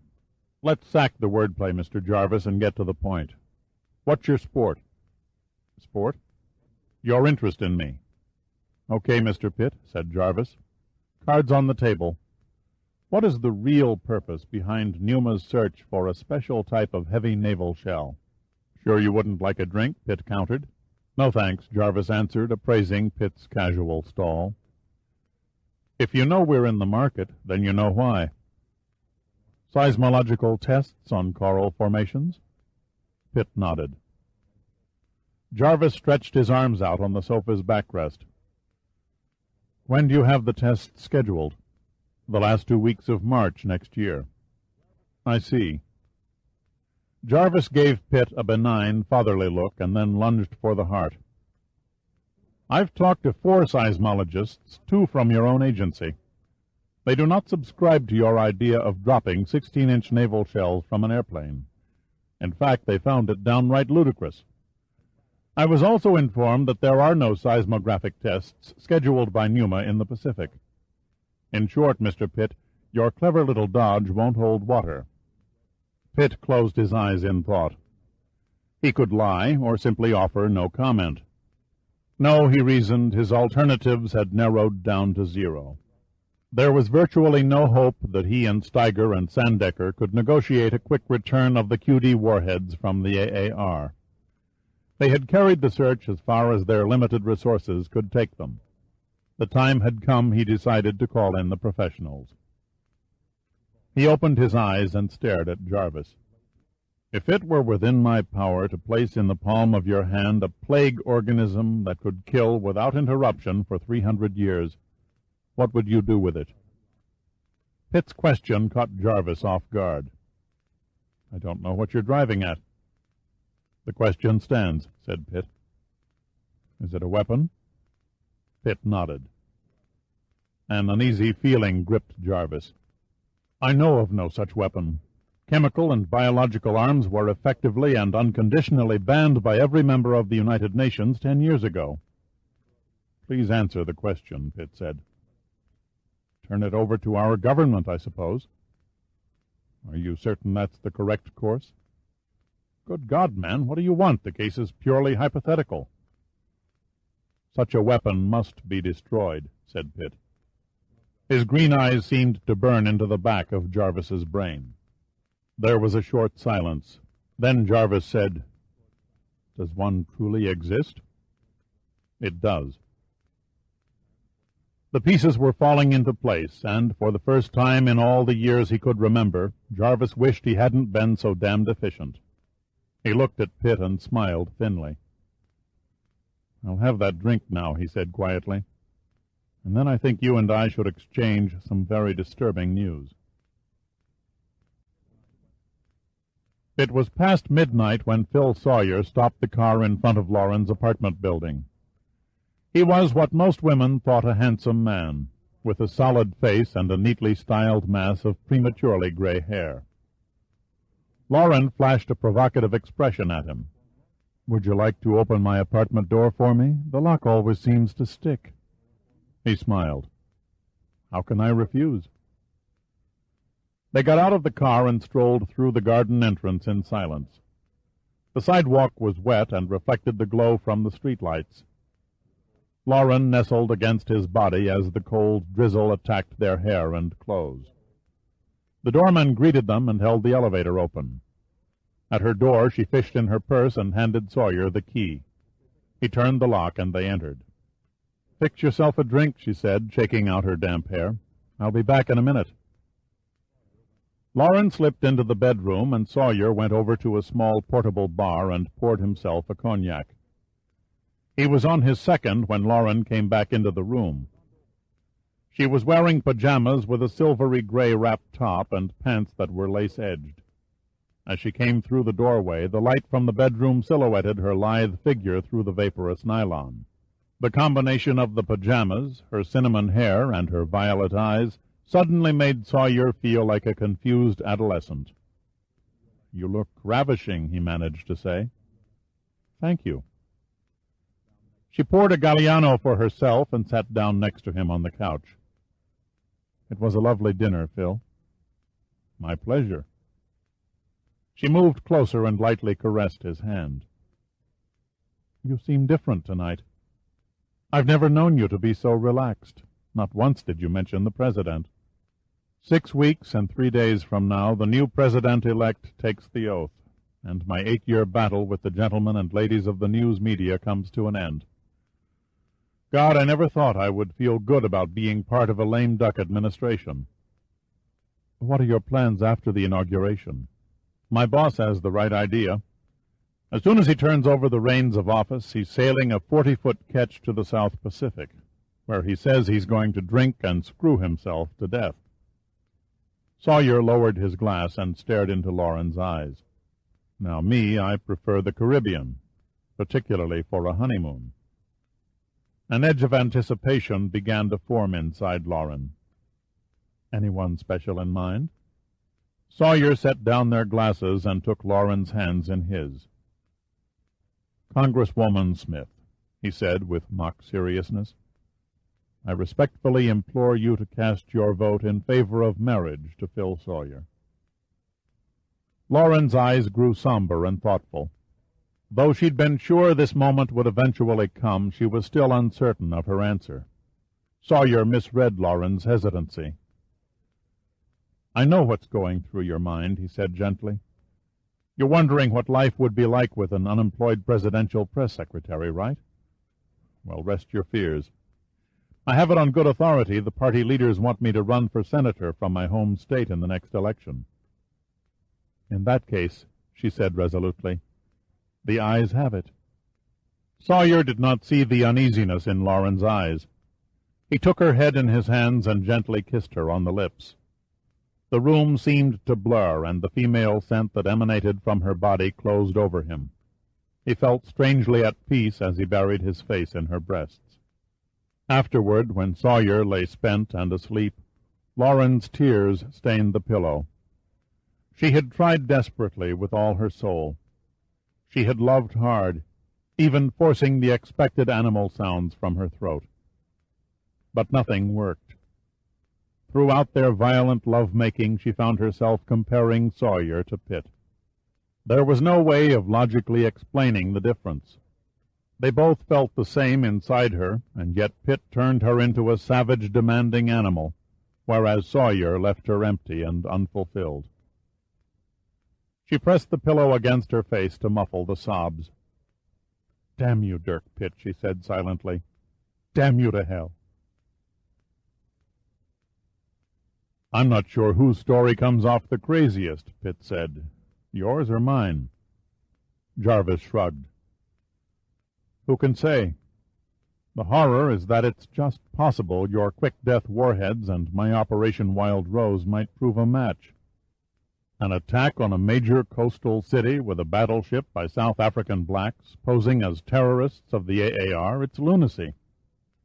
"Wrong," said Jarvis. "The plan smacks of genius. A few bombs placed here or there, or another skyjacking, would hardly move an entire nation to see red. But an old battleship with flags flying, raining explosives on a helpless population, that's sensationalism at its best." "What city?" "None was specified. That part of the plan remains a mystery. Fortunately, the prime ingredient is missing." "A battleship," Jarvis said. "You said they've all been removed from active status." "The last one was sold for scrap months ago. All the rest are non-operational memorials." Pitt stared off into space for a moment. "I recall seeing a capital ship docked on an inlet in Chesapeake Bay only a few weeks ago." "More than likely a heavy missile cruiser," said Jarvis. "No, I'm certain it had 3 massive gun turrets," Pitt said firmly. "I was on a flight to Savannah, and the plane flew right over it before turning south." Jarvis remained unconvinced. "I have no reason to doubt the accuracy of my information. However, in the interest of security, I'll have your sighting checked out." "There is something else," Pitt said, rising from the chair and searching a row of encyclopedias on a bookshelf. He pulled out a black-bound volume and flipped the pages. "Did you trigger another memory?" asked Jarvis. "Operation Wild Rose," answered Pitt. "What about it?" "The name. Can it stand for anything?" "Code names seldom have an ulterior meaning," said Jarvis. "It might give them away." "I'll bet you a vintage bottle of wine this one does." Pitt held out the book. The pages were open at a map. Jarvis slipped on his reading glasses and took a cursory glance at it. "All right, so Iowa is the Hawkeye State. So what?" Pitt pointed to a spot halfway down the right-hand page. "The state flower of Iowa," he said softly, "is the wild rose." The color abruptly washed from Jarvis's face. "But the battleship Iowa was scrapped." "Scrapped or sold for scrap," said Pitt. "There's a big difference." A series of worry lines grew on Jarvis's forehead. Pitt looked at Jarvis and let the worry lengthen. "If I were you, I'd run a check on all shipyards located on the western Chesapeake shoreline of Maryland." "Your phone." It was more a command than a request. Pitt silently pointed to one on an end table. Jarvis dialed a number. Then, as he waited for an answer, he looked at Pitt. "Do you have a car that isn't an antique?" "I have a Pneuma car parked outside." "I came in a taxi," said Jarvis. "Will you do the honors?" "Give me a minute to clean up," Pitt replied. When Pitt emerged from the bathroom, Jarvis was waiting at the door. "You were right," he said evenly. "As of yesterday, the battleship Iowa was docked at the Forbes Marine Scrap and Salvage Yard in Maryland." "I know the facility," said Pitt. "It's a few miles below the bay entrance to the Patuxent River." Chapter 51. As Pitt drove through the rain, Jarvis seemed mesmerized by the flailing windshield wipers. Finally his eyes focused, and he made a casual gesture at the road ahead. "I make the next town to be Lexington Park." "Another 4 miles," Pitt said, without turning. "There is an all-night gas station on the outskirts," Jarvis continued. "Pull up at the payphone." Minutes later the headlights picked out the Lexington Park city limit sign. In less than a mile, around a sweeping curve, a brightly lit service station beckoned through the soggy night. Pitt turned in the driveway and parked beside an outside phone booth. The station attendant sat warm and dry inside the office, his feet propped up on an old oil-burning stove. He put down his magazine and for 2 or 3 minutes watched Pitt and Jarvis suspiciously through water-streaked windows. Then, satisfied they weren't acting like hold-up men, he returned to his reading. The payphone's light blinked out, and Jarvis hurriedly ducked back into the passenger seat. "Any late word?" Pitt asked. Jarvis nodded. "My staff has uncovered a piece of discouraging information." "Bad news and dismal weather go hand in hand," Pitt said. "The Iowa was stricken from Navy rolls and auctioned as surplus. The winning bidder was an outfit called the Walvis Bay Investment Corporation." "I've never heard of it." "The corporation is a financial front for the African Army of Revolution." Pitt gave a slight twist of the wheel to avoid a deep puddle in the road. "Is it possible Lusana pulled the rug from under the South African Defense Ministry's pipe dreams by outbidding them for the ship?" "I doubt it." Jarvis shivered from the damp cold and held his hands over the dashboard's defroster vents.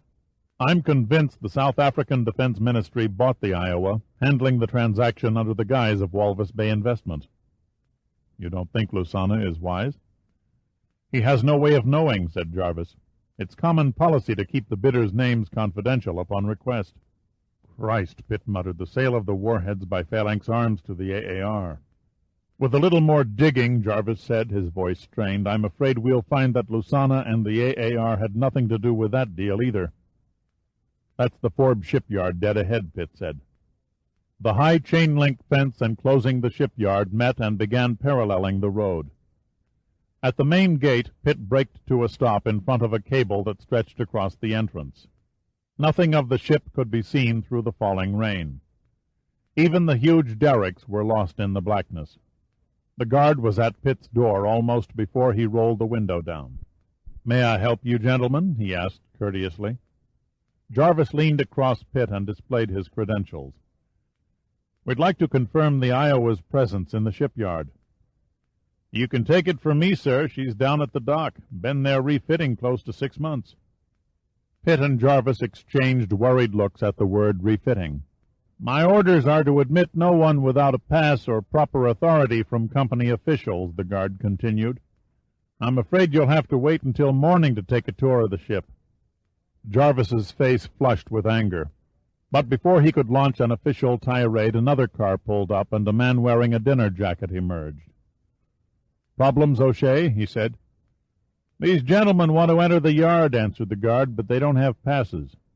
Jarvis swung out of the car and met the stranger halfway.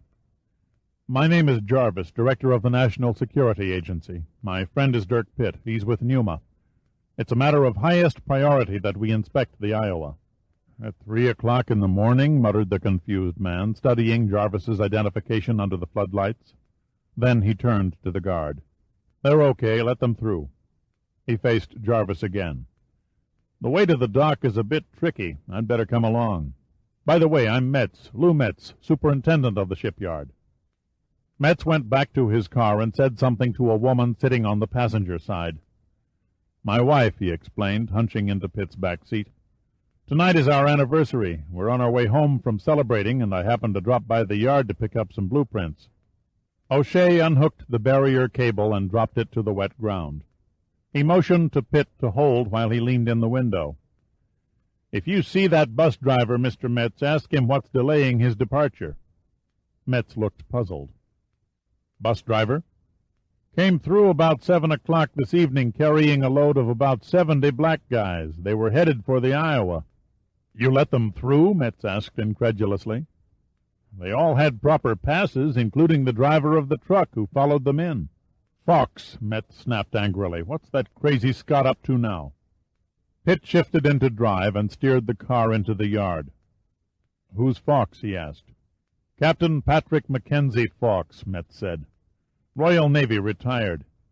He made no secret of the fact that some black terrorist bunch hired him to refit the ship. The man is nuttier than a cashew factory." Jarvis turned and faced Metz. "How so?" "Fox has driven me and my crew up the bulkheads, giving the entire vessel a major facelift. He's made a stripper down next to nothing and replaced half the superstructure with wood." "The Iowa was never designed to float like a cork," said Pitt. "If her buoyancy and gravity centers are drastically altered, she could capsize in a heavy storm." "Tell me about it," Metz grunted. "I've argued with that stubborn bastard for months.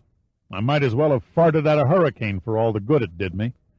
He even demanded we remove 2 perfectly good General Electric geared turbine engines and seal their shafts." He paused and tapped Pitt on the shoulder. "Turn right at the next pile of steel plating and then swing a left at the derrick's rail tracks." The temperature had dropped, and the rain was becoming an icy sheet. 2 large box-like shadows materialized under the headlights. "The bus and truck," announced Pitt. He parked the car, but left the motor running and the lights on. "No sign of the drivers," said Jarvis.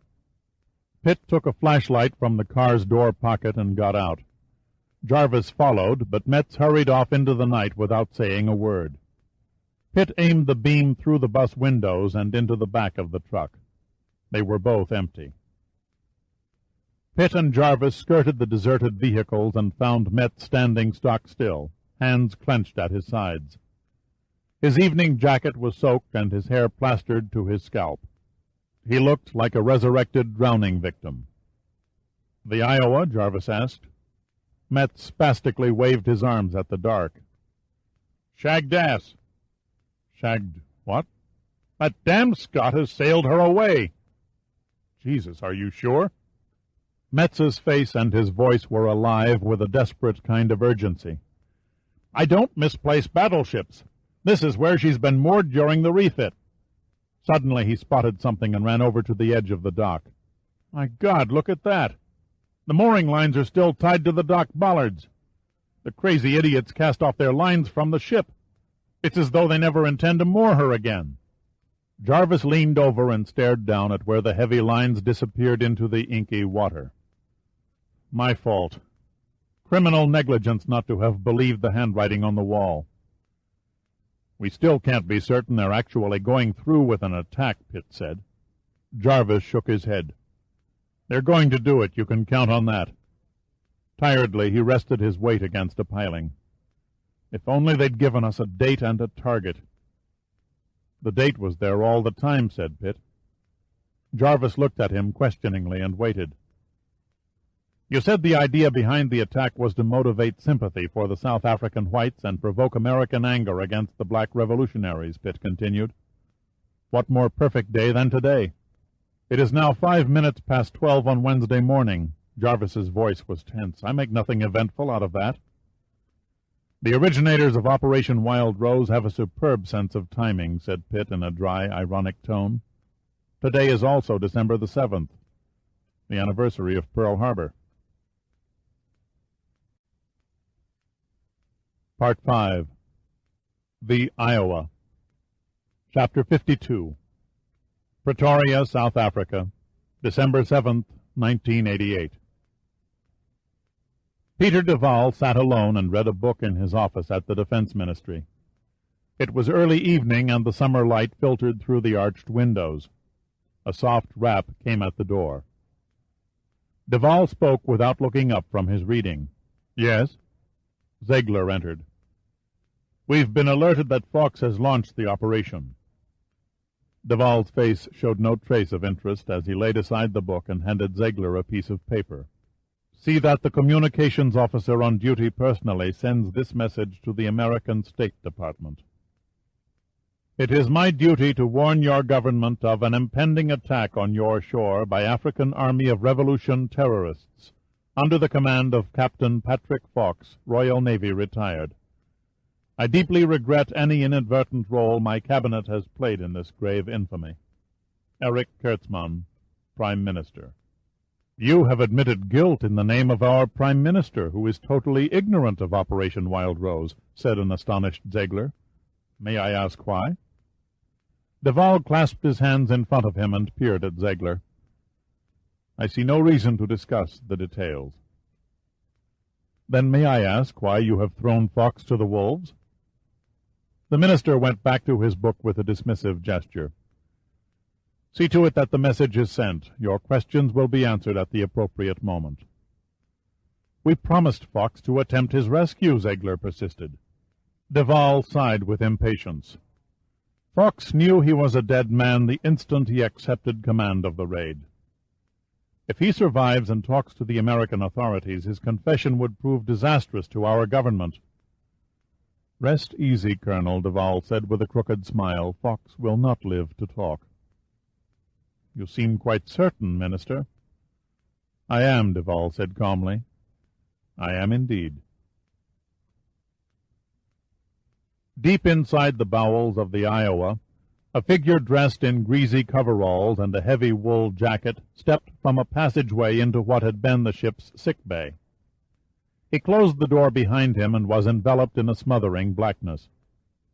He aimed the flashlight and played its beam about the gutted room. Several of the bulkheads had been cut away, and it seemed as though he were standing in an immense cavern. Satisfied he was quite alone, he knelt on the deck and removed a small gun from inside his jacket. Then he attached a silencer to the end of the barrel and inserted a 20-shot clip into the hand grip. He pointed the 27.5 Hawker Rodin automatic into the darkness and squeezed the trigger. An almost indistinguishable piff was followed by two faint thuds as the bullet ricocheted off unseen bulkheads. Pleased with the results, he taped the gun to his right calf. After a few steps to make sure it was comfortably snug, Emma switched off the flashlight, slipped back into the passageway, and made his way toward the ship's engine room. Chapter 53.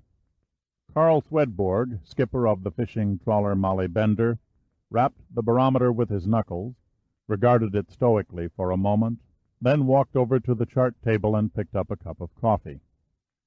His mind visualizing the river ahead, he sipped at the coffee and gazed at the ice that was building on the deck. He hated miserable wet nights. The dampness seeped into his 70-year-old bones and tortured his joints. He should have retired a decade past, but with his wife gone and his children scattered around the country, Swedborg could not bear to sit around an empty house. As long as he could find a berth as skipper, he would stay on water until they buried him in it. "At least visibility is a quarter of a mile," he said absently. "I've seen worse, much worse." This from Brian Donegal, a tall, shaggy-haired Irish immigrant who stood at the helm. "Better we have rotten weather going out than coming in." "Agreed," said Swedborg dryly. He shivered and buttoned the top button of his mackinaw. "Mind your helm and keep wide a port of the Ragged Point Channel, boy." "Don't you fret, skipper. Me faithful Belfast nose can sniff channel markers like a bloodhound it can." Donegal's blarney seldom failed to raise a smile from Swedborg. The skipper's lips involuntarily curved upward, and he spoke in a stern tone that was patently fake. "I prefer you use your eyes." The Molly Bender swung around Ragged Point and continued her course downriver, passing an occasional lighted channel buoy that came and went like a street light beside a rain-soaked boulevard intersection. The shore lights glowed dully through the thickening sleet. "Somebody coming up the channel," announced Donegal. Swedborg picked up a pair of binoculars and looked beyond the bows. "The lead ship carries 3 white lights. That means a tug with her tow astern. Too murky to distinguish her outline. Must be a long tow, though. I make out the 2 white 32-point lights on the last vessel in line about 300 yards astern the tug." "We're on a collision course, skipper. Her mast lights are in line with our bow." "What is the bastard doing on our side of the river?" Swedborg wondered out loud. "Doesn't the damn fool know that 2 boats approaching each other should keep to their starboard side of the channel? He's hogging our lane." "We can maneuver easier than he can," said Donegal. "Better we alert him and pass starboard to starboard." "All right, Donegal. Swing to port and give 2 blasts of the whistle to signal our intentions." There was no answering blast. The strange tug's lights, it seemed to Swedborg, were approaching far more rapidly than he had any right to expect, far more rapidly than any tug he'd ever seen with a fleet of barges in tow. He was horrified as he watched the other vessel turn toward the Molly Bender's altered course. "Give the fool 4 short whistle blasts," Swedborg shouted. It was the inland waterway danger signal, sounded when the course of an opposing vessel or its intentions were not understood. 2 of Swedborg's crew, roused from sleep by the whistle shrieks, groggily entered the wheelhouse, instantly snapped to sudden astonishment by the nearness of the strange vessel's running lights. Clearly she wasn't acting like a tug in tow. In the few remaining seconds, Swedborg snatched a bullhorn and shouted into the night, "Ahoy, turn hard a port!" He might as well have shouted at a ghost. No voice replied. No return whistle blast came through the icy dark. The lights bore down relentlessly upon the helpless Molly Bender. Realizing collision was inevitable, Swedborg braced himself by clutching the lower frame of the window. Fighting to the last, Donegal frantically reversed engines and twisted the wheel back to starboard. The last thing any of them saw was a monstrous gray bow looming through the sleet high above the wheelhouse, a massive steel wedge bearing the number 61. Then the little fishing trawler was crushed to pieces and swallowed by the icy water of the river. Pitt stopped the car in front of the White House gate. Jarvis was halfway out when he turned and looked back at Pitt. "Thank you for your assistance," he said sincerely. "What now?" asked Pitt. "I have the distasteful duty of booting the President and the Joint Chiefs of Staff out of their beds," Jarvis said with a tired smile. "What can I do to help?" "Nothing. You've done more than your share. It's up to the Defense Department to carry the ball from here." "The quick-death warheads," said Pitt. "Do I have your assurance they will be destroyed when the ship is located and taken into custody?" "I can only try. Beyond that I promise nothing." "That's not good enough," said Pitt. Jarvis was too tired to argue. He shrugged listlessly, as though he no longer gave a damn. "Sorry, but that's the way it is." Then he slammed the door, showed his pass to the guard at the gate, and was gone. Pitt turned the car around and swung onto Vermont Avenue. A couple of miles on, he spotted an all-night coffee shop and slipped into a parking stall. After ordering a cup of coffee from a yawning waitress, he found the payphone and made 2 calls. Then he downed the coffee, paid, and left. Chapter 54. Heidi Milligan met Pitt when he entered Bethesda Naval Hospital. Her blonde hair was half hidden under a scarf, and despite the weariness around her eyes, she looked vibrant and strangely youthful. "How is Admiral Bass?" Pitt asked her. She gave him a strained look. "Walt is hanging in there. He's tough. He'll pull through." Pitt didn't believe a word of it. Heidi was clinging to a slowly parting thread of hope and putting up a valiant front. He put his arm around her waist and led her gently down the corridor. "Can he talk to me?" She nodded. "The doctors aren't keen on the idea, but Walt insisted after I gave him your message." "I wouldn't have intruded if it wasn't important," Pitt said. She looked up into his eyes. "I understand." They came to the door, and Heidi opened it. She motioned Pitt toward the Admiral's bed. Pitt hated hospitals. The sickening sweet smell of ether, the depressing atmosphere, the businesslike attitude of the doctors and nurses, always got to him. He had made up his mind long ago. When his time came, he would die in his own bed at home. His resolve was further braced by his first look at the Admiral since Colorado. The waxen paleness of the old man's face seemed to blend with the pillow, and his rasping breathing came in unison with the respirator's hiss. Tubes ran into his arms and under the sheets, supplying sustenance and draining his body wastes. His once muscular body looked withered. The doctor stepped forward and touched Pitt on the arm. "I doubt if he has the strength to speak." Bass's head rolled slightly in Pitt's direction, and he made a feeble gesture with one hand.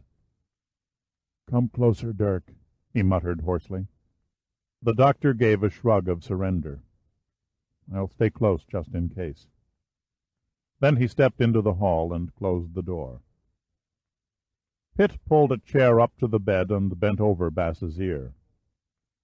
"The quick death projectile," Pitt said. "How does it operate during its trajectory?" "Centrifugal force. Rifling." "I understand," Pitt replied in a hushed tone. "The spiral rifling inside the bore of the gun rotates the shell and sets up a centrifugal force. Activates a generator. In turn, activates a small radar altimeter."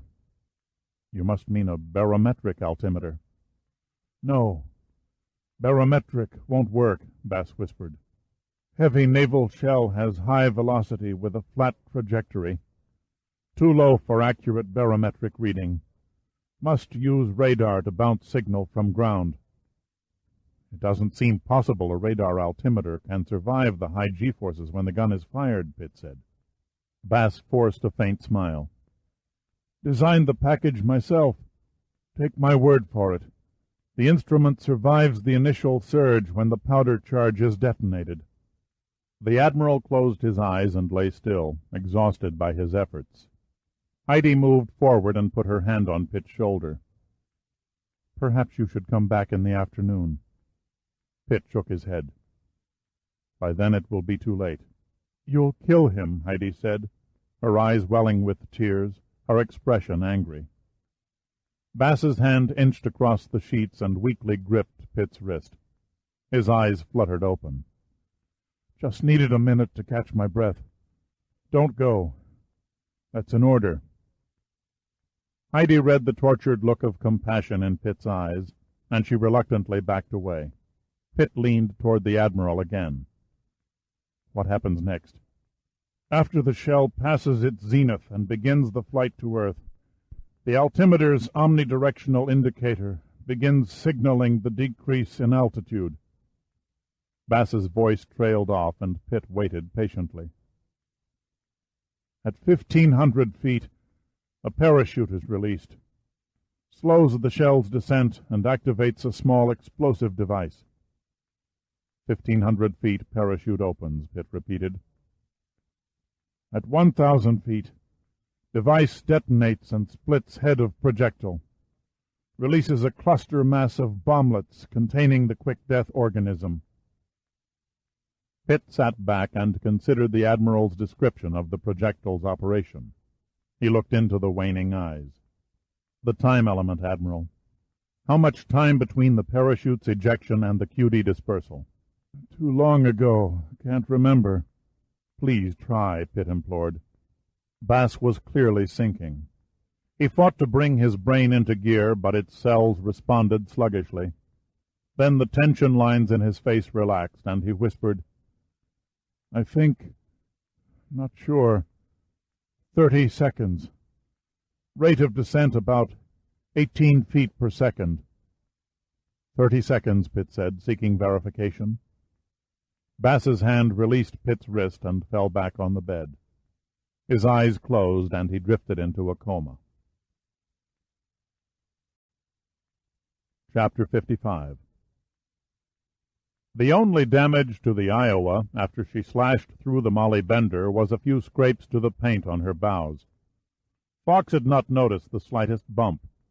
He could have averted the tragedy if he had spun the wheel hard to port, but it would have meant swerving the battleship from the deep part of the channel and running her aground. He needed every inch he could squeeze between the riverbed and the Iowa's hull. The months of gutting thousands of tons of non-essential steel had raised the ship from a wartime operational draft of 38 feet to a few inches less than 22, giving Fawkes a razor-thin margin. Already the great whirling screws were churning up bottom mud that dirtied the Iowa's wake for miles. Fawkes's countless trips up and down the river in the dark, sounding every foot, marking each channel buoy, each shoal, were paying off. Through the diminishing sleet, he made out the lighted mid-channel buoy off St. Clement's Island, and a minute or two later his ears picked up its sepulchral tolling bell as if it were an old friend. He wiped his sweating hands one at a time on his sleeves. The trickiest part of the run was coming up. Ever since slipping the moorings, Fawkes had worried about the danger of kettle-bottom shoals. A 6-mile section of the river mazed with a network of shallow sandbars that could grip the Iowa's keel and hold her helpless miles from her goal. He lifted one hand from the helm and picked up a microphone. "I want a continuous depth reading." "Understood, Captain," a voice scratched back over a speaker. 3 decks below, 2 of Fawkes's black crewmen took turns calling up the depths as they appeared on the modified fathometer. They gave their readings in feet instead of the usual fathoms. 26 feet. 25. 24.5. Kettle-Bottom Shoals was beginning to make its presence known, and Fawkes's ham-like hands clenched the spokes of the helm as though they were glued to them. Down in the engine room, Emma made a show of helping the pitifully small crew who were somehow running the huge ship. All were bathed in sweat as they struggled to handle duties that normally took 5 times their number. The removal of 2 engines had helped, but there was still far too much to do, particularly when they considered their dual role as engineers and, when the time came, gunners. Not one to become mired in physical labor, Emma made himself useful by passing around gallon jugs of water. In that steaming hell, no one seemed to take notice of his unfamiliar face. They were only too grateful to gulp down the liquid that replaced the body fluids running from their pores in streams. They worked blind, never knowing what was happening on the other side of the hull's steel plates, never remotely aware of where the ship was taking them. All Fawkes had told them when they boarded was that they were going on a short practice run to shake down the old engines and fire a few rounds from the main guns. They assumed they were heading out of the bay and into the Atlantic. That's why they were stunned when the ship suddenly gave a shudder and the hull began creaking in protest beneath their feet. The Iowa had rammed a shoal. The suction of the mud had drastically cut her speed, but she was still making way. Full ahead came down on the telegraph from the bridge. The 2 massive shafts increased their mighty revolutions as the engines threw their 106,000 horsepower into the task. The faces of the men in the engine room mirrored confusion and bewilderment. They had thought they were in deep water. Charles Shaba, the chief engineer, hailed the bridge. "Captain, have we run aground?" "Aye, laddie, we've nudged an uncharted bar," Fawkes's voice boomed back. "Keep pouring it on till we've sailed past." Shaba did not share Fawkes's optimism. The ship felt as if she were barely maintaining headway.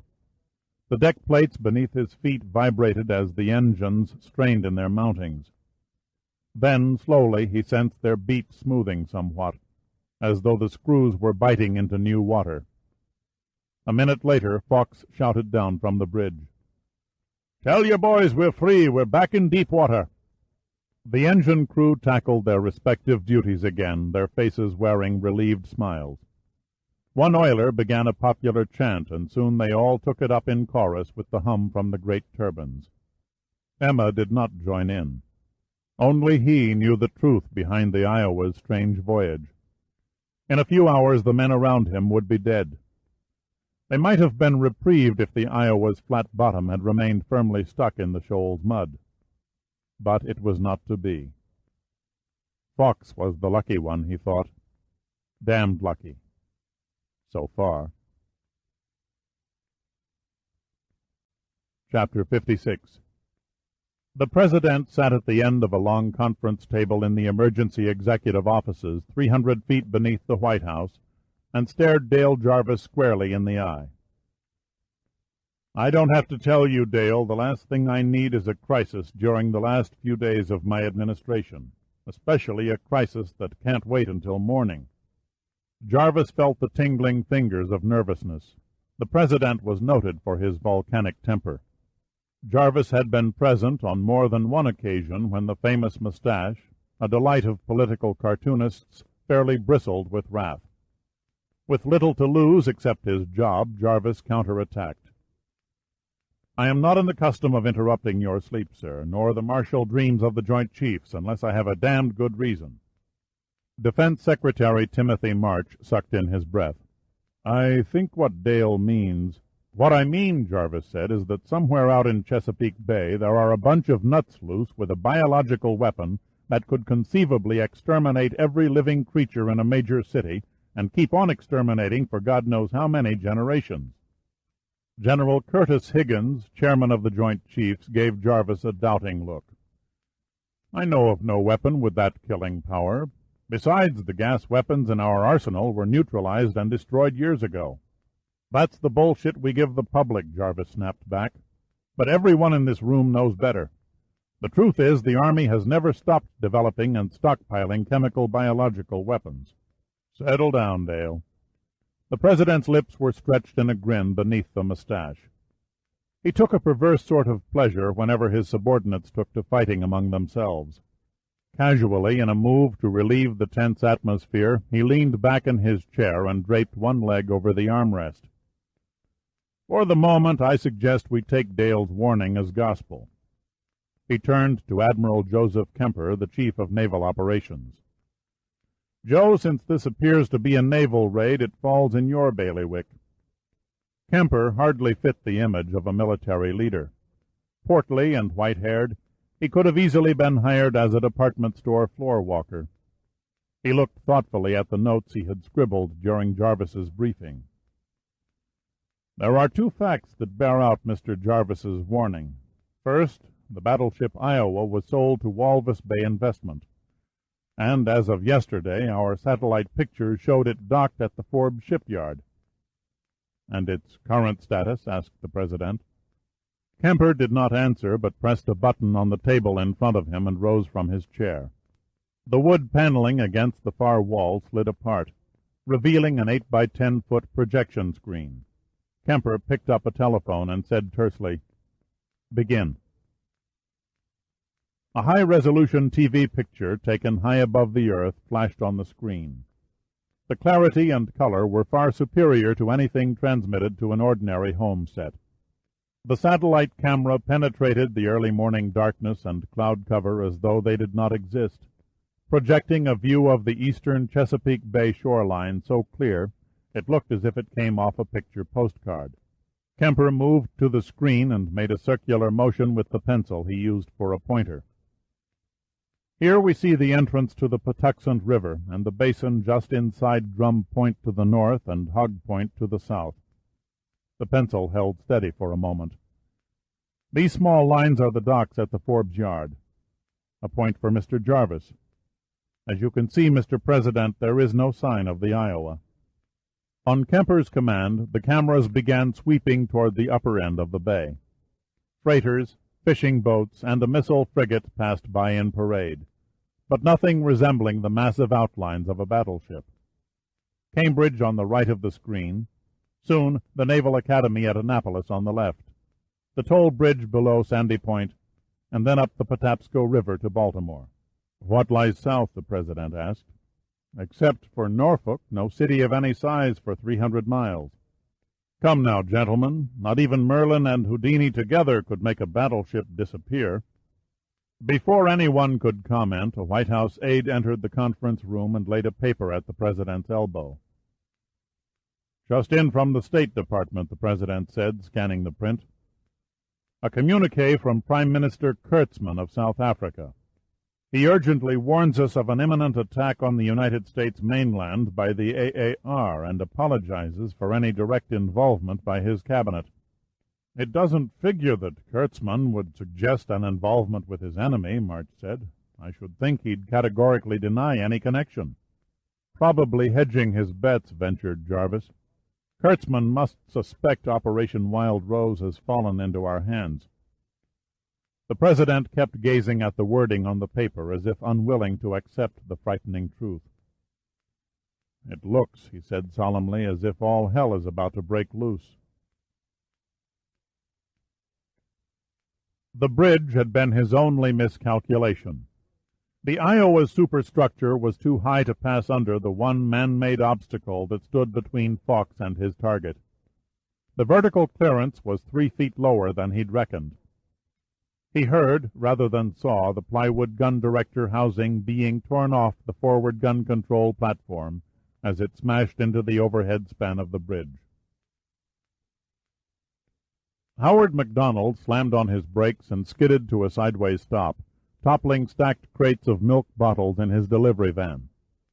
To McDonald, who was crossing the Harry W. Nice Memorial Toll Bridge to begin his regular milk route, it appeared that an airplane had crashed through the supporting girders almost on top of his truck. He sat there for a few moments in shock, his headlights illuminating a huge pile of debris blocking the 2 narrow north and southbound lanes. Fearfully he stepped from the van and approached, expecting to find mangled pieces of human anatomy embedded in the wreckage. Instead, all he discovered were splintered sheets of gray-painted wood. His initial reaction was to stare at a low, overcast sky, but all he saw was a red aircraft obstruction light flashing atop the main span. Then MacDonald walked over to the railing and peered down. Except for what seemed to be the running lights of a string of vessels disappearing around Matthias Point to the north, the channel was empty. Chapter 57. Pitt, Steiger, and Admiral Sandecker stood around a drafting table in Pitt's hangar at the Washington National Airport and examined a large-scale map of the area's waterways. "Fawkes did a radical facelift on the Iowa for a damned good reason," Pitt was saying. 16 feet. That's how much he raised her waterline. "You certain you have an accurate figure?" Sandecker asked. "That leaves a draft of only 22 feet. He shook his head. "It doesn't seem credible." "I got it from a man who should know," answered Pitt. "While Dale Jarvis was on the phone to NSA headquarters, I questioned Metz, the shipyard boss. He swore to the measurements." "But for what purpose?" said Steiger. "By removing all the guns and replacing them with wooden dummies, the ship is totally useless." "Number 2 turret and all its fire control equipment is still in place," Pitt said. "According to Metz, the Iowa can lob a salvo of 2,000-pound shells 20 miles into a rain barrel." Sandecker concentrated his attention on lighting a large cigar. Satisfied that it was properly stoked, he blew a cloud of blue smoke at the ceiling and rapped the map with his knuckles. "Your plan is crazy, Dirk. We're meddling in a conflict way over our heads." "We can't sit here and piss and moan," said Pitt. "The President will be persuaded by the Pentagon strategists either to blow the Iowa out of the water, more likely than not spreading the QD to the winds, or to send out a boarding party to capture the gas shells, with the idea of incorporating them into the Army's arsenal." But what good is a plague organism that can't be controlled? Asked Steiger. You can bet every biologist in the country will be funded to search for an antidote, Pitt replied. If one makes a breakthrough, then someday, somewhere, a general or an admiral may panic and give the order for its dispersal. Me, I don't want to grow old, knowing I had an opportunity to save countless lives, but failed to act. Pretty speech, said Sandecker. I'm in total agreement, but the three of us are hardly in a position to compete with the Defense Department in a race to recover the 2 remaining QD warheads. If we could sneak a man on board the Iowa first, a man who could disarm the firing mechanism of the projectiles and dump the organism pellets over the side into the water. Pitt let his thought linger. And you are that man? Ventured Sandecker. Of us 3, I'm the best qualified. Aren't you forgetting me, mister? Steiger said acidly. If all else fails, we'll need a good man at the controls of the helicopter. Sorry, Abe, but I can't fly one, so you're elected. Since you put it that way, replied Steiger with a wry smile, how can I refuse? The trick is to ferret out the Iowa before the boys at Defense, said Sandecker. Not a likely event, since they have the advantage of satellite reconnaissance. What if we know exactly where the Iowa is headed? Pitt said, grinning. How? Grunted a skeptical Steiger. The draft was the giveaway, answered Pitt. There's only one waterway within Fox's steaming distance that would require a draft of no more than 22 feet. Sandecker and Steiger stood silent and expressionless, waiting for Pitt to unravel the knot. The capital, Pitt said with a certain finality. Fox is going to run the Iowa up the Potomac River and hit Washington. Fox's arms ached, and the sweat of intense concentration rolled down his weathered face and trickled into his beard. But for his arm movements, he might have been cast in bronze. He was desperately tired. He had stood at the helm of the Iowa for nearly 10 hours, wresting the mighty ship through channels she was never designed to enter. The palms of his hands were seeded with broken blisters, but he did not care. He was in the home stretch of his impossible journey.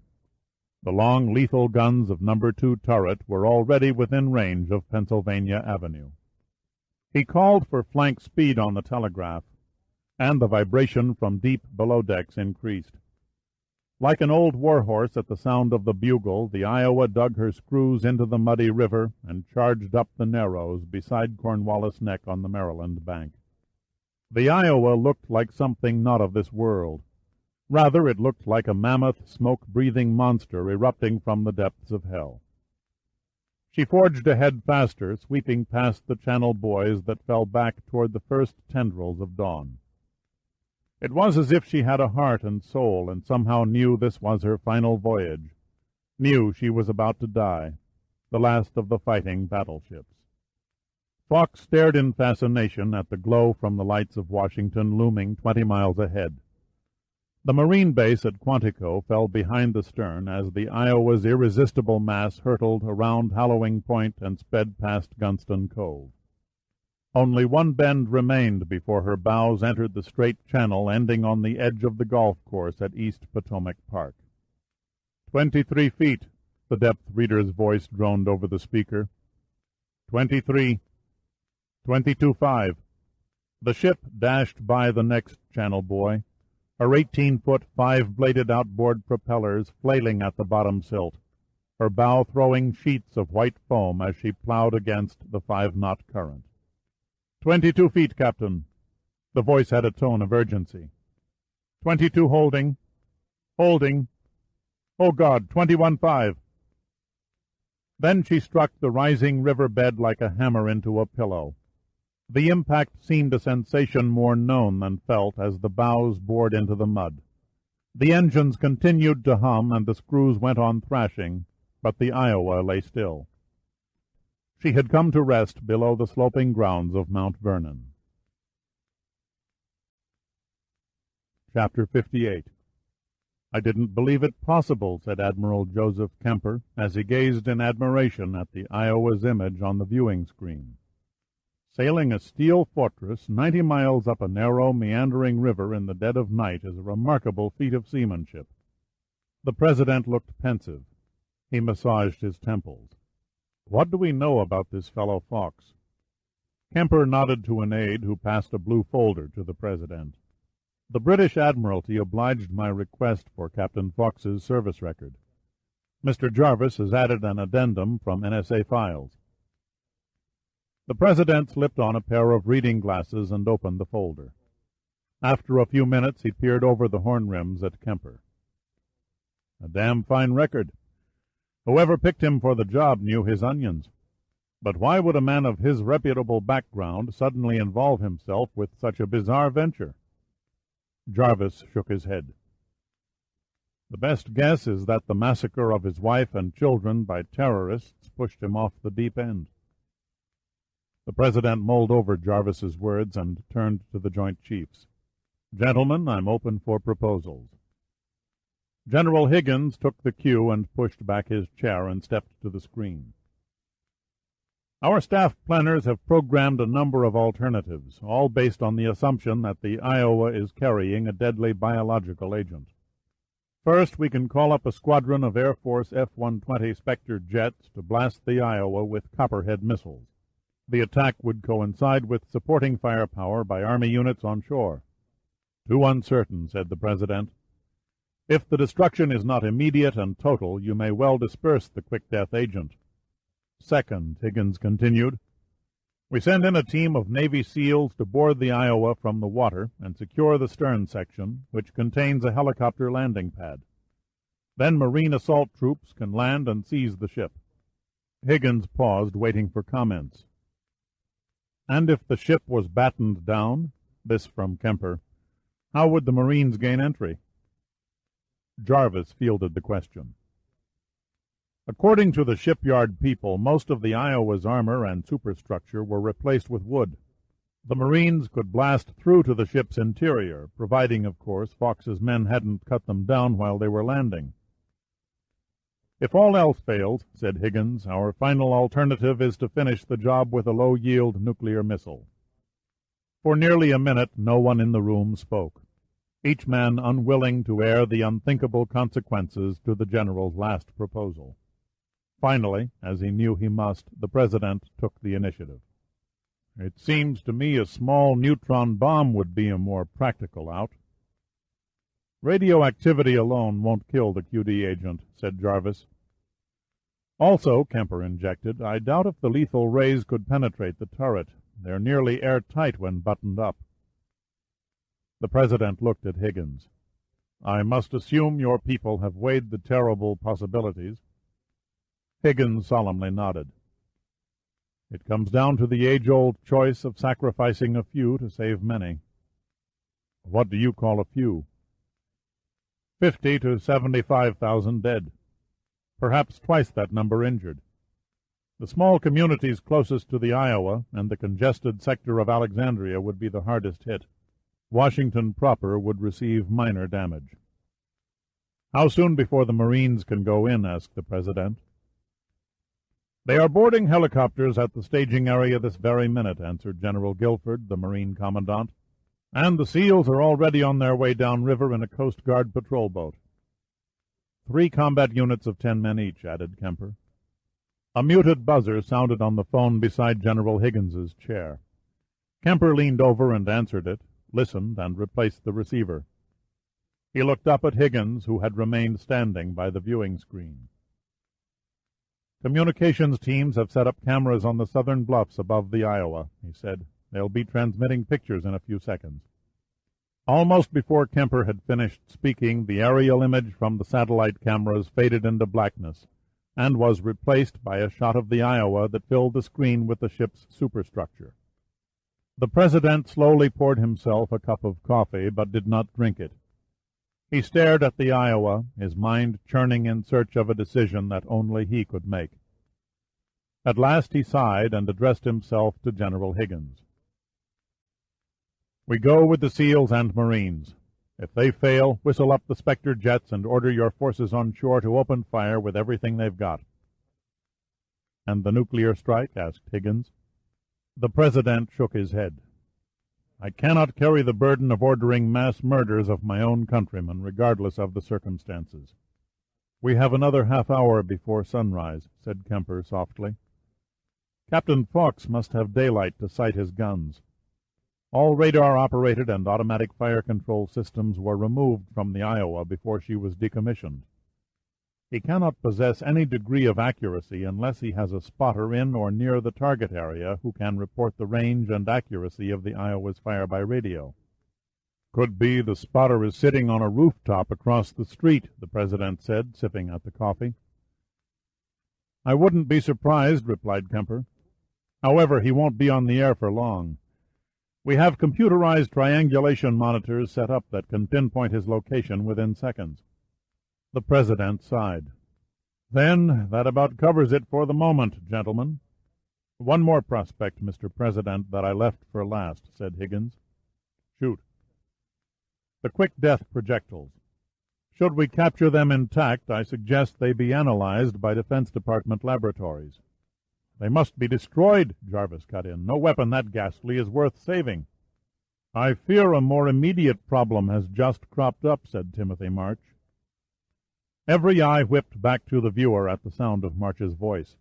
Kemper swiftly snatched the phone and shouted into it. "Pull back your lens to the rear and above the Iowa's stern." Unseen hands dutifully did as they were told, and the battleship's outline grew smaller as the camera increased the image area. A set of aircraft navigation lights approaching upriver immediately gripped everyone's attention. "What do you make of it?" demanded the President. "A helicopter," Higgins replied angrily. "Some damn civilian must have gotten curious and taken it into his head to buzz the ship." The men left their chairs and clustered around the screen, watching helplessly as the intruding craft beat its way toward the grounded battleship. The observers tensed, their eyes betraying helpless frustration. "If Fawkes panics and opens fire before our forces are in position," said Kemper tonelessly, "a lot of people are going to get hurt." The Iowa lay dead in the middle of the Potomac, her engines quiet, the telegraph turned to all stop. Fawkes looked about him with guarded optimism. The crew was unlike any he'd ever commanded. Several of its members looked to be mere boys, and all were dressed in the camouflage jungle uniforms popularized by the AAR. And, except for the efficient manner in which they carried out their assigned duties, there was nothing about them that remotely suggested South African naval personnel. Charles Shaba's job as chief engineer was terminated by the idle engines, and according to his orders he now became the gunnery officer. When he climbed to the bridge he found Fawkes leaning over a small radio set. He threw a smart salute. "Pardon me, Captain, but can we talk?" Fawkes turned around and placed a log-like arm on Shaba's shoulder. "What's on your mind?" he said, smiling. Pleased to catch the captain in a good mood, Shaba stood at attention and shot the question that was burning in the minds of the crew. "Sir, where in hell are we?" "The Aberdeen Proving Grounds. Are you familiar with it, lad?" "No, sir." "It's a sprawling piece of land where the Americans test their weapons." That is, the men thought we were going to sea." Fawkes looked out the window. "No, lad, the Yanks have kindly allowed us to hold gunnery practice on their target grounds." "But how do we get out of here?" Shaba asked. "The ship is stuck on the bottom." Fawkes gave him a fatherly expression. "Don't fret. We'll float her off at high tide as easy as you please, you'll see." Shaba looked noticeably relieved. "The men will be glad to hear that, Captain." "Good lad." Fawkes patted him on the back. "Now get back to your station and see to the loading of the guns." Shaba saluted and left. Fawkes watched the young black man fade into the darkness beyond the passageway, and for the first time he felt a great wave of sorrow for what he was about to do. His reverie was diverted by the sound of an aircraft. He looked into the brightening sky and saw the blinking, multicolored lights of a helicopter flying upriver from the east. He grabbed a pair of night glasses and aimed them at the craft as it passed overhead. The letters Pneuma were vaguely distinguishable through the lenses. "National Underwater and Marine Agency," Fawkes translated silently. "No danger there. Probably returning to the capital from some oceanographic expedition." He nodded at his reflection in the glass, a feeling of security growing within him. He replaced the binoculars on the bridge counter and turned his attention once again to the radio. He held the headset to one ear and pressed the microphone button. "Black Angus 1 calling Black Angus 2, over." A slurred, unmistakably southern drawl answered almost immediately. "Hey, man, we don't need all that coded jive. You're coming in cool as a white Christmas." "I'd appreciate economy of speech," snapped Fox. "As long as the bread I signed for is good, you're the boss, boss. Ready, target range?" "Yeah, moving into position now." "Good." Fox glanced at his watch. 5 minutes and 10 seconds till Hogmanay." "Hog what?" "Scots for a smashing New Year's Eve." Fox clicked off the mic and noted thankfully that the Pneuma helicopter had continued on its leisurely course toward Washington and disappeared beyond the bluffs upriver. At almost the same instant, Steiger altered the controls and banked the Minerva M88 helicopter into a wide-sweeping turn over the Maryland countryside. He kept low, shaving the tops of the leafless trees, dodging an occasional water tower, grimacing at the words that came over his earphones. "They're beginning to get nasty," he said casually. "General somebody or other claims he's going to shoot us down if we don't get the hell out of the area." "Acknowledge," said Pitt, "and tell him you're complying." "Who should I say we are?" Pitt thought a moment. "Tell him the truth. We're a pneumacopter on special assignment." Steiger shrugged and began talking into his microphone. "Old General Who's It bought it," said Steiger. He angled his head toward Pitt. "You better get ready. I judge it about 8 minutes to the drop." Pitt unclasped his seat belt and waited until Sandecker did the same, then moved into the helicopter's small cargo compartment. "Do it right the first time," Pitt said into Steiger's ear, "or you'll make an ugly red mess on the side of the Iowa."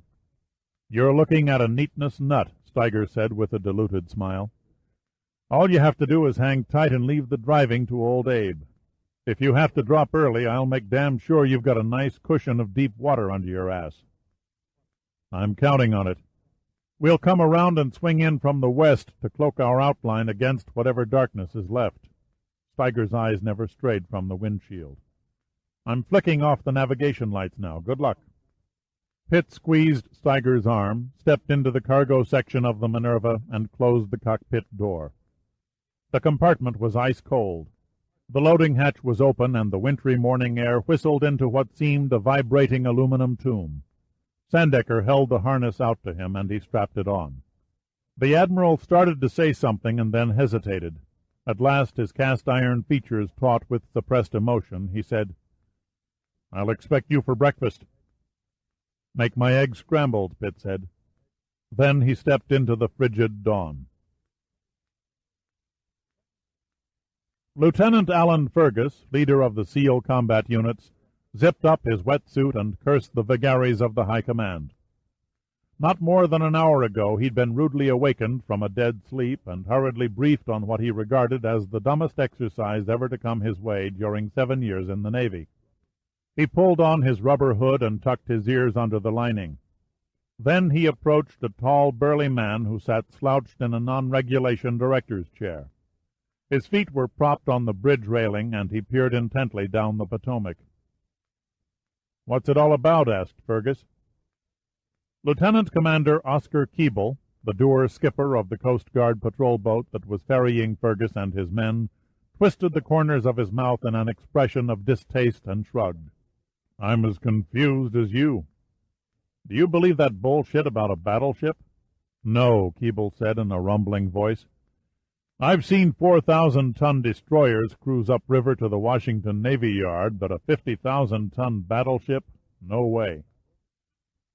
"Board and secure the stern for Marine helicopter assault teams," Fergus said irritably. "Those orders are sheer crap, if you want my opinion." "I'm not any happier about this outing than you," said Keeble. "I take my picnics as they come." He grinned. "Maybe it's a surprise party with booze and wild women." "At 7 o'clock in the morning, neither holds much interest. Not out in the open, at any rate." "We'll know soon." 2 more miles till we round Sheridan Point. Then our objectives should be within—" Suddenly Keeble broke off and cocked his head, listening. "You hear that?" Fergus cupped his ears and turned, facing the patrol boat's wake. "Sounds like a helicopter." "Coming like a bat out of hell without lights," Keeble added. "My God!" Fergus exclaimed. "The Marines have jumped the gun. They're going in ahead of schedule."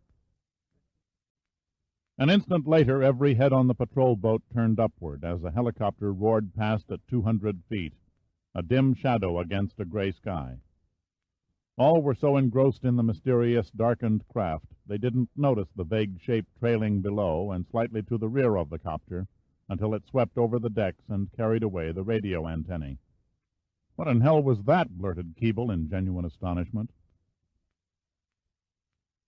Pitt would have been only too glad to supply the answer if he'd had the time.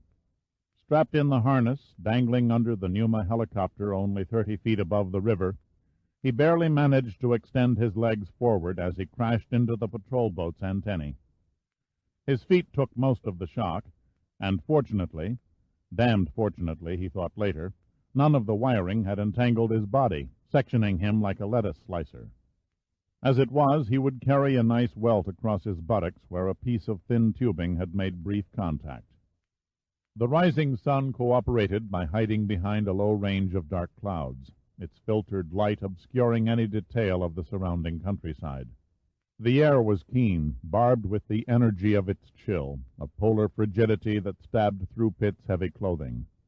His eyes were watering like faucets, and his cheeks and forehead smarted with the intensity of overloaded pincushions. Pitt was on a ride no amusement park in the country could equal. The Potomac was a blur as he soared over its lazy current at nearly 200 miles an hour. Trees edging the banks hurtled by like cars on a Los Angeles freeway. He looked skyward and made out a small pale oval against the black doorway of the helicopter and recognized it as the anxious face of Admiral Sandecker. He felt a sideways motion as Steiger banked the craft around a wide bend in the river. The long umbilical cable that held him to a winch in the cargo compartment arched in the opposite direction, swinging him outward, like the end child in a playground game of crack the whip. The momentum twisted him sideways, and he found himself looking at the grounds of Mount Vernon. Then the cable straightened, and the huge mass of the Iowa swung into view, her forward guns trained ominously upstream. Overhead, Steiger eased back on the throttle and slowed the flight of the helicopter. Pitt felt the harness straps pressing into his chest at the deceleration and braced himself for the drop. The superstructure of the ship filled up the windshield in front of the control cabin when Steiger gently eased the helicopter into a hovering position above the starboard side of the ship, behind the main bridge. Too fast, Steiger muttered over and over, fearful that Pitt would be swinging ahead of the hovering helicopter like a weight on the bottom of a pendulum. Steiger's fears were justified. Pitt was indeed pitching forward on an uncontrollable course, high above the main deck, where he'd planned to land. Narrowly missing an empty 5-inch gun turret, he came to the end of his arc. It was now or never. He made his decision and hit the quick-release buckle and dropped clear of the harness. From the doorway of the helicopter, Sandecker's eyes strained in the early morning gloom. His insides knotted, his breath halted, as Pitt's huddled figure fell behind the forward superstructure and vanished. Then the Iowa was gone, too. As Steiger snapped the helicopter into a steep angle, the rotor blades biting the air, dipping over the forested shore and out of sight. As soon as the craft leveled, Sandecker released his safety strap and made his way back into the cockpit. "Is he away?" Steiger asked anxiously. "Yes, he's down," answered Sandecker. "In one piece?" "We can but hope," Sandecker said, so quietly that Steiger hardly heard him above the roar of the engine. "That's all any of us has left." Chapter 59. Fawkes was not overly concerned with the helicopter so long as it continued on its way. He did not see a human form drop out of the twilight, as his attention was directed to the boat that was approaching downriver at high speed. There was no doubt in his mind that it was a welcoming committee, courtesy of the United States government. He spoke into a microphone. "Mr. Shaba." "Sir?"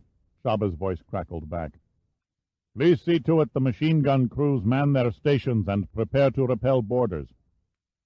Repel boarders. My God, Fox thought. When was the last time a captain of a capital ship gave that command? "Is this a drill, sir?" "No, Mr. Shaba, this is no drill. I fear American extremists who support the enemies of our country may attempt to take the ship. You will instruct your men to fire at any person, vessel, or aircraft that endangers the welfare of this ship and her crew. Your men may begin by driving off a terrorist boat that is approaching from the west." "Aye, Captain." The radio could not hide the excitement in Shaba's voice. Fox felt a growing urge to order his unsuspecting crew off the Iowa, but he could not bring himself to admit he was murdering 68 innocent men. Men who had been deceived into believing they were serving a country that treated them little better than cattle. Fox had a method of casting off any cold tentacles of guilt. He forced an image of a burned-out farm and the charred bodies of his wife and children into his mind, and his resolve for the task at hand quickly hardened. He picked up the mic again. "Main battery." "Main battery ready, Captain." "Single fire on command." He glanced once more at his computations on the chart beside him. "Range, 23,900 yards. Target bearing, 014 degrees. Fox stared hypnotically at the three 68-foot guns stretching out of the number 2 main battery turret, each barrel and its mechanism weighing 134 tons, obediently lifting its Herculean muzzle to an elevation of 15 degrees. Then they stopped, waiting for the command to unleash their awesome power. Fox paused, took a deep breath, and pushed the transmit button. "Are you in position, Angus 2? "Say the word, man," replied the spotter. "Mr. Shaba?" "Standing by to fire, sir." This was it. The journey that had begun on a farm in Natal had relentlessly run its course to this moment. Fox stepped outside to the bridge wing and raised the AAR battle flag on a makeshift staff. Then he returned to the control room and spoke the fateful words. "You may fire, Mr. Shaba." To the men on the Coast Guard patrol boat, it was as if they had sailed into a holocaust. Though only one gun of the triple battery had fired directly over the Iowa's bow, the blast created a path of turbulence and a great arm of incandescent gas that reached out and engulfed the small craft. Most of the men standing were knocked to the deck. The ones facing the Iowa at the moment of discharge actually had their hair singed and were blinded for the next several moments by the flash. Almost before the effects of the muzzle blast had dissipated, Lieutenant Commander Keeble had taken the helm and thrown the boat in a sharply cut S-turn. Then the windshield across the bridge shattered and fell away. For a fraction of a second he thought he was being attacked by wasps. He could feel the hum as they flew past his cheeks and hair. Only after his right arm was jerked from the wheel and he looked down to see an evenly spaced set of reddening holes through his jacket sleeve did it dawn on him what was happening. "Get your men over the side," he yelled at Fergus. "The bastards are shooting at us." He didn't have to repeat the message.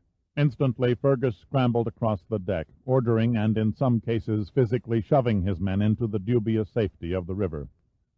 Miraculously, Keeble was the only one who had been hit. Alone in broad view on the bridge, he stood as though on a stage in the eyes of the Iowa's gunners.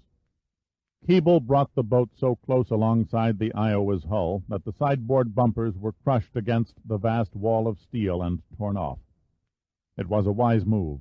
The gunners above could not depress their sights low enough to do more than shoot away part of the patrol boat's radar mast.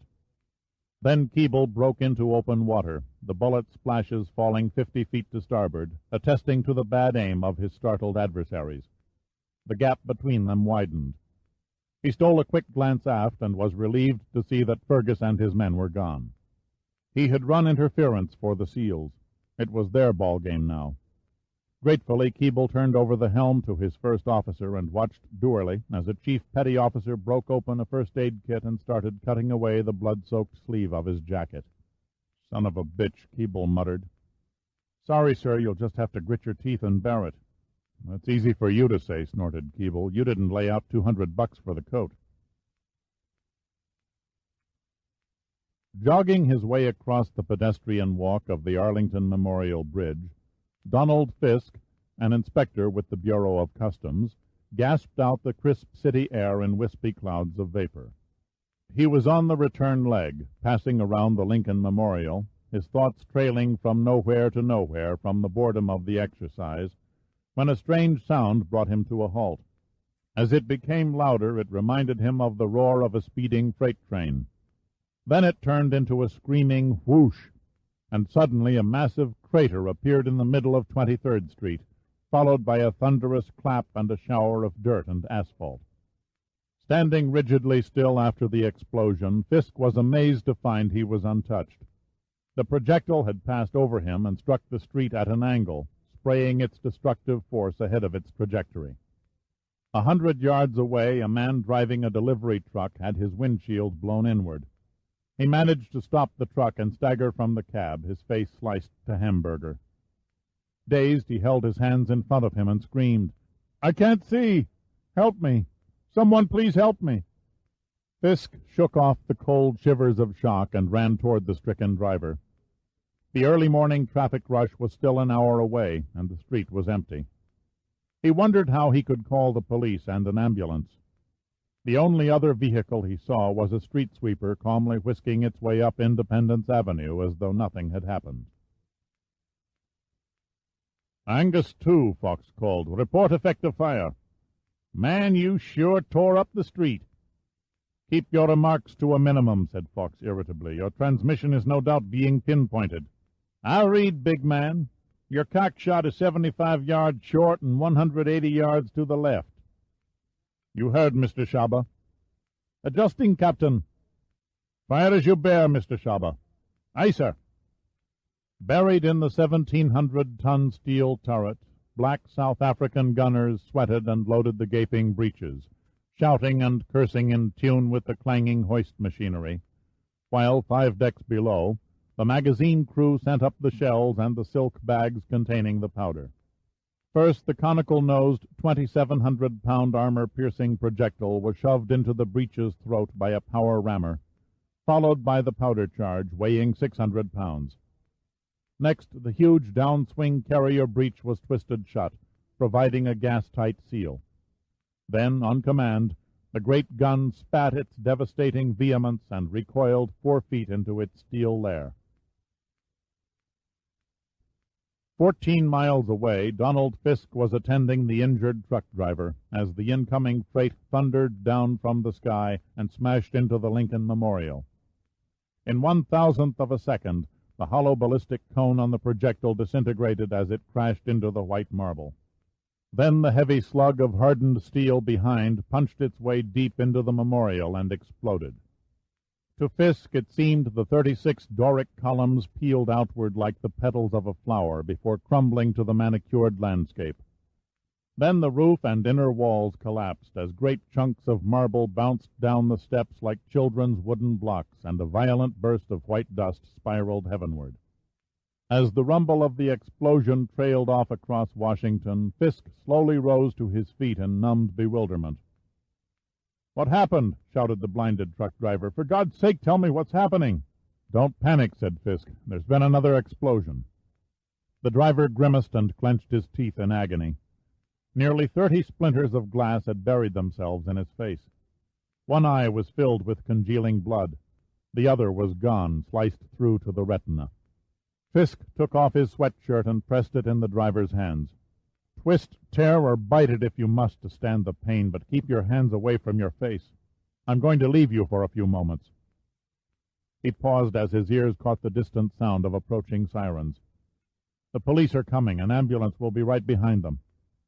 The truck driver nodded and sat on the curb, wadding the shirt in a ball and squeezing the cloth until his knuckles turned ivory. Fisk ran across the traffic circle, strangely ill at ease without something to cover his naked chest. Dodging the jagged chunks of marble that littered the memorial stairway, he trotted up to what had once been the doorway facing the mall's reflecting pool. Suddenly he stiffened and stopped in astonishment.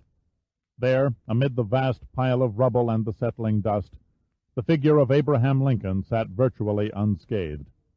The walls and roof of the structure had somehow parted as they crumbled, crashing around but not upon the 19-foot statue. Unmarred and unchipped, the hauntingly melancholy face of Lincoln still gazed downward solemnly into infinity.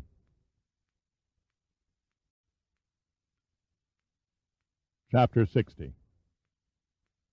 General Higgins slammed the phone receiver into its cradle. It was his first show of temper. "We missed the spotter," he said bitterly.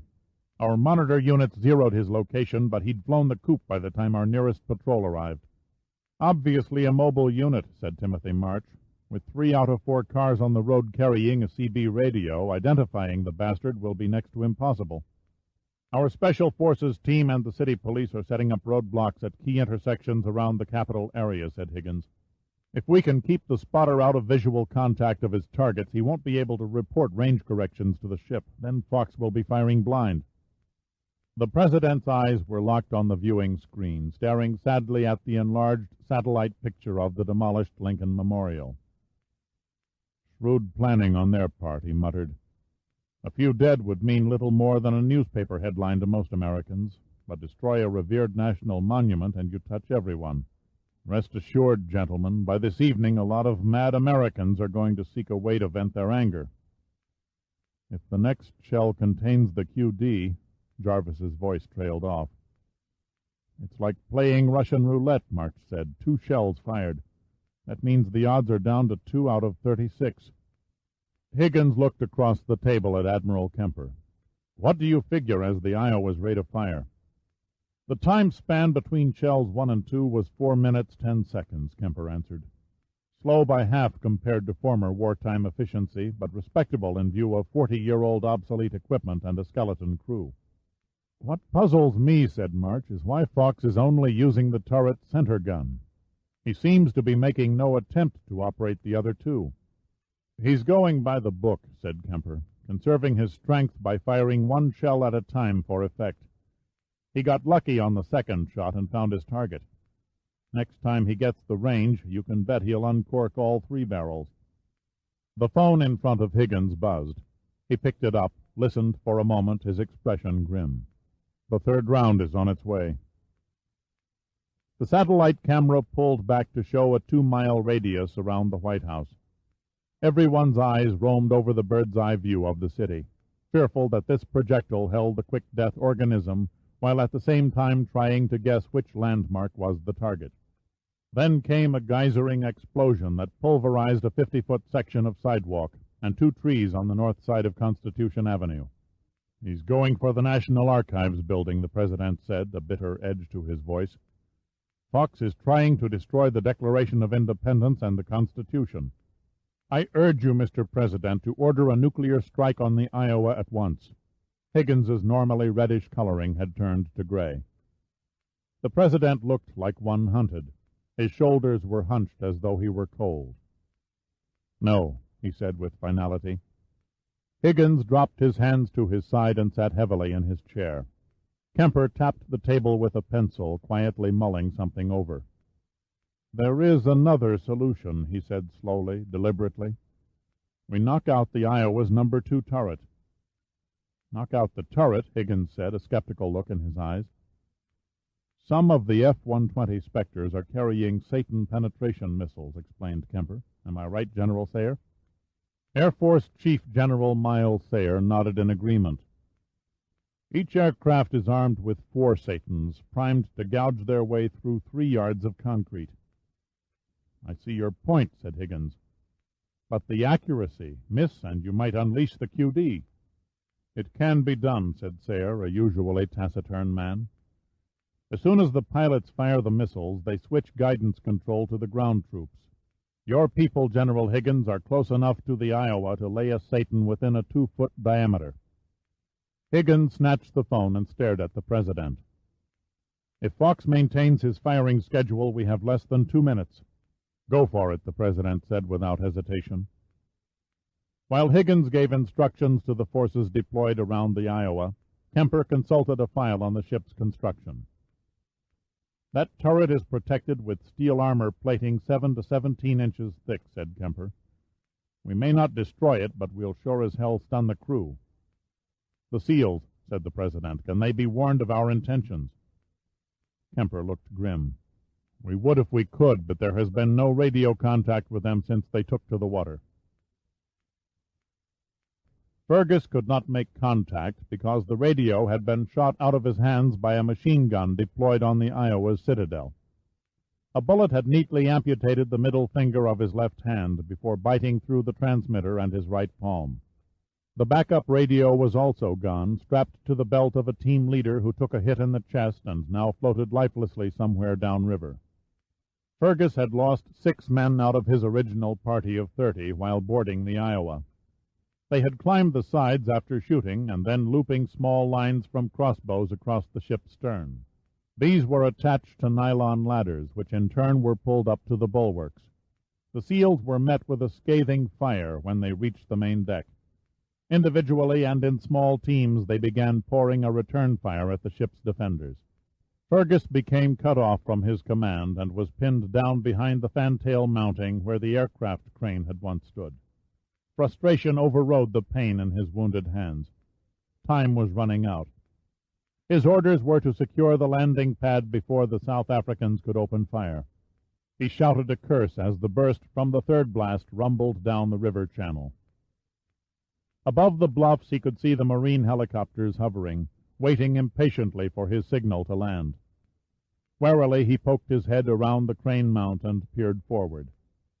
The guns perched behind steel armor plating atop the main bridge temporarily ignored Fergus and concentrated on his men, who had moved forward without him. Cradling his automatic weapon in one arm, Fergus sprang to his feet and sprinted across the open deck, laying down a curtain fire. He'd nearly made it to cover beneath the aft turret when Fox's men repaid his attention, and a bullet tore through the calf of his left leg. He stumbled a few steps, fell, and rolled under the bulk of the dummy turret. The new wound felt as though it were burning every nerve ending in his leg. He lay on the deck, listening to the gunfire forward, soaking up the pain as 2 Spectre jets screamed out of the morning sun and expelled their lethal cargo. If it weren't for the dull ache that clutched every inch of his body, Pitt would have sworn he was dead. Almost regretfully, he pushed the gray from his mind and forced his eyes open. Then he ran his hands over his legs and body. The worst he discovered, besides a horde of bruises, were 2, possibly 3 cracked ribs. He probed his head and sighed gratefully when his fingers came back free of blood. The wooden splinters he found embedded in his right shoulder puzzled him. He pushed himself to a sitting position and then rolled to his hands and knees. All muscles were responding to command. So far, so good. He took a deep breath and wove to his feet, no less elated at the accomplishment than if he'd climbed Mount Everest. A patch of daylight spilled through a jagged hole several feet away, and he stumbled toward it.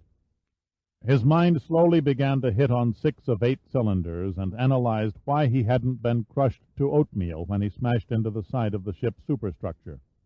The 1/4-inch plywood panels installed to replace the steel bulkheads had broken his impact. He'd barreled through one outer partition like a cannonball and made a healthy dent in a second before coming to rest in a passageway outside the officer's wardroom. So much for the mysterious slivers. Through the haze he recalled a great booming sound and vibration. The 16-inch guns, he figured. But how often had they fired? How long had he been out? Sounds of small arms fire rattled from outside. Who was fighting whom? He dismissed the thoughts almost as they occurred. They really didn't matter. He had his own problems to solve. He moved 20 feet down the passageway, stopped, and pulled a flashlight from one pocket and a folded paper containing the Iowa's deck plans from another. It took him nearly 2 full minutes to pinpoint his exact location. Looking at the maze that made up the internal arrangement of a battleship was like looking at a cutaway view of a skyscraper lying on its side. Tracking out a path to the forward shell magazines, he moved soundlessly along the passageway. He had covered but a short distance when the ship rocked under a barrage of solid blows. Dust accumulated during the Iowa's long years in mothballs erupted in smothering clouds. Pitt flung out his arms to maintain his balance, lurched, and grabbed the frame of a door that had opportunely swung open. He stood there choking back the dust while the tremors subsided. He almost missed it. Would have missed it if an indefinable curiosity hadn't tugged at his mind. Not a curiosity, really, rather an incongruity caught within his peripheral vision. He beamed the flashlight on a brown shoe, an expensive handcrafted brown shoe, and saw it was attached to the leg of a black man stylishly attired in a business suit with vest. His hands were tied wide apart by ropes wrapped to overhead pipes. Chapter 61. Hiram Lusana could not distinguish the features of the man standing in the doorway of his prison. He looked large, but not as large as Fox. That was all Lusana could tell. The flashlight in the stranger's hands blinded him. "I take it you lost the ship's popularity contest," came a voice that sounded more friendly than hostile. The dark form behind the light moved closer, and Lusana felt his bonds being loosened. "Where are you taking me?" "Nowhere, but if you value Social Security in your old age, I suggest you get the hell off this boat before it's blown to pieces." "Who are you?" "Not that it matters. The name's Pitt." "Are you part of Captain Fox's crew?" "No, I'm freelance." "I don't understand." Pitt untied Lusana's left hand and started on the other without answering. "You're an American," said Lusana, more confused than ever. "Have you taken the ship from the South Africans?" "We're working on it," said Pitt, sorely wishing he'd brought along a knife. "Then you don't know who I am." "Should I?" "My name is Hiram Lusana. I'm the leader of the African Army of Revolution." Pitt finished with the last knot and stood back, aiming the light at Lusana's face. "Yes, I see that now. What's your involvement? I thought this was a South African show." "I was kidnapped boarding an airplane back to Africa." Lusana gently pushed the light aside. Then a thought flooded his mind. "You know about Operation Wild Rose?" he asked. "Only since last night. My government, however, was aware of it months ago." "Impossible," said Lusana. "Suit yourself." Pitt turned and started for the doorway. "Like I said, you better jump ship before the party gets out of hand." Lusana hesitated, but only for a second. "Wait." Pitt turned. "Sorry, I can't spare the time. Please hear me out." Lusana moved closer. "If your government and the news media discover my presence here, they will have no choice but to overlook the truth and hold me responsible." "So?" "Let me prove my innocence in this ugly affair. Tell me what I can do to help." Pitt read the sincerity in Lusana's eyes. He pulled an old Colt .45 automatic from his belt and passed it to the black man. "Take this and cover my ass. I need both hands to hold the flashlight and read a diagram." Somewhat taken aback, Lusana accepted the gun. "You'd trust me with this?" "Sure," Pitt said offhandedly. "What would you gain by shooting a total stranger in the back?" And then he motioned for Lusana to follow and quickly darted down the passageway toward the forward part of the ship. Turret number 2 had survived the onslaught from the Satan missiles. Her steel plating was gouged and sprung in 8 places, but never penetrated. The port outside gun barrel was severely fractured at the recoil base of the turret. Dazed, Fox saw all this through the shattered remains of the glass in the bridge windows. Magically, he was untouched. He had been standing behind one of the few remaining steel bulkheads when the Satans had unerringly zeroed in on number 2 turret. He snatched the microphone. "Shaba, this is the captain. Do you hear me?" The only reply was a faint ripple of static. "Shaba!" Fox shouted. "Speak up, man! Report your damage!" The speaker crackled to life. "Captain Fox?" The voice was unfamiliar. "Aye, this is the captain. Where is Shaba?" "Below in the magazine, sir. The hoist, she's broken. He went to fix it." "Who is this?" "Obasi, Captain. Daniel Obasi." The voice had an adolescent pitch. "Did Shaba leave you in charge?" "Yes, sir," Obasi said proudly. "How old are you, son?" There was a harsh coughing sound. Sorry, Captain. The smoke. She's really bad. More coughing. 17. Good Lord, Fox thought. Duval was to have sent him experienced men, not boys whose names and faces he had yet to see in daylight. He was in command of a crew who were completely unknown to him. 17. A mere 17 years old. The thought sickened him. Was it worth it? God, was his personal revenge worth the terrible price? Steeling his determination, Fox said, "Are you able to operate the guns?" "I think so. All 3 are loaded and breeched tight. The men don't look too good, though. Concussion, I think. Most of them are bleeding through the ears." "Where are you now, Obasi?" "In the turret officer's booth, sir. It's awfully hot down here. I don't know if the men can take much more. Some are still out. 1 or 2 may be dead. No way of telling. I guess the ones that's dead are the ones bleeding through the mouth." Fox squeezed the microphone handle, his face filled with indecision. When the ship went, as he knew it surely must, he wanted to be standing on the bridge, the last battleship captain to die at his station. The silence over the radiophone became heavy with torment. Ever so slightly the curtain lifted, and Fox glimpsed the terrible dimension of his actions. "I'm coming down." "The outside deck hatch is jammed tight, sir. You'll have to come up from the magazines." "Thank you, Obasi. Stand by." Fox paused to remove his old Royal Navy cap and wipe the sweat and grime oozing from the pores of his forehead. He gazed through the splintered windows and studied the river. The cold mists rose along the shallows and reminded him of the Scottish lochs on just such a morning. Scotland. It seemed 1,000 years since he'd seen Aberdeen. He replaced the cap and spoke into the microphone again. "Angus 2, come in, please." "Gotcha, Big Angus 1. "Range." 80 yards short, but right on the money. Just compensate for elevation, and you got her, man." "Your job is finished, Angus 2. Take care." "Too late. I think the dudes in the khaki suits are about to take me away. So long, man. It's been a heavy day." Fox stared at the receiving end of the microphone, wanting to speak words of appreciation to the man he'd never met, to thank him for jeopardizing his life even if it was for a price. Whoever Angus 2 was, it would be a long time before he could spend the money placed in a foreign bank account by the South African Defense Ministry. "A street sweeper," snorted Higgins. "Fox's spotter drove a goddamn city street sweeper. The city police are booking him now." "That explains how he moved through the roadblocks without arousing suspicion," said March. The President seemed not to hear. His attention was trained on the Iowa. He could clearly make out small forms in black wetsuits darting from cover to cover, pausing only to fire their weapons before moving ever closer to the machine guns that dwindled their numbers. The President counted 10 inert SEALs sprawled on the decks. "Can't we do something to help those men?" Higgins gave a helpless shrug.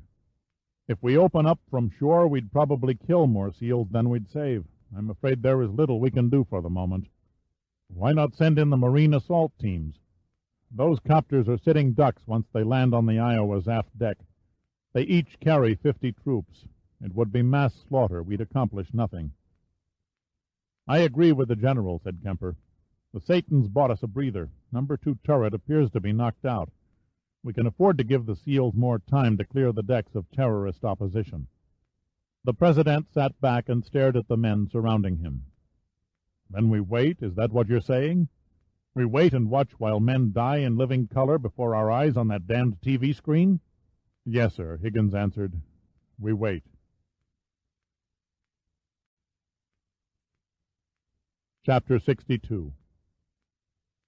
Consulting his diagram of the ship while on the run, Pitt unerringly led Lusana down a series of darkened passages and alleyways, past dank, empty rooms, until he finally paused at a bulkhead door.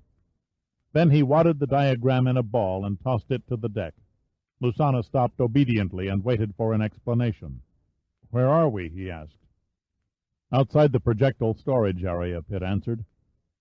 He leaned his weight against the door, which grudgingly creaked 3/4 open. Pitt peered into a dimly lit room and listened. They both heard men shouting against the metallic clash of heavy machinery, the rattle of chains, and the hum of electric motors. The sounds seemed to come from above. Cautiously, Pitt stepped over the sill. The tall, armor-piercing shells were neatly stacked on their bases around the hoist tube, their conical heads gleaming menacingly under 2 yellow light bulbs. Pitt eased past the shells and looked upward. On the deck overhead, 2 black men were leaning in the hoist tube access doors and hammering and cursing at the elevator cradle. The explosions that rocked the ship had jammed the mechanism. Pitt pulled back from the opening and began examining the shells. There was a total of 31, and only 1 shell had a rounded head. The second QD warhead was not present. Pitt took a tool kit from his belt and handed the flashlight to Lusana. "Hold this steady while I operate." "What are you going to do?" "Deactivate a shell." "If I am to be blown to smithereens," said Lusana, "may I know why?" "No," Pitt snapped. He hunched down and motioned for the light. His hand circled the cone of the shell as lightly as those of a safecracker fingering a tumbler dial. Locating the locking screws, he carefully undid them with a screwdriver. The threads were frozen with age, and they fought his every twist. Time, Pitt thought desperately. He needed time before Fox's crew repaired the hoist and returned to the projectile storage compartment. Suddenly, unexpectedly, the last of the screws sheared off, and the nose cone came loose in his hands. Tenderly, as though it were a sleeping baby, he set it aside and looked inside the warhead. Then Pitt began to disconnect the explosive charge that was set to split the warhead and release the cluster of bomblets containing the QD organism. There was nothing tricky or particularly hazardous about the procedure. Working on the theory that too much concentration makes the hands tremble, Pitt idly whistled under his breath, thankful that Lusana wasn't plying him with questions. Pitt cut the wires leading to the radar altimeter and removed the explosive detonator. He paused for a moment and took a small money sack from his coat pocket. Lusana was mildly amused to see that the lettering on the soiled canvas read Wheaton Security Bank. "I've never admitted this to a soul," Lusana said, "but I once robbed an armored truck." "Then you should feel right at home," replied Pitt. He lifted the QD bomblets from the warhead and gently deposited them in the money bag. "Damned clever smuggling method," Lusana said, smiling tightly. "Heroin or diamonds?" "I'd be interested in knowing that myself," Patrick Fox said as he ducked under the door frame into the compartment. Chapter 63. Lusana's first reflex was to shoot Fox. He spun around in a firing crouch and threw up the Colt, confident he couldn't miss such a massive target, dead certain the captain had the split-second advantage of a first shot. Lusana barely caught himself in time. Fox's hands were empty. He was unarmed. Slowly lowering the Colt, Lusana looked down at Pitt to see how the other man was taking the situation. As far as he could see, Pitt gave not the slightest reaction. He continued loading the sack as if the intrusion had never occurred. "Have I the honor of addressing Patrick Mackenzie Fox?" Pitt finally said without looking up. "Aye, I'm Fox." He moved closer, his expression one of curiosity. "What goes on here?" "Excuse me for not rising," Pitt said casually, "but I'm deactivating a poison gas warhead."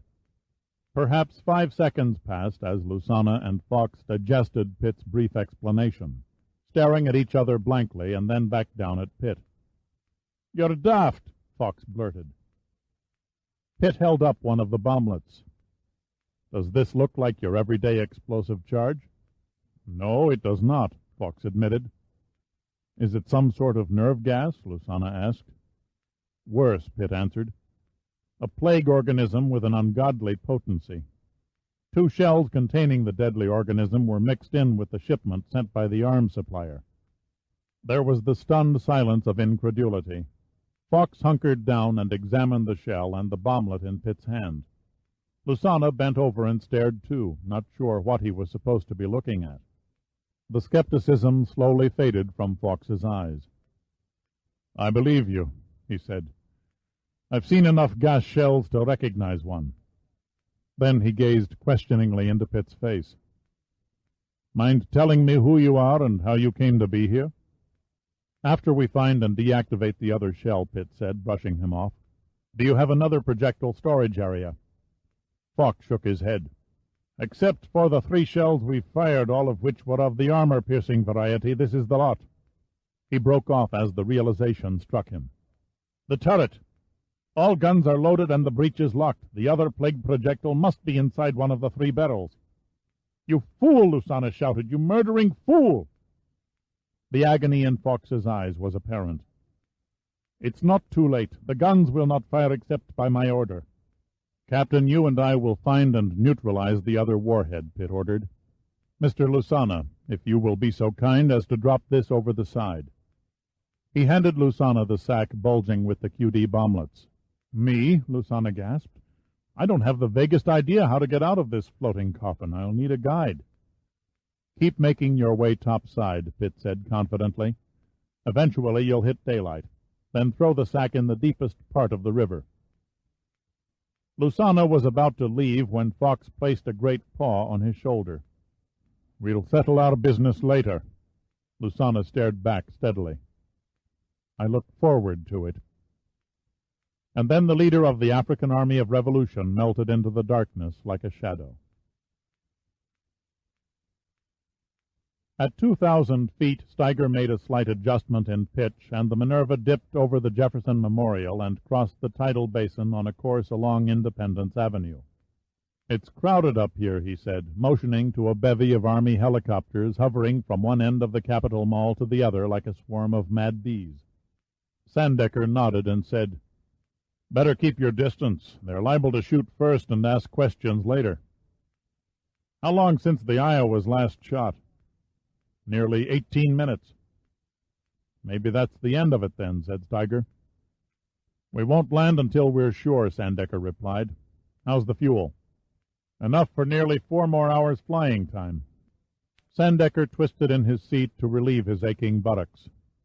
Stay as close as you dare to the National Archives building. If the Iowa cuts loose again, you can bet that's the target. I wonder how Pitt made out. Sandecker put up an unworried front. He knows the score. Pitt is the least of our problems. He turned away and looked out a side window so Steiger couldn't see the lines of worry that creased his face. I should have been the one to go in, said Steiger. This is strictly a military show. A civilian has no business risking his life attempting a job he wasn't trained for. And you were, I suppose. You must admit my credentials outweigh Pitt's. Sandecker found himself smiling. Care to bet? Steiger caught the Admiral's cagey tone. What are you implying? You've been had, Colonel, pure and simple. Had? Pitt carries the rank of Major in the Air Force. Steiger looked over at Sandecker, his eyes squinting. Are you going to tell me he can fly? Just about every aircraft built, including this helicopter. But he claimed... I know what he claimed. Steiger looked lost. And you sat back and said nothing? You have a wife and children. Me, I'm too old. Dirk was the logical man to go. The tenseness went out of Steiger's body, and he sagged into his seat. He better make it, he murmured under his breath. By God, he better make it. Pitt would have gladly given the last penny in his savings account to be any place but climbing a pitch-black stairway deep inside a ship that at any second might turn into an inferno. His brow was clammy and cold with sweat, as though he were running a fever. Suddenly Fawkes stopped, and Pitt ran into him like a blind man against an oak tree. Please remain where you stand, gentlemen. The voice came from the lightless landing several steps above. You cannot see me, but I can see enough of you both to strike your hearts with a bullet. This is the captain, Fawkes snapped angrily. Ah, Captain Fawkes himself, how convenient. I was beginning to fear I had missed connections. You were not on the bridge, as I supposed. Identify yourself, Fawkes demanded. The name is Emma, not very masculine, I admit, but it serves the purpose. Stop this foolishness and let us pass. Fawkes made a move up 2 steps when the Hawker Rodine hissed and a bullet zinged past his neck. He froze in mid-step. Good God, man, what is it you want? I admire a no-nonsense approach, Captain. Emma paused and then said, I've been ordered to kill you. Slowly, unnoticed by Fox, and, he hoped, by the man on the landing, Pitt slipped down to his stomach on the steps, shielded by the shadowy bulk of the captain. Then, fractionally, he began slithering up the stairs like a snake. "Ordered, you say," said Fox. "By whom?" "My employer does not matter." "Then why all the prattle, damn you? Why not shoot me in the chest and be done with it?" "I do not operate without purpose, Captain Fox. You have been deceived. I think you should know that." "Deceived?" Fox thundered. "Your foggy words tell me nothing." An alarm began to sound in the back of Emma's mind, an alarm honed by a dozen years of cat-and-mouse existence. He stood there silently, not answering the captain's question, his senses probing for a sound or a movement. "What about the man behind me?" asked Fox. "He has no hand in this. No need to murder an innocent bystander." "Rest easy, Captain," said Emma. "My fee is for only one life, yours." With agonizing slowness, Pitt raised his head until he was eye level with the landing. He could see Emma now. Not in detail, the light was too dim for that, but he could make out the pale blur of a face and the outline of a figure. Pitt didn't wait to see more. He could only guess Emma would blast Fox in the gut during the middle of a sentence, after lulling him with idle conversation. An old but effective trick.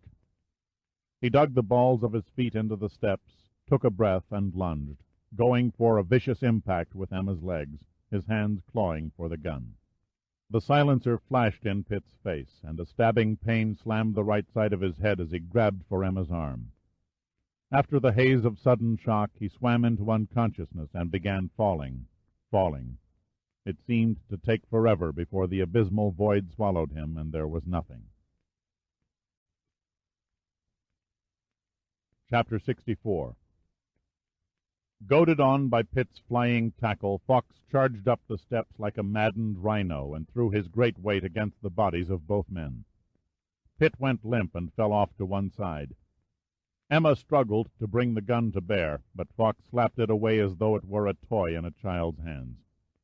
Then Emma went for Fox's crotch, clutched his cock and balls, and squeezed ruthlessly. It was the wrong move. The captain roared like thunder and reacted by swinging both his massive fists from over his head down upon Emma's upturned face, crushing cartilage and tearing skin. Astoundingly, Emma maintained the pressure. Though his groin felt as if it were bursting in white-hot agony, Fox was wise enough not to try knocking away the hands that held him like a vice.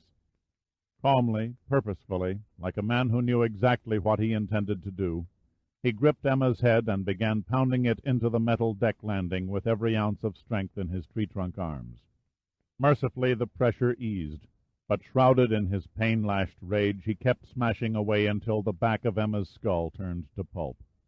When his fury was finally spent, he rolled over and gently massaged his groin, cursing. After a minute or two, he rose stiffly to his feet, took the coat collars of the two inert men, and dragged them up the stairway. One more short flight, a few yards down a passageway, and he came to a cargo loading door in the upper starboard side of the Iowa's hull. He cracked the door enough to let in daylight and examined Pitt's wound. The bullet had scored Pitt's left temple, causing, at worst, Fox figured, a nasty gash and concussion. Then he checked Emma. What skin that was visible through the mask of blood on the assassin's face was turning blue. Fox went through his pockets and found only a spare clip for the Hucker Rodin pistol. Strapped around a heavy woolen sweater was an inflatable life vest. "A non-swimmer, hey?" Fox said, smiling. "I don't guess you'll be needing this any more." He removed the vest from Emma and tied it around Pitt. Reaching into his own coat pocket, Fox took out a small notebook and made several notations with the stub of a pencil. Next he took his eelskin tobacco pouch, emptied the contents, inserted the notebook, and tucked the packet snugly under Pitt's shirt. The cord to the CO2 bottle was yanked, and the vest hissed as it inflated. Returning to Emma, Fox grabbed the corpse by the front of the sweater and pulled it toward the open hatch. The weight was too much for the angle of Fawkes's grip, and the sweater slipped over Emma's head. Something around Emma's upper torso caught Fawkes's eye. It was a nylon binding that tightly circled the chest. Entranced, Fawkes undid a tiny clasp, and the nylon fell away, releasing two small rosebud-tipped mounds. For a moment, Fawkes stood petrified. "Holy Mother of Christ!" he murmured in awe. Emma had indeed been a woman. Dale Jarvis pointed at the viewing screen. "There, just below the second gun turret, on the side of the hull." "What do you make of it?" asked the President. "Someone has opened the forward loading hatch," answered Kemper. He turned to General Higgins. "Better alert your men to the possibility that the crew may attempt an escape." "They won't get 10 feet past the shoreline," said Higgins. They watched as the hatch was thrown back to its stops, and a monster of a man stepped to the threshold and threw out what looked like a body. The form hit the water with a splash and disappeared. Soon he returned with another body, but this time he lowered it on a line to the leisurely flowing current. Almost tenderly, it seemed to the men in the conference room, until the inert figure bobbed and floated free of the ship. Then the line was cast away and the doors closed. Kemper motioned to an aide. "Contact the Coast Guard and have them pick up that man drifting in the river." What was that little performance all about? The President's question echoed the thoughts of the men at the table. "The hell of it is," Kemper said quietly, "we may never know." After what seemed like ages, Hiram Lusana found a doorway that exited to the main deck. He stumbled outside, bone-chilled in his thin business suit, clutching the sack of bomblets in both hands. His sudden emergence into daylight blinded him, and he paused to get his bearings. He found himself standing beneath the aft fire-control bridge, forward of the No. 3 gun turret. Small arms fire whistled about the ship, but his mind was intent on disposing of the quick-death bomblets, and he was oblivious of it. The river beckoned, and he began sprinting toward the bulwarks edging the outer limits of the deck. He still had 20 feet to go when a man in a black rubber wetsuit rose from the shadows of the turret and aimed a gun at him. Lieutenant Alan Fergus no longer felt the burning pain from the hole in his leg, no longer felt the agony from seeing his combat teams cut to pieces. His whole body was quivering with hatred for the men responsible. It did not matter that the man in his sights wore a business suit instead of a uniform, or that he appeared to be unarmed. Fergus saw only a man who in his mind was murdering his friends. Lusana halted abruptly and stared at Fergus. He had never before seen such cold malignity on a man's face. They looked into each other's eyes from no more than 12 feet, trying to exchange thoughts in that brief instant. No word passed between them, only a strange kind of understanding. Time seemed to pause, and all sounds diminished into a blurred background.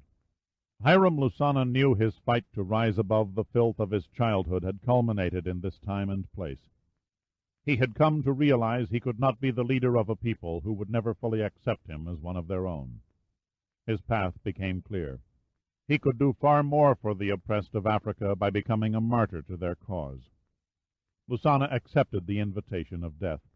He threw Fergus a silent smile of forgiveness and then leapt toward the bulwarks. Fergus pulled the trigger and sprayed a pattern of automatic fire. The sudden impact of 3 bullets in his side pitched Lusana forward in a shuddered dance that pounded the breath from his lungs. Miraculously he stayed on his feet and staggered drunkenly on. Fergus fired again. Lusana fell to his knees, still struggling toward the edge of the deck.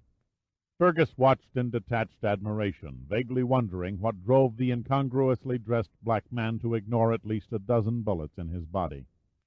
With brown eyes glazed with shock and with a determination known only to a man who could never quit, Lusana crawled across the deck, holding the canvas sack against his stomach, leaving an ever-widening trail of crimson behind him. The bulwarks were only 3 feet away. He fought closer, despite the blackness beginning to cloud his vision and the blood streaming from the corners of his mouth. Summoning an inner strength born of final desperation, he threw the sack. It hung on the bulwark for an instant that seemed frozen in time, teetered, and then fell into the river. Lusana's face sank to the deck, and he passed the gate into oblivion. The interior of the massive gun housing reeked of sweat and blood and the pungent odors of powder and heated oil. Most of the crew were still in shock, their eyes glazed, unknowing, dulled with confusion and fear. The rest were lying amid the machinery in unnatural poses, blood trickling from their ears and mouths. A charnel house, Fox thought. A damned charnel house. God, I'm no better than the butchers who slaughtered my family. He peered down the center elevator tube to the magazines and saw Charles Shaba hammering away with a sledge on a shell cradle that had become wedged 10 feet below the turret deck. The interlocked doors, designed to prevent accidental breach failure from communicating explosive flash to the magazines, were jammed open, and to Fox it was like looking into a bottomless pit. Then the black void seemed to fuzz, and he suddenly realized the problem. The air was too foul to breathe. Those who survived the concussion caused by the Satan missile were dropping from lack of oxygen. "Open the outside hatch," he roared. "Get some fresh air in here." "She's buckled, Captain," a voice rasped on the other side of the turret. "Jammed tight." "The ventilators, why aren't they operating?" "Blown circuits," another man said, coughing. "The only air we've got is what's coming up through the magazine tubes." In the choking haze and gloom, Fox could barely make out the form of the man who spoke. "Find me something to pry the hatch open. We've got to make a path for cross-ventilation." He made his way around the bodies and over the huge gun mechanism to the hatch that opened to the main deck. Looking at its 7-inch thick wall of hard steel, Fox could well appreciate what he was up against. The only points in his favor were the shattered locking prongs and the inch of daylight showing at the top where the hatch had been blown inward. Someone tapped his shoulder, and he turned. It was Shaba. "I heard you down in the magazine tube, Captain. I thought you might need this." He handed Fox a heavy steel bar 4 feet long and 2 inches thick. Fox wasted no words of appreciation. He wedged the bar into the opening to the outside and pulled. His face flushed with the effort, and his great arms trembled, but the hatch would not budge. The obstinacy of the hatch came as no surprise to Fox. It was an age-old Scottish adage that nothing fell to a man's lot on the first try. He closed his eyes and sucked in great breaths, hyperventilating. Every cell in his body focused on kindling the strength locked within his immense body. Shaba watched, fascinated. He had never seen such a demonstration of sheer concentration. Fox reinserted the bar, paused a few seconds more, and finally began to heave. It looked to Shaba as though the captain had turned to stone. There was no obvious hint of effort, no tenseness of the muscles. The sweat began to pop from Fox's forehead, and the tendons of his neck bulged and tautened. Every muscle turned rock-hard with strain. Then, slowly, incredibly, the hatch shrieked as steel scraped against steel. Shaba could not believe that such brute force existed. He could not know of the secret that drove Fox far above and beyond his normal energies. Another inch of light appeared between the hatch and the turret armor. Then 3 inches. 6. And abruptly the mangled steel twisted from its broken hinges and dropped to the deck with a great metallic echo. Almost immediately the stench and smoke were driven outside and replaced with cool, damp air from below. Fox stood aside and tossed the bar through the hatch, his clothes soaked through with sweat, his torso shuddering as he caught his breath and his pounding heart slowed to normal. "Clear the breaches and secure the guns," he ordered. Shaba looked blank. "We've lost hydraulic pressure to the power rammer. It can't be reversed to remove the shells." "Damn the rammer!" Fox snorted. "Do it by hand." Shaba said nothing in reply. He had no time. A gun barrel poked through the open hatch, and a hail of bullets ricocheted throughout the armored chamber. The burst whistled past Fox's side. Shaba was not as lucky. 4 bullets entered his neck almost simultaneously. He sank to his knees, his eyes staring uncomprehendingly at Fox, his mouth moving but expelling no words, only a gush of red that rivered down his chest. Fox stood by helplessly and watched Shaba die. Then a rage swelled inside him, and he whirled and grabbed the gun muzzle.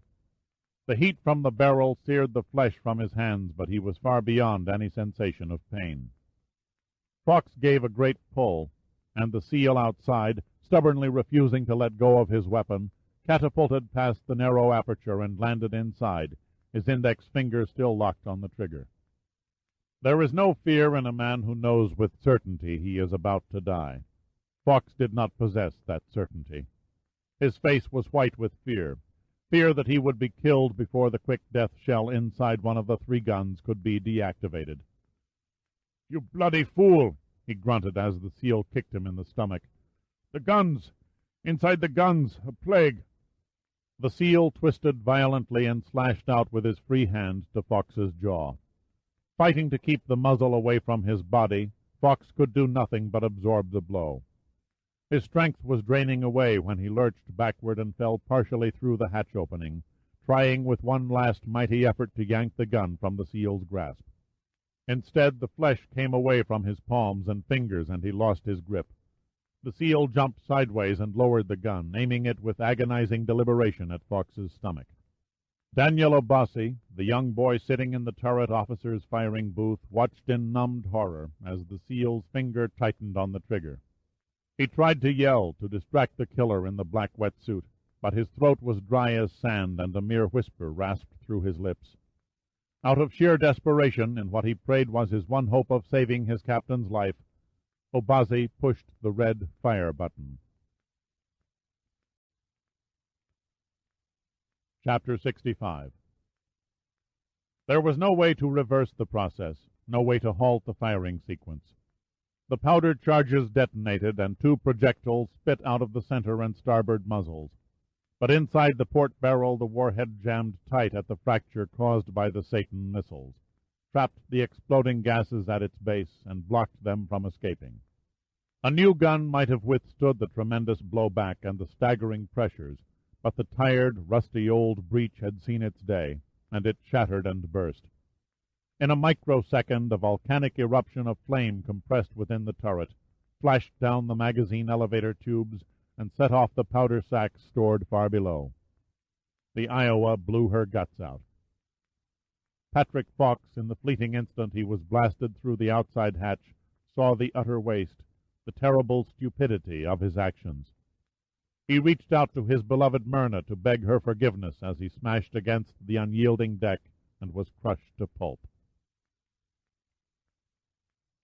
The armor-piercing shell from the starboard barrel reached its zenith and hurtled downward through the limestone dome of the National Archives building.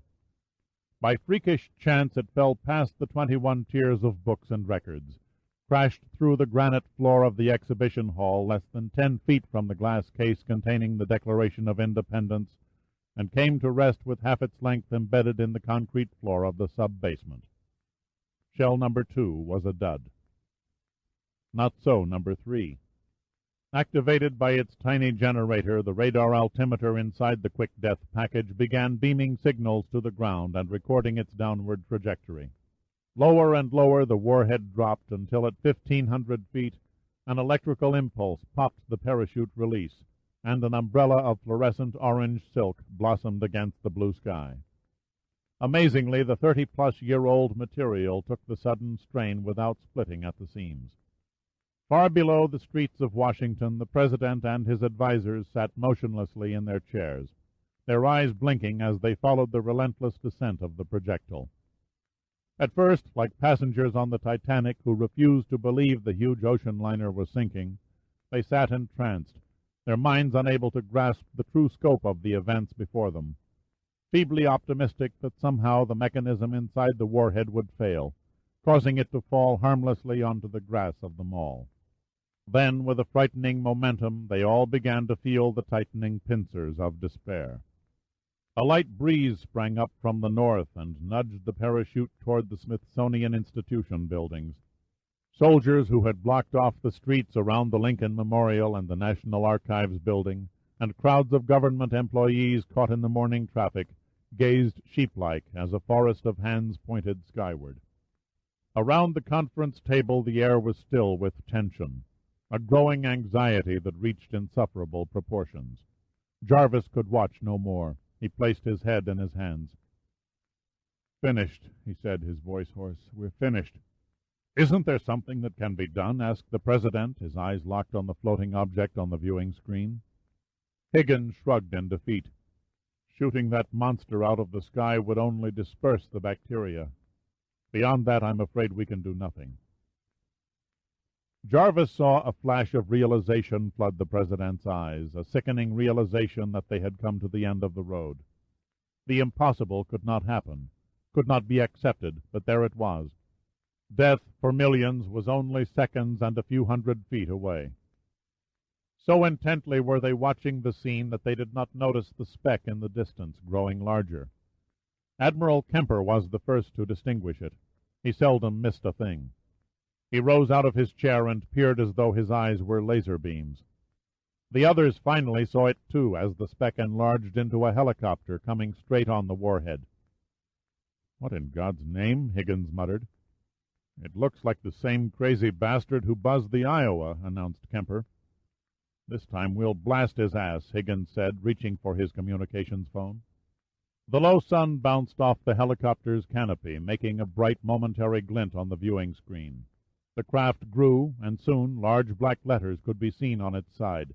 "Pneuma," said Kemper. "That's one of the National Underwater and Marine Agency copters." Jarvis's hands fell from his face, and he looked up as if suddenly awakening from a deep sleep. "You did say pneuma." "See for yourself," Kemper said, pointing. Jarvis looked. Then, like a man demented, he knocked over his chair and stretched across the table, slapping the phone out of Higgins's hand. "No!" he shouted. Higgins looked stunned. "Leave well enough alone," Jarvis snapped. "The pilot knows what he's doing." All that Jarvis was certain of was that Dirk Pitt was behind the drama being played out over the capital city. A Pneuma helicopter and Pitt. The two had to be connected. A tiny glimmer of hope flickered within Jarvis as he watched the gap narrow between aircraft and warhead.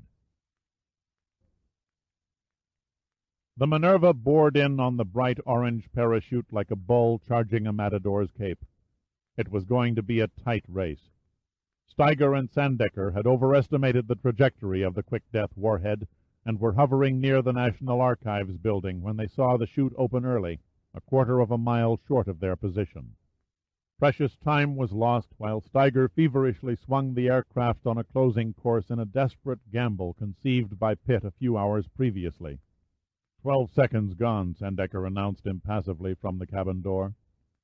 18 seconds to detonation, Steiger thought to himself. "Ready on the hook and winch," said Sandecker. Steiger shook his head. "Too risky. One pass is all we'll get. Must take it through the shrouds bow on." "You'll foul the rotor blades." "The only shot we've got," Steiger replied. Sandecker did not argue the point. He hurriedly dropped into the co-pilot's seat and strapped himself in. The warhead was looming through the windshield. Steiger noted that it was painted regulation navy blue. He pushed in the throttles to the twin turboshaft engines and at the same time pulled the pitch control column back. The Minerva's forward speed was cut so abruptly that both men winced as they were thrown against their safety harnesses. 6 seconds, said Sandecker. The shadow of the huge parachute was falling over the helicopter when Steiger flipped the craft on its starboard side. The violent maneuver sent the pointed bow of the Minerva knifing between the shroud lines. Orange silk collapsed and covered the windshield, blotting out the sun. 3 of the lines caught and wrapped around the rotor shaft before the tired old material gave way and shredded. The rest entwined around the fuselage and jerked the Minerva to a near stop as they tautened and took up the strain of the heavy projectile. 2 seconds, Sandecker rasped through clenched teeth. The Minerva was being pulled downward by the weight of the shell. Steiger returned the craft to an upright position with the pitch control column, yanked the throttles back against their stops, and pulled up on the collective pitch lever in a blur of hand movements. The twin engines struggled under the load. Sandecker had stopped counting. Time had run out. The altimeter needle was quivering at 1,000 feet. Sandecker leaned out an open window and stared past the flapping silk at the warhead dangling beneath the fuselage, expecting to see an explosion. The Minerva's rotor blades slapped the air, causing a thumping sound that could be heard for miles above the sea of enthralled faces turned to the sky. Parachute, projectile, and helicopter hung together, suspended. Sandecker darted his attention back to the altimeter. It hadn't budged. A sheen of sweat glistened on his brow.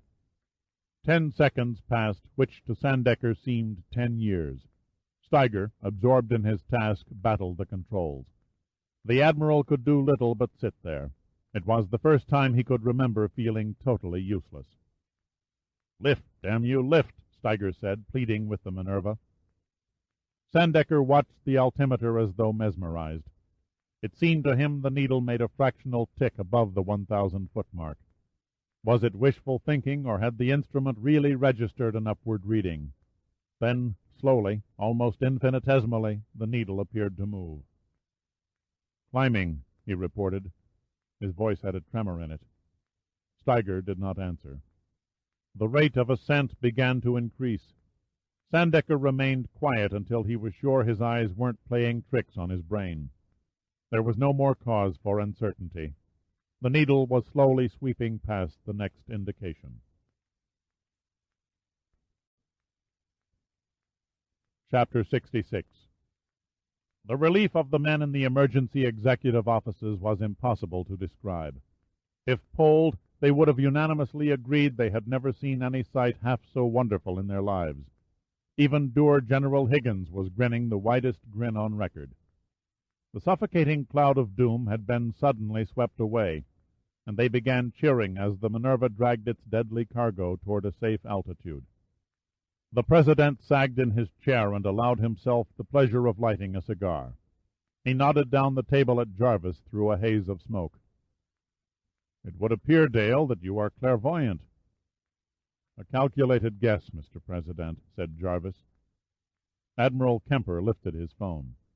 "Put me in communication with that Pneuma chopper," he ordered. "We haven't weathered the storm yet," said Higgins. "Those people up there can't fly around forever."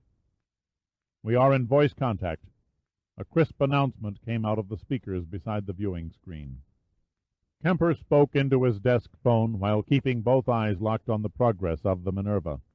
"This is Admiral Joseph Kemper of the Joint Chiefs Pneumacopter. Please identify yourself." A voice replied so calmly and clearly it could have come from across the room. "Jim Sandecker, Joe. What's on your mind?" The President sat up in his chair. "The Director of Pneuma?" Kemper nodded. "You know damn well what's on my mind," he snapped into the receiver. "Ah, yes, the quick death warhead. I assume you're aware of its potential." "I am." "And you want to know what I'm going to do with it?" "The thought had occurred to me." "As soon as we reach 5,000 feet," said Sandecker, "the pilot, Colonel Abe Steiger, and I are going to make a beeline for the sea and drop the son of a bitch as far from shore as our fuel will carry us." "How far do you reckon?" asked Kemper. There was a pause as Sandecker consulted with Steiger. "Approximately 600 miles due east of the Delaware coastline." "How secure is the projectile?" "Seems snug enough. Might help if we didn't have to rely on instruments and could enjoy the scenery." "Come again?" "The parachute canopy is snagged across our windshield. We can only look straight down." "Can we assist you?" asked Kemper. "Yes," replied Sandecker, "by notifying all military and commercial flight traffic to stay clear of our path to the sea." "Consider it done," Kemper said. "I'll also arrange to have a rescue vessel standing by near your estimated splashdown point." "Negative, Joe. Colonel Steiger and I appreciate the gesture, but it would be a foolish waste of men's lives. You understand." Kemper did not answer immediately.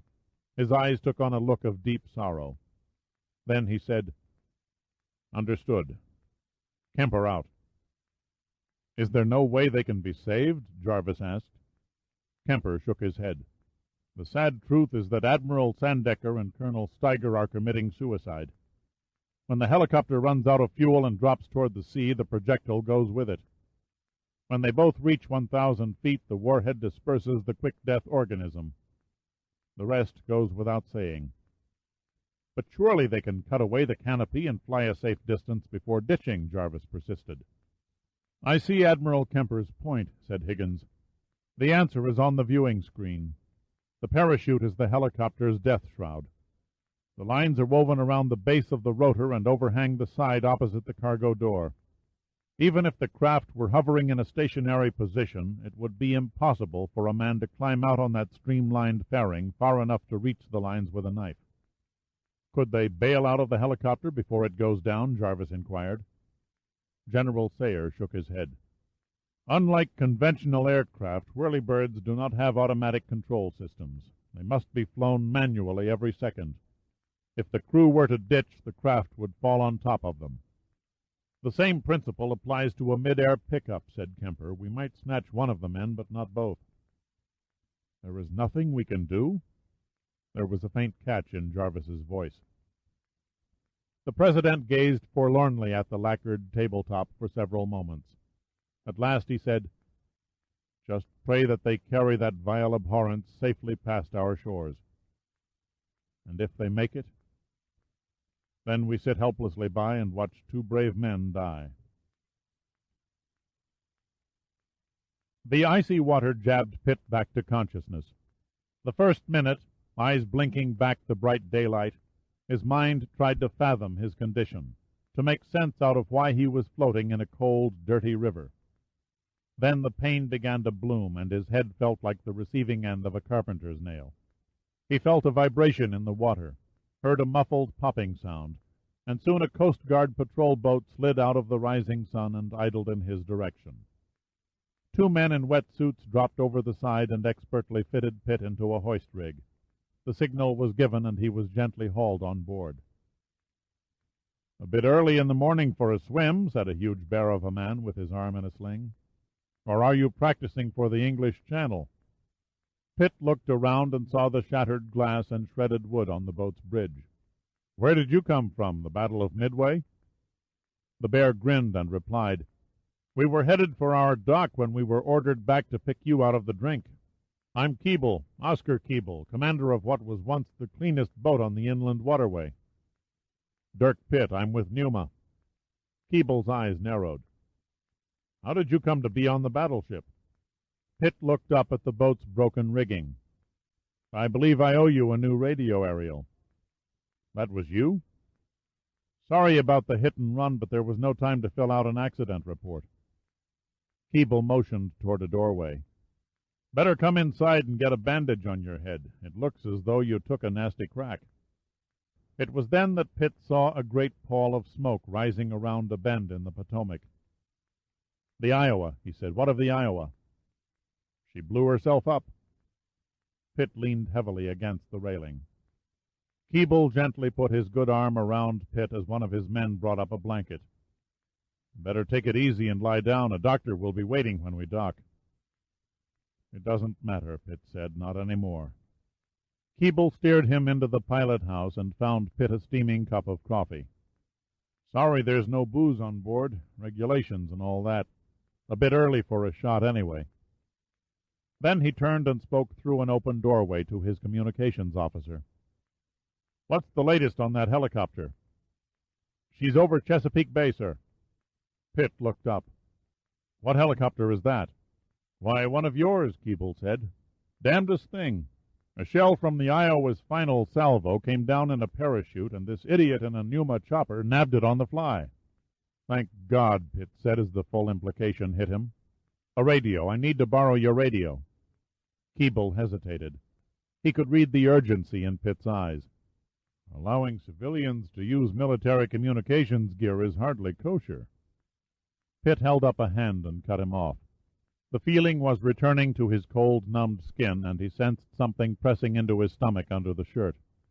His face went blank as he removed a small packet and stared at it speculatively. Now where in hell did that come from? Steiger warily regarded the temperature gauge as the needle crept toward the red. The Atlantic coastline was still 60 miles away, and the last thing he wanted was a seized turbine bearing. The call light on the radio blinked on, and the Admiral pressed the transmit button. "Mrs. Sandecker, go ahead." "I'm ready for those scrambled eggs," Pitt said, his voice crackling over the headphones. "Dirk," Sandecker blurted, "are you all right?" "A trifle shop-worn, but still kicking." "The other warhead?" Steiger asked anxiously. Disarmed, Pitt answered. And the quick death agent? Pitt's tone betrayed no uncertainty. Flushed down the drain. Pitt could be only reasonably sure Hiram Lusana had disposed of the bomblets in the river, but he was not about to suggest to Steiger and the Admiral that it was possible their efforts had been in vain. Sandecker briefed Pitt on the grappling of the parachute and explained that the outlook was grim. Pitt listened without interrupting. When the Admiral had finished, Pitt posed only one question. "How long can you stay in the air?" "I can stretch the fuel for another 2, maybe 2.5 hours," replied Steiger. "My immediate problem is the engines. They're running rough and getting hot under the collar." "Sounds like the parachute's canopy is partially blocking the intake chambers." "I'm open for brilliant ideas. Got any?" "It so happens I do," Pitt responded. "Keep your ears up. I'll be back in touch 2 hours from now. In the meantime, dump every ounce you can.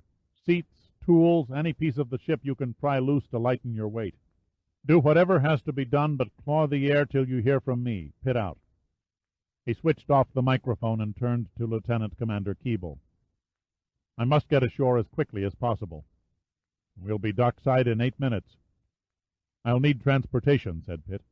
"I still don't know how you fit into this mess," said Keeble. "For all I know, I should place you under arrest." "This is no time to play vigilante games," snapped Pitt. "Christ, do I have to do everything myself?" He bent over the radio operator. "Patch me into Pneuma headquarters and the Stransky Instrument Company in that order." "A little free with my men and equipment, aren't you, mister?" Pitt didn't doubt for a second that if Keeble had had 2 good arms, he'd have mashed him to the deck. "What do I have to do to get your cooperation?" Keeble fixed his cork brown eyes on Pitt with a murderous stare. Then, slowly, they took on a twinkle as his mouth etched into a smile. "Say please."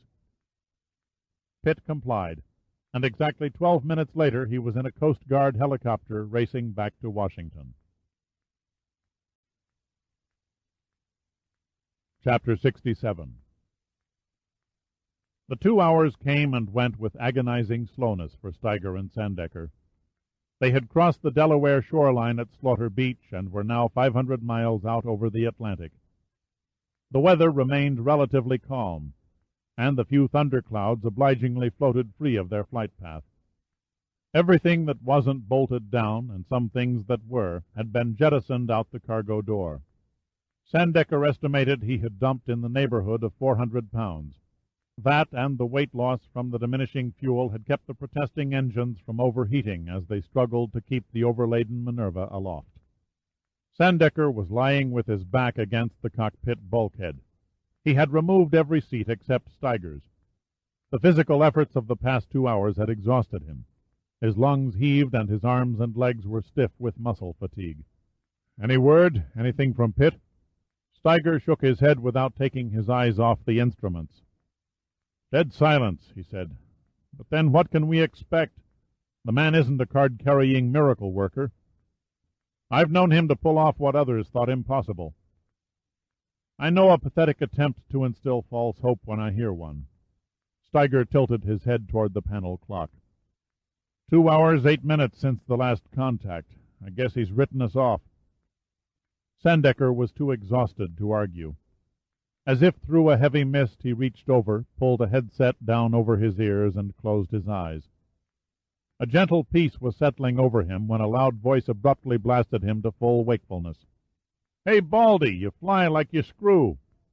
"Giordino," Steiger rasped. Sandecker punched the transmit button. "Al, where are you calling from?"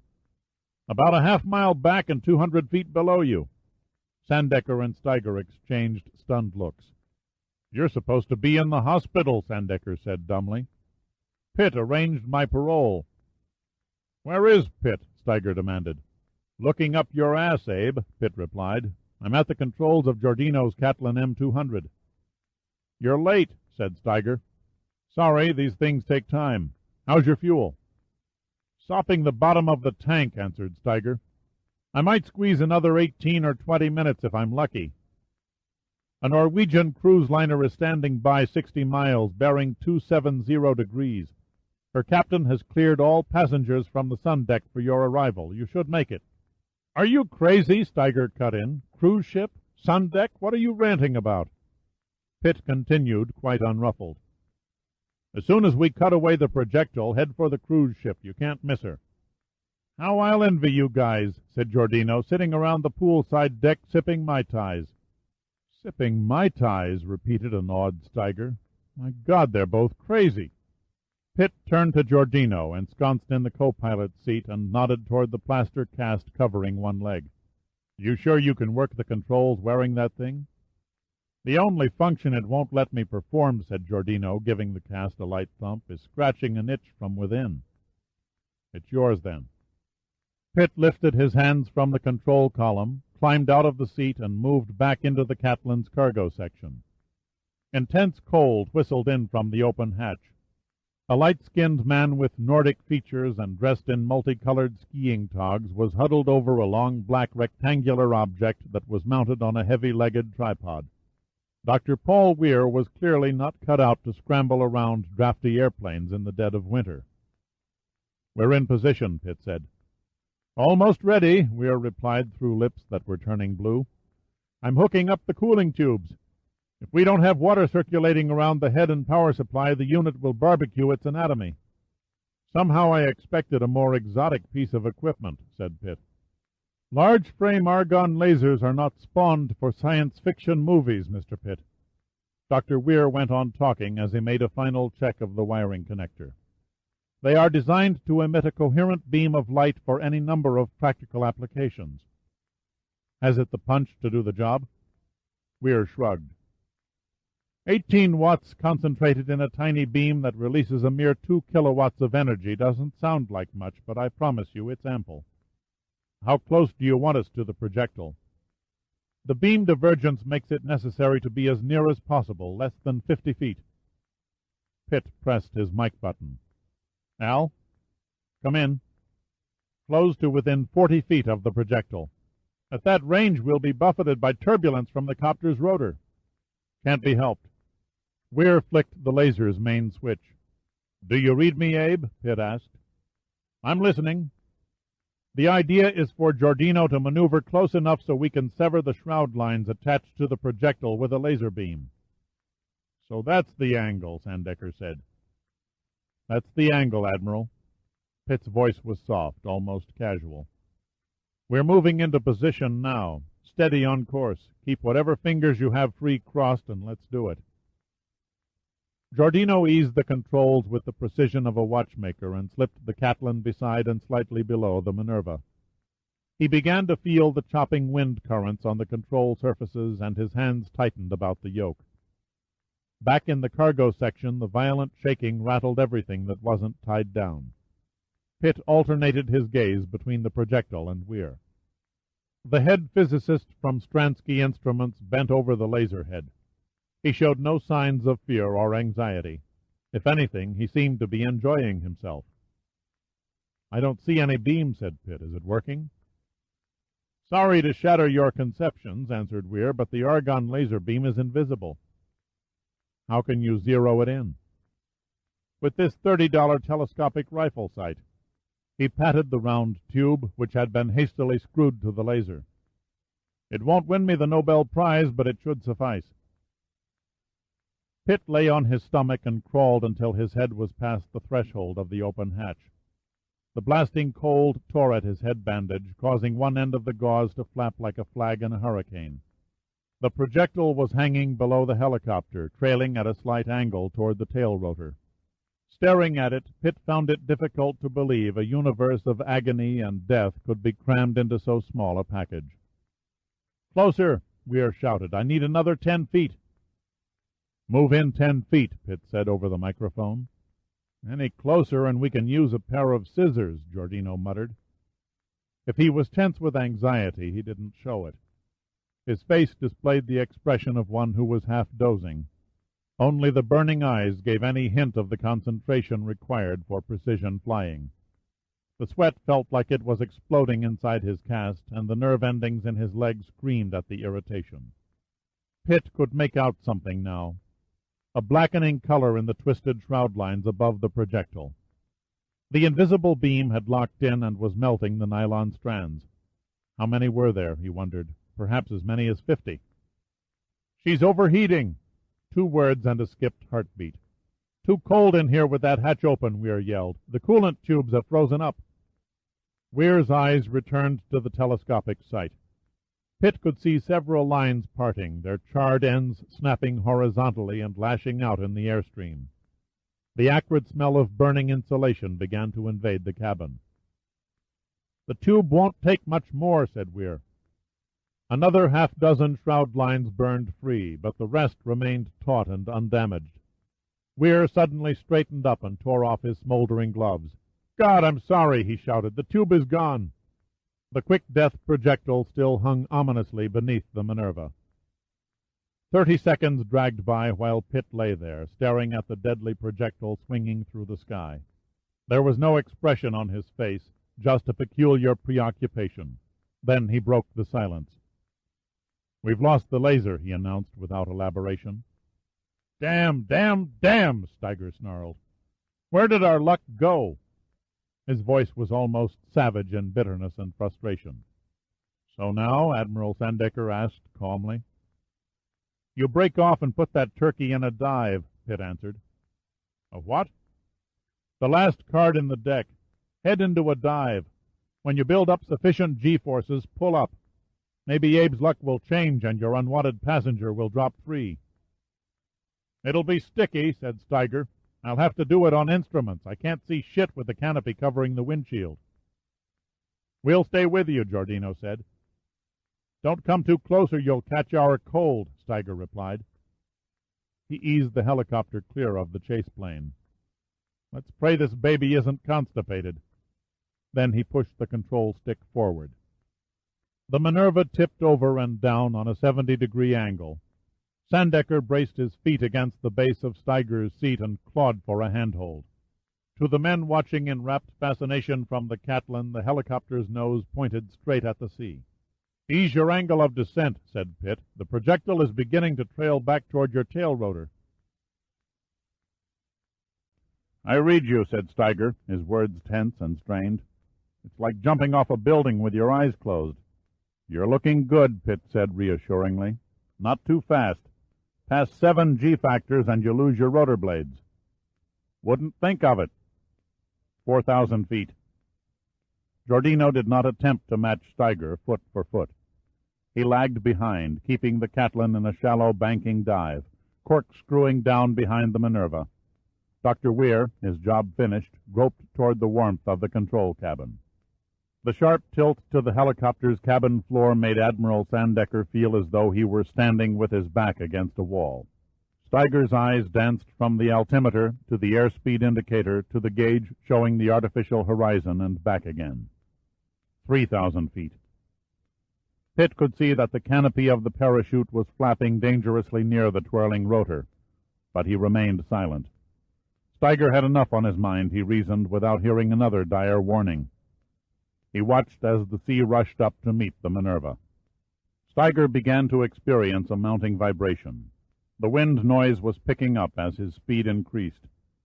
For a fleeting second he considered holding the stick in position and ending the torment. But then, for the first time that day, he thought of his wife and children, and his desire to see them again stoked a fierce determination to live. "Abe, now!" Pitt's command boomed over his earphones. "Pull out!" Steiger hauled back on the stick. 2,000 feet. The Minerva shuddered from the tremendous gravitational drag that attacked every rivet of her structure. She hung poised as the projectile, reacting to the force like a weight at the end of a giant pendulum, arched outward. The surviving shroud lines that had withstood the laser's beam tautened like banjo strings. In 2s and 3s they began to fray. Just as the quick-death projectile looked as though it was going to whip back and smash the helicopter, it tore free and dropped away. "She's gone!" shouted Pitt. Steiger was too drained to reply. Fighting the blackness framing his vision from the sudden pull-out, Sandecker struggled to his knees and shook Steiger by the shoulder. "Make for that cruise ship," he said in a very tired and very relieved voice. Pitt did not watch the Minerva as it veered off and headed toward safety. He watched the projectile until its blue skin blended against the blue of the rolling water and faded from sight. Designed for a descent rate of 18 feet per second, the projectile hurtled past 1,000 feet without blowing off its warhead. The detonation mechanism lagged until it was too late. At nearly 360 feet per second, the biological organism, carrying its threat of agony and mass extinction, plunged into the waiting arms of the abysmal sea. Pitt was still watching when the tiny white scar from the splash was closed over by the relentless swells. There is something heart-sickening about seeing a proud ship die. The President felt deeply moved. His eyes centered on the billowing pillars of smoke rolling from the Iowa as the fireboats edged close to the inferno in a futile effort to extinguish the flames. He sat with Timothy March and Dale Jarvis, the Joint Chiefs having returned to their respective offices in the Pentagon to begin launching the expected investigations, dictating the expected reports, and issuing the expected directives. In a few hours the shock would wear off, and the news media would start shouting for blood. Anyone's blood.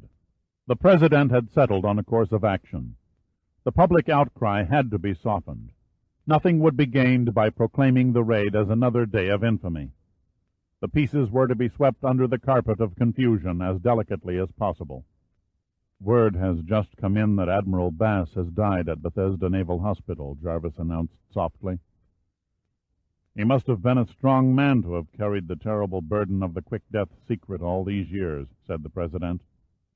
That's the end of it, then, March murmured. There is still Rongolo Island, said Jarvis. Yes, the President said, nodding wearily, there is still that.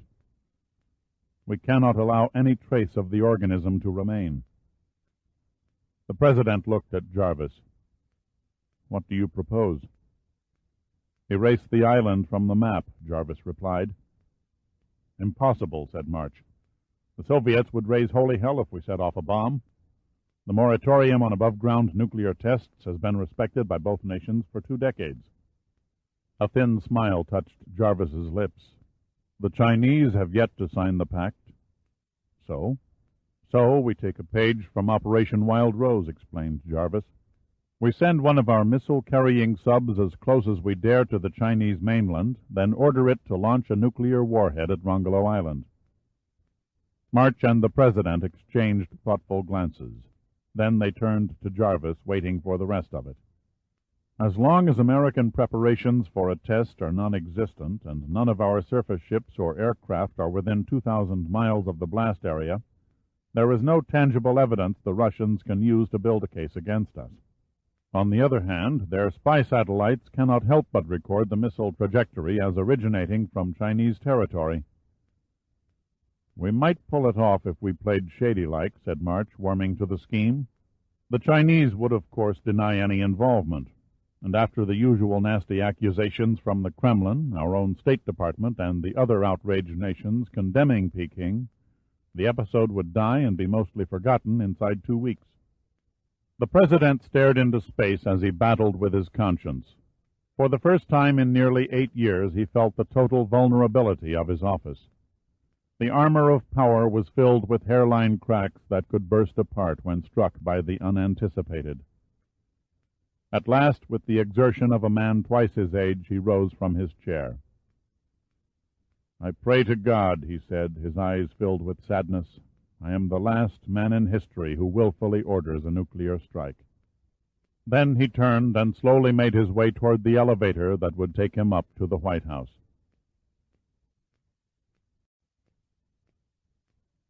Fool's Mate. Umkono, South Africa, January 1989. The heat from the early morning sun made itself felt as 2 men gently slipped the cradle ropes through their hands and lowered the wooden box to the floor of the grave. Then the ropes were pulled free, making a soft rustling sound as they snaked around the sharp, unsanded edges of the coffin. "Sure you don't want me to fill it in?" asked an ebony-skinned gravedigger as he coiled the rope around a sinewy shoulder.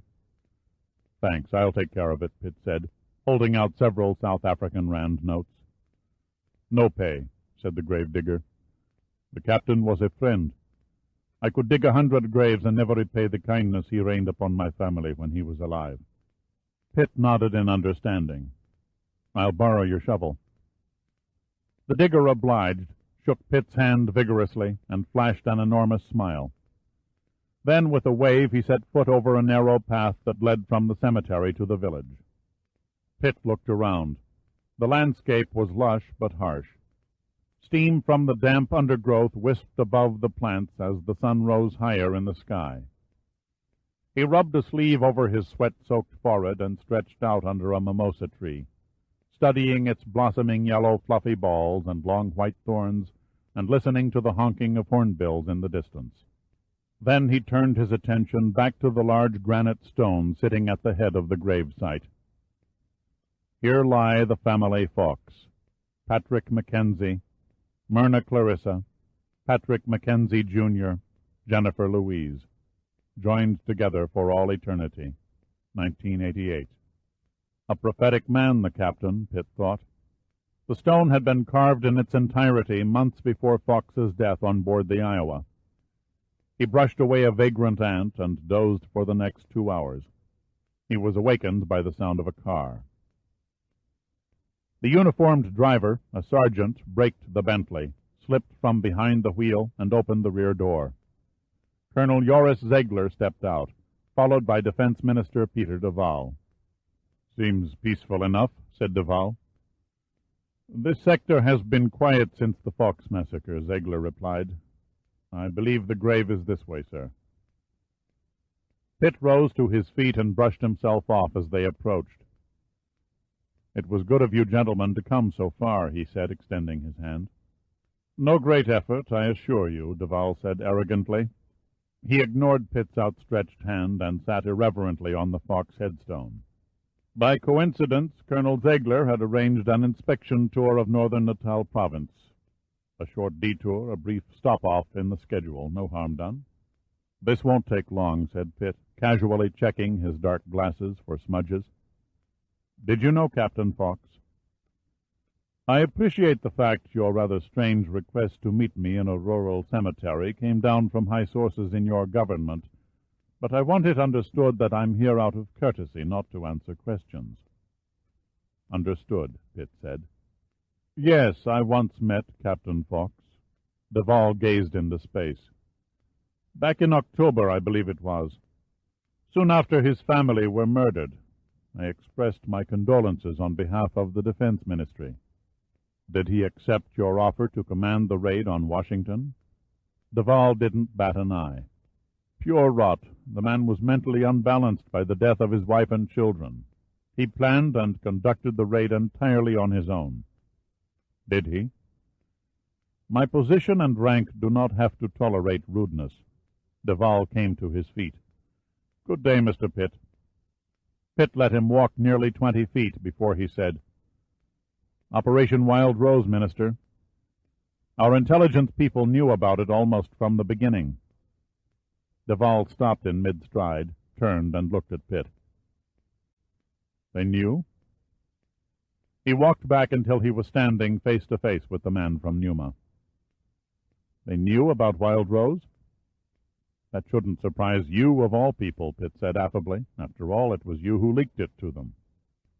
Duval's haughty composure cracked, and he looked to Ziegler for support. The colonel's eyes were unblinking, and his face was as hard as stone. "Preposterous," Duval said. "You're making a wild accusation based on the wind."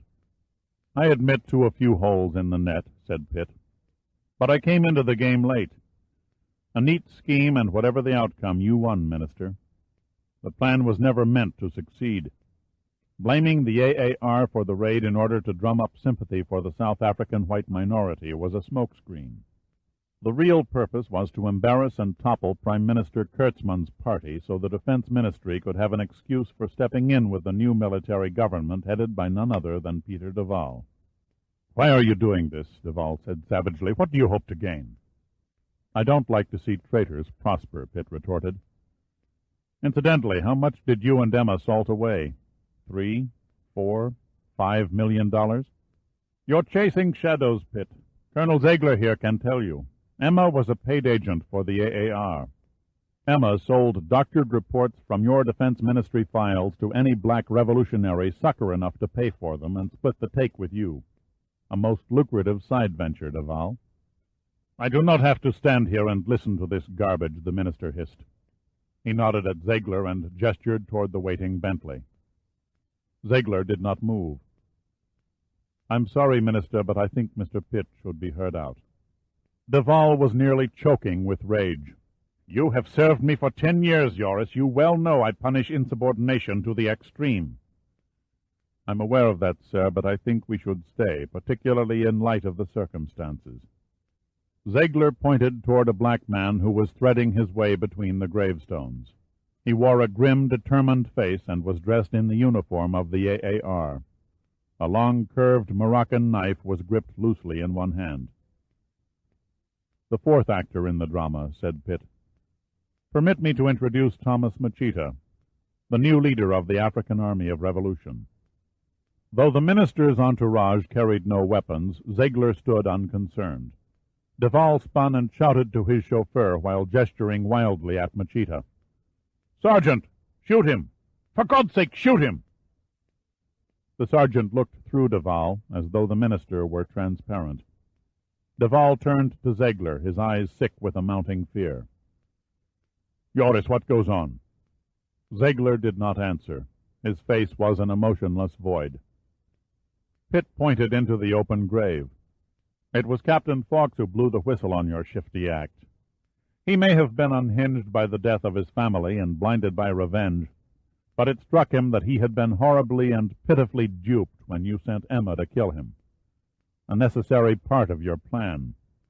Captured alive, he might have revealed your direct involvement. Also, you couldn't take the chance he could somehow become wise that it was you who masterminded the attack on his farm. No, the word scratched from Duval's throat. Captain Patrick Mackenzie Fawkes was the only man in South Africa who could pull off Wild Rose. You ordered the murders of his wife and children, knowing a grief-stricken man would seek retribution. The massacre was a stroke of cunning. Even your own people at the ministry were at a loss to connect the raiders with any known insurgent organization. It never dawned on them their boss sneaked in a team of black mercenaries from Angola. Duval's eyes registered stunned desperation. How is it possible you know all this? Like any good intelligence officer, Colonel Ziegler kept investigating until he ran down the truth, Pitt said. Also, as do most sea captains, Fawkes kept a log. I was there when Emma tried to kill him. Fawkes saved my life before the ship blew up, but not before inserting his log, along with a few added notes about you, into a watertight tobacco pouch and slipping it under my shirt. The pages made damned interesting reading, especially to the President and the Director of the NSA. By the way, Pitt continued, that phony message you sent implicating Prime Minister Kurtzman was never really taken at face value. The White House was satisfied that Operation Wild Rose was conceived and conducted behind his back. Thus your oily scheme to take over your own government was blown to dust. In the end, Fawkes did you in, even if it was posthumously. The other details were supplied by Major Machita, who agreed to bury the hatchet with Colonel Ziegler long enough to put you away. As to my presence, I asked for and received the role of Master of Ceremonies because of my debt to Captain Fawkes. Duval stared at Pitt, his features set in defeat. Then he turned to Ziegler. Joris, you arranged for my betrayal? No man stands with a traitor. If ever a man deserved to die, Duval, it is you, said Machita. The hatred seemed to seep from his pores.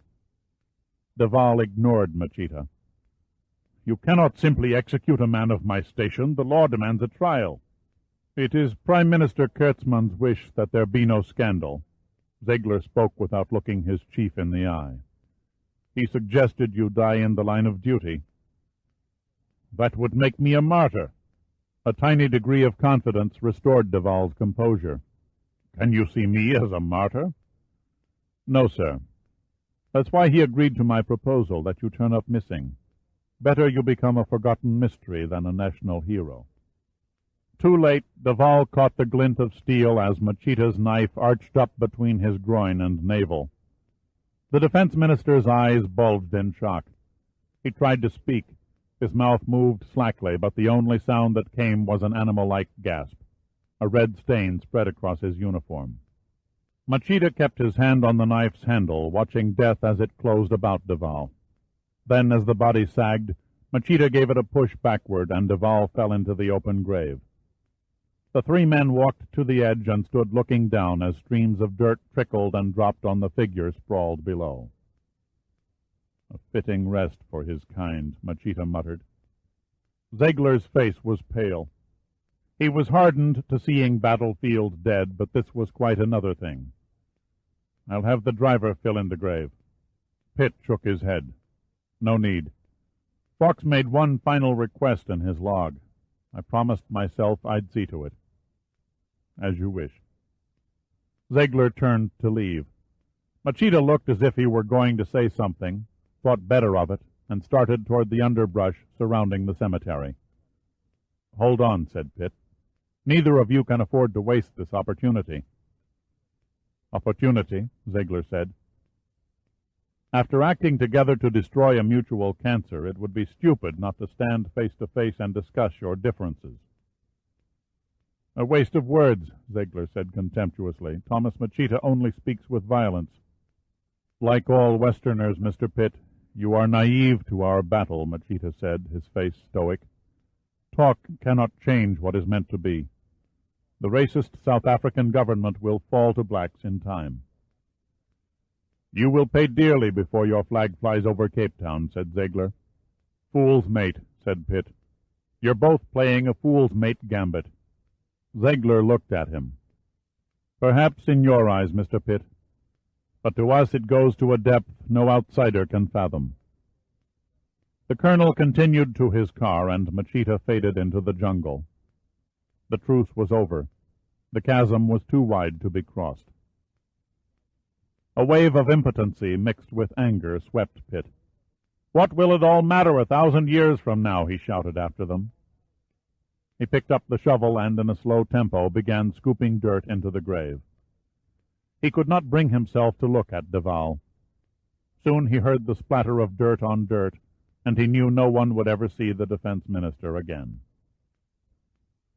When he was finished and the mound was neatly shaped, he opened a box that lay on the grass beside the headstone and removed 4 flowering plants. These he carefully embedded in the soil at the corners of the Fawkes burial plot. Then he straightened and stepped back. Rest well, Captain Fawkes. May you not be judged too harshly. Feeling neither remorse nor sadness, but rather a kind of contentment, Pitt placed the empty box under one arm and the shovel over his shoulder and set a course for the village of Umkono. Behind him, the 4 bougainvillea plants arched their blossoms toward the African sun. Omega. South Pacific, January 1989. Rongolo Island, actually a small atoll, an island in name only, was a solitary fragment of land floating in isolation on 160,000 square miles of Pacific. Its mass rose only 6 feet above the glitter of the ocean, so low it was impossible to see from 10 miles away. Driven by wind and tide, the waves burst on the fragile reef surrounding the narrow strand of bone-white beach, and then closed ranks on the other side, marching on for hundreds of miles before making the next landfall. The island was barren except for a few rotting coconut palms that had been battered to stumps by typhoon waves. In the middle of its highest point, the skeletons of Dr. Vetterli and his assistants, turned bleached and porous over the years, lay on the jagged coral, the empty eye sockets of their skulls turned skyward, as though waiting for deliverance. At sunset, the thunder clouds behind Rongolo caught the diminishing rays of light and glowed a flaring gold as the missile dropped silently from space, the thunder of its passage through the atmosphere left far behind. Suddenly a blue-white blaze lighted the sea for hundreds of miles, and a great fireball swallowed the atoll. In less than a second, the fiery mass erupted and swelled like a monstrous spastic bubble. The blinding colors on its surface melted from orange to pink and finally to deep purple. The shock wave lashed across the water like a lightning bolt, flattening the rolling swells. Then the fireball released its hold on the surface and boiled toward the sky, digesting millions of tons of coral before spitting it out in a swirling geyser of steam and rubble. The mass inflated to a diameter of 5 miles, and in less than a minute the inferno reached an altitude of 115,000 feet. There it hung, gradually cooling into an immense dark cloud that slowly drifted to the north. Rongolo Island had disappeared. All that remained was a depression 300 feet deep and 2 miles across. Quickly the sea rushed in and covered any trace of the gaping wound. The sun was tinted an eerie yellow-green as it stole below the horizon.